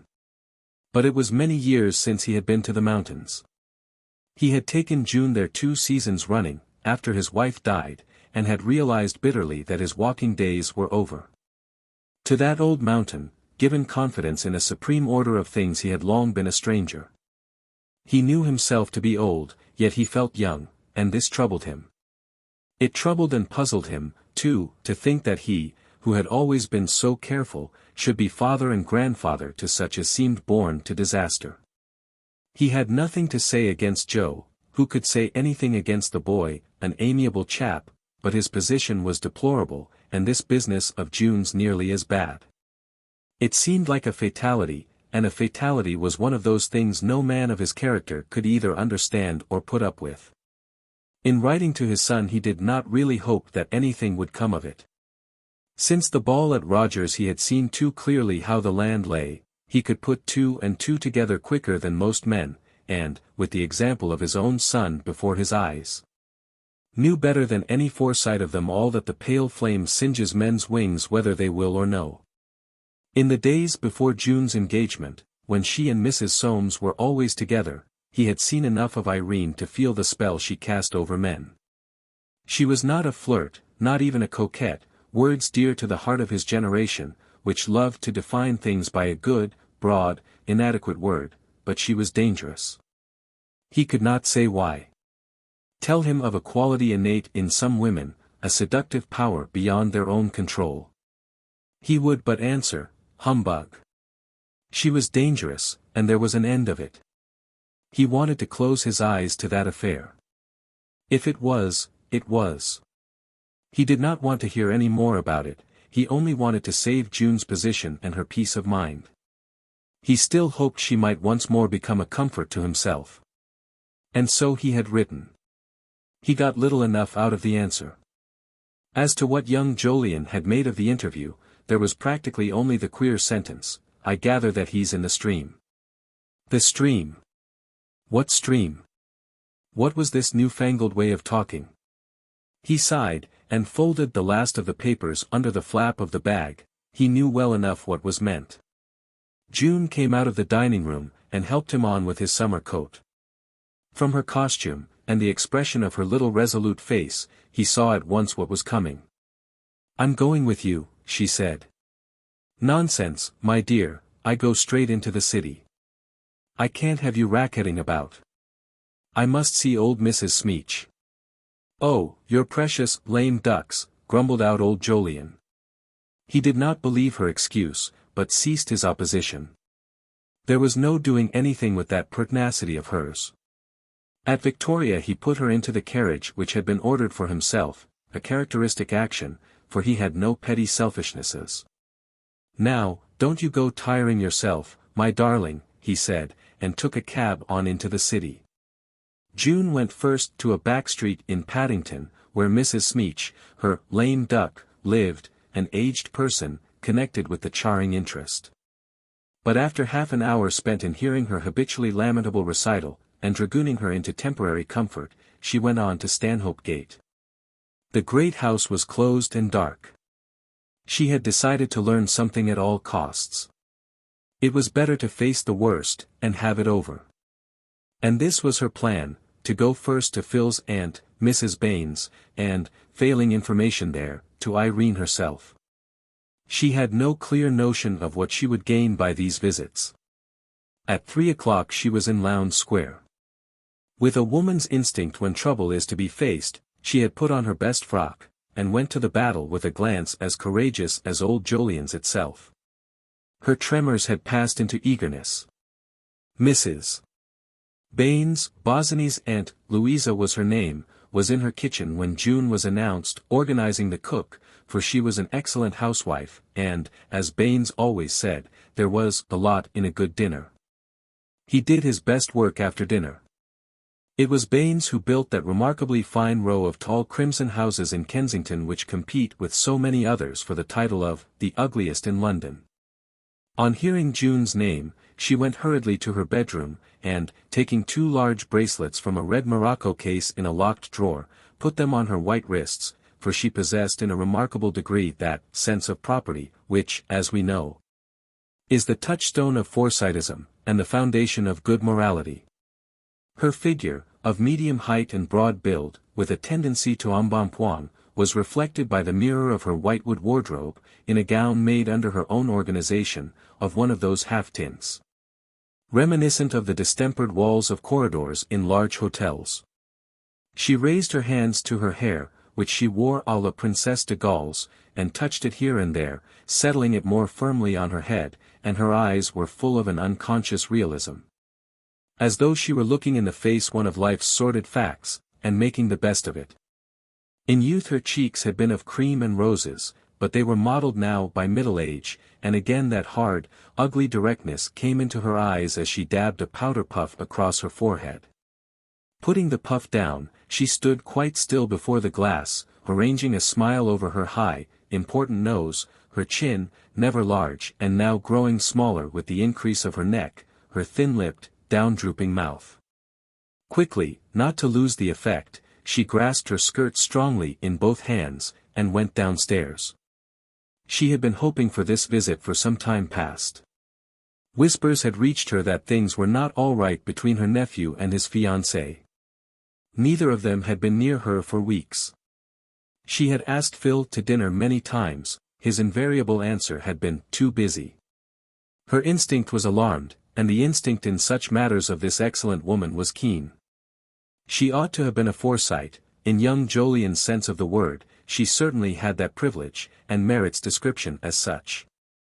She had married off her 3 daughters in a way that people said was beyond their deserts, for they had the professional plainness only to be found, as a rule, among the female kind of the more legal callings.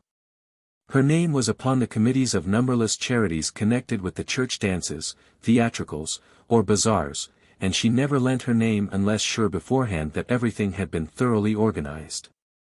She believed, as she often said, in putting things on a commercial basis. The proper function of the church, of charity, indeed, of everything, was to strengthen the fabric of society.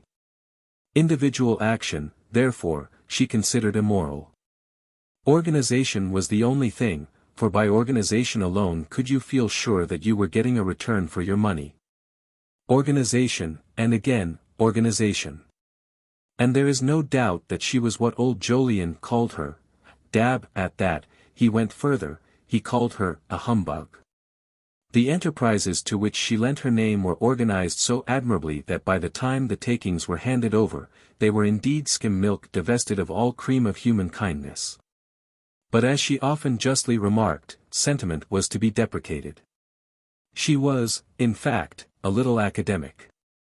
This great and good woman, so highly thought of in ecclesiastical circles, was one of the principal priestesses in the temple of Forsytism, keeping alive day and night a sacred flame to the god of property, whose altar is inscribed with those inspiring words, "Nothing for nothing, and really remarkably little for sixpence."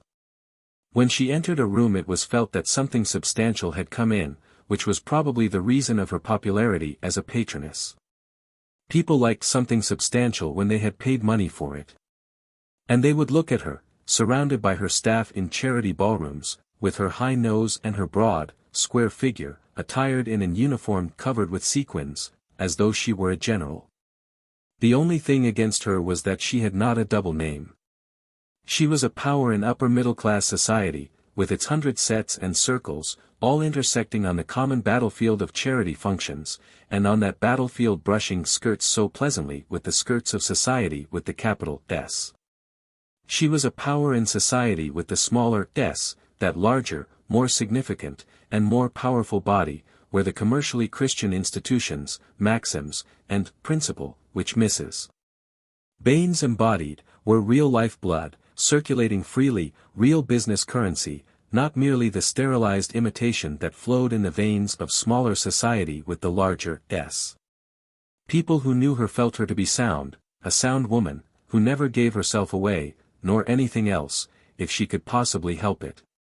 She had been on the worst sort of terms with Bosinney's father, who had not infrequently made her the object of an unpardonable ridicule.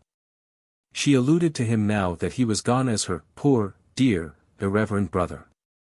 She greeted June with the careful effusion of which she was a mistress, a little afraid of her as far as a woman of her eminence in the commercial and Christian world could be afraid, for so slight a girl June had a great dignity.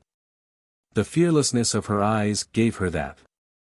And Mrs. Baines, too, shrewdly recognized that behind the uncompromising frankness of June's manner there was much of the Forsyte. If the girl had been merely frank and courageous, Mrs. Baines would have thought her cranky, and despised her. If she had been merely a Forsyte, like Francie, let us say, she would have patronized her from sheer weight of metal, but June, small though she was, Mrs. Baines' habitually admired quantity, gave her an uneasy feeling. And she placed her in a chair opposite the light. There was another reason for her respect which Mrs. Baines, too good a churchwoman to be worldly, would have been the last to admit. She often heard her husband describe old Jolyon as extremely well off, and was biased towards his granddaughter for the soundest of all reasons. Today she felt the emotion with which we read a novel describing a hero and an inheritance, nervously anxious lest, by some frightful lapse of the novelist, the young man should be left without it at the end. Her manner was warm. She had never seen so clearly before how distinguished and desirable a girl this was. She asked after old Jolyon's health. A wonderful man for his age, so upright, and young-looking, and how old was he? 81. She would never have thought it. They were at the sea. Very nice for them, she supposed June heard from Phil every day. Her light grey eyes became more prominent as she asked this question, but the girl met the glance without flinching. No, she said, he never writes. Mrs. Baines's eyes dropped. They had no intention of doing so, but they did. They recovered immediately. Of course not. That's Phil all over, he was always like that. Was he? Said June. The brevity of the answer caused Mrs. Baines's bright smile a moment's hesitation. She disguised it by a quick movement, and spreading her skirts afresh, said, Why, my dear, he's quite the most harum-scarum person, one never pays the slightest attention to what he does. The conviction came suddenly to June that she was wasting her time. Even were she to put a question point-blank, she would never get anything out of this woman. Do you see him? She asked, her face crimsoning. The perspiration broke out on Mrs. Baines's forehead beneath the powder. Oh, yes. I don't remember when he was here last. Indeed, we haven't seen much of him lately. He's so busy with your cousin's house, I'm told it'll be finished directly. We must organize a little dinner to celebrate the event. Do come and stay the night with us. Thank you, said June.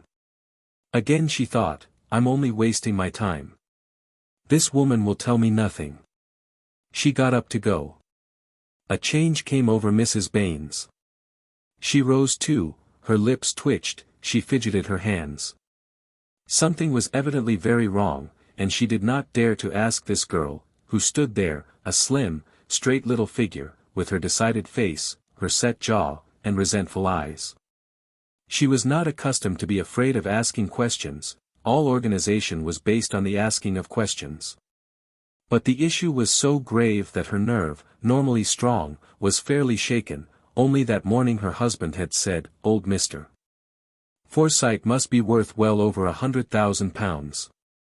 And this girl stood there, holding out her hand, holding out her hand. The chance might be slipping away, she couldn't tell, the chance of keeping her in the family, and yet she dared not speak. Her eyes followed June to the door. It closed. Then with an exclamation Mrs.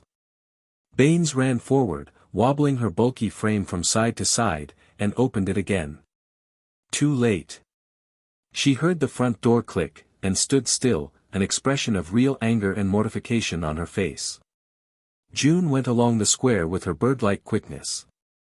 She detested that woman now whom in happier days she had been accustomed to think so kind. Was she always to be put off thus, and forced to undergo this torturing suspense? She would go to Phil himself, and ask him what he meant. She had the right to know. She hurried on down Sloane Street till she came to Bosinney's number. Passing the swing door at the bottom, she ran up the stairs, her heart thumping painfully. At the top of the third flight she paused for breath, and holding on to the banisters, stood listening. No sound came from above. With a very white face she mounted the last flight. She saw the door, with his name on the plate. And the resolution that had brought her so far evaporated. The full meaning of her conduct came to her. She felt hot all over, the palms of her hands were moist beneath the thin silk covering of her gloves. She drew back to the stairs, but did not descend. Leaning against the rail she tried to get rid of a feeling of being choked, and she gazed at the door with a sort of dreadful courage. No. She refused to go down. Did it matter what people thought of her? They would never know. No one would help her if she did not help herself. She would go through with it. Forcing herself, therefore, to leave the support of the wall, she rang the bell. The door did not open, and all her shame and fear suddenly abandoned her. She rang again and again, as though in spite of its emptiness she could drag some response out of that closed room, some recompense for the shame and fear that visit had cost her. It did not open. She left off ringing, and, sitting down at the top of the stairs, buried her face in her hands. Presently she stole down, out into the air. She felt as though she had passed through a bad illness, and had no desire now but to get home as quickly as she could. The people she met seemed to know where she had been, what she had been doing. And suddenly, over on the opposite side, going towards his rooms from the direction of Montpellier Square, she saw Bosinney himself. She made a movement to cross into the traffic. Their eyes met, and he raised his hat. An omnibus passed, obscuring her view, then, from the edge of the pavement, through a gap in the traffic, she saw him walking on. And June stood motionless, looking after him. XXII, perfection of the house. 1 mock turtle, clear, 1 oxtail, 2 glasses of port. In the upper room at French's, where a Forsyte could still get heavy English food, James and his son were sitting down to lunch.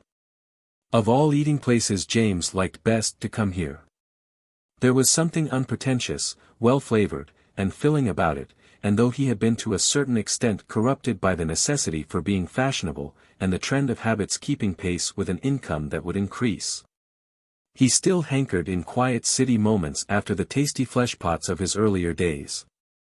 Here you were served by hairy English waiters in aprons, there was sawdust on the floor, and 3 round gilt-looking glasses hung just above the line of sight. They had only recently done away with the cubicles, too, in which you could have your chop, prime chump, with a floury potato, without seeing your neighbors, like a gentleman.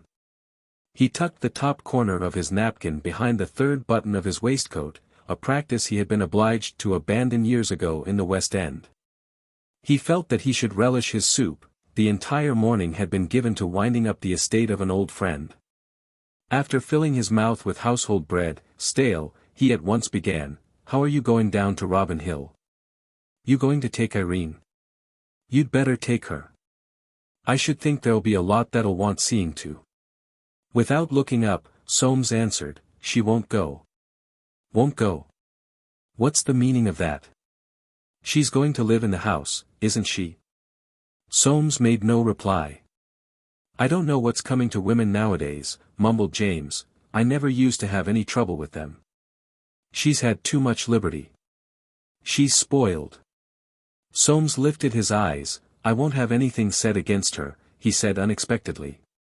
The silence was only broken now by the supping of James's soup. The waiter brought the 2 glasses of port, but Soames stopped him. "That's not the way to serve port," he said, "take them away, and bring the bottle." Rousing himself from his reverie over the soup, James took one of his rapid shifting surveys of surrounding facts. "Your mother's in bed," he said. "You can have the carriage to take you down. I should think Irene'd like the drive. This young Bossiney'll be there, I suppose, to show you over." Soames nodded. "I should like to go and see for myself what sort of a job he's made finishing off," pursued James. "I'll just drive round and pick you both up." "I am going down by train," replied Soames. "If you like to drive round and see, Irene might go with you, I can't tell." He signed to the waiter to bring the bill, which James paid. They parted at St. Paul's, Soames branching off to the station, James taking his omnibus westwards. He had secured the corner seat next the conductor, where his long legs made it difficult for anyone to get in, and at all who passed him he looked resentfully, as if they had no business to be using up his air. He intended to take an opportunity this afternoon of speaking to Irene. A word in time saved 9, and now that she was going to live in the country there was a chance for her to turn over a new leaf. He could see that Soames wouldn't stand very much more of her goings-on. It did not occur to him to define what he meant by her goings-on. The expression was wide, vague, and suited to a Forsyte. And James had more than his common share of courage after lunch. On reaching home, he ordered out the barouche, with special instructions that the groom was to go too. He wished to be kind to her, and to give her every chance. When the door of No. 62 was opened he could distinctly hear her singing, and said so at once, to prevent any chance of being denied entrance. Yes, Mrs. Soames was in, but the maid did not know if she was seeing people. James, moving with the rapidity that ever astonished the observers of his long figure and absorbed expression, went forthwith into the drawing-room without permitting this to be ascertained. He found Irene seated at the piano with her hands rested on the keys, evidently listening to the voices in the hall. She greeted him without smiling. "Your mother-in-law's in bed," he began, hoping at once to enlist her sympathy. "I've got the carriage here. Now, be a good girl, and put on your hat and come with me for a drive. It'll do you good." Irene looked at him as though about to refuse, but, seeming to change her mind, went upstairs, and came down again with her hat on. "Where are you going to take me?" she asked. "We'll just go down to Robin Hill," said James, spluttering out his words very quick. "The horses want exercise, and I should like to see what they've been doing down there." Irene hung back, but again changed her mind, and went out to the carriage, James brooding over her closely, to make quite sure. It was not before he had got her more than halfway that he began, "Soames is very fond of you, he won't have anything said against you, why don't you show him more affection?" Irene flushed, and said in a low voice, "I can't show what I haven't got." James looked at her sharply. He felt that now he had her in his own carriage, with his own horses and servants, he was really in command of the situation. She could not put him off, nor would she make a scene in public. "I can't think what you're about," he said. "He's a very good husband." Irene's answer was so low as to be almost inaudible among the sounds of traffic. He caught the words, "You are not married to him." "What's that got to do with it? He's given you everything you want. He's always ready to take you anywhere, and now he's built you this house in the country. It's not as if you had anything of your own." "No." Again James looked at her, he could not make out the expression on her face. She looked almost as if she were going to cry, and yet. "I'm sure," he muttered hastily, "we've all tried to be kind to you." Irene's lips quivered, to his dismay James saw a tear steal down her cheek. He felt a choke rise in his own throat. "We're all fond of you," he said, "if you'd only," he was going to say, "behave yourself," but changed it to, "if you'd only be more of a wife to him." Irene did not answer, and James, too, ceased speaking. There was something in her silence which disconcerted him. It was not the silence of obstinacy, rather that of acquiescence in all that he could find to say. And yet he felt as if he had not had the last word. He could not understand this. He was unable, however, to long keep silence. "I suppose that young Bosinney," he said, "will be getting married to June now?" Irene's face changed. "I don't know," she said, "you should ask her." "Does she write to you?" "No. No." "How's that?" said James. "I thought you and she were such great friends." Irene turned on him. "Again," she said, "you should ask her." "Well," flustered James, frightened by her look, "it's very odd that I can't get a plain answer to a plain question, but there it is." He sat ruminating over his rebuff, and burst out at last. "Well, I've warned you. You won't look ahead. Soames he doesn't say much, but I can see he won't stand a great deal more of this sort of thing. You'll have nobody but yourself to blame, and, what's more, you'll get no sympathy from anybody." Irene bent her head with a little smiling bow.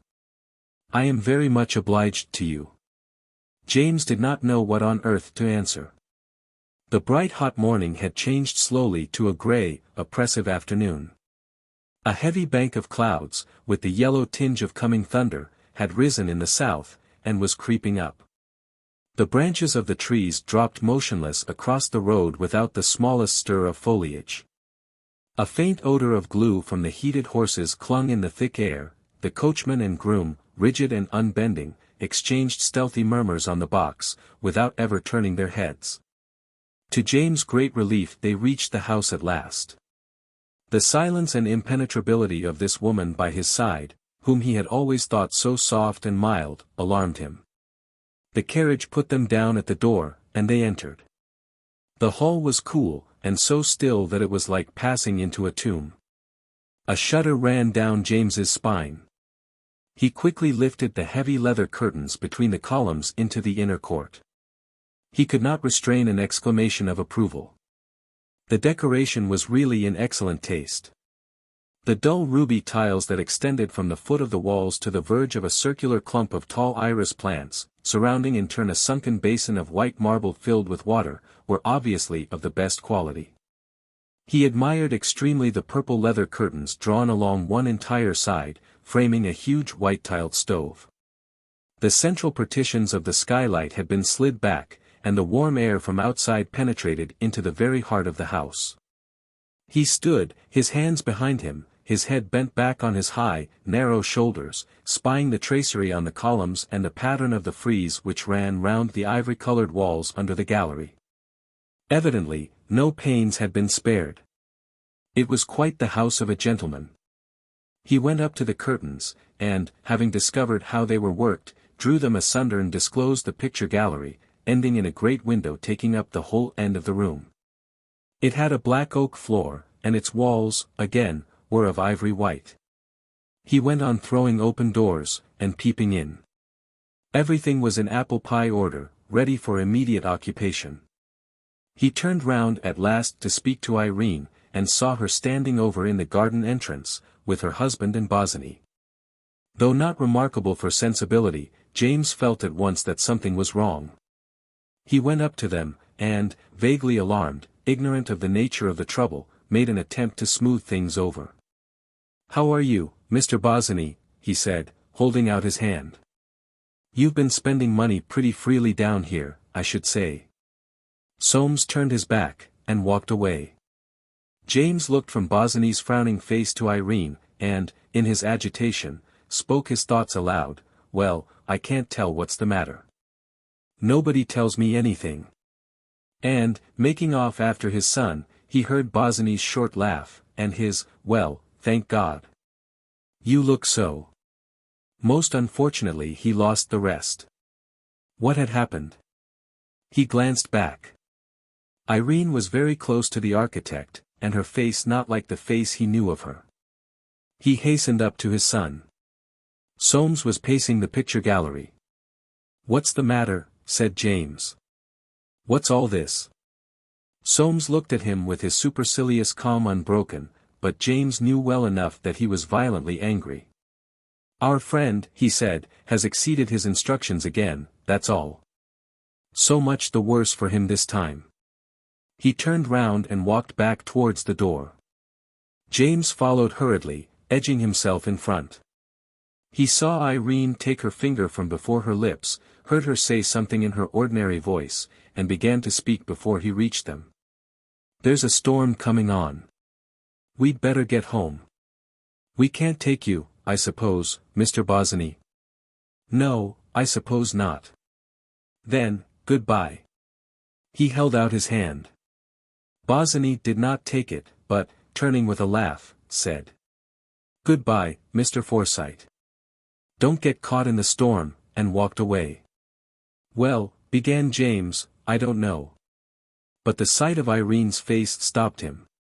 Taking hold of his daughter-in-law by the elbow, he escorted her towards the carriage. He felt certain, quite certain, they had been making some appointment or other. Nothing in this world is more sure to upset a Forsyte than the discovery that something on which he has stipulated to spend a certain sum has cost more. And this is reasonable, for upon the accuracy of his estimates the whole policy of his life is ordered. If he cannot rely on definite values of property, his compass is amiss, he is adrift upon bitter waters without a helm. After writing to Bosinney in the terms that have already been chronicled, Soames had dismissed the cost of the house from his mind. He believed that he had made the matter of the final cost so very plain that the possibility of its being again exceeded had really never entered his head. On hearing from Bosinney that his limit of £12,000 would be exceeded by something like 400, he had grown white with anger.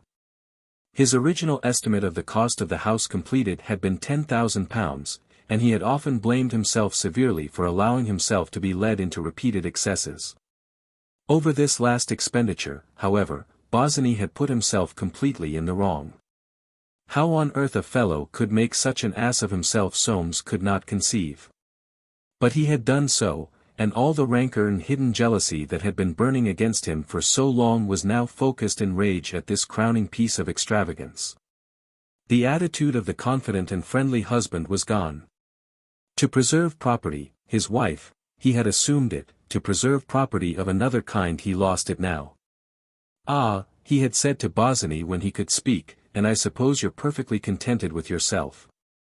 But I may as well tell you that you've altogether mistaken your man." What he meant by those words he did not quite know at the time, but after dinner he looked up the correspondence between himself and Bosinney to make quite sure. There could be no two opinions about it. The fellow had made himself liable for that extra 400, or, at all events, for 350 of it, and he would have to make it good. He was looking at his wife's face when he came to this conclusion. Seated in her usual seat on the sofa, she was altering the lace on a collar. She had not once spoken to him all the evening. He went up to the mantelpiece, and contemplating his face in the mirror said, "Your friend the buccaneer has made a fool of himself, he will have to pay for it." She looked at him scornfully, and answered, "I don't know what you are talking about." "You soon will. A mere trifle, quite beneath your contempt, £400. Do you mean that you are going to make him pay that towards this hateful house?" "I do." "And you know he's got nothing?" "Yes." "Then you are meaner than I thought you." Soames turned from the mirror, and unconsciously taking a china cup from the mantelpiece, clasped his hands around it as though praying. He saw her bosom rise and fall, her eyes darkening with anger, and taking no notice of the taunt, he asked quietly, "Are you carrying on a flirtation with Bosinney?" "No, I am not." Her eyes met his, and he looked away. He neither believed nor disbelieved her, but he knew that he had made a mistake in asking. He never had known, never would know, what she was thinking. The sight of her inscrutable face, the thought of all the hundreds of evenings he had seen her sitting there like that, soft and passive, but unreadable, unknown, enraged him beyond measure. "I believe you are made of stone," he said, clenching his fingers so hard that he broke the fragile cup. The pieces fell into the grate. And Irene smiled. "You seem to forget," she said, "that cup is not." Soames gripped her arm. "A good beating," he said, "is the only thing that would bring you to your senses," but turning on his heel, he left the room. XVIII. Soames sits on the stairs. Soames went upstairs that night with the feeling that he had gone too far. He was prepared to offer excuses for his words. He turned out the gas still burning in the passage outside their room. Pausing, with his hand on the knob of the door, he tried to shape his apology, for he had no intention of letting her see that he was nervous. But the door did not open, nor when he pulled it and turned the handle firmly. She must have locked it for some reason, and forgotten. Entering his dressing room, where the gas was also lighted and burning low, he went quickly to the other door. That too was locked. Then he noticed that the camp bed which he occasionally used was prepared, and his sleeping suit laid out upon it. He put his hand up to his forehead, and brought it away wet. It dawned on him that he was barred out. He went back to the door, and rattling the handle stealthily, called, "Unlock the door, do you hear? Unlock the door." There was a faint rustling, but no answer. "Do you hear? Let me in at once, I insist on being let in." He could catch the sound of her breathing close to the door, like the breathing of a creature threatened by danger. There was something terrifying in this inexorable silence, in the impossibility of getting at her. He went back to the other door, and putting his whole weight against it, tried to burst it open. The door was a new one, he had had them renewed himself, in readiness for their coming in after the honeymoon. In a rage he lifted his foot to kick in the panel, the thought of the servants restrained him, and he felt suddenly that he was beaten. Flinging himself down in the dressing-room, he took up a book. But instead of the print he seemed to see his wife, with her yellow hair flowing over her bare shoulders, and her great dark eyes, standing like an animal at bay. And the whole meaning of her act of revolt came to him. She meant it to be for good. He could not sit still, and went to the door again. He could still hear her, and he called, "Irene! Irene!" He did not mean to make his voice pathetic. In ominous answer, the faint sound ceased. He stood with clenched hands, thinking. Presently he stole round on tiptoe, and running suddenly at the other door, made a supreme effort to break it open. It creaked, but did not yield. He sat down on the stairs and buried his face in his hands. For a long time he sat there in the dark, the moon through the skylight above laying a pale smear which lengthened slowly towards him down the stairway. He tried to be philosophical. Since she had locked her doors she had no further claim as a wife, and he would console himself with other women. It was but a spectral journey he made among such delights, he had no appetite for these exploits. He had never had much, and he had lost the habit. He felt that he could never recover it. His hunger could only be appeased by his wife, inexorable and frightened, behind these shut doors. No other woman could help him. This conviction came to him with terrible force out there in the dark. His philosophy left him, and surly anger took its place. Her conduct was immoral, inexcusable, worthy of any punishment within his power. He desired no one but her, and she refused him. She must really hate him, then. He had never believed it yet. He did not believe it now. It seemed to him incredible. He felt as though he had lost forever his power of judgment. If she, so soft and yielding as he had always judged her, could take this decided step, what could not happen? Then he asked himself again if she were carrying on an intrigue with Bosinney. He did not believe that she was. He could not afford to believe such a reason for her conduct, the thought was not to be faced. It would be unbearable to contemplate the necessity of making his marital relations public property. Short of the most convincing proofs he must still refuse to believe, for he did not wish to punish himself. And all the time at heart, he did believe. The moonlight cast a grayish tinge over his figure, hunched against the staircase wall. Bosinney was in love with her. He hated the fellow, and would not spare him now. He could and would refuse to pay a penny piece over £12,050, the extreme limit fixed in the correspondence. Or rather he would pay and sue him for damages. He would go to Jobling and Bolter and put the matter in their hands. He would ruin the impecunious beggar. And suddenly, though what connection between the thoughts? He reflected that Irene had no money either. They were both beggars. This gave him a strange satisfaction. The silence was broken by a faint creaking through the wall. She was going to bed at last. Ah! Joy and pleasant dreams. If she threw the door open wide he would not go in now. But his lips, that were twisted in a bitter smile, twitched, he covered his eyes with his hands. It was late the following afternoon when Soames stood in the dining-room window gazing gloomily into the square. The sunlight still showered on the plane trees, and in the breeze their gay broad leaves shone and swung in rhyme to a barrel organ at the corner. It was playing a waltz, an old waltz that was out of fashion, with a fateful rhythm in the notes. And it went on, though nothing indeed but leaves danced to the tune. The woman did not look too gay, for she was tired, and from the tall houses no one threw her down coppers. She moved the organ on, and 3 doors off began again. It was the waltz they had played at Rogers when Irene had danced with Bosinney. And the perfume of the gardenias she had worn came back to Soames, drifted by the malicious music, as it had been drifted to him then, when she passed, her hair glistening, her eyes so soft, drawing Bosinney on and on down an endless ballroom. The organ woman plied her handle slowly. She had been grinding her tune all day, grinding it in Sloane Street hard by, grinding it perhaps to Bosinney himself. Soames turned, took a cigarette from the carven box, and walked back to the window. The tune had mesmerized him, and there came into his view Irene, her sunshade furled, hastening homewards down the square, in a soft, rose-colored blouse with drooping sleeves, that he did not know. She stopped before the organ, took out her purse, and gave the woman money. Soames shrank back and stood where he could see into the hall. She came in with her latch key, put down her sunshade, and stood looking at herself in the glass.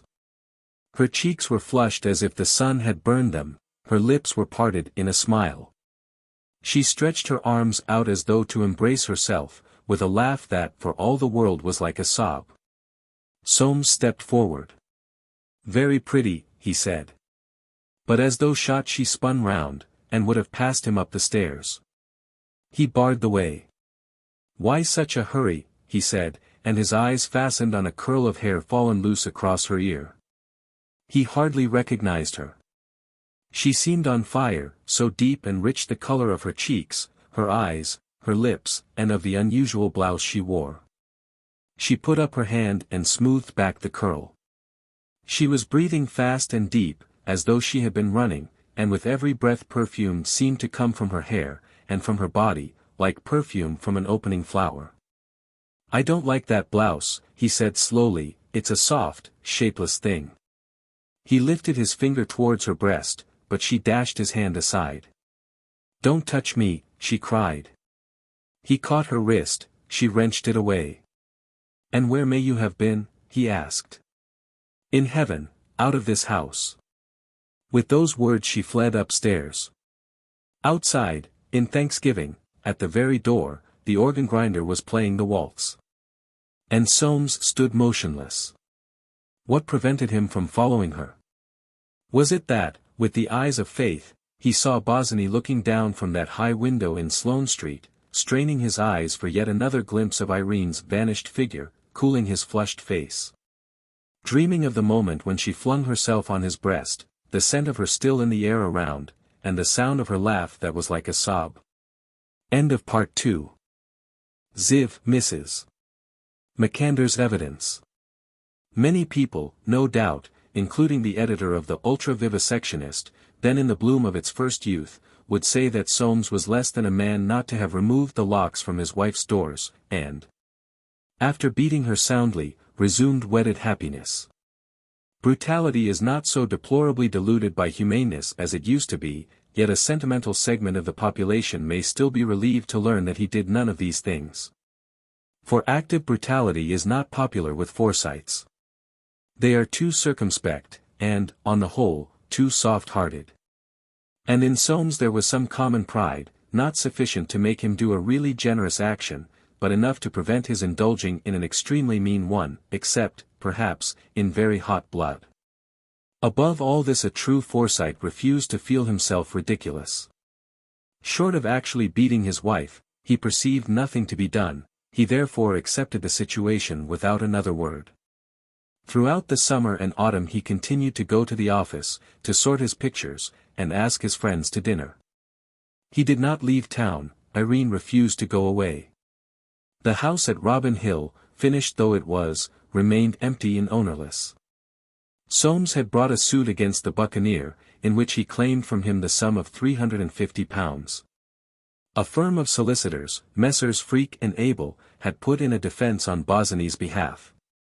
Admitting the facts, they raised a point on the correspondence which, divested of legal phraseology, amounted to this: to speak of a free hand in the terms of this correspondence is an Irish bull.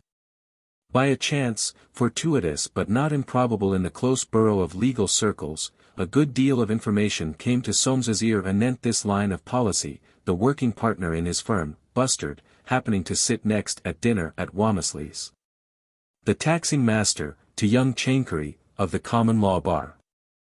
The necessity for talking what is known as shop, which comes on all lawyers with the removal of the ladies, caused Chancery, a young and promising advocate, to propound an impersonal conundrum to his neighbor, whose name he did not know, for.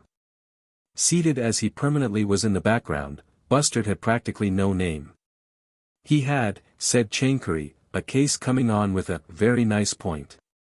He then explained, preserving every professional discretion, the riddle in Soames's case. Everyone, he said, to whom he had spoken, thought it a nice point. The issue was small unfortunately, though serious for his client he believed, Walmesley's champagne was bad but plentiful.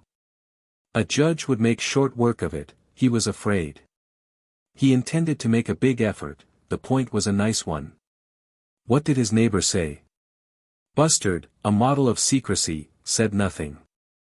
He related the incident to Soames however with some malice, for this quiet man was capable of human feeling, ending with his own opinion that the point was a very nice one.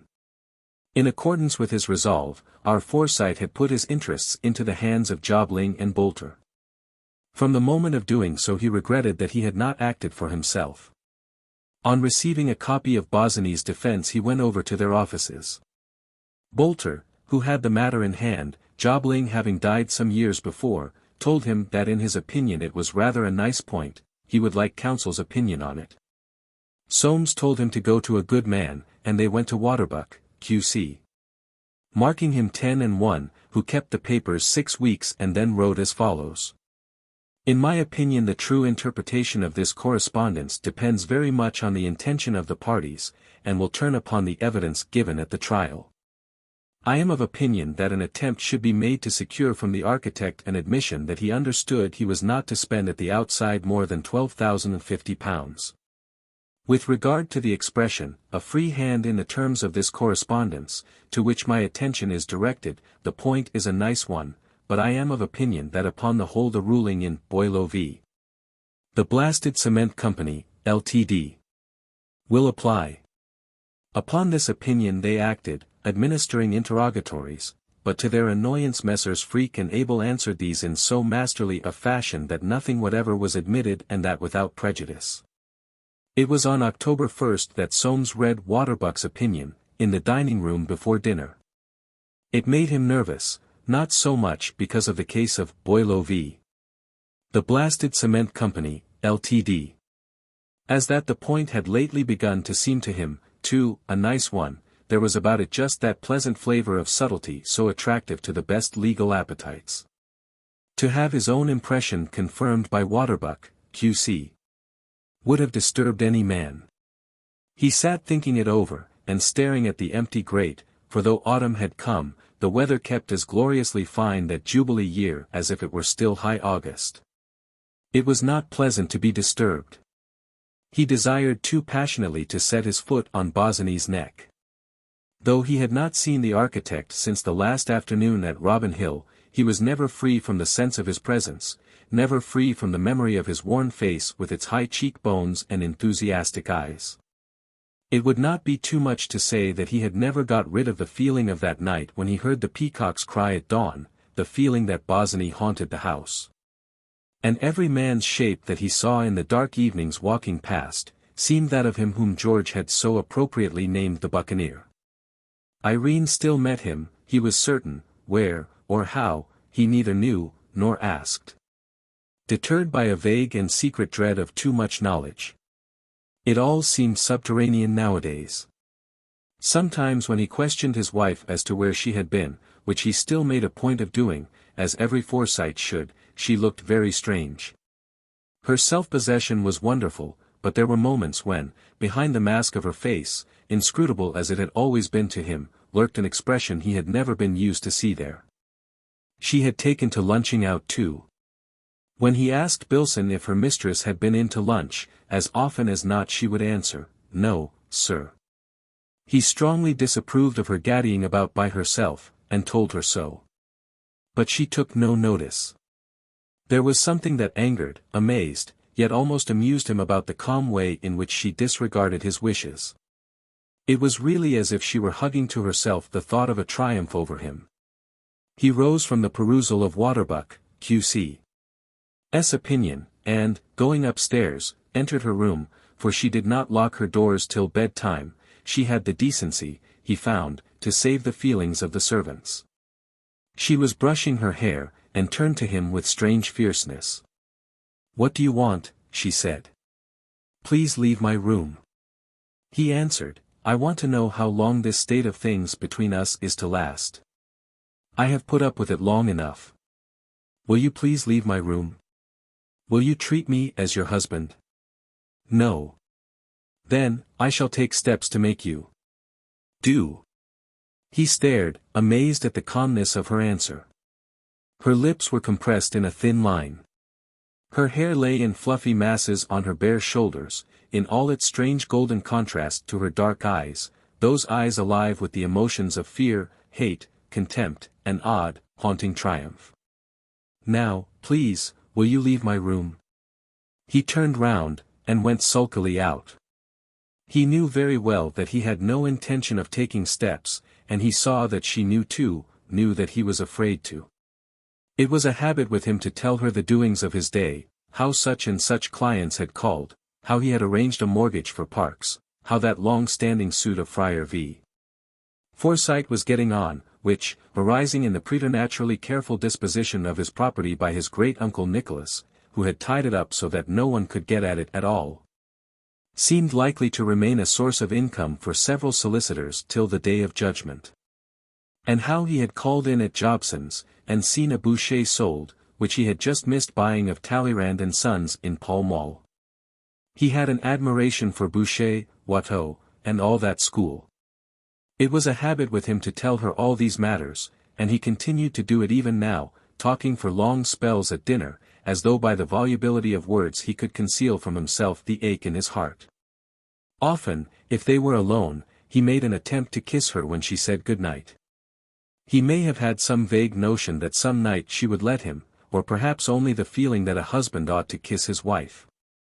Even if she hated him, he at all events ought not to put himself in the wrong by neglecting this ancient right. And why did she hate him?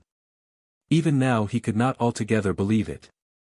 It was strange to be hated, the emotion was too extreme. Yet he hated Bosinney, that buccaneer, that prowling vagabond, that night wanderer. For in his thoughts Soames always saw him lying in wait, wandering. Ah, but he must be in very low water. Young Burkitt, the architect, had seen him coming out of a third-rate restaurant, looking terribly down in the mouth. During all the hours he lay awake, thinking over the situation, which seemed to have no end, unless she should suddenly come to her senses, never once did the thought of separating from his wife seriously enter his head. And the Forsytes. What part did they play in this stage of Soames's subterranean tragedy? Truth to say, little or none, for they were at the sea. From hotels, hydropathics, or lodging-houses, they were bathing daily, laying in a stock of ozone to last them through the winter. Each section, in the vineyard of its own choosing, grew and culled and pressed and bottled the grapes of a pet sea air. The end of September began to witness their several returns. In rude health and small omnibuses, with considerable color in their cheeks, they arrived daily from the various termini. The following morning saw them back at their vocations. On the next Sunday Timothy's was thronged from lunch till dinner. Amongst other gossip, too numerous and interesting to relate, Mrs. Septimus Small mentioned that Soames and Irene had not been away. It remained for a comparative outsider to supply the next evidence of interest. It chanced that one afternoon late in September, Mrs. Macander, Winifred Darty's greatest friend, taking a constitutional, with young Augustus Flippard, on her bicycle in Richmond Park, passed Irene and Bosinney walking from the bracken towards the Sheen Gate. Perhaps the poor little woman was thirsty, for she had ridden long on a hard, dry road, and, as all London knows, to ride a bicycle and talk to young Flippard will try the toughest constitution. Or perhaps the sight of the cool bracken grove, whence those two were coming down, excited her envy. The cool bracken grove on the top of the hill, with the oak boughs for roof, where the pigeons were raising an endless wedding hymn, and the autumn, humming, whispered to the ears of lovers in the fern, while the deer stole by. The bracken grove of irretrievable delights, of golden minutes in the long marriage of heaven and earth. The bracken grove, sacred to stags, to strange tree-stump fawns leaping around the silver whiteness of a birch-tree nymph at summer dusk. This lady knew all the Forsytes, and having been at June's, at home, was not at a loss to see with whom she had to deal. Her own marriage, poor thing, had not been successful, but having had the good sense and ability to force her husband into pronounced error, she herself had passed through the necessary divorce proceedings without incurring censure. She was therefore a judge of all that sort of thing, and lived in one of those large buildings, where in small sets of apartments, are gathered incredible quantities of Forsytes, whose chief recreation out of business hours is the discussion of each other's affairs. Poor little woman, perhaps she was thirsty, certainly she was bored, for Flippard was a wit. To see those two in so unlikely a spot was quite a merciful pick-me-up. At the Macander, like all London, time pauses. This small but remarkable woman merits attention. Her all-seeing eye and shrewd tongue were inscrutably the means of furthering the ends of Providence. With an air of being in at the death, she had an almost distressing power of taking care of herself. She had done more, perhaps, in her way than any woman about town to destroy the sense of chivalry which still clogs the wheel of civilization. So smart she was, and spoken of endearingly as the little Macander. Dressing tightly and well, she belonged to a woman's club, but was by no means the neurotic and dismal type of member who was always thinking of her rights. She took her rights unconsciously, they came natural to her, and she knew exactly how to make the most of them without exciting anything but admiration amongst that great class to whom she was affiliated, not precisely perhaps by manner, but by birth, breeding, and the secret gauge, a sense of property. The daughter of a Bedfordshire solicitor, by the daughter of a clergyman, she had never, through all the painful experience of being married to a very mild painter with a cranky love of nature, who had deserted her for an actress, lost touch with the requirements, beliefs, and inner feeling of society. And, on attaining her liberty, she placed herself without effort in the very van of Forsytism. Always in good spirits, and, full of information, she was universally welcomed. She excited neither surprise nor disapprobation when encountered on the Rhine or at Zermatt, either alone, or travelling with a lady and two gentlemen. It was felt that she was perfectly capable of taking care of herself. And the hearts of all Forsytes warmed to that wonderful instinct, which enabled her to enjoy everything without giving anything away. It was generally felt that to such women as Mrs. Macander should we look for the perpetuation and increase of our best type of woman. She had never had any children. If there was one thing more than another that she could not stand, it was one of those soft women with what men called charm about them, and for Mrs. Soames she always had an especial dislike. Obscurely, no doubt, she felt that if charm were once admitted as the criterion, smartness and capability must go to the wall. And she hated, with a hatred the deeper that at times this so-called charm seemed to disturb all calculations, the subtle seductiveness which she could not altogether overlook in Irene. She said, however, that she could see nothing in the woman, there was no go about her, she would never be able to stand up for herself, anyone could take advantage of her, that was plain, she could not see in fact what men found to admire. She was not really ill-natured, but, in maintaining her position after the trying circumstances of her married life, she had found it so necessary to be full of information, that the idea of holding her tongue about those two in the park never occurred to her. And it so happened that she was dining that very evening at Timothy's, where she went sometimes to cheer the old things up, as she was wont to put it.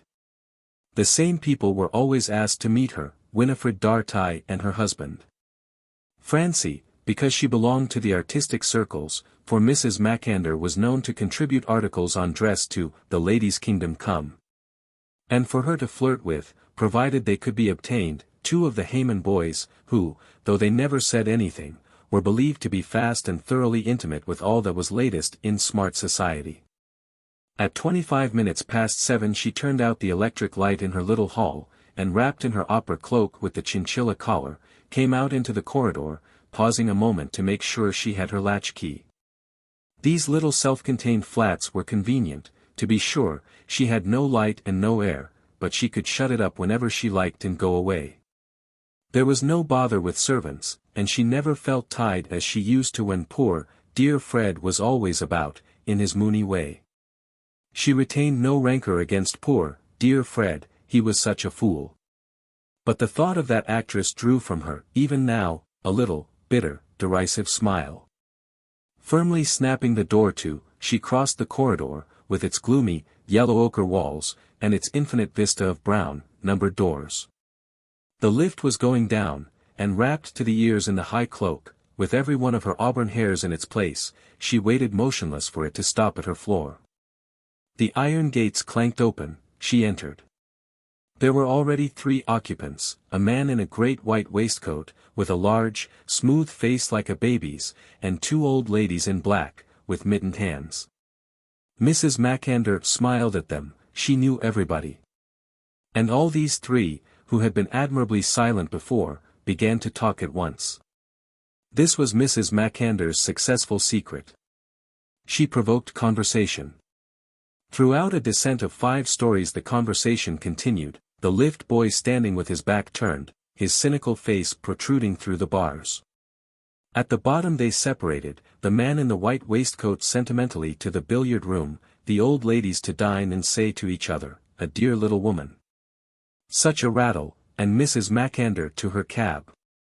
When Mrs.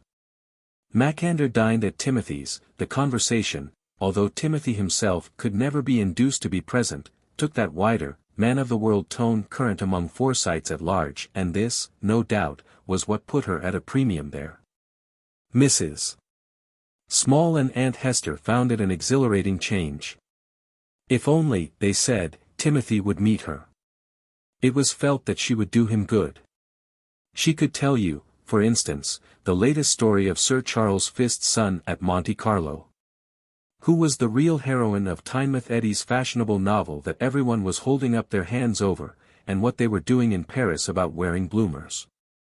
She was so sensible, too, knowing all about that vexed question, whether to send young Nicholas Eldest into the Navy as his mother wished, or make him an accountant as his father thought would be safer. She strongly deprecated the Navy. If you were not exceptionally brilliant or exceptionally well connected, they passed you over so disgracefully, and what was it after all to look forward to, even if you became an admiral, a pittance? An accountant had many more chances, but let him be put with a good firm, where there was no risk at starting. Sometimes she would give them a tip on the stock exchange, not that Mrs. Small or Aunt Hester ever took it. They had indeed no money to invest, but it seemed to bring them into such exciting touch with the realities of life. It was an event. They would ask Timothy, they said.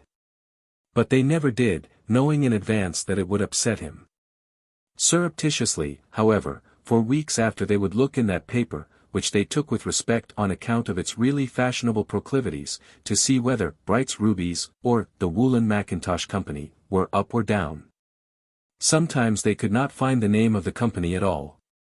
And they would wait until James or Roger or even Swithin came in, and ask them in voices trembling with curiosity how that Bolivia Lime and Speltrate was doing.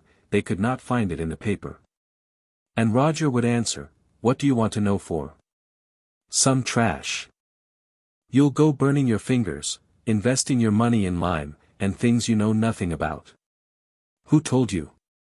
And ascertaining what they had been told, he would go away, and, making inquiries in the city, would perhaps invest some of his own money in the concern.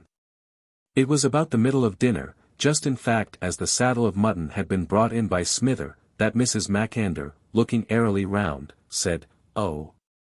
And whom do you think I passed today in Richmond Park? You'll never guess, Mrs. Soames and Mr. Bosinney. They must have been down to look at the house." Winifred Darty coughed, and no one said a word. It was the piece of evidence they had all unconsciously been waiting for. To do Mrs. Macander justice, she had been to Switzerland and the Italian lakes with a party of 3, and had not heard of Soames's rupture with his architect. She could not tell, therefore, the profound impression her words would make. Upright and a little flushed, she moved her small, shrewd eyes from face to face, trying to gauge the effect of her words. On either side of her a Hayman boy, his lean, taciturn, hungry face turned towards his plate, ate his mutton steadily. These 2, Giles and Jessie, were so alike and so inseparable that they were known as the Dromios. They never talked, and seemed always completely occupied in doing nothing. It was popularly supposed that they were cramming for an important examination. They walked without hats for long hours in the gardens attached to their house, books in their hands, a fox terrier at their heels, never saying a word, and smoking all the time. Every morning, about 50 yards apart, they trotted down Campden Hill on 2 lean hacks, with legs as long as their own, and every morning about an hour later, still 50 yards apart, they cantered up again. Every evening, wherever they had dined, they might be observed about 10:30, leaning over the balustrade of the Alhambra promenade. They were never seen otherwise than together, in this way passing their lives, apparently perfectly content. Inspired by some dumb stirring within them of the feelings of gentlemen, they turned at this painful moment to Mrs. Macander, and said in precisely the same voice, "Have you seen the—" Such was her surprise at being thus addressed that she put down her fork, and Smither, who was passing, promptly removed her plate. Mrs. Macander, however, with presence of mind, said instantly, "I must have a little more of that nice mutton." But afterwards in the drawing-room she sat down by Mrs. Small, determined to get to the bottom of the matter. And she began. What a charming woman, Mrs. Soames, such a sympathetic temperament. Soames is a really lucky man. Her anxiety for information had not made sufficient allowance for that inner Forsyte skin which refuses to share its troubles with outsiders. Mrs.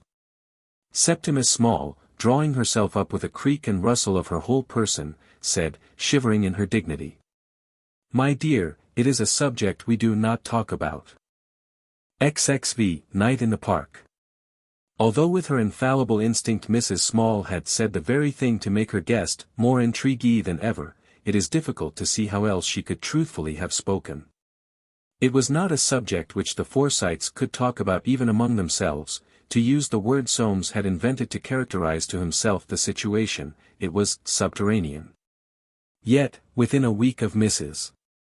Macander's encounter in Richmond Park, to all of them, save Timothy, from whom it was carefully kept, to James on his domestic beat from the Poultry to Park Lane, to George the Wild One, on his daily adventure from the bow window at the Haversnake to the billiard room at the Red Pottle, was it known that those two had gone to extremes. George, it was he who invented many of those striking expressions still current in fashionable circles, voiced the sentiment more accurately than any one when he said to his brother Eustace that the Buccaneer was going it. He expected Soames was about fed up. It was felt that he must be, and yet, what could be done? He ought perhaps to take steps, but to take steps would be deplorable. Without an open scandal which they could not see their way to recommending, it was difficult to see what steps could be taken. In this impasse, the only thing was to say nothing to Soames, and nothing to each other, in fact, to pass it over. By displaying towards Irene a dignified coldness, some impression might be made upon her, but she was seldom now to be seen, and there seemed a slight difficulty in seeking her out on purpose to show her coldness. Sometimes in the privacy of his bedroom James would reveal to Emily the real suffering that his son's misfortune caused him. "I can't tell," he would say, "it worries me out of my life. There'll be a scandal, and that'll do him no good. I shan't say anything to him. There might be nothing in it. What do you think? She's very artistic, they tell me." "What? Oh, you're a regular Julie." "Well, I don't know, I expect the worst. This is what comes of having no children. I knew how it would be from the first. They never told me they didn't mean to have any children, nobody tells me anything." On his knees by the side of the bed, his eyes open and fixed with worry, he would breathe into the counterpane. Clad in his nightshirt, his neck poked forward, his back rounded, he resembled some long white bird. "Our Father," he repeated, turning over and over again the thought of this possible scandal. Like old Jolyon, he, too, at the bottom of his heart set the blame of the tragedy down to family interference. What business had that lot? He began to think of the Stanhope Gate branch, including young Jolyon and his daughter, as that lot, to introduce a person like this Bosinney into the family. He had heard George's sobriquet, the Buccaneer, but he could make nothing of that. The young man was an architect. He began to feel that his brother Jolyon, to whom he had always looked up and on whose opinion he had relied, was not quite what he had expected. Not having his eldest brother's force of character, he was more sad than angry. His great comfort was to go to Winifred's, and take the little Darties in his carriage over to Kensington Gardens, and there, by the Round Pond, he could often be seen walking with his eyes fixed anxiously on little Publius Darty's sailing boat, which he had himself freighted with a penny, as though convinced that it would never again come to shore. While little Publius, who, James delighted to say, was not a bit like his father skipping along under his lee, would try to get him to bet another that it never would, having found that it always did. And James would make the bet. He always paid, sometimes as many as 3 or 4 pennies in the afternoon, for the game seemed never to pall on little Publius, and always in paying he said, "Now, that's for your money box. Why, you're getting quite a rich man." The thought of his little grandson's growing wealth was a real pleasure to him. But little Publius knew a sweet shop, and a trick worth 2 of that. And they would walk home across the park, James' figure, with high shoulders and absorbed and worried face, exercising its tall, lean protectorship, pathetically unregarded, over the robust child figures of Imogen and little Publius. But those gardens and that park were not sacred to James. Forsytes and tramps, children and lovers, rested and wandered day after day, night after night, seeking one and all some freedom from labor, from the reek and turmoil of the streets. The leaves browned slowly, lingering with the sun and summer-like warmth of the nights. On Saturday, October 5th, the sky that had been blue all day deepened after sunset to the bloom of purple grapes. There was no moon, and a clear dark, like some velvety garment, was wrapped around the trees, whose thin branches, resembling plumes, stirred not in the still, warm air. All London had poured into the park, draining the cup of summer to its dregs. Couple after couple, from every gate, they streamed along the paths and over the burnt grass, and one after another, silently out of the lighted spaces, stole into the shelter of the feathery trees, where, blotted against some trunk, or under the shadow of shrubs, they were lost to all but themselves in the heart of the soft darkness. To fresh-comers along the paths, these forerunners formed but part of that passionate dusk, whence only a strange murmur, like the confused beating of hearts, came forth.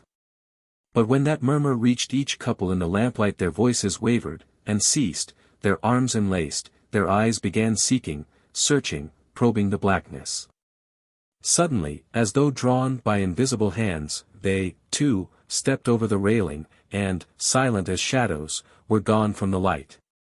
The stillness, enclosed in the far, inexorable roar of the town, was alive with the myriad passions, hopes, and loves of multitudes of struggling human atoms. For in spite of the disapproval of that great body of Forsytes, the municipal council, to whom love had long been considered, next to the sewage question, the gravest danger to the community, a process was going on that night in the park. And in 100 other parks, without which the 1,000 factories, churches, shops, taxes, and drains, of which they were custodians, were as arteries without blood, a man without a heart.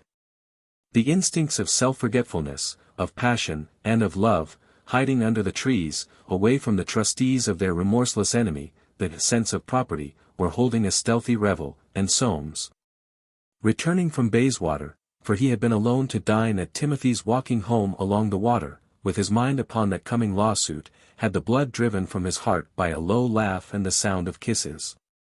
He thought of writing to the Times the next morning, to draw the attention of the editor to the condition of our parks. He did not, however, for he had a horror of seeing his name in print. But starved as he was, the whispered sounds in the stillness, the half-seen forms in the dark, acted on him like some morbid stimulant. He left the path along the water and stole under the trees, along the deep shadow of little plantations, where the boughs of chestnut trees hung their great leaves low, and there was blacker refuge. Shaping his course in circles which had for their object a stealthy inspection of chairs side by side, against tree trunks, of enlaced lovers, who stirred at his approach. Now he stood still on the rise overlooking the Serpentine, where, in full lamplight, black against the silver water, sat a couple who never moved, the woman's face buried on the man's neck, a single form, like a carved emblem of passion. Silent and unashamed. And, stung by the sight, Soames hurried on deeper into the shadow of the trees. In this search, who knows what he thought and what he sought? Bread for hunger, light in darkness. Who knows what he expected to find, impersonal knowledge of the human heart, the end of his private subterranean tragedy, for, again, who knew, but that each dark couple, unnamed, unnameable, might not be he and she. But it could not be such knowledge as this that he was seeking, the wife of Soames Forsyte sitting in the park like a common wench. Such thoughts were inconceivable, and from tree to tree, with his noiseless step, he passed. Once he was sworn at. Once the whisper, if only it could always be like this, sent the blood flying again from his heart, and he waited there, patient and dogged, for the two to move. But it was only a poor thin slip of a shop-girl in her draggled blouse who passed him, clinging to her lover's arm. 100 other lovers too whispered that hope in the stillness of the trees, 100 other lovers clung to each other. But shaking himself with sudden disgust, Soames returned to the path, and left that seeking for he knew not what. 26. Meeting at the Botanical. Young Jolyon, whose circumstances were not those of a Forsyte, found at times a difficulty in sparing the money needful for those country jaunts and researches into nature. Without having prosecuted which no watercolor artist ever puts brush to paper. He was frequently, in fact, obliged to take his color box into the botanical gardens, and there, on his stool, in the shade of a monkey puzzler or in the lee of some India rubber plant, he would spend long hours sketching. An art critic who had recently been looking at his work had delivered himself as follows. In a way your drawings are very good, tone and color, in some of them certainly quite a feeling for nature. But, you see, they're so scattered. You'll never get the public to look at them. Now, if you'd taken a definite subject, such as London by Night, or The Crystal Palace in the Spring, and made a regular series, the public would have known at once what they were looking at. I can't lay too much stress upon that. All the men who are making great names in art, like Crumb Stone or Bleeder, are making them by avoiding the unexpected. By specializing in putting their works all in the same pigeonhole, so that the public know at once where to go. And this stands to reason, for if a man's a collector he doesn't want people to smell at the canvas to find out whom his pictures are by, he wants them to be able to say at once, a capital Forsyte. It is all the more important for you to be careful to choose a subject that they can lay hold of on the spot, since there's no very marked originality in your style. Young Jolyon, standing by the little piano, where a bowl of dried rose leaves, the only produce of the garden, was deposited on a bit of faded damask, listened with his dim smile. Turning to his wife, who was looking at the speaker with an angry expression on her thin face, he said. You see, dear. I do not, she answered in her staccato voice, that still had a little foreign accent, your style has originality. The critic looked at her, smiled deferentially, and said no more. Like everyone else, he knew their history. The words bore good fruit with young Jolyon. They were contrary to all that he believed in, to all that he theoretically held good in his art, but some strange, deep instinct moved him against his will to turn them to profit. He discovered therefore one morning that an idea had come to him for making a series of watercolor drawings of London. How the idea had arisen he could not tell. And it was not till the following year, when he had completed and sold them at a very fair price, that in one of his impersonal moods, he found himself able to recollect the art critic. And to discover in his own achievement another proof that he was a Forsyte. He decided to commence with the botanical gardens, where he had already made so many studies, and chose the little artificial pond, sprinkled now with an autumn shower of red and yellow leaves, for though the gardeners longed to sweep them off, they could not reach them with their brooms. The rest of the gardens they swept bare enough, removing every morning nature's rain of leaves. Piling them in heaps, whence from slow fires rose the sweet, acrid smoke that, like the cuckoo's note for spring, the scent of lime trees for the summer, is the true emblem of the fall. The gardeners' tidy souls could not abide the golden green and russet pattern on the grass. The gravel paths must lie unstained, ordered, methodical, without knowledge of the realities of life, nor of that slow and beautiful decay which flings crowns underfoot to star the earth with fallen glories, whence, as the cycle rolls, will leap again wild spring. Thus each leaf that fell was marked from the moment when it fluttered a goodbye and dropped, slow turning, from its twig. But on that little pond the leaves floated in peace, and praised heaven with their hues, the sunlight haunting over them. And so young Jolyon found them. Coming there one morning in the middle of October, he was disconcerted to find a bench about 20 paces from his stand occupied, for he had a proper horror of anyone seeing him at work. A lady in a velvet jacket was sitting there, with her eyes fixed on the ground. A flowering laurel, however, stood between, and, taking shelter behind this, young Jolyon prepared his easel. His preparations were leisurely. He caught, as every true artist should, at anything that might delay for a moment the effort of his work, and he found himself looking furtively at this unknown dame.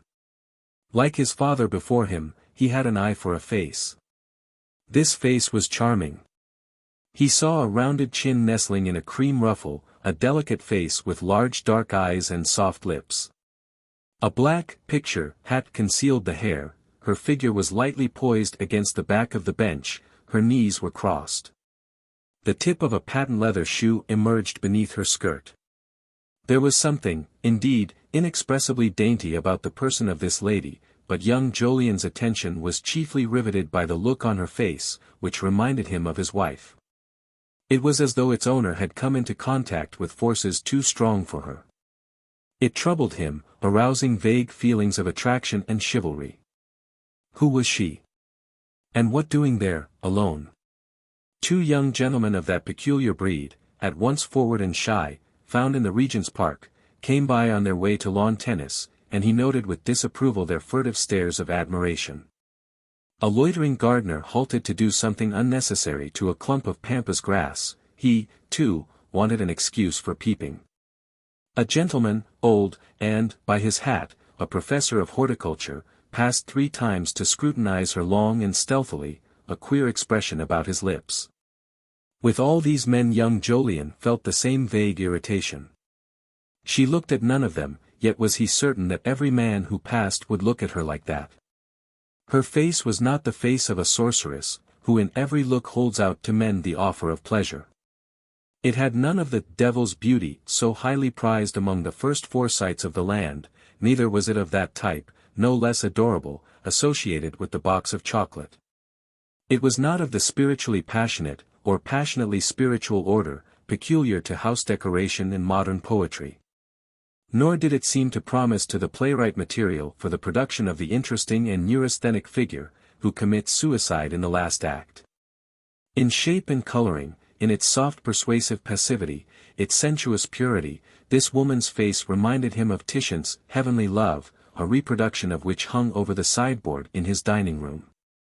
And her attraction seemed to be in this soft passivity, in the feeling she gave that to pressure she must yield.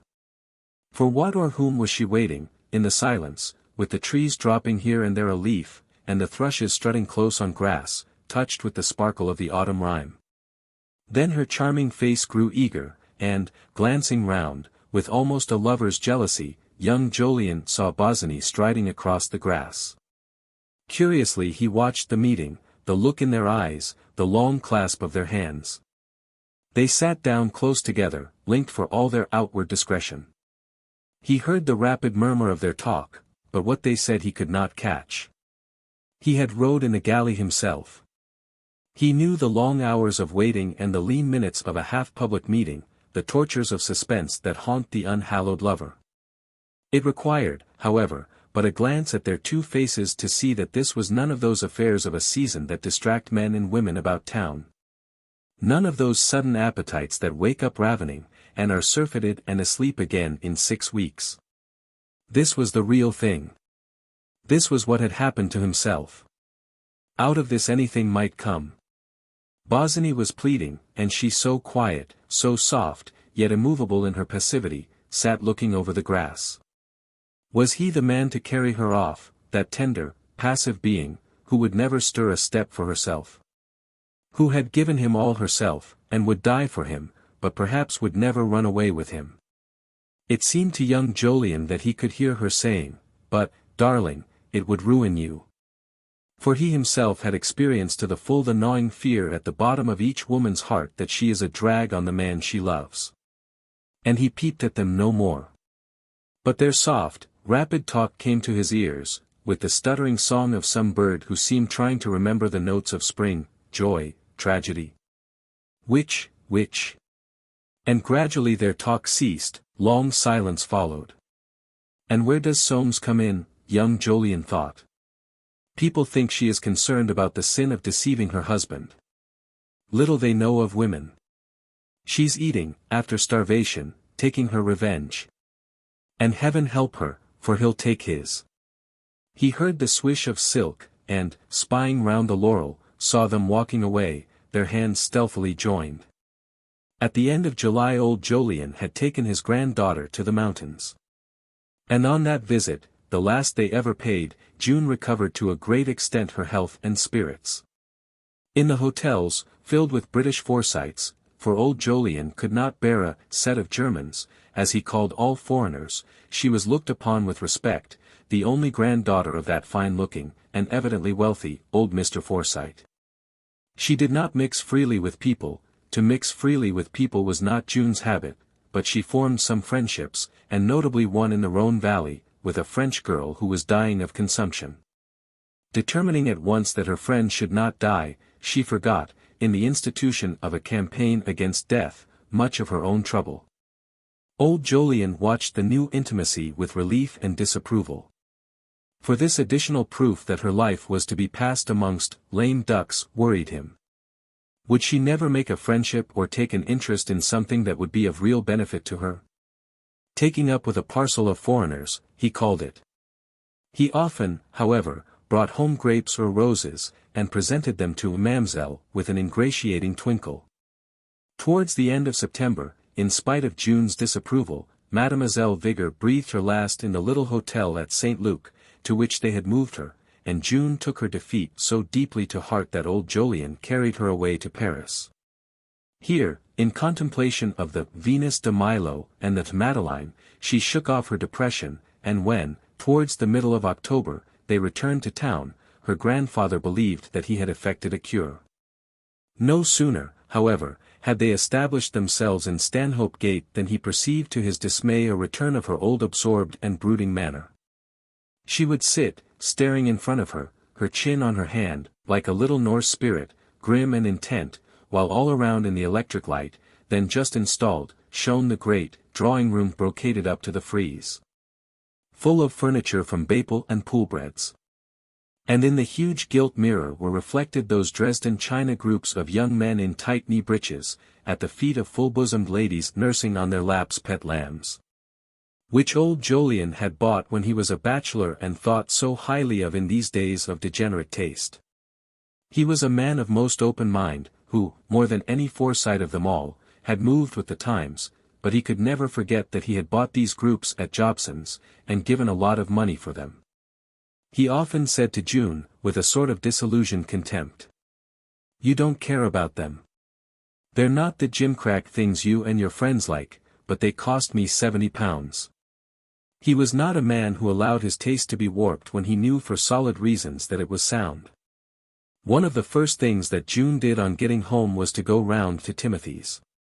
She persuaded herself that it was her duty to call there, and cheer him with an account of all her travels. But in reality she went because she knew of no other place where, by some random speech, or roundabout question, she could glean news of Bosinney. They received her most cordially, and how was her dear grandfather? He had not been to see them since May. Her uncle Timothy was very poorly, he had had a lot of trouble with the chimney sweep in his bedroom, the stupid man had let the soot down the chimney. It had quite upset her uncle. June sat there a long time, dreading, yet passionately hoping, that they would speak of Bosinney. But paralyzed by unaccountable discretion, Mrs. Septimus Small let fall no word, neither did she question June about him. In desperation the girl asked at last whether Soames and Irene were in town. She had not yet been to see anyone. It was Aunt Hester who replied, oh, yes, they were in town, they had not been away at all. There was some little difficulty about the house, she believed. June had heard, no doubt. She had better ask her Aunt Julie. June turned to Mrs. Small, who sat upright in her chair, her hands clasped, her face covered with innumerable pouts. In answer to the girl's look she maintained a strange silence, and when she spoke it was to ask June whether she had worn night socks up in those high hotels where it must be so cold of a night. June answered that she had not, she hated the stuffy things, and rose to leave. Mrs. Small's infallibly chosen silence was far more ominous to her than anything that could have been said. Before half an hour was over she had dragged the truth from Mrs. Baines in Lowndes Square, that Soames was bringing an action against Bosinney over the decoration of the house. Instead of disturbing her, the news had a strangely calming effect. As though she saw in the prospect of this struggle new hope for herself. She learnt that the case was expected to come on in about a month, and there seemed little or no prospect of Bosinney's success. And whatever he'll do I can't think, said Mrs. Baines, it's very dreadful for him, you know, he's got no money, he's very hard up. And we can't help him, I'm sure. I'm told the moneylenders won't lend if you have no security, and he has none at all. Her embonpoint had increased of late. She was in the full swing of autumn organization, her writing table literally strewn with the menus of charity functions. She looked meaningly at June, with her round eyes of parrot gray. The sudden flush that rose on the girl's intent young face, she must have seen spring up before her a great hope, the sudden sweetness of her smile. Often came back to Lady Baines in after years. Baines was knighted when he built that public museum of art which has given so much employment to officials, and so little pleasure to those working classes for whom it was designed. The memory of that change, vivid and touching, like the breaking open of a flower, or the first sun after long winter, the memory, too, of all that came after, often intruded itself, unaccountably, inopportunely on Lady Baines. When her mind was set upon the most important things. This was the very afternoon of the day that young Jolyon witnessed the meeting in the Botanical Gardens, and on this day, too, old Jolyon paid a visit to his solicitors, Forsyte, Bustard, and Forsyte, in the Poultry. Soames was not in, he had gone down to Somerset House. Bustard was buried up to the hilt in papers and that inaccessible apartment, where he was judiciously placed, in order that he might do as much work as possible. But James was in the front office, biting a finger, and lugubriously turning over the pleadings in Forsyte versus Bosinney. This sound lawyer had only a sort of luxurious dread of the nice point, enough to set up a pleasurable feeling of fuss. For his good practical sense told him that if he himself were on the bench he would not pay much attention to it. But he was afraid that this Bosinney would go bankrupt and Soames would have to find the money after all, and costs into the bargain. And behind this tangible dread there was always that intangible trouble, lurking in the background, intricate, dim, scandalous, like a bad dream, and of which this action was but an outward and visible sign. He raised his head as old Jolyon came in, and muttered, "How are you, Jolyon? Haven't seen you for an age. You've been to Switzerland, they tell me. This young Bosinney, he's got himself into a mess. I knew how it would be." He held out the papers, regarding his elder brother with nervous gloom. Old Jolyon read them in silence, and while he read them James looked at the floor, biting his fingers the while. Old Jolyon pitched them down at last, and they fell with a thump amongst a mass of affidavits in Re Buncombe, deceased, one of the many branches of that parent and profitable tree, Friar versus Forsyte. "I don't know what Soames is about," he said, "to make a fuss over a few £100. I thought he was a man of property." James' long upper lip twitched angrily. He could not bear his son to be attacked in such a spot. "It's not the money," he began, but meeting his brother's glance, direct, shrewd, judicial, he stopped. There was a silence. "I've come in for my will," said old Jolyon at last, tugging at his mustache. James' curiosity was roused at once. Perhaps nothing in this life was more stimulating to him than a will. It was the supreme deal with property, the final inventory of a man's belongings, the last word on what he was worth. He sounded the bell. "Bring in Mr. Jolyon's will," he said to an anxious, dark-haired clerk. "You going to make some alterations?" And through his mind there flashed the thought, now, am I worth as much as he? Old Jolyon put the will in his breast pocket, and James twisted his long legs regretfully. "You've made some nice purchases lately, they tell me," he said. "I don't know where you get your information from," answered old Jolyon sharply. "When's this action coming on?" "Next month." "I can't tell what you've got in your minds. You must manage your own affairs, but if you take my advice, you'll settle it out of court. Goodbye." With a cold handshake he was gone. James, his fixed grey-blue eye corkscrewing round some secret anxious image, began again to bite his finger. Old Jolyon took his will to the offices of the New Colliery Company, and sat down in the empty board room to read it through.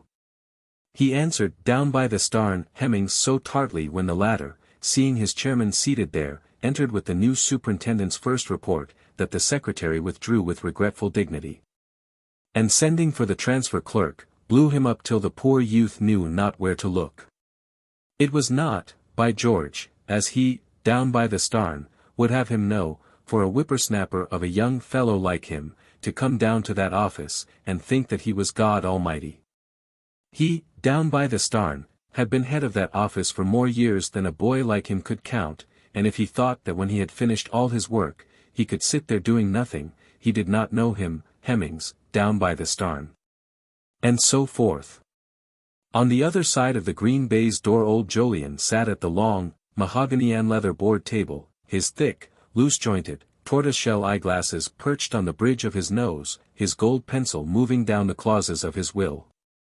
It was a simple affair, for there were none of those vexatious little legacies and donations to charities, which fritter away a man's possessions, and damaged the majestic effect of that little paragraph in the morning papers accorded to Forsytes who die with £100,000. A simple affair.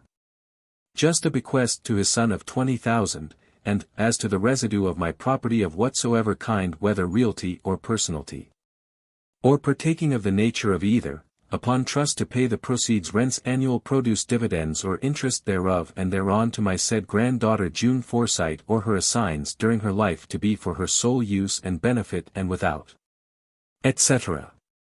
And from and after her death or decease upon trust to convey, assign, transfer or make over the said last mentioned lands, hereditaments, premises, trust money, stocks, funds, investments and securities or such as shall then stand for and represent the same unto such person or persons, whether one or more, for such intents, purposes and uses, and generally in such manner, way and form in all respects as the said June Forsyte notwithstanding coverture shall by her last will and testament or any writing or writings in the nature of a will, testament or testamentary disposition to be by her duly made, signed and published, direct, appoint or make over, give and dispose of the same and in default, etc. Provided always, and so on, in 7 folios of brief and simple phraseology. The will had been drawn by James in his palmy days. He had foreseen almost every contingency. Old Jolyon sat a long time reading this will. At last he took half a sheet of paper from the rack, and made a prolonged pencil note, then buttoning up the will, he caused a cab to be called and drove to the offices of Permer and Herring, in Lincoln's Inn Fields. Jack Herring was dead, but his nephew was still in the firm, and old Jolyon was closeted with him for half an hour. He had kept the hansom, and on coming out, gave the driver the address, 3 Wisteria Avenue. He felt a strange, slow satisfaction, as though he had scored a victory over James and the man of property. They should not poke their noses into his affairs any more, he had just cancelled their trusteeships of his will. He would take the whole of his business out of their hands, and put it into the hands of young Herring, and he would move the business of his companies too. If that young Soames were such a man of property, he would never miss 1,000 a year or so, and under his great white mustache old Jolyon grimly smiled. He felt that what he was doing was in the nature of retributive justice, richly deserved. Slowly, surely, with the secret inner process that works the destruction of an old tree, the poison of the wounds to his happiness, his will, his pride, had corroded the comely edifice of his philosophy. Life had worn him down on one side, till, like that family of which he was the head, he had lost balance. To him, borne northwards towards his son's house, the thought of the new disposition of property, which he had just set in motion, appeared vaguely in the light of a stroke of punishment, levelled at that family and that society, of which James and his son seemed to him the representatives. He had made a restitution to young Jolyon, and restitution to young Jolyon satisfied his secret craving for revenge against time, sorrow, and interference. Against all that incalculable sum of disapproval that had been bestowed by the world for 15 years on his only son.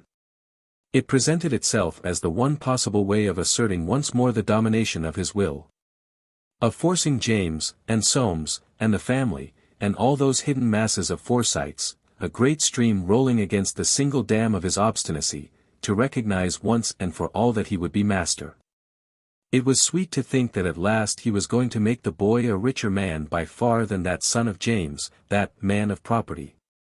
And it was sweet to give to Joe, for he loved his son. Neither young Jolyon nor his wife were in. Young Jolyon indeed was not back from the Botanical, but the little maid told him that she expected the master at any moment. "He's always at 'ome to tea, sir, to play with the children." Old Jolyon said he would wait, and sat down patiently enough in the faded, shabby drawing-room, where, now that the summer chintzes were removed, the old chairs and sofas revealed all their threadbare deficiencies. He longed to send for the children, to have them there beside him, their supple bodies against his knees, to hear Jolly's "Hullo, Gran," and see his rush, and feel Holly's soft little hand stealing up against his cheek. But he would not.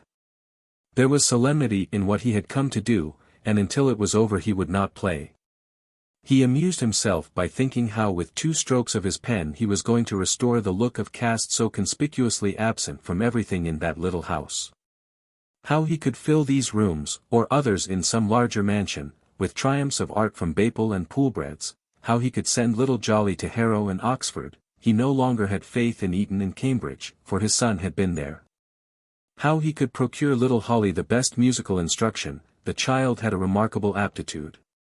As these visions crowded before him, causing emotion to swell his heart, he rose, and stood at the window, looking down into the little walled strip of garden, where the pear tree, bare of leaves before its time, stood with gaunt branches in the slow-gathering mist of the autumn afternoon.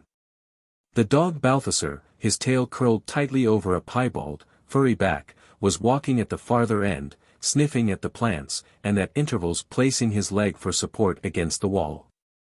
And old Jolyon mused. What pleasure was there left but to give? It was pleasant to give, when you could find one who would be thankful for what you gave, one of your own flesh and blood. There was no such satisfaction to be had out of giving to those who did not belong to you, to those who had no claim on you. Such giving as that was a betrayal of the individualistic convictions and actions of his life, of all his enterprise, his labor, and his moderation, of the great and proud fact that, like tens of thousands of Forsytes before him, tens of thousands in the present, tens of thousands in the future, he had always made his own, and held his own, in the world. And, while he stood there looking down on the smut-covered foliage of the laurels, the black-stained grass-plot, the progress of the dog Balthasar, all the suffering of the 15 years during which he had been balked of legitimate enjoyment mingled its gall with the sweetness of the approaching moment. Young Jolyon came at last, pleased with his work, and fresh from long hours in the open air. On hearing that his father was in the drawing-room, he inquired hurriedly whether Mrs. Forsyte was at home, and being informed that she was not, heaved a sigh of relief. Then putting his painting materials carefully in the little coat-closet out of sight, he went in. With characteristic decision old Jolyon came at once to the point. "I've been altering my arrangements, Joe," he said. "You can cut your coat a bit longer in the future. I'm settling 1,000 a year on you at once. June will have 50,000 at my death, and you the rest. That dog of yours is spoiling the garden. I shouldn't keep a dog, if I were you." The dog Balthasar, seated in the center of the lawn, was examining his tail. Young Jolyon looked at the animal, but saw him dimly, for his eyes were misty. "Yours won't come short of 100,000, my boy," said old Jolyon. "I thought you'd better know. I haven't much longer to live at my age. I shan't allude to it again. How's your wife? Anne, give her my love." Young Jolyon put his hand on his father's shoulder, and, as neither spoke, the episode closed. Having seen his father into a hansom, young Jolyon came back to the drawing-room and stood, where old Jolyon had stood, looking down on the little garden. He tried to realize all that this meant to him, and, Forsyte that he was, vistas of property were opened out in his brain. The years of half-rations through which he had passed had not sapped his natural instincts. In extremely practical form, he thought of travel, of his wife's costume, the children's education, a pony for Jolly, 1,000 things, but in the midst of all he thought, too, of Bosinney and his mistress, and the broken song of the thrush. Joy, tragedy. Which? The old past, the poignant, suffering, passionate, wonderful past, that no money could buy, that nothing could restore in all its burning sweetness, had come back before him. When his wife came in he went straight up to her and took her in his arms, and for a long time he stood without speaking, his eyes closed, pressing her to him, while she looked at him with a wondering, adoring, doubting look in her eyes. XXVIII. Voyage into the Inferno. The morning after a certain night on which Soames at last asserted his rights and acted like a man, he breakfasted alone. He breakfasted by gaslight, the fog of late November wrapping the town as in some monstrous blanket till the trees of the square even were barely visible from the dining-room window. He ate steadily, but at times a sensation as though he could not swallow attacked him. Had he been right to yield to his overmastering hunger of the night before, and break down the resistance which he had suffered now too long from this woman who was his lawful and solemnly constituted helpmate? He was strangely haunted by the recollection of her face, from before which, to soothe her, he had tried to pull her hands, of her terrible smothered sobbing, the like of which he had never heard, and still seemed to hear. And he was still haunted by the odd, intolerable feeling of remorse and shame he had felt, as he stood looking at her by the flame of the single candle, before silently slinking away. And somehow, now that he had acted like this, he was surprised at himself. 2 nights before, at Winifred Darty's, he had taken Mrs. Macander into dinner. She had said to him, looking in his face with her sharp, greenish eyes, "And so your wife is a great friend of that Mr. Bosinney's?" Not deigning to ask what she meant, he had brooded over her words. They had roused in him a fierce jealousy, which, with the peculiar perversion of this instinct, had turned to fiercer desire. Without the incentive of Mrs. Macander's words he might never have done what he had done. Without their incentive and the accident of finding his wife's door for once unlocked, which had enabled him to steal upon her asleep.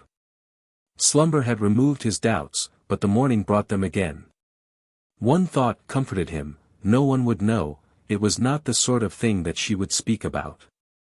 And, indeed, when the vehicle of his daily business life, which needed so imperatively the grease of clear and practical thought, started rolling once more with the reading of his letters, those nightmare-like doubts began to assume less extravagant importance at the back of his mind. The incident was really not of great moment, women made a fuss about it in books. But in the cool judgment of right-thinking men, of men of the world, of such as he recollected often received praise in the divorce court, he had but done his best to sustain the sanctity of marriage, to prevent her from abandoning her duty. Possibly, if she were still seeing Bosinney, No, he did not regret it. Now that the first step towards reconciliation had been taken, the rest would be comparatively. He rose and walked to the window. His nerve had been shaken. The sound of smothered sobbing was in his ears again. He could not get rid of it. He put on his fur coat, and went out into the fog. Having to go into the city, he took the underground railway from Sloane Square station. In his corner of the first-class compartment filled with city men the smothered sobbing still haunted him, so he opened the Times with the rich crackle that drowns all lesser sounds, and, barricaded behind it, set himself steadily to con the news. He read that a recorder had charged a grand jury on the previous day with a more than usually long list of offences. He read of 3 murders, 5 manslaughters, 7 arsons, and as many as 11 rapes, a surprisingly high number, in addition to many less conspicuous crimes, to be tried during a coming sessions. And from one piece of news he went on to another, keeping the paper well before his face. And still, inseparable from his reading, was the memory of Irene's tear-stained face, and the sounds from her broken heart. The day was a busy one, including, in addition to the ordinary affairs of his practice, a visit to his brokers, Messrs. Grin and Grinning, to give them instructions to sell his shares in the new colliery company, Ltd. Whose business he suspected, rather than knew, was stagnating. This enterprise afterwards slowly declined, and was ultimately sold for a song to an American syndicate, and a long conference at Waterbuck, Q.C. S. Chambers, attended by Bolter, by Fiske, the junior counsel, and Waterbuck, Q.C., himself. The case of Forsyte versus Bosinney was expected to be reached on the morrow, before Mr. Justice Bentham. Mr. Justice Bentham, a man of common sense rather than too great legal knowledge, was considered to be about the best man they could have to try the action. He was a strong judge. Waterbuck, Q.C. In pleasing conjunction with an almost rude neglect of Bolter and Fiske, paid to Soames a good deal of attention, by instinct or the sounder evidence of rumor, feeling him to be a man of property. He held with remarkable consistency to the opinion he had already expressed in writing, that the issue would depend to a great extent on the evidence given at the trial. And in a few well-directed remarks he advised Soames not to be too careful in giving that evidence. A little bluffness, Mr. Forsyte, he said, a little bluffness, and after he had spoken he laughed firmly, closed his lips tight, and scratched his head just below where he had pushed his wig back, for all the world like the gentleman farmer for whom he loved to be taken. He was considered perhaps the leading man in breach of promise cases. Soames used the underground again in going home. The fog was worse than ever at Sloane Square station. Through the still, thick blur, men groped in and out. Women, very few, grasped their reticules to their bosoms and handkerchiefs to their mouths. Crowned with the weird excrescence of the driver, haloed by a vague glow of lamplight that seemed to drown in vapor before it reached the pavement, cabs loomed dim-shaped ever and again, and discharged citizens, bolting like rabbits to their burrows. And these shadowy figures, wrapped each in his own little shroud of fog, took no notice of each other. In the great warren, each rabbit for himself, especially those clothed in the more expensive fur, who, afraid of carriages on foggy days, are driven underground. One figure, however, not far from Soames, waited at the station door. Some buccaneer or lover, of whom each Forsyte thought, poor devil. Looks as if he were having a bad time. Their kind hearts beat a stroke faster for that poor, waiting, anxious lover in the fog. But they hurried by, well knowing that they had neither time nor money to spare for any suffering but their own. Only a policeman, patrolling slowly and at intervals, took an interest in that waiting figure, the brim of whose slouch hat half hid a face reddened by the cold, all thin, and haggard, over which a hand stole now and again to smooth away anxiety, or renew the resolution that kept him waiting there. But the waiting lover, if lover he were, was used to policemen's scrutiny, or too absorbed in his anxiety, for he never flinched. A hardened case, accustomed to long trysts, to anxiety, and fog, and cold, if only his mistress came at last. Foolish lover. Fogs last until the spring, there is also snow and rain, no comfort anywhere, gnawing fear if you bring her out, gnawing fear if you bid her stay at home. Serve him right, he should arrange his affairs better. So any respectable Forsyte. Yet, if that sounder citizen could have listened at the waiting lover's heart, out there in the fog and the cold, he would have said again, yes, poor devil, he's having a bad time. Soames got into his cab, and, with the glass down, crept along Sloane Street, and so along the Brompton Road, and home. He reached his house at 5. His wife was not in. She had gone out a quarter of an hour before. Out at such a time of night, into this terrible fog. What was the meaning of that? He sat by the dining room fire, with the door open, disturbed to the soul, trying to read the evening paper. A book was no good, in daily papers alone was any narcotic to such worry as his.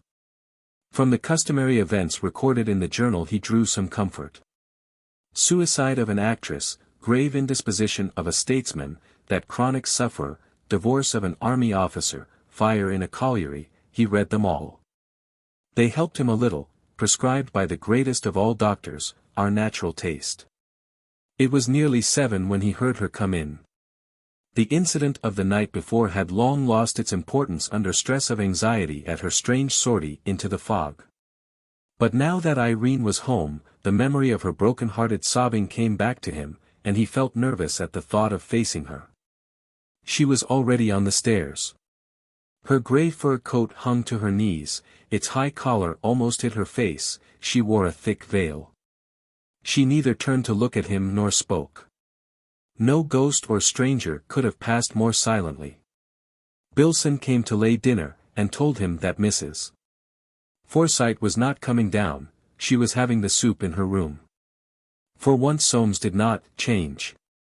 It was, perhaps, the first time in his life that he had sat down to dinner with soiled cuffs, and, not even noticing them, he brooded long over his wine. He sent Billson to light a fire in his picture room, and presently went up there himself. Turning on the gas, he heaved a deep sigh, as though amongst these treasures, the backs of which confronted him in stacks, around the little room, he had found at length his peace of mind. He went straight up to the greatest treasure of them all, an undoubted Turner, and, carrying it to the easel, turned its face to the light. There had been a movement in Turner's, but he had not been able to make up his mind to part with it. He stood for a long time, his pale, clean-shaven face poked forward above his stand-up collar, looking at the picture as though he were adding it up. A wistful expression came into his eyes. He found, perhaps, that it came to too little. He took it down from the easel to put it back against the wall, but, in crossing the room, stopped, for he seemed to hear sobbing. It was nothing, only the sort of thing that had been bothering him in the morning. And soon after, putting the high guard before the blazing fire, he stole downstairs. Fresh for the morrow, was his thought. It was long before he went to sleep. It is now to George Forsyte that the mind must turn for light on the events of that fog-engulfed afternoon. The wittiest and most sportsmanlike of the Forsytes had passed the day reading a novel in the paternal mansion at Prince's Gardens. Since a recent crisis in his financial affairs he had been kept on parole by Roger, and compelled to reside at home. Towards 5 o'clock he went out, and took train at South Kensington Station, for everyone today went underground. His intention was to dine, and pass the evening playing billiards at the Red Pottle, that unique hostel, neither club, hotel, nor good gilt restaurant. He got out at Charing Cross, choosing it in preference to his more usual St.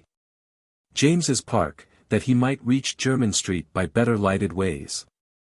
On the platform his eyes, for in combination with a composed and fashionable appearance, George had sharp eyes, and was always on the lookout for Phillips to his sardonic humor, his eyes were attracted by a man, who, leaping from a first-class compartment, staggered rather than walked towards the exit.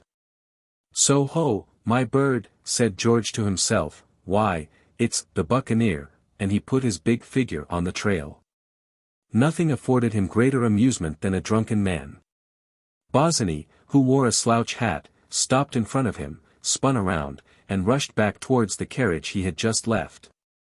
He was too late. A porter caught him by the coat, the train was already moving on. George's practised glance caught sight of the face of a lady clad in a grey fur coat at the carriage window. It was Mrs. Soames, and George felt that this was interesting. And now he followed Bosinney more closely than ever, up the stairs, past the ticket collector into the street. In that progress, however, his feelings underwent a change. No longer merely curious and amused, he felt sorry for the poor fellow he was shadowing. The Buccaneer was not drunk, but seemed to be acting under the stress of violent emotion. He was talking to himself, and all that George could catch were the words, "Oh, God." Nor did he appear to know what he was doing, or where going, but stared, hesitated, moved like a man out of his mind. And from being merely a joker in search of amusement, George felt that he must see the poor chap through. He had taken the knock.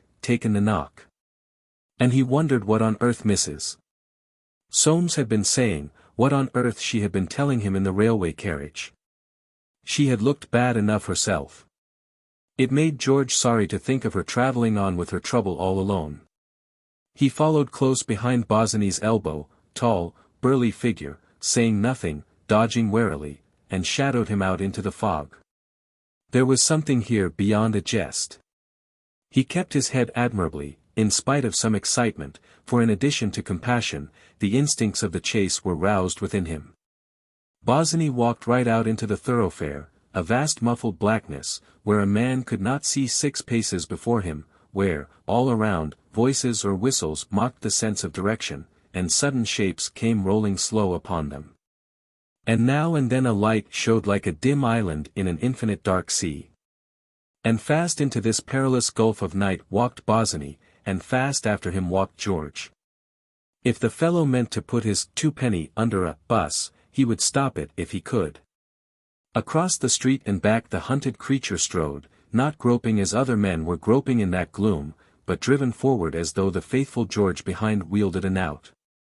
And this chase after a haunted man began to have for George the strangest fascination. But it was now that the affair developed in a way which ever afterwards caused it to remain green in his mind. Brought to a standstill in the fog, he heard words which threw a sudden light on these proceedings. What Mrs. Soames had said to Bosinney in the train was now no longer dark.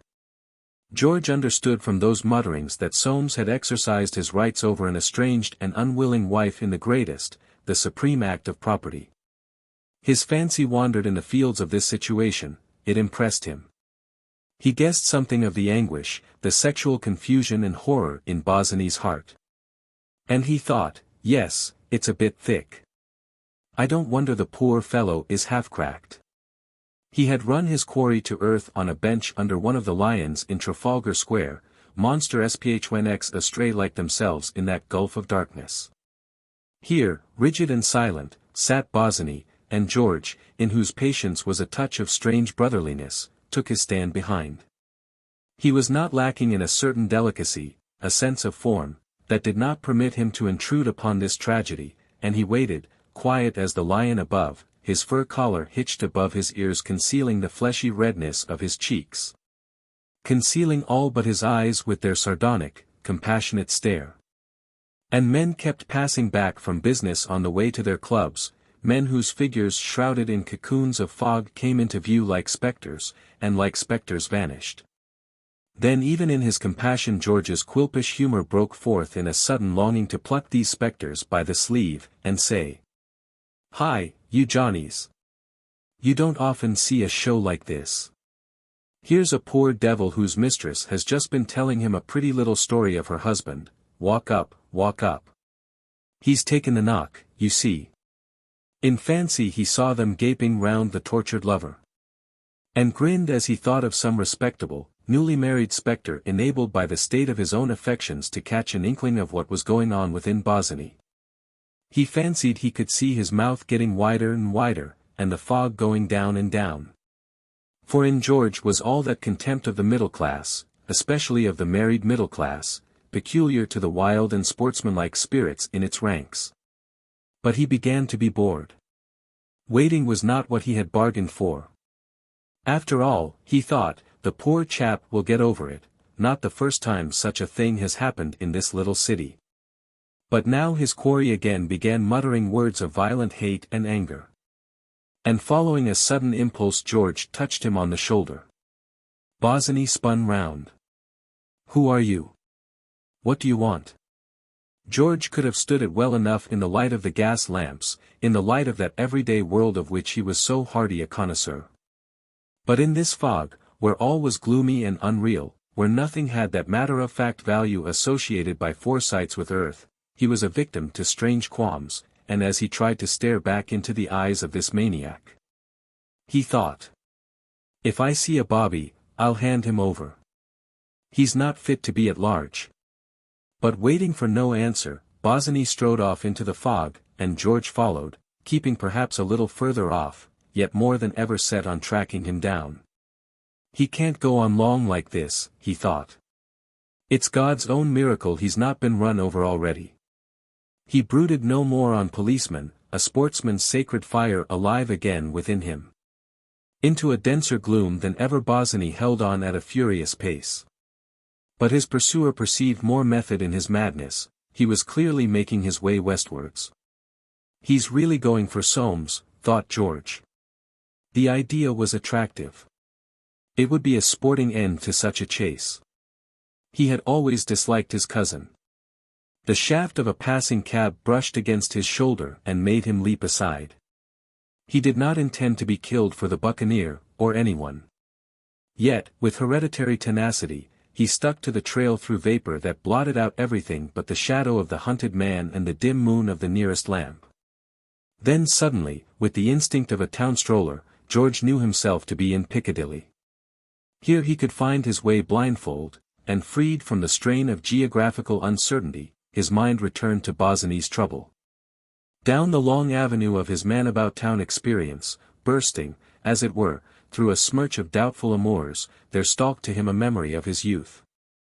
A memory, poignant still, that brought the scent of hay, the gleam of moonlight, a summer magic.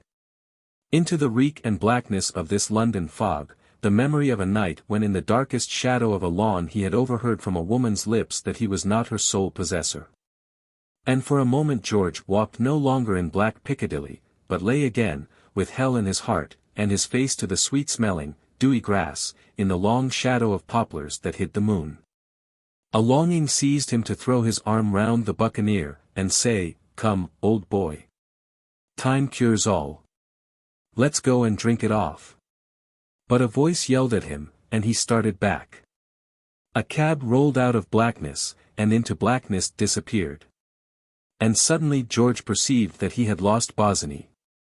He ran forward and back, felt his heart clutched by a sickening fear, the dark fear which lives in the wings of the fog. Perspiration started out on his brow. He stood quite still, listening with all his might. And then, as he confided to Darty the same evening in the course of a game of billiards at the Red Pottle, I lost him. Darty twirled complacently at his dark mustache. He had just put together a neat break of 23, failing at a Jenny. And who was she? He asked. George looked slowly at the man of the world's fattish, sallow face, and a little grim smile lurked about the curves of his cheeks and his heavy-lidded eyes. No, my fine fellow, he thought, I'm not going to tell you. For though he mixed with Darty a good deal, he thought him a bit of a cad. Oh, some little love lady or other, he said, and chalked his cue. A love lady, exclaimed Darty, he used a more figurative expression. I made sure it was our friend Soa. Did you? Said George curtly. Then damn you've made an error. He missed his shot. He was careful not to allude to the subject again till, towards 11 o'clock, having, in his poetic phraseology, looked upon the drink when it was yellow, he drew aside the blind, and gazed out into the street. The murky blackness of the fog was but faintly broken by the lamps of the Red Pottle, and no shape of mortal man or thing was in sight. I can't help thinking of that poor buccaneer, he said. He may be wandering out there now in that fog. If he's not a corpse, he added with strange dejection. Corpse, said Darty, in whom the recollection of his defeat at Richmond flared up. He's all right. 10 to 1 if he wasn't tight. George turned on him, looking really formidable, with a sort of savage gloom on his big face. Dry up, he said. Don't I tell you he's taken the knock? XVIII the trial. In the morning of his case, which was second in the list, Soames was again obliged to start without seeing Irene, and it was just as well, for he had not as yet made up his mind what attitude to adopt towards her. He had been requested to be in court by 10:30, to provide against the event of the first action, a breach of promise, collapsing, which however it did not, both sides showing a courage that afforded Waterbuck, Q.C. An opportunity for improving his already great reputation in this class of case. He was opposed by Ram, the other celebrated breach of promise man. It was a battle of giants. The court delivered judgment just before the luncheon interval. The jury left the box for good, and Soames went out to get something to eat. He met James standing at the little luncheon bar, like a pelican in the wilderness of the galleries, bent over a sandwich with a glass of sherry before him. The spacious emptiness of the great central hall, over which father and son brooded as they stood together, was marred now and then for a fleeting moment by barristers in wig and gown hurriedly bolting across. By an occasional old lady or rusty-coated man, looking up in a frightened way, and by two persons, bolder than their generation, seated in an embrasure arguing. The sound of their voices arose, together with a scent as of neglected wells, which, mingling with the odor of the galleries, combined to form the savor, like nothing but the emanation of a refined cheese. So indissolubly connected with the administration of British justice. It was not long before James addressed his son. "When's your case coming on?" "I suppose it'll be on directly." "I shouldn't wonder if this Bosinney'd say anything. I should think he'd have to. He'll go bankrupt if it goes against him." He took a large bite at his sandwich and a mouthful of sherry. "Your mother," he said, "wants you and Irene to come and dine tonight." A chill smile played round Soames's lips. He looked back at his father. Anyone who had seen the look, cold and furtive, thus interchanged, might have been pardoned for not appreciating the real understanding between them. James finished his sherry at a draught. "How much?" he asked. On returning to the court, Soames took at once his rightful seat on the front bench beside his solicitor. He ascertained where his father was seated with a glance so sidelong as to commit nobody. James, sitting back with his hands clasped over the handle of his umbrella, was brooding on the end of the bench immediately behind counsel, whence he could get away at once when the case was over. He considered Bosinney's conduct in every way outrageous, but he did not wish to run up against him, feeling that the meeting would be awkward. Next to the divorce court, this court was, perhaps, the favorite emporium of justice, libel, breach of promise, and other commercial actions being frequently decided there. Quite a sprinkling of persons unconnected with the law occupied the back benches, and the hat of a woman or two could be seen in the gallery. The 2 rows of seats immediately in front of James were gradually filled by barristers in wigs, who sat down to make pencil notes, chat, and attend to their teeth. But his interest was soon diverted from these lesser lights of justice by the entrance of Waterbuck, Q.C., with the wings of his silk gown rustling, and his red, capable face supported by 2 short, brown whiskers. The famous Q.C. looked, as James freely admitted, the very picture of a man who could heckle a witness. For all his experience, it so happened that he had never seen Waterbuck, Q.C. before, and, like many Forsytes in the lower branch of the profession, he had an extreme admiration for a good cross-examiner.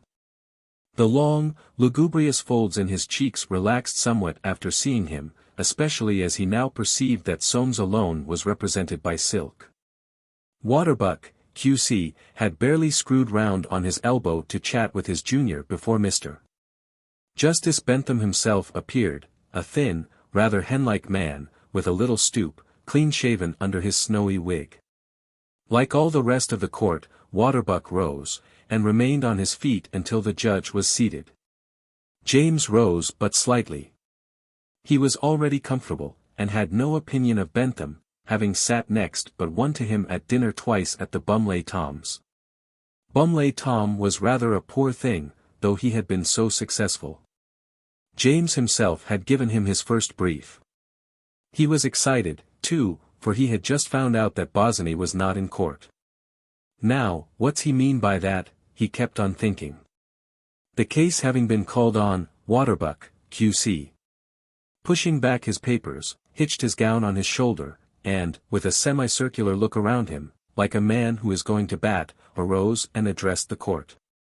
The facts, he said, were not in dispute, and all that his lordship would be asked was to interpret the correspondence which had taken place between his client and the defendant, an architect, with reference to the decoration of a house. He would, however, submit that this correspondence could only mean one very plain thing. After briefly reciting the history of the house at Robin Hill, which he described as a mansion, and the actual facts of expenditure, he went on as follows. My client, Mr. Soames Forsyte, is a gentleman, a man of property, who would be the last to dispute any legitimate claim that might be made against him, but he has met with such treatment from his architect in the matter of this house, over which he has, as your lordship has heard, already spent some £12,000, a sum considerably in advance of the amount he had originally contemplated. That as a matter of principle, and this I cannot too strongly emphasize, as a matter of principle, and in the interests of others, he has felt himself compelled to bring this action. The point put forward in defense by the architect I will suggest to your lordship is not worthy of a moment's serious consideration. He then read the correspondence. His client, a man of recognized position, was prepared to go into the box, and to swear that he never did authorize, that it was never in his mind to authorize the expenditure of any money beyond the extreme limit of £12,050, which he had clearly fixed. And not further to waste the time of the court, he would at once call Mr. Forsyte.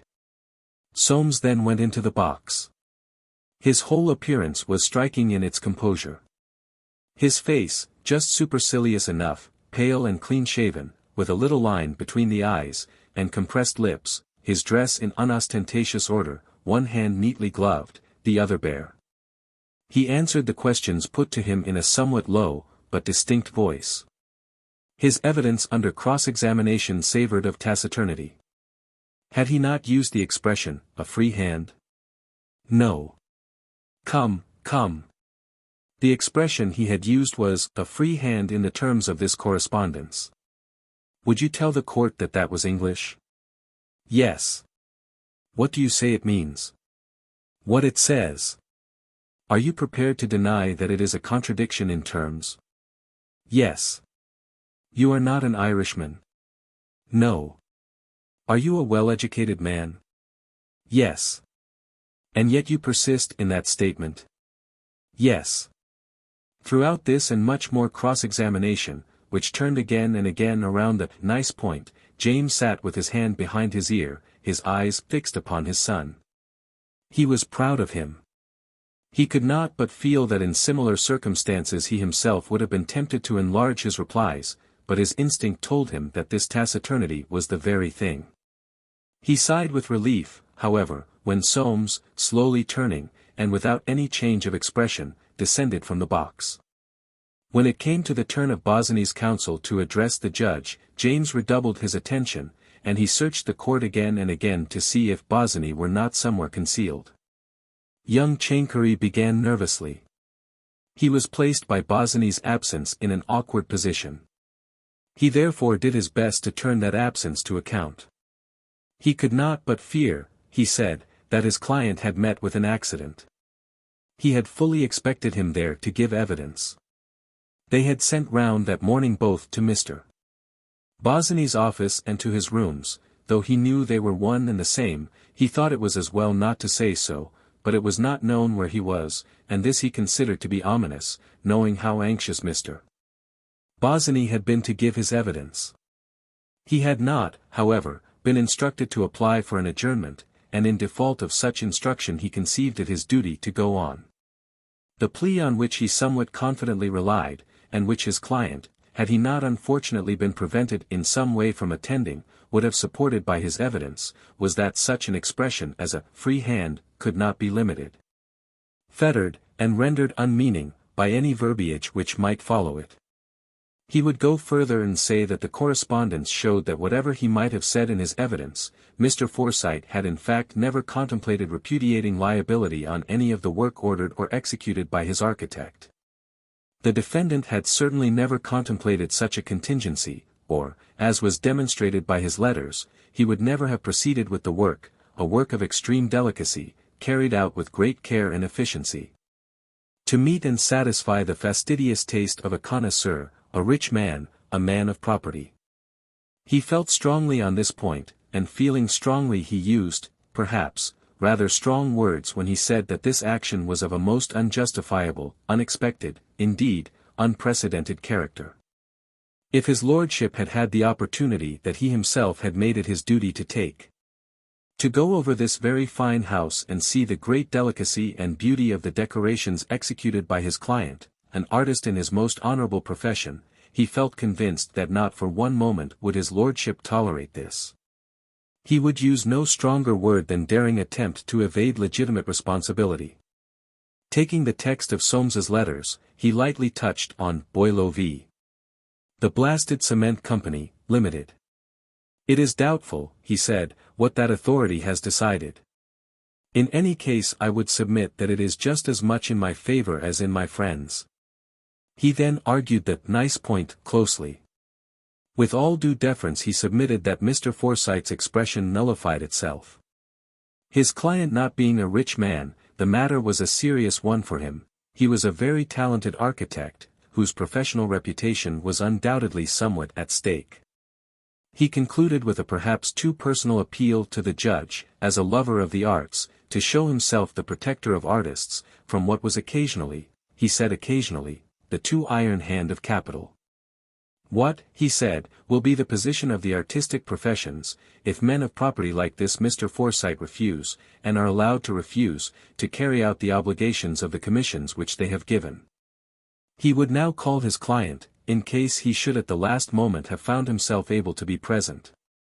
The name Philip Baines Bosinney was called 3 times by the ushers, and the sound of the calling echoed with strange melancholy throughout the court and galleries.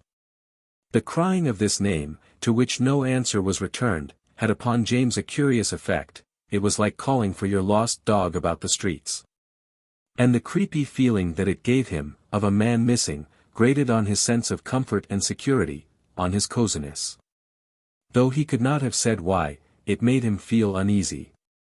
He looked now at the clock, 2:45. It would be all over in 1/4 of an hour. Where could the young fellow be? It was only when Mr. Justice Bentham delivered judgment that he got over the turn he had received. Behind the wooden erection, by which he was fenced from more ordinary mortals, the learned judge leaned forward. The electric light, just turned on above his head, fell on his face, and mellowed it to an orange hue beneath the snowy crown of his wig. The amplitude of his robes grew before the eye.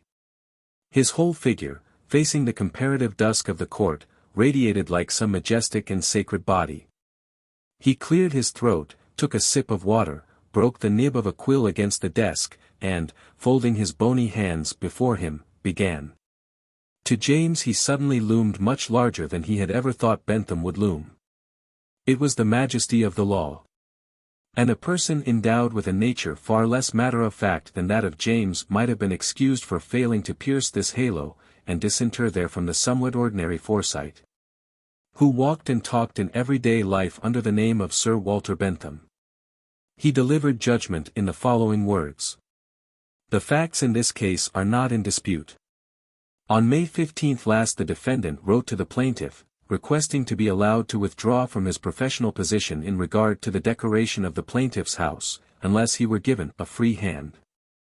The plaintiff, on May 17, wrote back as follows: in giving you, in accordance with your request, this free hand, I wish you to clearly understand that the total cost of the house is handed over to me completely decorated, inclusive of your fee, as arranged between us, must not exceed £12,000.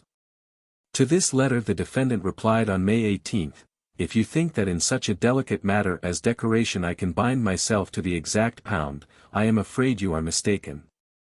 On May 19 the plaintiff wrote as follows: I did not mean to say that if you should exceed the sum named in my letter to you by 10 or 20 or even £50 there would be any difficulty between us.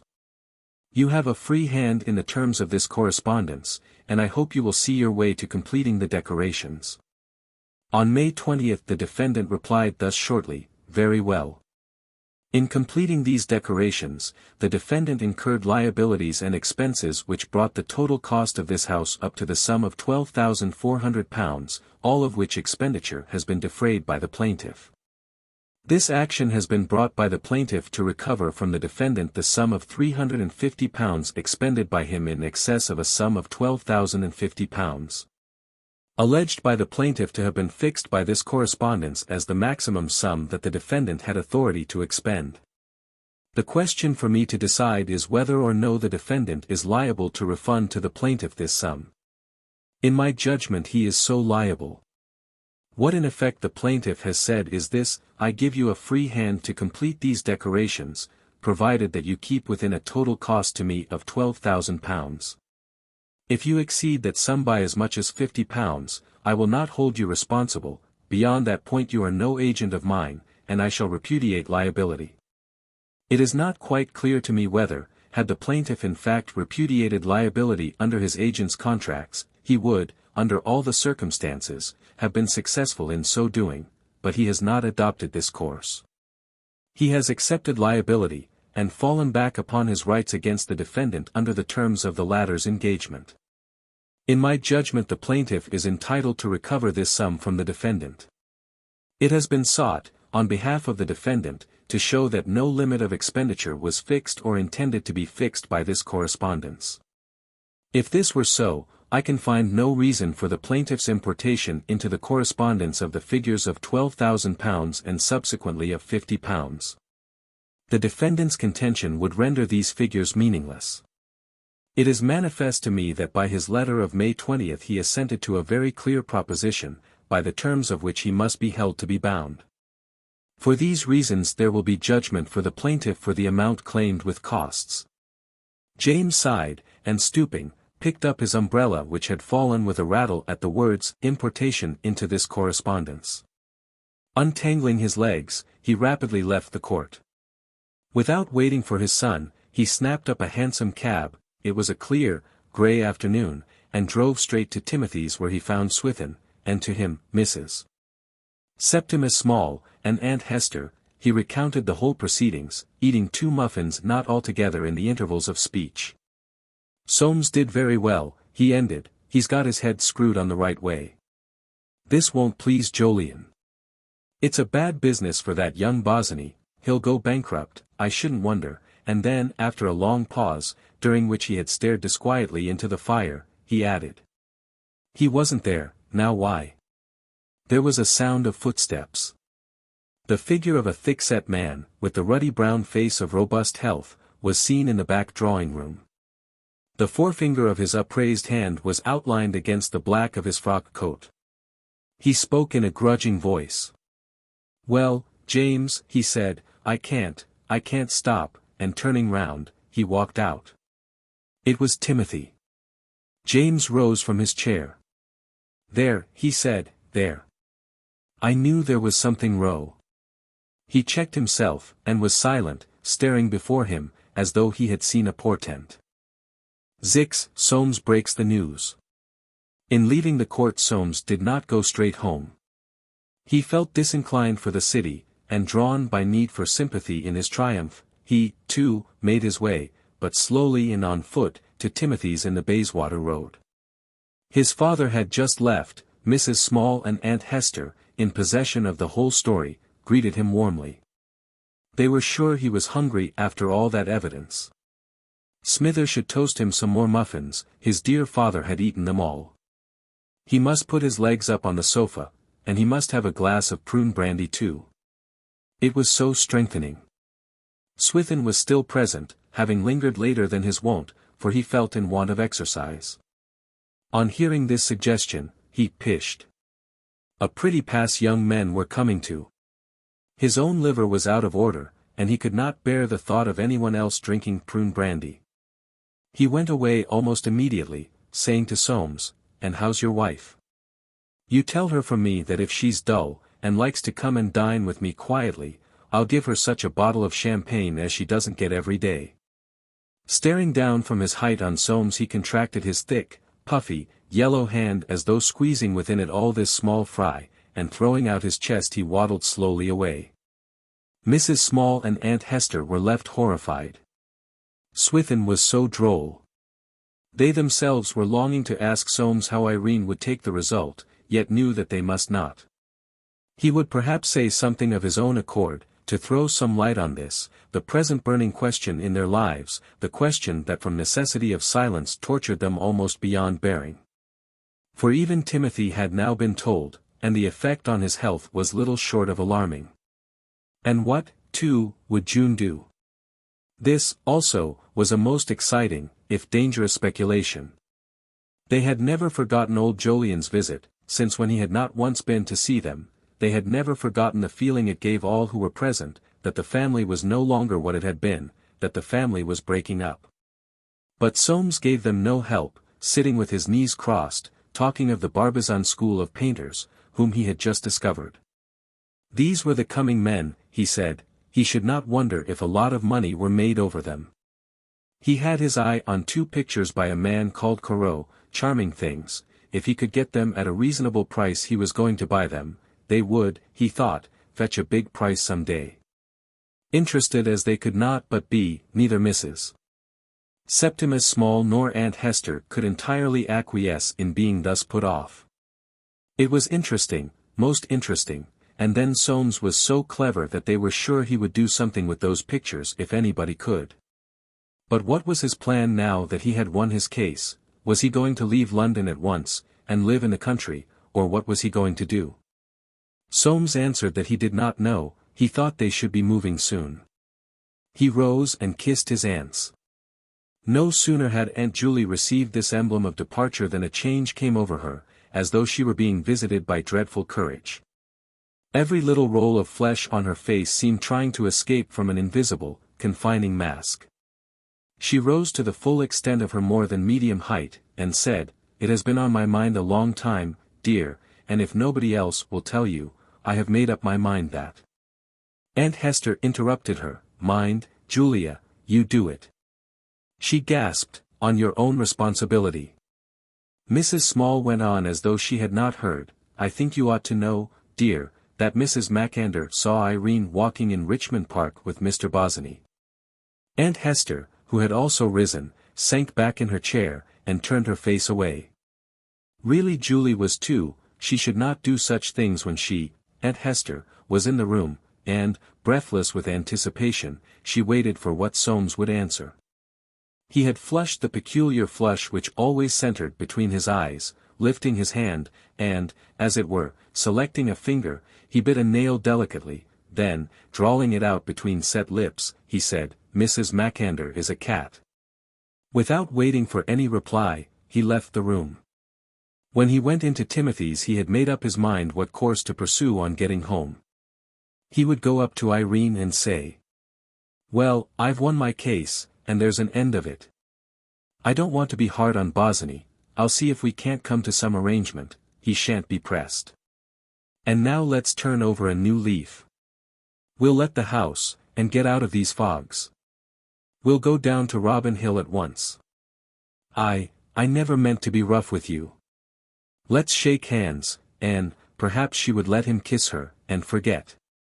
When he came out of Timothy's his intentions were no longer so simple. The smoldering jealousy and suspicion of months blazed up within him. He would put an end to that sort of thing once and for all, he would not have her drag his name in the dirt. If she could not or would not love him, as was her duty and his right, she should not play him tricks with anyone else. He would tax her with it, threaten to divorce her. That would make her behave, she would never face that. But, what if she did? He was staggered, this had not occurred to him. What if she did? What if she made him a confession? How would he stand then? He would have to bring a divorce. A divorce. Thus close, the word was paralyzing, so utterly at variance with all the principles that had hitherto guided his life. Its lack of compromise appalled him. He felt, like the captain of a ship, going to the side of his vessel, and, with his own hands throwing over the most precious of his bales. This jettisoning of his property with his own hand seemed uncanny to Soames. It would injure him in his profession, he would have to get rid of the house at Robin Hill, on which he had spent so much money, so much anticipation, and at a sacrifice.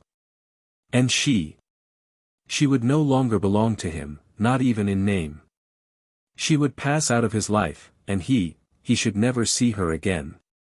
He traversed in a cab the length of a street without getting beyond the thought that he should never see her again. But perhaps there was nothing to confess, even now very likely there was nothing to confess. Was it wise to push things so far? Was it wise to put himself into a position where he might have to eat his words? The result of this case would ruin Bosinney. A ruined man was desperate, but what could he do? He might go abroad. Ruined men always went abroad. What could they do, if indeed it was they, without money? It would be better to wait and see how things turned out. If necessary, he could have her watched.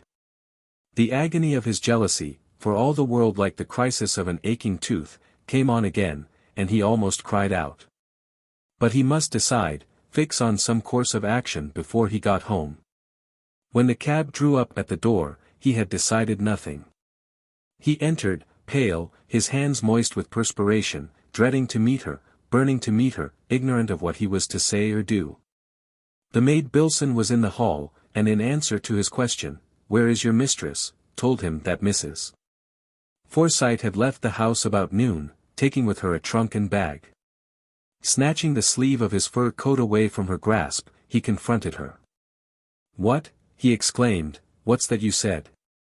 Suddenly recollecting that he must not betray emotion, he added, "What message did she leave?" and noticed with secret terror the startled look of the maid's eyes. "Mrs. Forsyte left no message, sir." "No message. Very well, thank you, that will do. I shall be dining out." The maid went downstairs, leaving him still in his fur coat, idly turning over the visiting cards in the porcelain bowl that stood on the carved oak rug chest in the hall. Mr. and Mrs. Barham Culture. Mrs. Septimus Small. Mrs. Baines.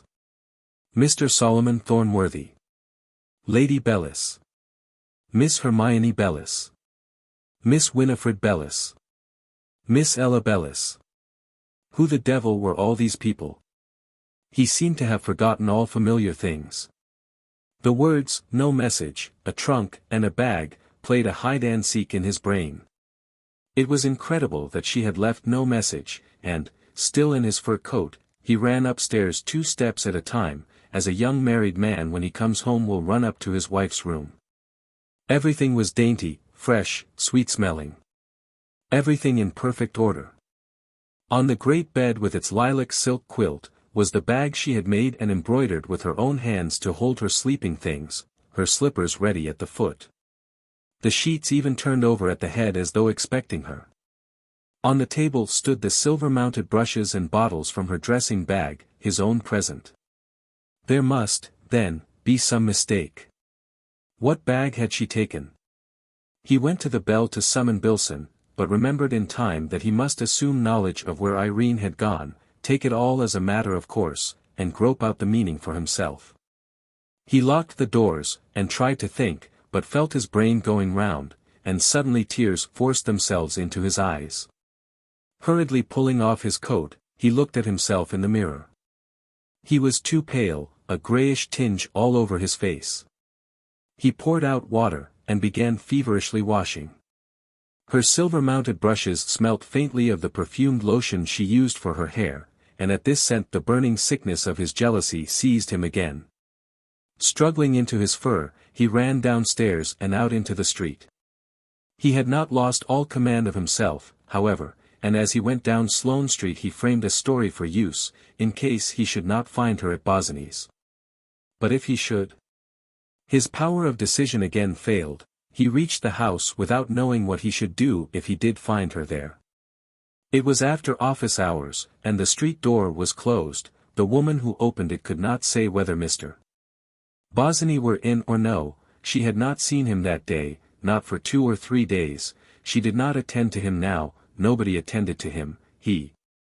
Soames interrupted her, he would go up and see for himself. He went up with a dogged, white face. The top floor was unlighted, the door closed, no one answered his ringing, he could hear no sound. He was obliged to descend, shivering under his fur, a chill at his heart. Hailing a cab, he told the man to drive to Park Lane. On the way he tried to recollect when he had last given her a cheque. She could not have more than £3 or £4, but there were her jewels, and with exquisite torture he remembered how much money she could raise on these. Enough to take them abroad, enough for them to live on for months. He tried to calculate, the cab stopped, and he got out with the calculation unmade. The butler asked whether Mrs. Soames was in the cab. The master had told him they were both expected to dinner. Soames answered, no. Mrs. Forsyte has a cold. The butler was sorry. Soames thought he was looking at him inquisitively, and remembering that he was not in dress clothes, asked, anybody here to dinner, warm son? Nobody but Mr. and Mrs. Darty, sir. Again it seemed to Soames that the butler was looking curiously at him. His composure gave way. What are you looking at? He said. What's the matter with me, eh? The butler blushed, hung up the fur coat, murmured something that sounded like, nothing, sir, I'm sure, sir, and stealthily withdrew. Soames walked upstairs. Passing the drawing-room without a look, he went straight up to his mother's and father's bedroom. James, standing sideways, the concave lines of his tall, lean figure displayed to advantage in shirt-sleeves and evening waistcoat, his head bent, the end of his white tie peeping askew from underneath one white Dundreary whisker. His eyes peering with intense concentration, his lips pouting, was hooking the top hooks of his wife's bodice. Soames stopped, he felt half-choked, whether because he had come upstairs too fast, or for some other reason. He himself had never been asked to. He heard his father's voice, as though there were a pin in his mouth, saying, who's that? Who's there? What d'you want? His mother's, here, Felice, come and hook this, your master'll never get done. He put his hand up to his throat, and said hoarsely. It's I, Soames. He noticed gratefully the affectionate surprise in Emily's, well, my dear boy, and James, as he dropped the hook, what, Soames? What's brought you up? Aren't you well? He answered mechanically, I'm all right, and looked at them, and it seemed impossible to bring out his news. James, quick to take alarm, began, you don't look well. I expect you've taken a chill, it's liver, I shouldn't wonder. Your mother'll give you. But Emily broke in quietly, have you brought Irene? Soames shook his head. No, he stammered, she's left me. Emily deserted the mirror before which she was standing. Her tall, full figure lost its majesty and became very human as she came running over to Soames. My dear boy. My dear boy. She put her lips to his forehead, and stroked his hand. James, too, had turned full towards his son. His face looked older. Left you, he said. What d'you mean, left you? You never told me she was going to leave you. Soames answered surlily, how could I tell? What's to be done? James began walking up and down. He looked strange and stork-like without a coat. What's to be done, he muttered. How should I know what's to be done? What's the good of asking me? Nobody tells me anything, and then they come and ask me what's to be done. And I should like to know how I'm to tell them. Here's your mother, there she stands, she doesn't say anything. What I should say you've got to do is to follow her. Soames smiled, his peculiar, supercilious smile had never before looked pitiable. I don't know where she's gone, he said. Don't know where she's gone, said James. How d'you mean, don't know where she's gone? Where'd you suppose she's gone? She's gone after that young Bosinney, that's where she's gone. I knew how it would be. Soames, in the long silence that followed, felt his mother pressing his hand. And all that passed seemed to pass as though his own power of thinking or doing had gone to sleep. His father's face, dusky red, twitching as if he were going to cry, and words breaking out that seemed rent from him by some spasm in his soul. There'll be a scandal, I always said so. Then, no one saying anything, and there you stand, you and your mother. And Emily's voice, calm, rather contemptuous, come, now, James. Soames will do all that he can. And James, staring at the floor, a little brokenly, well, I can't help you, I'm getting old. Don't you be in too great a hurry, my boy. And his mother's voice again, Soames will do all he can to get her back. We won't talk of it. It'll all come right, I dare say. And James, well, I can't see how it can come right. And if she hasn't gone off with that young Bosinney, my advice to you is not to listen to her, but to follow her and get her back. Once more Soames felt his mother stroking his hand, in token of her approval, and as though repeating some form of sacred oath, he muttered between his teeth, I will. All three went down to the drawing-room together. There were gathered the three girls and Dartie. Had Irene been present, the family circle would have been complete. James sank into his armchair, and except for a word of cold greeting to Dartie, whom he both despised and dreaded, as a man likely to be always in want of money, he said nothing till dinner was announced. Soames, too, was silent. Emily alone, a woman of cool courage, maintained a conversation with Winifred on trivial subjects. She was never more composed in her manner and conversation than that evening. A decision having been come to not to speak of Irene's flight, no view was expressed by any other member of the family as to the right course to be pursued. There can be little doubt, from the general tone adopted in relation to events as they afterwards turned out, that James's advice, don't you listen to her, follow her and get her back, would, with here and there an exception, have been regarded as sound, not only in Park Lane, but amongst the Nicholases, the Rogers, and at Timothy's. Just as it would surely have been endorsed by that wider body of Forsytes all over London, who were merely excluded from judgment by ignorance of the story. In spite then of Emily's efforts, the dinner was served by warm sun and the footman almost in silence. Dartie was sulky, and drank all he could get. The girls seldom talked to each other at any time.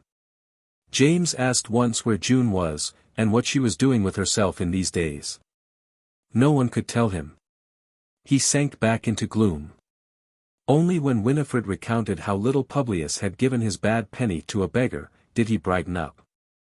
Ah! He said, that's a clever little chap. I don't know what'll become of him, if he goes on like this. An intelligent little chap, I call him. But it was only a flash. The courses succeeded one another solemnly, under the electric light, which glared down onto the table, but barely reached the principal ornament of the walls, a so-called sea piece by Turner, almost entirely composed of cordage and drowning men. Champagne was handed, and then a bottle of James' prehistoric port, but as by the chill hand of some skeleton. At 10 o'clock Soames left, twice in reply to questions. He had said that Irene was not well, he felt he could no longer trust himself. His mother kissed him with her large soft kiss, and he pressed her hand, a flush of warmth in his cheeks. He walked away in the cold wind, which whistled desolately round the corners of the streets, under a sky of clear steel blue, alive with stars. He noticed neither their frosty greeting, nor the crackle of the curled-up plane leaves, nor the night women hurrying in their shabby furs, nor the pinched faces of vagabonds at street corners. Winter was come. But Soames hastened home, oblivious. His hands trembled as he took the late letters from the gilt wire cage into which they had been thrust through the slit in the door. None from Irene. He went into the dining room. The fire was bright there, his chair drawn up to it, slippers ready, spirit case, and carven cigarette box on the table, but after staring at it all for a minute or two, he turned out the light and went upstairs. There was a fire too in his dressing room, but her room was dark and cold. It was into this room that Soames went. He made a great illumination with candles, and for a long time continued pacing up and down between the bed and the door. He could not get used to the thought that she had really left him, and as though still searching for some message, some reason, some reading of all the mystery of his married life, he began opening every recess and drawer. There were her dresses. He had always liked, indeed insisted, that she should be well dressed. She had taken very few, 2 or 3 at most, and drawer after drawer, full of linen and silk things, was untouched. Perhaps after all it was only a freak, and she had gone to the seaside for a few days' change. If only that were so, and she were really coming back, he would never again do as he had done that fatal night before last, never again run that risk, though it was her duty as a wife. Though she did belong to him, he would never again run that risk. She was evidently not quite right in her head. He stooped over the drawer where she kept her jewels, it was not locked, and came open as he pulled. The jewel box had the key in it. This surprised him until he remembered that it was sure to be empty. He opened it. It was far from empty. Divided, in little green velvet compartments, were all the things he had given her, even her watch, and stuck into the recess that contained the watch was a three-cornered note addressed, Soames Forsyte. In Irene's handwriting. I think I have taken nothing that you or your people have given me. And that was all. He looked at the clasps and bracelets of diamonds and pearls, at the little flat gold watch with a great diamond set in sapphires, at the chains and rings, each in its nest, and the tears rushed up in his eyes and dropped upon them. Nothing that she could have done, nothing that she had done, brought home to him like this the inner significance of her act. For the moment, perhaps, he understood nearly all there was to understand, understood that she loathed him, that she had loathed him for years, that for all intents and purposes they were like people living in different worlds. That there was no hope for him, never had been. Even, that she had suffered, that she was to be pitied. In that moment of emotion he betrayed the Forsyte in him, forgot himself, his interests, his property, was capable of almost anything. Was lifted into the pure ether of the selfless and unpractical. Such moments pass quickly. And as though with the tears he had purged himself of weakness, he got up, locked the box, and slowly, almost trembling, carried it with him into the other room. XXX, June's victory. June had waited for her chance, scanning the duller columns of the journals, morning and evening with an assiduity which at first puzzled old Jolyon. And when her chance came, she took it with all the promptitude and resolute tenacity of her character. She will always remember best in her life that morning when at last she saw amongst the reliable cause list of the Times newspaper, under the heading of Court 13, Mr. Justice Bentham, the case of Forsyte versus Bosinney. Like a gambler who stakes his last piece of money, she had prepared to hazard her all upon this throw. It was not her nature to contemplate defeat. How, unless with the instinct of a woman in love, she knew that Bosinney's discomfiture in this action was assured, cannot be told. On this assumption, however, she laid her plans, as upon a certainty. 11:30 found her at watch in the gallery of Court 13, and there she remained till the case of Forsyte versus Bosinney was over. Bosinney's absence did not disquiet her, she had felt instinctively that he would not defend himself. At the end of the judgment she hastened down, and took a cab to his rooms. She passed the open street door and the offices on the 3 lower floors without attracting notice, not till she reached the top did her difficulties begin. Her ring was not answered, she had now to make up her mind whether she would go down and ask the caretaker in the basement to let her in to await Mr. Bosinney's return, or remain patiently outside the door, trusting that no one would come up. She decided on the latter course. A quarter of an hour had passed in freezing vigil on the landing, before it occurred to her that Bosinney had been used to leave the key of his rooms under the doormat. She looked and found it there. For some minutes she could not decide to make use of it, at last she let herself in and left the door open that anyone who came might see she was there on business. This was not the same June who had paid the trembling visit 5 months ago. Those months of suffering and restraint had made her less sensitive, she had dwelt on this visit so long, with such minuteness, that its terrors were discounted beforehand. She was not there to fail this time, for if she failed no one could help her. Like some mother beast on the watch over her young, her little quick figure never stood still in that room, but wandered from wall to wall, from window to door, fingering now one thing, now another.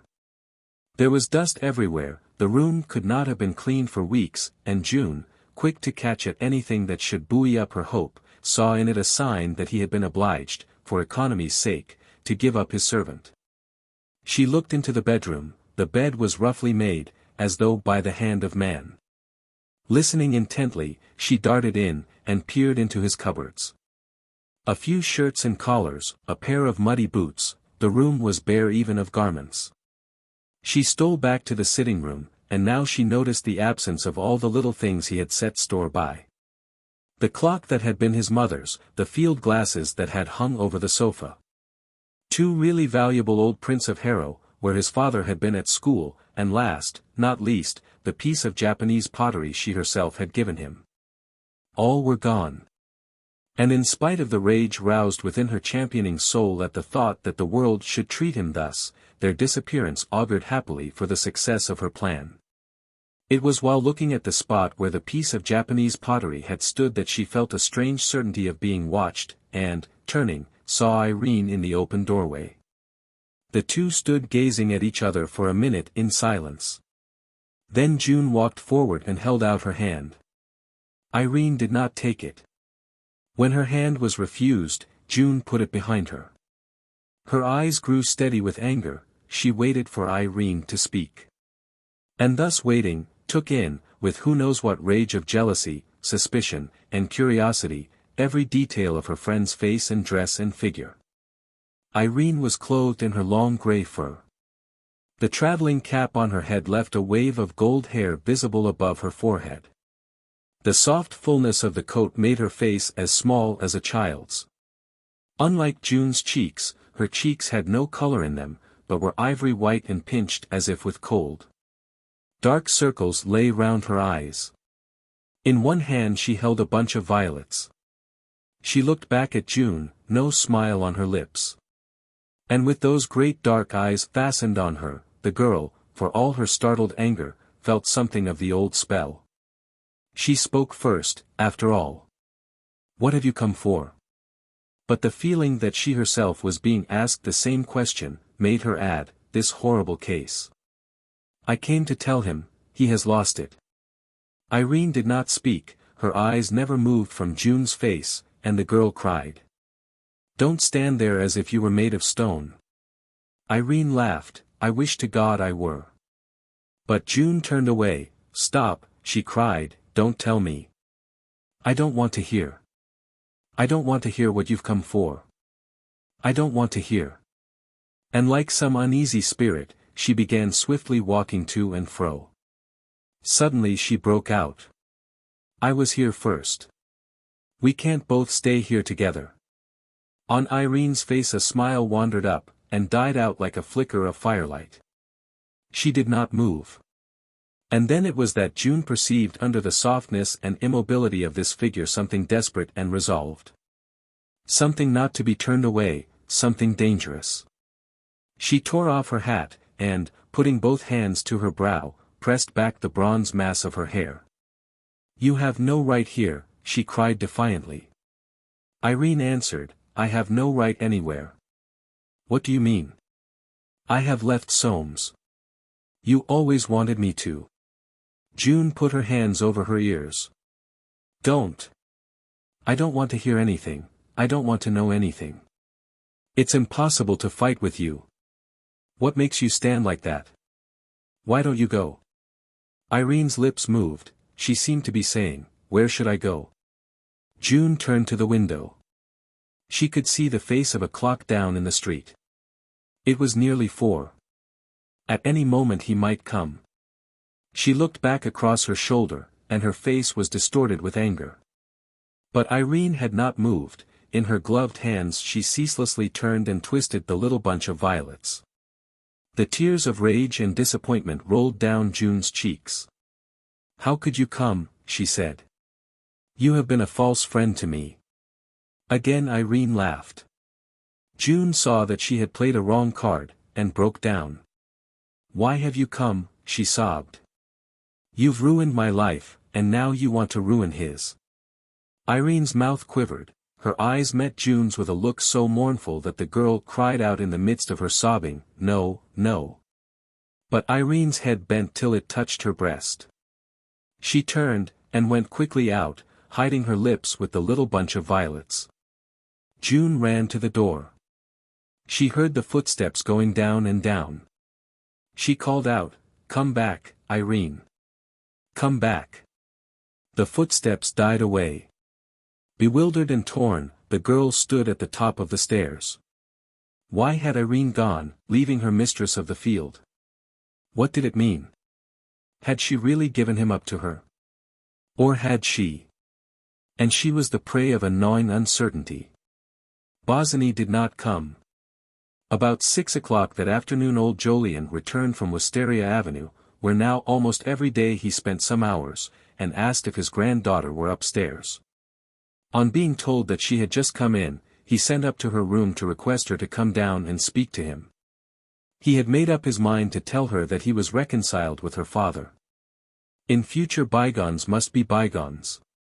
He would no longer live alone, or practically alone, in this great house. He was going to give it up, and take one in the country for his son, where they could all go and live together. If June did not like this, she could have an allowance and live by herself. It wouldn't make much difference to her, for it was a long time since she had shown him any affection. But when June came down, her face was pinched and piteous. There was a strained, pathetic look in her eyes. She snuggled up in her old attitude on the arm of his chair, and what he said compared but poorly with the clear, authoritative, injured statement he had thought out with much care. His heart felt sore, as the great heart of a mother bird feels sore when its youngling flies and bruises its wing. His words halted, as though he were apologizing for having at last deviated from the path of virtue, and succumbed, in defiance of sounder principles, to his more natural instincts. He seemed nervous lest, in thus announcing his intentions, he should be setting his granddaughter a bad example. And now that he came to the point, his way of putting the suggestion that, if she didn't like it, she could live by herself and lump it, was delicate in the extreme. And if, by any chance, my darling, he said, you found you didn't get on with them, why, I could make that all right. You could have what you liked. We could find a little flat in London where you could set up, and I could be running to continually. But the children, he added, are dear little things. Then, in the midst of this grave, rather transparent, explanation of changed policy, his eyes twinkled. This'll astonish Timothy's weak nerves. That precious young thing will have something to say about this, or I'm a Dutchman. June had not yet spoken. Perched thus on the arm of his chair, with her head above him, her face was invisible. But presently he felt her warm cheek against his own, and knew that, at all events, there was nothing very alarming in her attitude towards his news.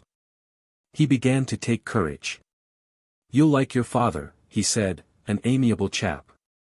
Never was much push about him, but easy to get on with. You'll find him artistic and all that. And old Jolyon bethought him of the dozen or so watercolor drawings all carefully locked up in his bedroom. For now that his son was going to become a man of property he did not think them quite such poor things as heretofore.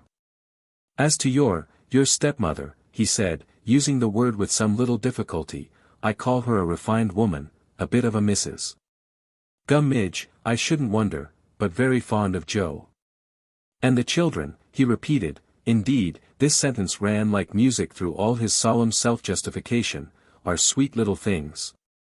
If June had known, those words but reincarnated that tender love for little children, for the young and weak, which in the past had made him desert his son for her tiny self and now, as the cycle rolled, was taking him from her. But he began to get alarmed at her silence, and asked impatiently, well, what do you say? June slid down to his knee, and she in her turn began her tale. She thought it would all go splendidly. She did not see any difficulty, and she did not care a bit what people thought. Old Jolyon wriggled. Then people would think. He had thought that after all these years perhaps they wouldn't. Well, he couldn't help it.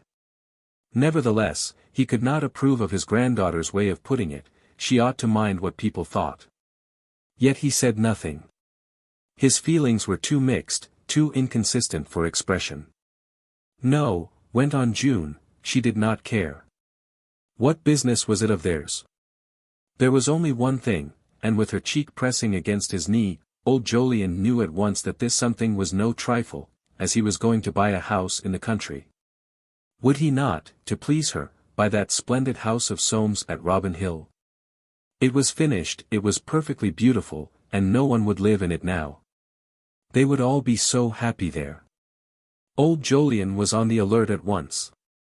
Wasn't the man of property going to live in his new house, then? He never alluded to Soames now but under this title. No, June said, he was not. She knew that he was not. How did she know? She could not tell him, but she knew. She knew nearly for certain. It was most unlikely, circumstances had changed.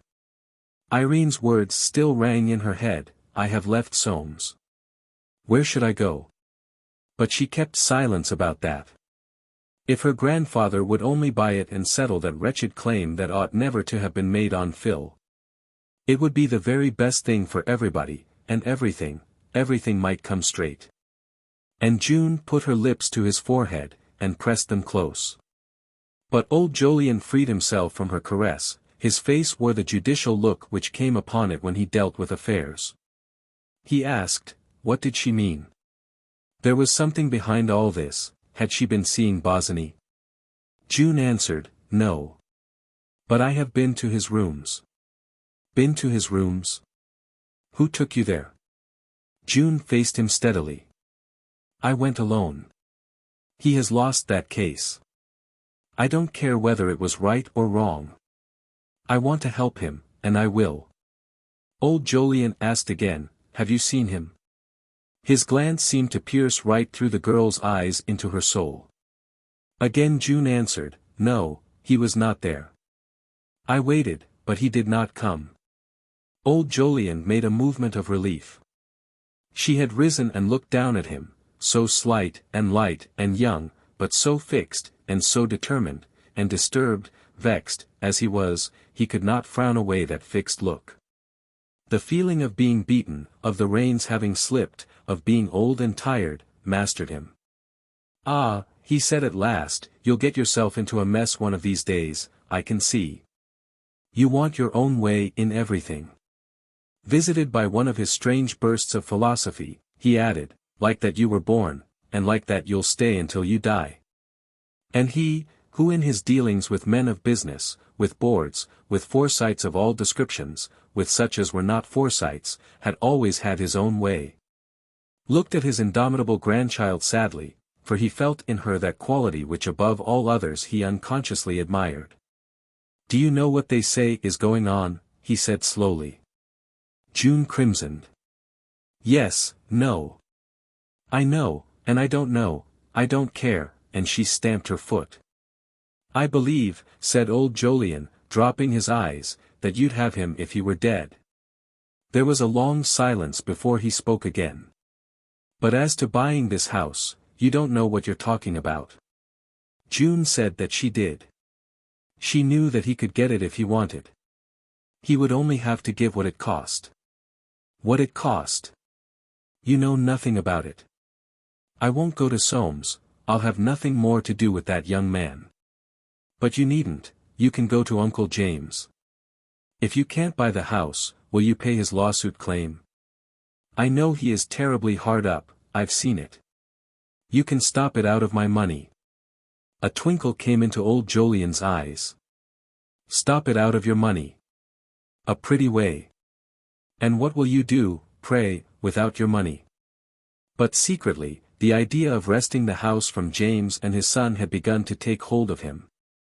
He had heard on Forsyte change much comment, much rather doubtful praise of this house. It was too artistic, but a fine place. To take from the man of property that on which he had set his heart, would be a crowning triumph over James, practical proof that he was going to make a man of property of Joe, to put him back in his proper position, and there to keep him secure. Justice once for all on those who had chosen to regard his son as a poor, penniless outcast.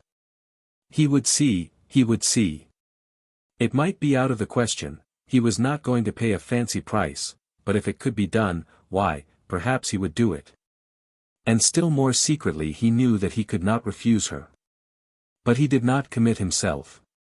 He would think it over, he said to June. XXXI, Bosinney's departure. Old Jolyon was not given to hasty decisions. It is probable that he would have continued to think over the purchase of the house at Robin Hill, had not June's face told him that he would have no peace until he acted. At breakfast next morning she asked him what time she should order the carriage. Carriage, he said, with some appearance of innocence, what for? I'm not going out. She answered, if you don't go early, you won't catch Uncle James before he goes into the city. James. What about your Uncle James? The house, she replied, in such a voice that he no longer pretended ignorance. I've not made up my mind, he said. You must. You must. Oh. Gran, think of me. Old Jolyon grumbled out, think of you, I'm always thinking of you, but you don't think of yourself, you don't think what you're letting yourself in for. Well, order the carriage at 10. At 1:15 he was placing his umbrella in the stand at Park Lane, he did not choose to relinquish his hat and coat. Telling Warm Sun that he wanted to see his master, he went, without being announced, into the study, and sat down. James was still in the dining room talking to Soames, who had come round again before breakfast. On hearing who his visitor was, he muttered nervously, now, what's he want, I wonder. He then got up.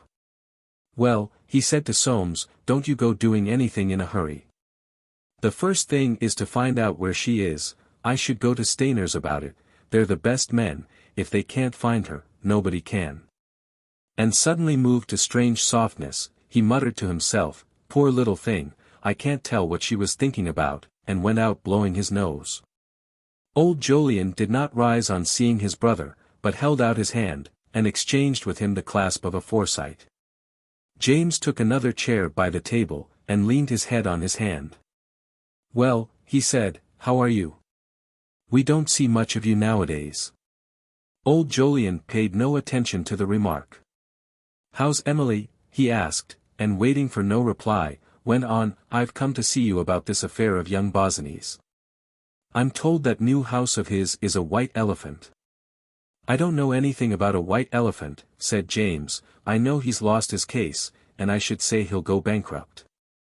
Old Jolyon was not slow to seize the opportunity this gave him. I shouldn't wonder a bit, he agreed, and if he goes bankrupt, the man of property, that is, Soames will be out of pocket. Now, what I was thinking was this, if he's not going to live there. Seeing both surprise and suspicion in James' eye, he quickly went on, I don't want to know anything, I suppose Irene's put her foot down, it's not material to me.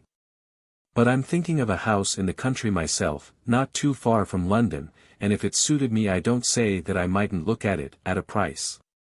James listened to this statement with a strange mixture of doubt, suspicion, and relief, merging into a dread of something behind, and tinged with the remains of his old undoubted reliance upon his elder brother's good faith and judgment. There was anxiety, too, as to what old Jolyon could have heard and how he had heard it. And a sort of hopefulness arising from the thought that if June's connection with Bosinney were completely at an end, her grandfather would hardly seem anxious to help the young fellow. Altogether he was puzzled. As he did not like either to show this, or to commit himself in any way, he said. They tell me you're altering your will in favor of your son. He had not been told this. He had merely added the fact of having seen old Jolyon with his son and grandchildren to the fact that he had taken his will away from Forsyte, Bustard, and Forsyte. The shot went home. Who told you that? Asked old Jolyon. I'm sure I don't know, said James, I can't remember names, I know somebody told me Soames spent a lot of money on this house, he's not likely to part with it except at a good price. Well, said old Jolyon, if he thinks I'm going to pay a fancy price, he's mistaken. I've not got the money to throw away that he seems to have. Let him try and sell it at a forced sale, and see what he'll get. It's not every man's house, I hear. James, who was secretly also of this opinion, answered, it's a gentleman's house. Soames is here now if you'd like to see him. No, said old Jolyon, I haven't got as far as that. And I'm not likely to, I can see that very well if I'm met in this manner. James was a little cowed, when it came to the actual figures of a commercial transaction he was sure of himself, for then he was dealing with facts, not with men. But preliminary negotiations such as these made him nervous, he never knew quite how far he could go. Well, he said, I know nothing about it. Soames, he tells me nothing, I should think he'd entertain it, it's a question of price. Oh, said old Jolyon, don't let him make a favour of it. He placed his hat on his head in dudgeon. The door was opened and Soames came in. There's a policeman out here, he said with his half-smile, for Uncle Jolyon. Old Jolyon looked at him angrily, and James said, a policeman? I don't know anything about a policeman. But I suppose you know something about him, he added to old Jolyon with a look of suspicion, I suppose you'd better see him. In the hall an inspector of police stood stolidly regarding with heavy-lidded pale blue eyes the fine old English furniture picked up by James at the famous Mavrigiano sale in Portman Square. You'll find my brother in there, said James. The inspector raised his fingers respectfully to his peaked cap, and entered the study. James saw him go in with a strange sensation. Well, he said to Soames, I suppose we must wait and see what he wants. Your uncle's been here about the house. He returned with Soames into the dining room, but could not rest. Now what does he want? He murmured again. Who? Replied Soames, the inspector.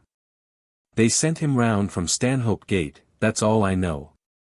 That nonconformist of Uncle Jolyon's has been pilfering, I shouldn't wonder.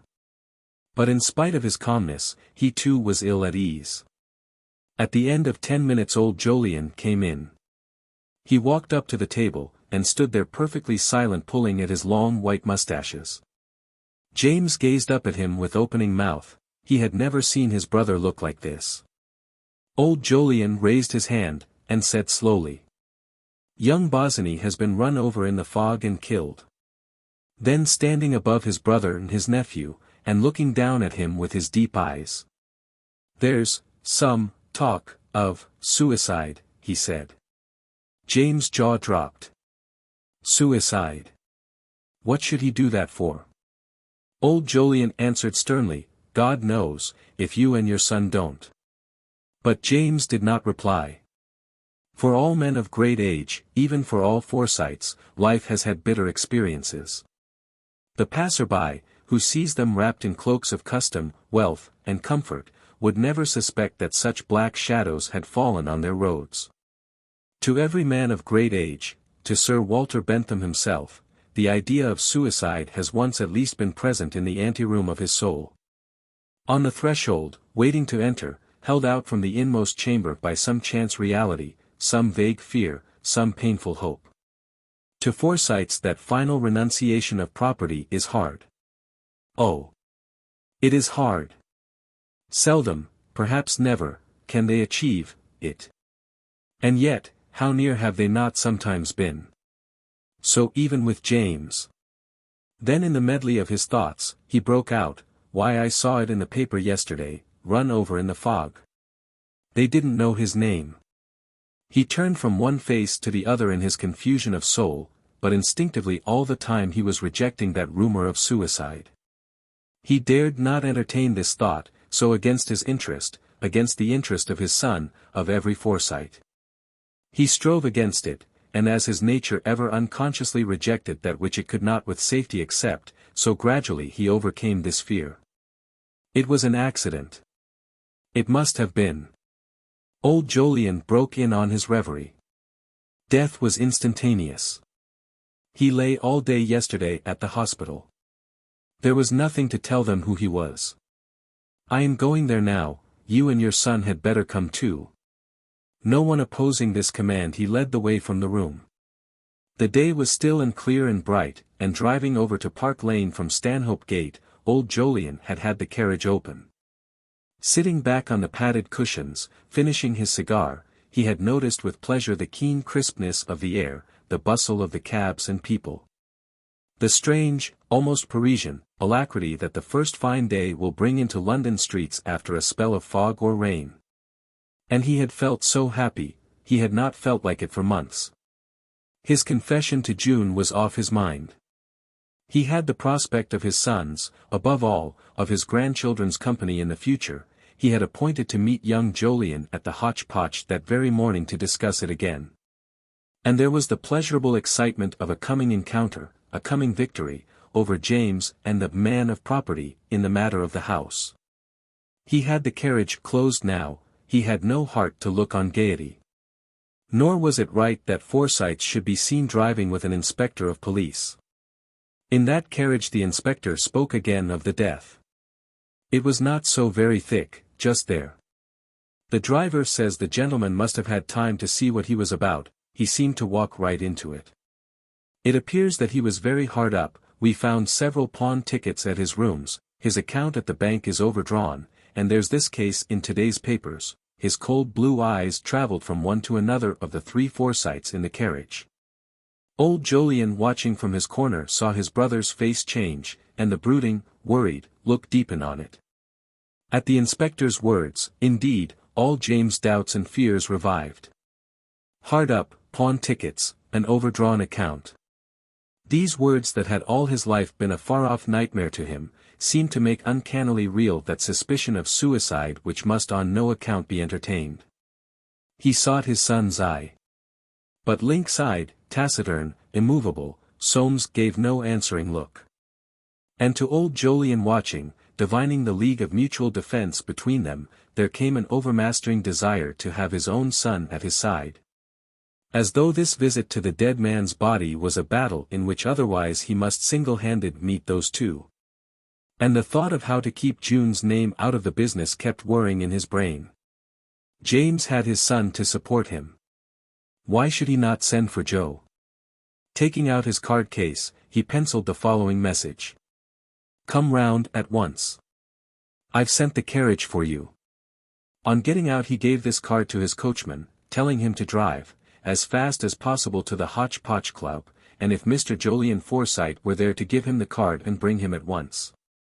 If not there yet, he was to wait till he came. He followed the others slowly up the steps, leaning on his umbrella, and stood a moment to get his breath. The inspector said, "This is the mortuary, sir. But take your time." In the bare, white-walled room, empty of all but a streak of sunshine smeared along the dustless floor, lay a form covered by a sheet. With a huge steady hand the inspector took the hem and turned it back. A sightless face gazed up at them, and on either side of that sightless defiant face the three Forsytes gazed down. In each one of them the secret emotions, fears, and pity of his own nature rose and fell like the rising, falling waves of life, whose wash those white walls barred out now forever from Bosinney. And in each one of them the trend of his nature, the odd essential spring, which moved him in fashions minutely, unalterably different from those of every other human being, forced him to a different attitude of thought. Far from the others, yet inscrutably close, each stood thus, alone with death, silent, his eyes lowered. The inspector asked softly. "You identify the gentleman, sir?"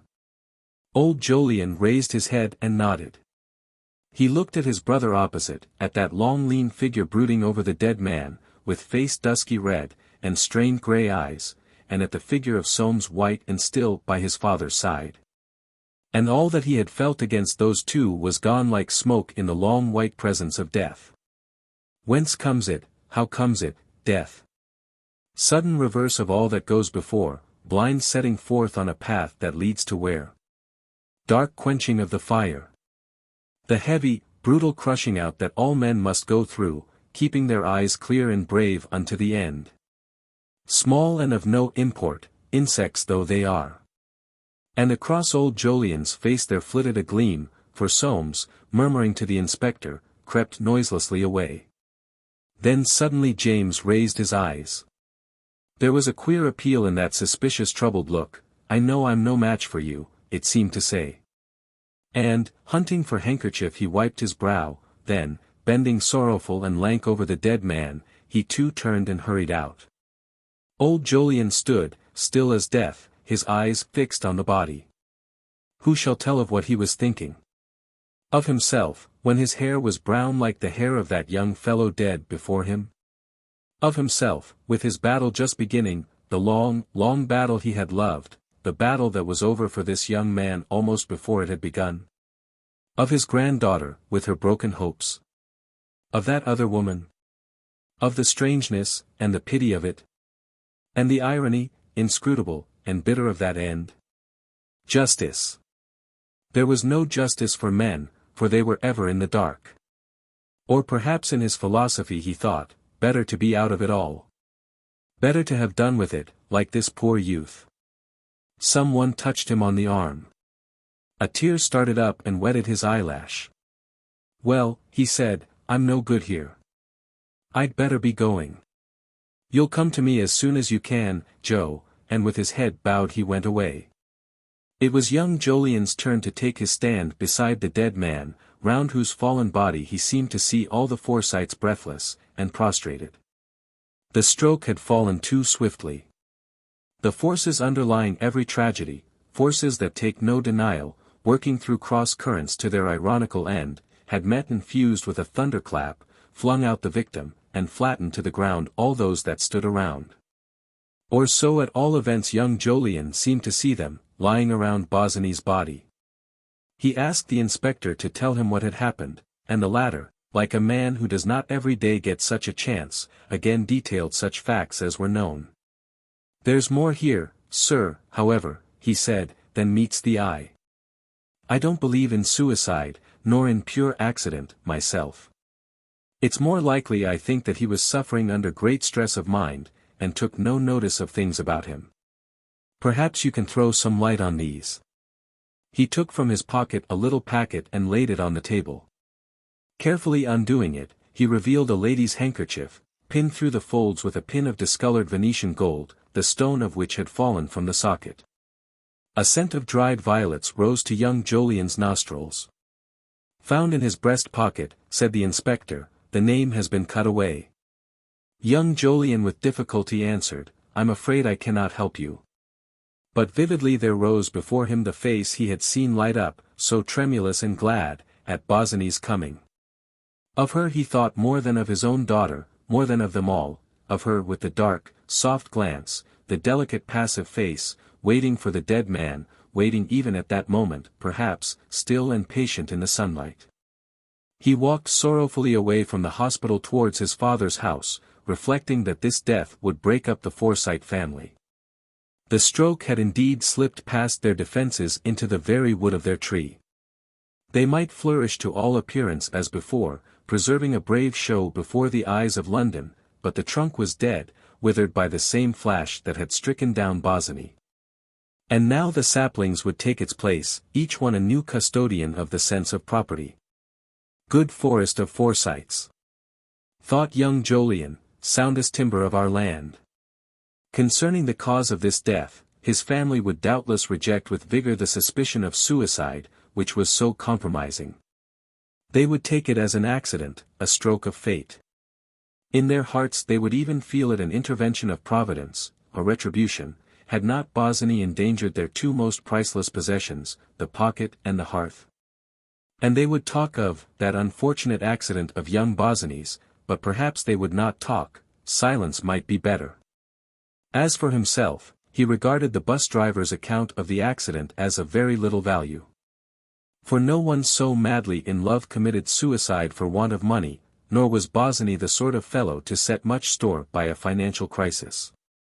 And so he too, rejected this theory of suicide. The dead man's face rose too clearly before him. Gone in the heyday of his summer, and to believe thus that an accident had cut Bosinney off in the full sweep of his passion was more than ever pitiful to young Jolyon. Then came a vision of Soames' home as it now was, and must be hereafter. The streak of lightning had flashed its clear uncanny gleam on bare bones with grinning spaces between, the disguising flesh was gone. In the dining room at Stanhope Gate old Jolyon was sitting alone when his son came in. He looked very wan in his great armchair. And his eyes travelling round the walls with their pictures of still life, and the masterpiece, Dutch fishing boats at sunset, seemed as though passing their gaze over his life with its hopes, its gains, its achievements. "Ah! Joe!" he said, "is that you? I've told poor little June. But that's not all of it. Are you going to Soames? She's brought it on herself, I suppose, but somehow I can't bear to think of her, shut up there, and all alone." And holding up his thin, veined hand, he clenched it. XXXIX Irene's return. After leaving James and old Jolyon in the mortuary of the hospital, Soames hurried aimlessly along the streets. The tragic event of Bosinney's death altered the complexion of everything. There was no longer the same feeling that to lose a minute would be fatal, nor would he now risk communicating the fact of his wife's flight to anyone till the inquest was over. That morning he had risen early, before the postman came, had taken the first post letters from the box himself, and, though there had been none from Irene, he had made an opportunity of telling Bilson that her mistress was at the sea. He would probably, he said, be going down himself from Saturday to Monday. This had given him time to breathe, time to leave no stone unturned to find her. But now, cut off from taking steps by Bosinney's death, that strange death, to think of which was like putting a hot iron to his heart, like lifting a great weight from it, he did not know how to pass his day. And he wandered here and there through the streets, looking at every face he met, devoured by 100 anxieties. And as he wandered, he thought of him who had finished his wandering, his prowling, and would never haunt his house again. Already in the afternoon he passed posters announcing the identity of the dead man, and bought the papers to see what they said. He would stop their mouths if he could, and he went into the city, and was closeted with Bolter for a long time. On his way home, passing the steps of Jobson's about 4:30, he met George Forsyte, who held out an evening paper to Soames, saying, "Here. Have you seen this about the poor buccaneer?" Soames answered stonily, "Yes." George stared at him. He had never liked Soames, he now held him responsible for Bosinney's death. Soames had done for him by that act of property that had sent the buccaneer to run amok that fatal afternoon. The poor fellow, he was thinking, was so cracked with jealousy, so cracked for his vengeance, that he heard nothing of the omnibus in that infernal fog. Soames had done for him. And this judgment was in George's eyes. "They talk of suicide here," he said at last. "That cat won't jump." Soames shook his head. "An accident," he muttered. Clenching his fist on the paper, George crammed it into his pocket. He could not resist a parting shot. All flourishing at home. Any little Soameses yet? With a face as white as the steps of Jobson's, and a lip raised as if snarling, Soames brushed past him and was gone. On reaching home, and entering the little lighted hall with his latchkey, the first thing that caught his eye was his wife's gold-mounted umbrella lying on the rug chest. Flinging off his fur coat, he hurried to the drawing-room. The curtains were drawn for the night, a bright fire of cedar logs burned in the grate, and by its light he saw Irene sitting in her usual corner on the sofa. He shut the door softly, and went towards her. She did not move, and did not seem to see him. "So you've come back," he said. "Why are you sitting here in the dark?" Then he caught sight of her face, so white and motionless that it seemed as though the blood must have stopped flowing in her veins, and her eyes, that looked enormous, like the great, wide, startled brown eyes of an owl. Huddled in her grey fur against the sofa cushions, she had a strange resemblance to a captive owl, bunched in its soft feathers against the wires of a cage.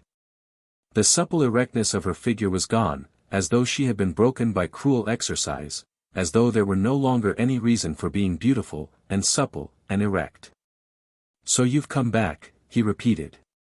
She never looked up, and never spoke, the firelight playing over her motionless figure.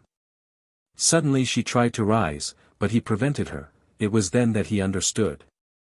She had come back like an animal wounded to death, not knowing where to turn, not knowing what she was doing. The sight of her figure, huddled in the fur, was enough. He knew then for certain that Bosinney had been her lover. Knew that she had seen the report of his death, perhaps, like himself, had bought a paper at the draughty corner of a street, and read it. She had come back then of her own accord, to the cage she had pined to be free of, and taking in all the tremendous significance of this, he longed to cry, "Take your hated body, that I love, out of my house. Take away that pitiful white face, so cruel and soft, before I crush it. Get out of my sight, never let me see you again." And, at those unspoken words, he seemed to see her rise and move away, like a woman in a terrible dream, from which she was fighting to awake, rise and go out into the dark and cold, without a thought of him. Without so much as the knowledge of his presence. Then he cried, contradicting what he had not yet spoken, "No, stay there." And turning away from her, he sat down in his accustomed chair on the other side of the hearth. They sat in silence. And Soames thought, why is all this? Why should I suffer so? What have I done? It is not my fault. Again he looked at her, huddled like a bird that is shot and dying, whose poor breast you see panting as the air is taken from it, whose poor eyes look at you who have shot it, with a slow, soft, unseeing look. Taking farewell of all that is good, of the sun, and the air, and its mate. So they sat, by the firelight, in the silence, one on each side of the hearth. And the fume of the burning cedar logs, that he loved so well, seemed to grip Soames by the throat till he could bear it no longer. And going out into the hall he flung the door wide, to gulp down the cold air that came in, then without hat or overcoat went out into the square. Along the garden rails a half-starved cat came rubbing her way towards him, and Soames thought, suffering. When will it cease, my suffering? At a front door across the way was a man of his acquaintance named Rutter, scraping his boots, with an air of, I am master here. And Soames walked on. From far in the clear air the bells of the church where he and Irene had been married were pealing in practice for the advent of Christ, the chimes ringing out above the sound of traffic. He felt a craving for strong drink, to lull him to indifference, or rouse him to fury. If only he could burst out of himself, out of this web that for the first time in his life he felt around him. If only he could surrender to the thought, divorce her, turn her out. She has forgotten you. Forget her. If only he could surrender to the thought, let her go, she has suffered enough. If only he could surrender to the desire, make a slave of her, she is in your power. If only even he could surrender to the sudden vision, what does it all matter? Forget himself for a minute, forget that it mattered what he did, forget that whatever he did he must sacrifice something. If only he could act on an impulse. He could forget nothing, surrender to no thought, vision, or desire. It was all too serious, too close around him, an unbreakable cage. On the far side of the square newspaper boys were calling their evening wares, and the ghoulish cries mingled and jangled with the sound of those church bells. Soames covered his ears. The thought flashed across him that but for a chance, he himself, and not Bosinney, might be lying dead, and she, instead of crouching there like a shot bird with those dying eyes. Something soft touched his legs, the cat was rubbing herself against them. And a sob that shook him from head to foot burst from Soames' chest. Then all was still again in the dark, where the houses seemed to stare at him, each with a master and mistress of its own, and a secret story of happiness or sorrow. And suddenly he saw that his own door was open, and black against the light from the hall a man standing with his back turned. Something slid to in his breast, and he stole up close behind. He could see his own fur coat flung across the carved oak chair, the Persian rugs, the silver bowls, the rows of porcelain plates arranged along the walls, and this unknown man who was standing there. And sharply he asked, "What is it you want, sir?" The visitor turned. It was young Jolyon. The door was open, he said. "Might I see your wife for a minute? I have a message for her." Soames gave him a strange, sidelong stare. "My wife can see no one," he muttered doggedly. Young Jolyon answered gently, "I shouldn't keep her a minute." Soames brushed by him and barred the way. "She can see no one," he said again. Young Jolyon's glance shot past him into the hall, and Soames turned. There in the drawing-room doorway stood Irene, her eyes were wild and eager, her lips were parted, her hands outstretched.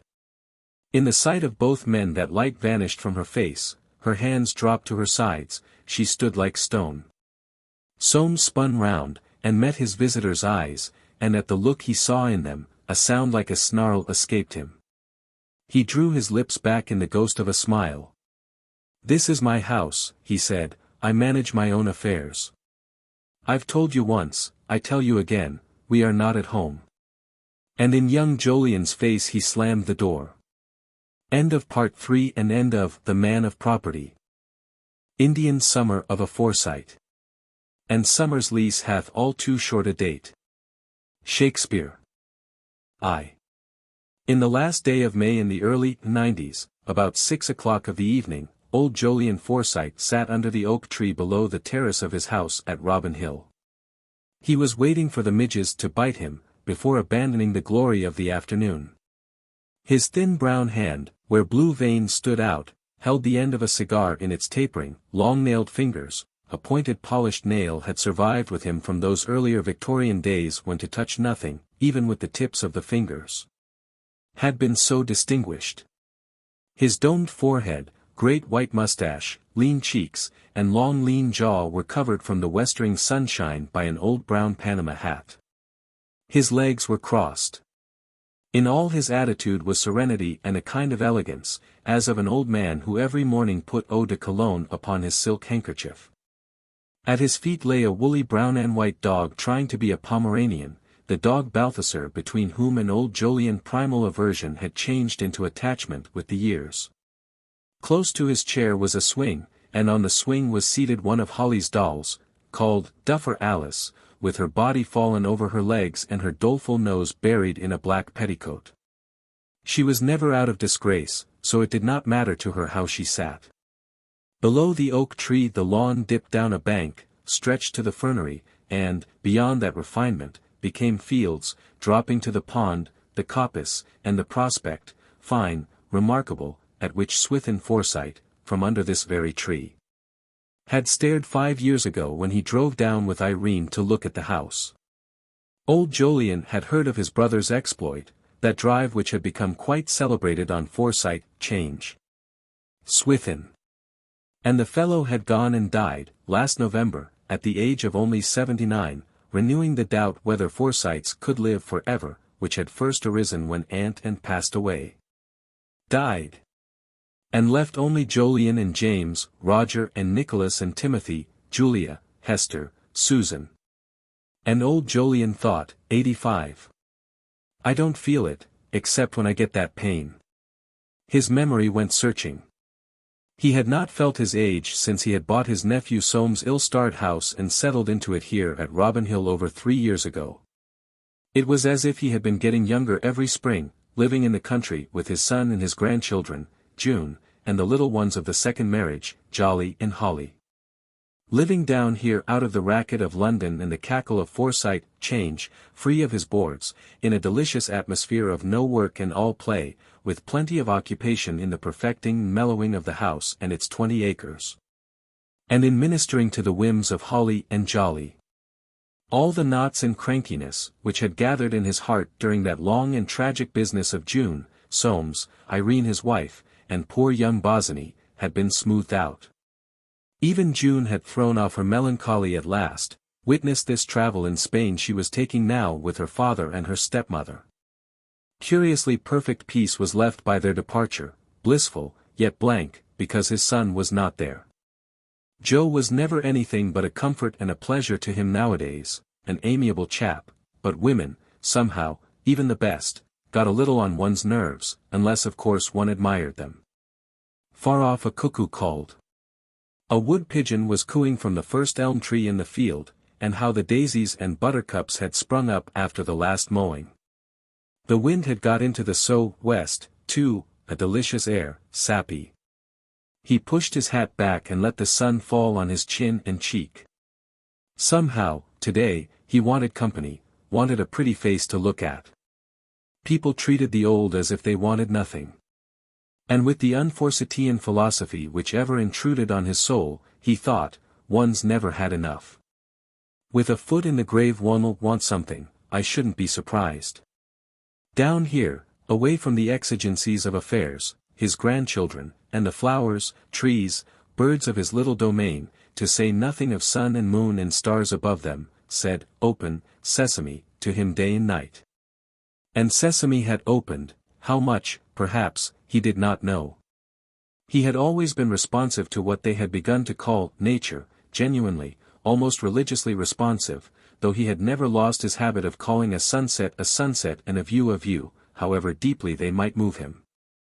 But nowadays nature actually made him ache, he appreciated it so. Every one of these calm, bright, lengthening days, with Holly's hand in his, and the dog Balthasar in front looking studiously for what he never found, he would stroll, watching the roses open, fruit budding on the walls. Sunlight brightening the oak leaves and saplings in the coppice, watching the water-lily leaves unfold and glisten, and the silvery young corn of the one-wheat field. Listening to the starlings and skylarks, and the Alderney cows chewing the cud, flicking slow their tufted tails. And every one of these fine days he ached a little from sheer love of it all, feeling perhaps, deep down, that he had not very much longer to enjoy it. The thought that some day, perhaps not 10 years hence, perhaps not 5, all this world would be taken away from him, before he had exhausted his powers of loving it, seemed to him in the nature of an injustice brooding over his horizon. If anything came after this life, it wouldn't be what he wanted, not Robin Hill, and flowers and birds and pretty faces, too few, even now, of those about him. With the years his dislike of humbug had increased. The orthodoxy he had worn in the 60s, as he had worn side whiskers out of sheer exuberance, had long dropped off, leaving him reverent before 3 things alone: beauty, upright conduct, and the sense of property. And the greatest of these now was beauty. He had always had wide interests, and, indeed could still read the Times, but he was liable at any moment to put it down if he heard a blackbird sing. Upright conduct, property, somehow, they were tiring. The blackbirds and the sunsets never tired him, only gave him an uneasy feeling that he could not get enough of them. Staring into the stilly radiance of the early evening and at the little gold and white flowers on the lawn, a thought came to him: this weather was like the music of Orfeo, which he had recently heard at Covent Garden. A beautiful opera, not like Meyerbeer, nor even quite Mozart, but, in its way, perhaps even more lovely. Something classical and of the golden age about it, chaste and mellow, and the Ravagli, almost worthy of the old days, highest praise he could bestow. The yearning of Orpheus for the beauty he was losing, for his love going down to Hades, as in life love and beauty did go, the yearning which sang and throbbed through the golden music, stirred also in the lingering beauty of the world that evening. And with the tip of his cork-soled, elastic-sided boot he involuntarily stirred the ribs of the dog Balthasar, causing the animal to wake and attack his fleas, for though he was supposed to have none, nothing could persuade him of the fact. When he had finished he rubbed the place he had been scratching against his master's calf, and settled down again with his chin over the instep of the disturbing boot. And into old Jolyon's mind came a sudden recollection, a face he had seen at that opera 3 weeks ago, Irene, the wife of his precious nephew Soames, that man of property. Though he had not met her since the day of the At Home in his old house at Stanhope Gate, which celebrated his granddaughter June's ill-starred engagement to young Bosinney, he had remembered her at once. For he had always admired her, a very pretty creature. After the death of young Bosinney, whose mistress she had so reprehensibly become, he had heard that she had left Soames at once. Goodness only knew what she had been doing since. That sight of her face, a side view, in the row in front, had been literally the only reminder these 3 years that she was still alive. No one ever spoke of her. And yet Joe had told him something once, something which had upset him completely. The boy had got it from George Forsyte, he believed, who had seen Bosinney in the fog the day he was run over, something which explained the young fellow's distress, an act of Soames towards his wife, a shocking act. Joe had seen her, too, that afternoon, after the news was out, seen her for a moment, and his description had always lingered in old Jolyon's mind, wild and lost, he had called her. And next day June had gone there, bottled up her feelings and gone there, and the maid had cried and told her how her mistress had slipped out in the night and vanished. A tragic business altogether. One thing was certain, Soames had never been able to lay hands on her again. And he was living at Brighton, and journeying up and down, a fitting fate, the man of property. For when he once took a dislike to anyone, as he had to his nephew, old Jolyon never got over it. He remembered still the sense of relief with which he had heard the news of Irene's disappearance. It had been shocking to think of her a prisoner in that house to which she must have wandered back, when Joe saw her, wandered back for a moment, like a wounded animal to its hole after seeing that news, tragic death of an architect, in the street. Her face had struck him very much the other night, more beautiful than he had remembered, but like a mask, with something going on beneath it. A young woman still, 28 perhaps. Ah, well. Very likely she had another lover by now. But at this subversive thought, for married women should never love, once, even, had been too much, his instep rose, and with it the dog Balthasar's head. The sagacious animal stood up and looked into old Jolyon's face. "Walk," he seemed to say. And old Jolyon answered, "Come on, old chap."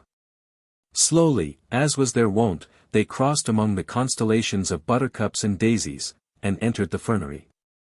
This feature, where very little grew as yet, had been judiciously dropped below the level of the lawn so that it might come up again on the level of the other lawn and give the impression of irregularity, so important in horticulture. Its rocks and earth were beloved of the dog Balthasar, who sometimes found a mole there. Old Jolyon made a point of passing through it because, though it was not beautiful, he intended that it should be, some day, and he would think, "I must get Var to come down and look at it, he's better than Beech."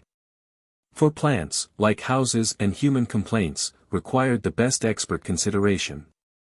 It was inhabited by snails, and if accompanied by his grandchildren, he would point to one and tell them the story of the little boy who said, "Have plumbers got leggers, mother?" "No, sonny." "Then darned if I haven't been and swallowed a snileybob." And when they skipped and clutched his hand, thinking of the snileybob going down the little boy's red lane, his eyes would twinkle. Emerging from the fernery, he opened the wicket gate, which just there led into the first field, a large and park-like area, out of which, within brick walls, the vegetable garden had been carved. Old Jolyon avoided this, which did not suit his mood, and made down the hill towards the pond. Balthasar, who knew a water-rat or two, gambolled in front, at the gate which marks an oldish dog who takes the same walk every day. Arrived at the edge, old Jolyon stood, noting another water-lily opened since yesterday. He would show it to Holly tomorrow, when his little sweet had got over the upset which had followed on her eating a tomato at lunch. Her little arrangements were very delicate. Now that Jolly had gone to school, his first term, Holly was with him nearly all day long, and he missed her badly. He felt that pain too, which often bothered him now, a little dragging at his left side. He looked back up the hill. Really, poor young Bosinney had made an uncommonly good job of the house. He would have done very well for himself if he had lived. And where was he now? Perhaps, still haunting this, the site of his last work, of his tragic love affair. Or was Philip Bosinney's spirit diffused in the general?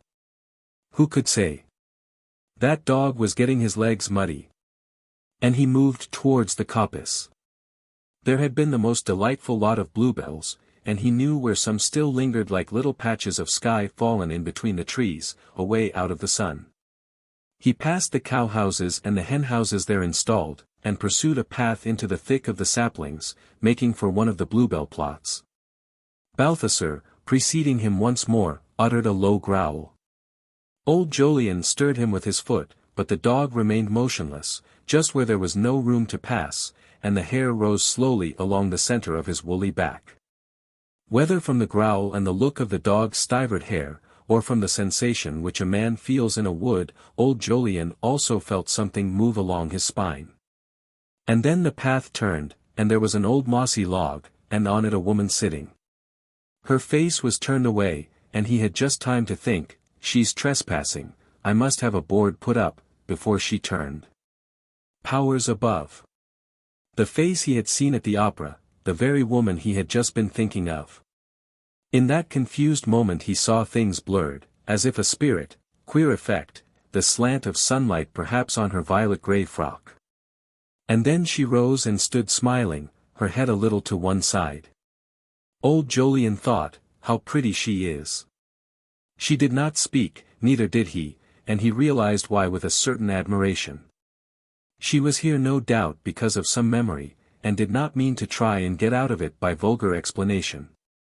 "Don't let that dog touch your frock," he said, "he's got wet feet. Come here, you."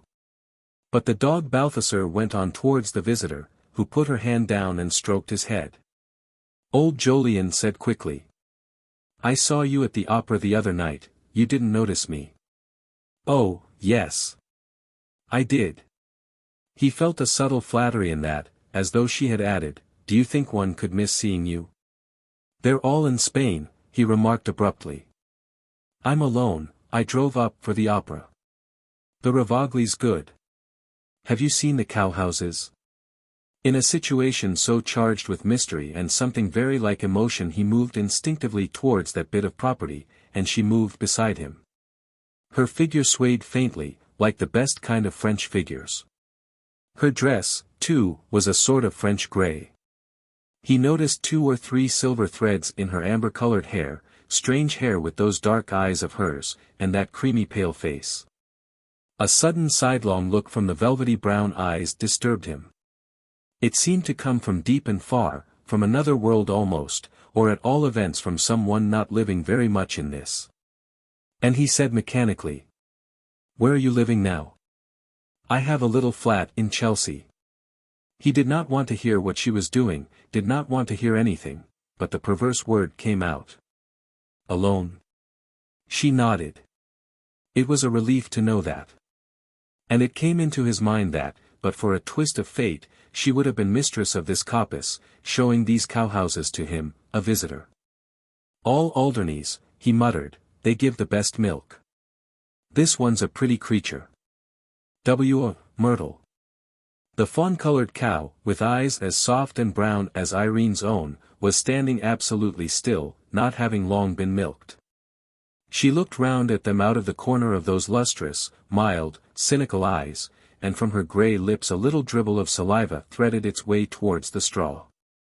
The scent of hay and vanilla and ammonia rose in the dim light of the cool cowhouse, and old Jolyon said, "You must come up and have some dinner with me.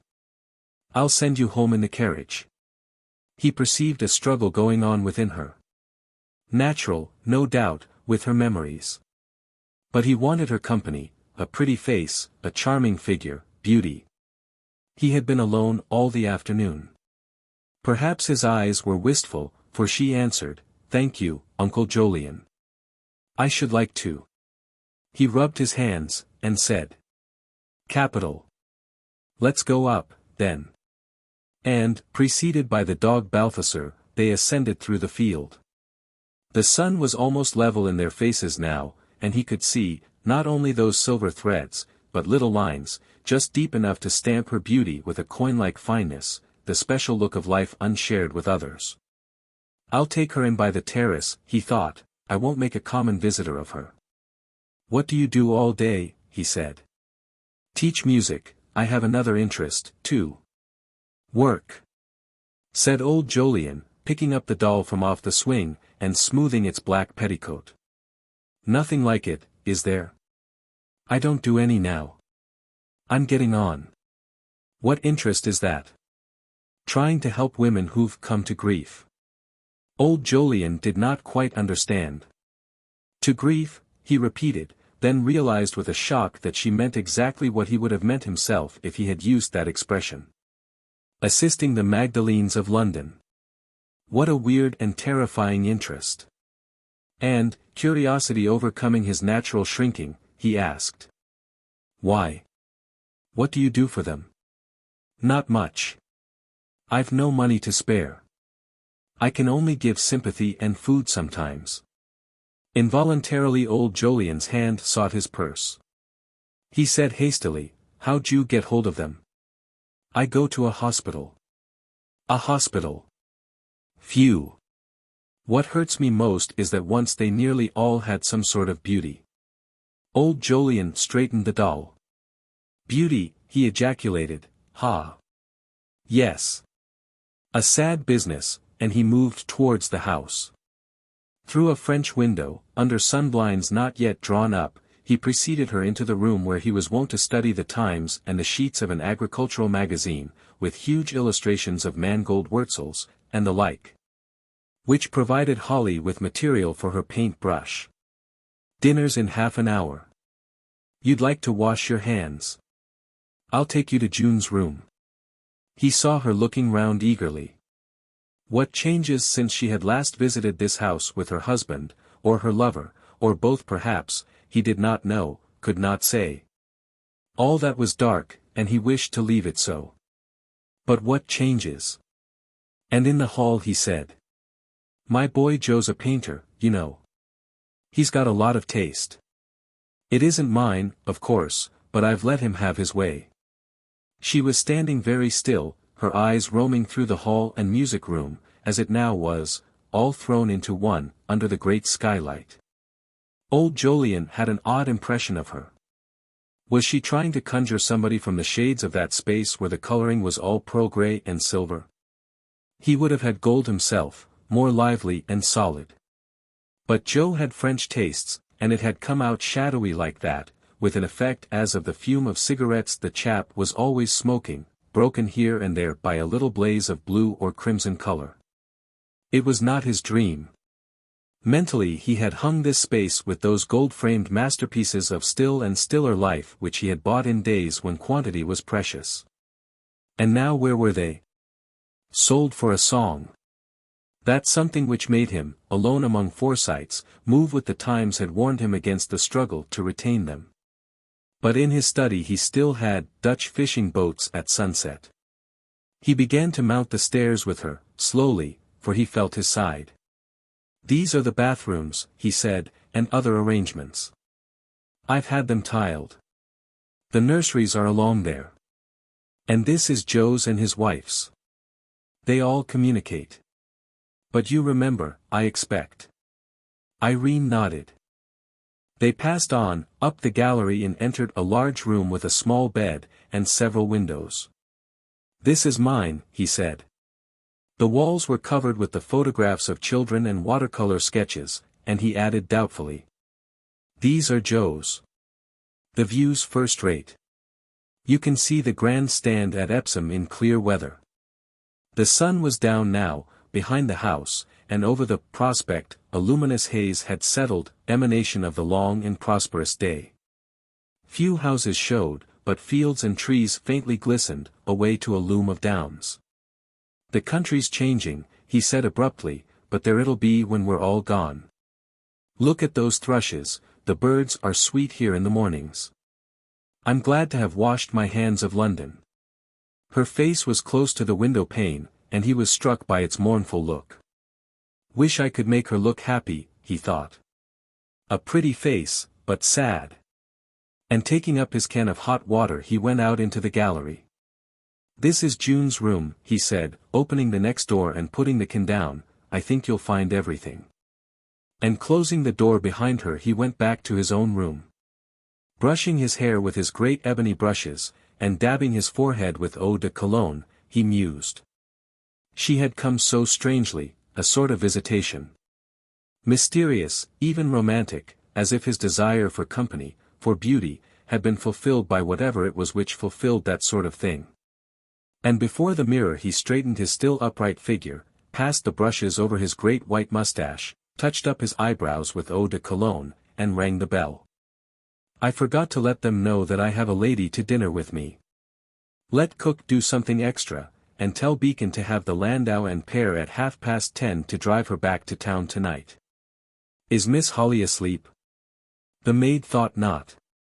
And old Jolyon, passing down the gallery, stole on tiptoe towards the nursery, and opened the door whose hinges he kept specially oiled that he might slip in and out in the evenings without being heard. But Holly was asleep, and lay like a miniature Madonna, of that type which the old painters could not tell from Venus, when they had completed her. Her long dark lashes clung to her cheeks.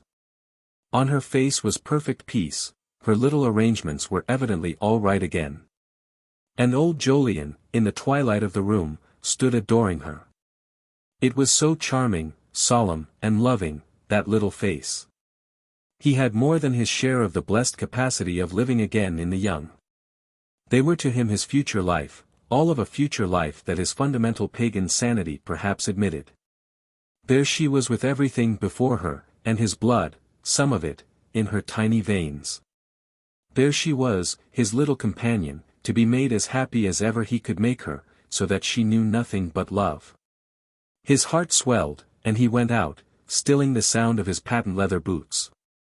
In the corridor an eccentric notion attacked him, to think that children should come to that which Irene had told him she was helping. Women who were all, once, little things like this one sleeping there.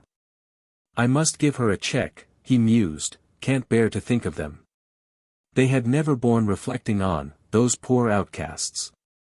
Wounding too deeply the core of true refinement hidden under layers of conformity to the sense of property, wounding too grievously the deepest thing in him, a love of beauty which could give him, even now, a flutter of the heart. Thinking of his evening in the society of a pretty woman. And he went downstairs, through the swinging doors, to the back regions.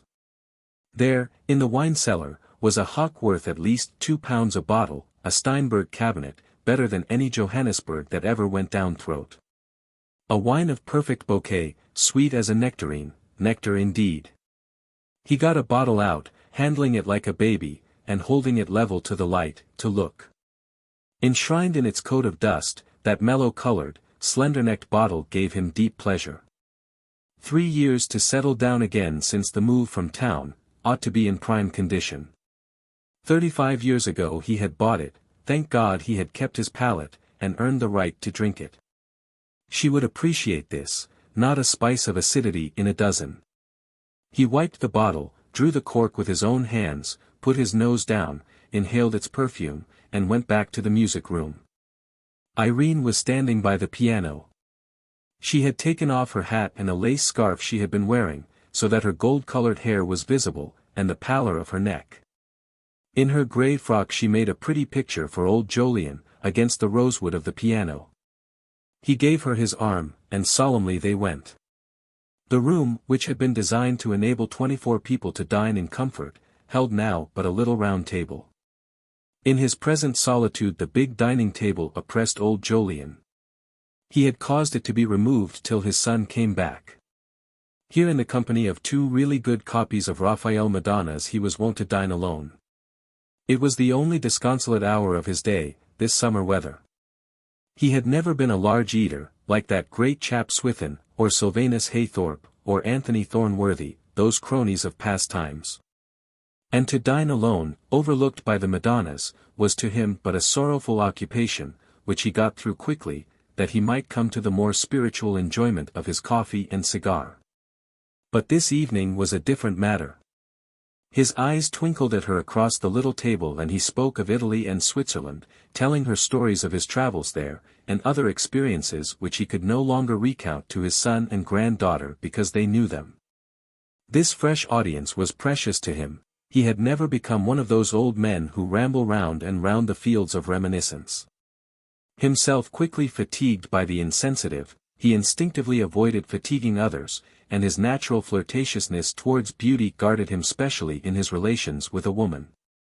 He would have liked to draw her out, but though she murmured and smiled and seemed to be enjoying what he told her, he remained conscious of that mysterious remoteness which constituted half her fascination.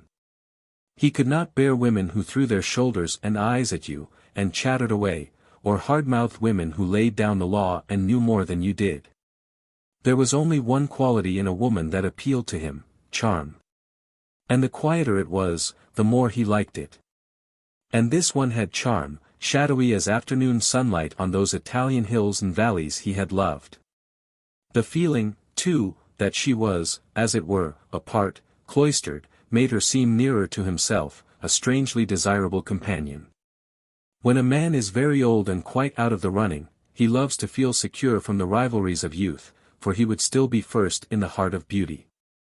And he drank his hock, and watched her lips, and felt nearly young. But the dog Balthasar lay watching her lips too, and despising in his heart the interruptions of their talk, and the tilting of those greenish glasses full of a golden fluid which was distasteful to him. The light was just failing when they went back into the music room. And, cigar in mouth, old Jolyon said, "Play me some Chopin. By the cigars they smoke, and the composers they love, ye shall know the texture of men's souls." Old Jolyon could not bear a strong cigar or Wagner's music. He loved Beethoven and Mozart, Handel and Gluck, and Schumann, and, for some occult reason, the operas of Meyerbeer. But of late years he had been seduced by Chopin, just as in painting he had succumbed to Botticelli. In yielding to these tastes he had been conscious of divergence from the standard of the Golden Age. Their poetry was not that of Milton and Byron and Tennyson, of Raphael and Titian, Mozart and Beethoven. It was, as it were, behind a veil. Their poetry hit no one in the face, but slipped its fingers under the ribs and turned and twisted, and melted up the heart. And, never certain that this was healthy, he did not care a rap so long as he could see the pictures of the one or hear the music of the other. Irene sat down at the piano under the electric lamp festooned with pearl grey, and old Jolyon, in an armchair, whence he could see her, crossed his legs and drew slowly at his cigar. She sat a few moments with her hands on the keys, evidently searching her mind for what to give him. Then she began, and within old Jolyon there arose a sorrowful pleasure, not quite like anything else in the world. He fell slowly into a trance, interrupted only by the movements of taking the cigar out of his mouth at long intervals, and replacing it. She was there, and the hawk within him, and the scent of tobacco. But there, too, was a world of sunshine lingering into moonlight, and pools with storks upon them, and bluish trees above, glowing with blurs of wine-red roses, and fields of lavender where milk-white cows were grazing, and a woman all shadowy, with dark eyes and a white neck, smiled, holding out her arms. And through air which was like music a star dropped and was caught on a cow's horn. He opened his eyes. Beautiful piece, she played well, the touch of an angel. And he closed them again. He felt miraculously sad and happy, as one does, standing under a lime tree in full honey flower. Not live one's own life again, but just stand there and bask in the smile of a woman's eyes, and enjoy the bouquet. And he jerked his hand. The dog Balthasar had reached up and licked it. Beautiful. He said, "Go on, more Chopin." She began to play again. This time the resemblance between her and Chopin struck him. The swaying he had noticed in her walk was in her playing too, and the nocturne she had chosen and the soft darkness of her eyes, the light on her hair, as of moonlight from a golden moon. Seductive, yes. But nothing of Delilah in her or in that music. A long blue spiral from his cigar ascended and dispersed. So we go out, he thought. No more beauty. Nothing. Again Irene stopped. Would you like some Gluck? He used to write his music in a sunlit garden, with a bottle of Rhine wine beside him. Ah. Yes. Let's have Orfeo. Round about him now were fields of gold and silver flowers, white forms swaying in the sunlight, bright birds flying to and fro. All was summer. Lingering waves of sweetness and regret flooded his soul. Some cigar ash dropped, and taking out a silk handkerchief to brush it off, he inhaled a mingled scent as of snuff and eau de cologne. Ah! He thought, Indian summer, that's all, and he said, "You haven't played me Che Faro." She did not answer, did not move. He was conscious of something, some strange upset. Suddenly he saw her rise and turn away, and a pang of remorse shot through him. What a clumsy chap. Like Orpheus, she too was looking for her lost one in the hall of memory. And disturbed to the heart, he got up from his chair. She had gone to the great window at the far end. Gingerly he followed. Her hands were folded over her breast, he could just see her cheek, very white. And, quite emotionalized, he said, "There, my love."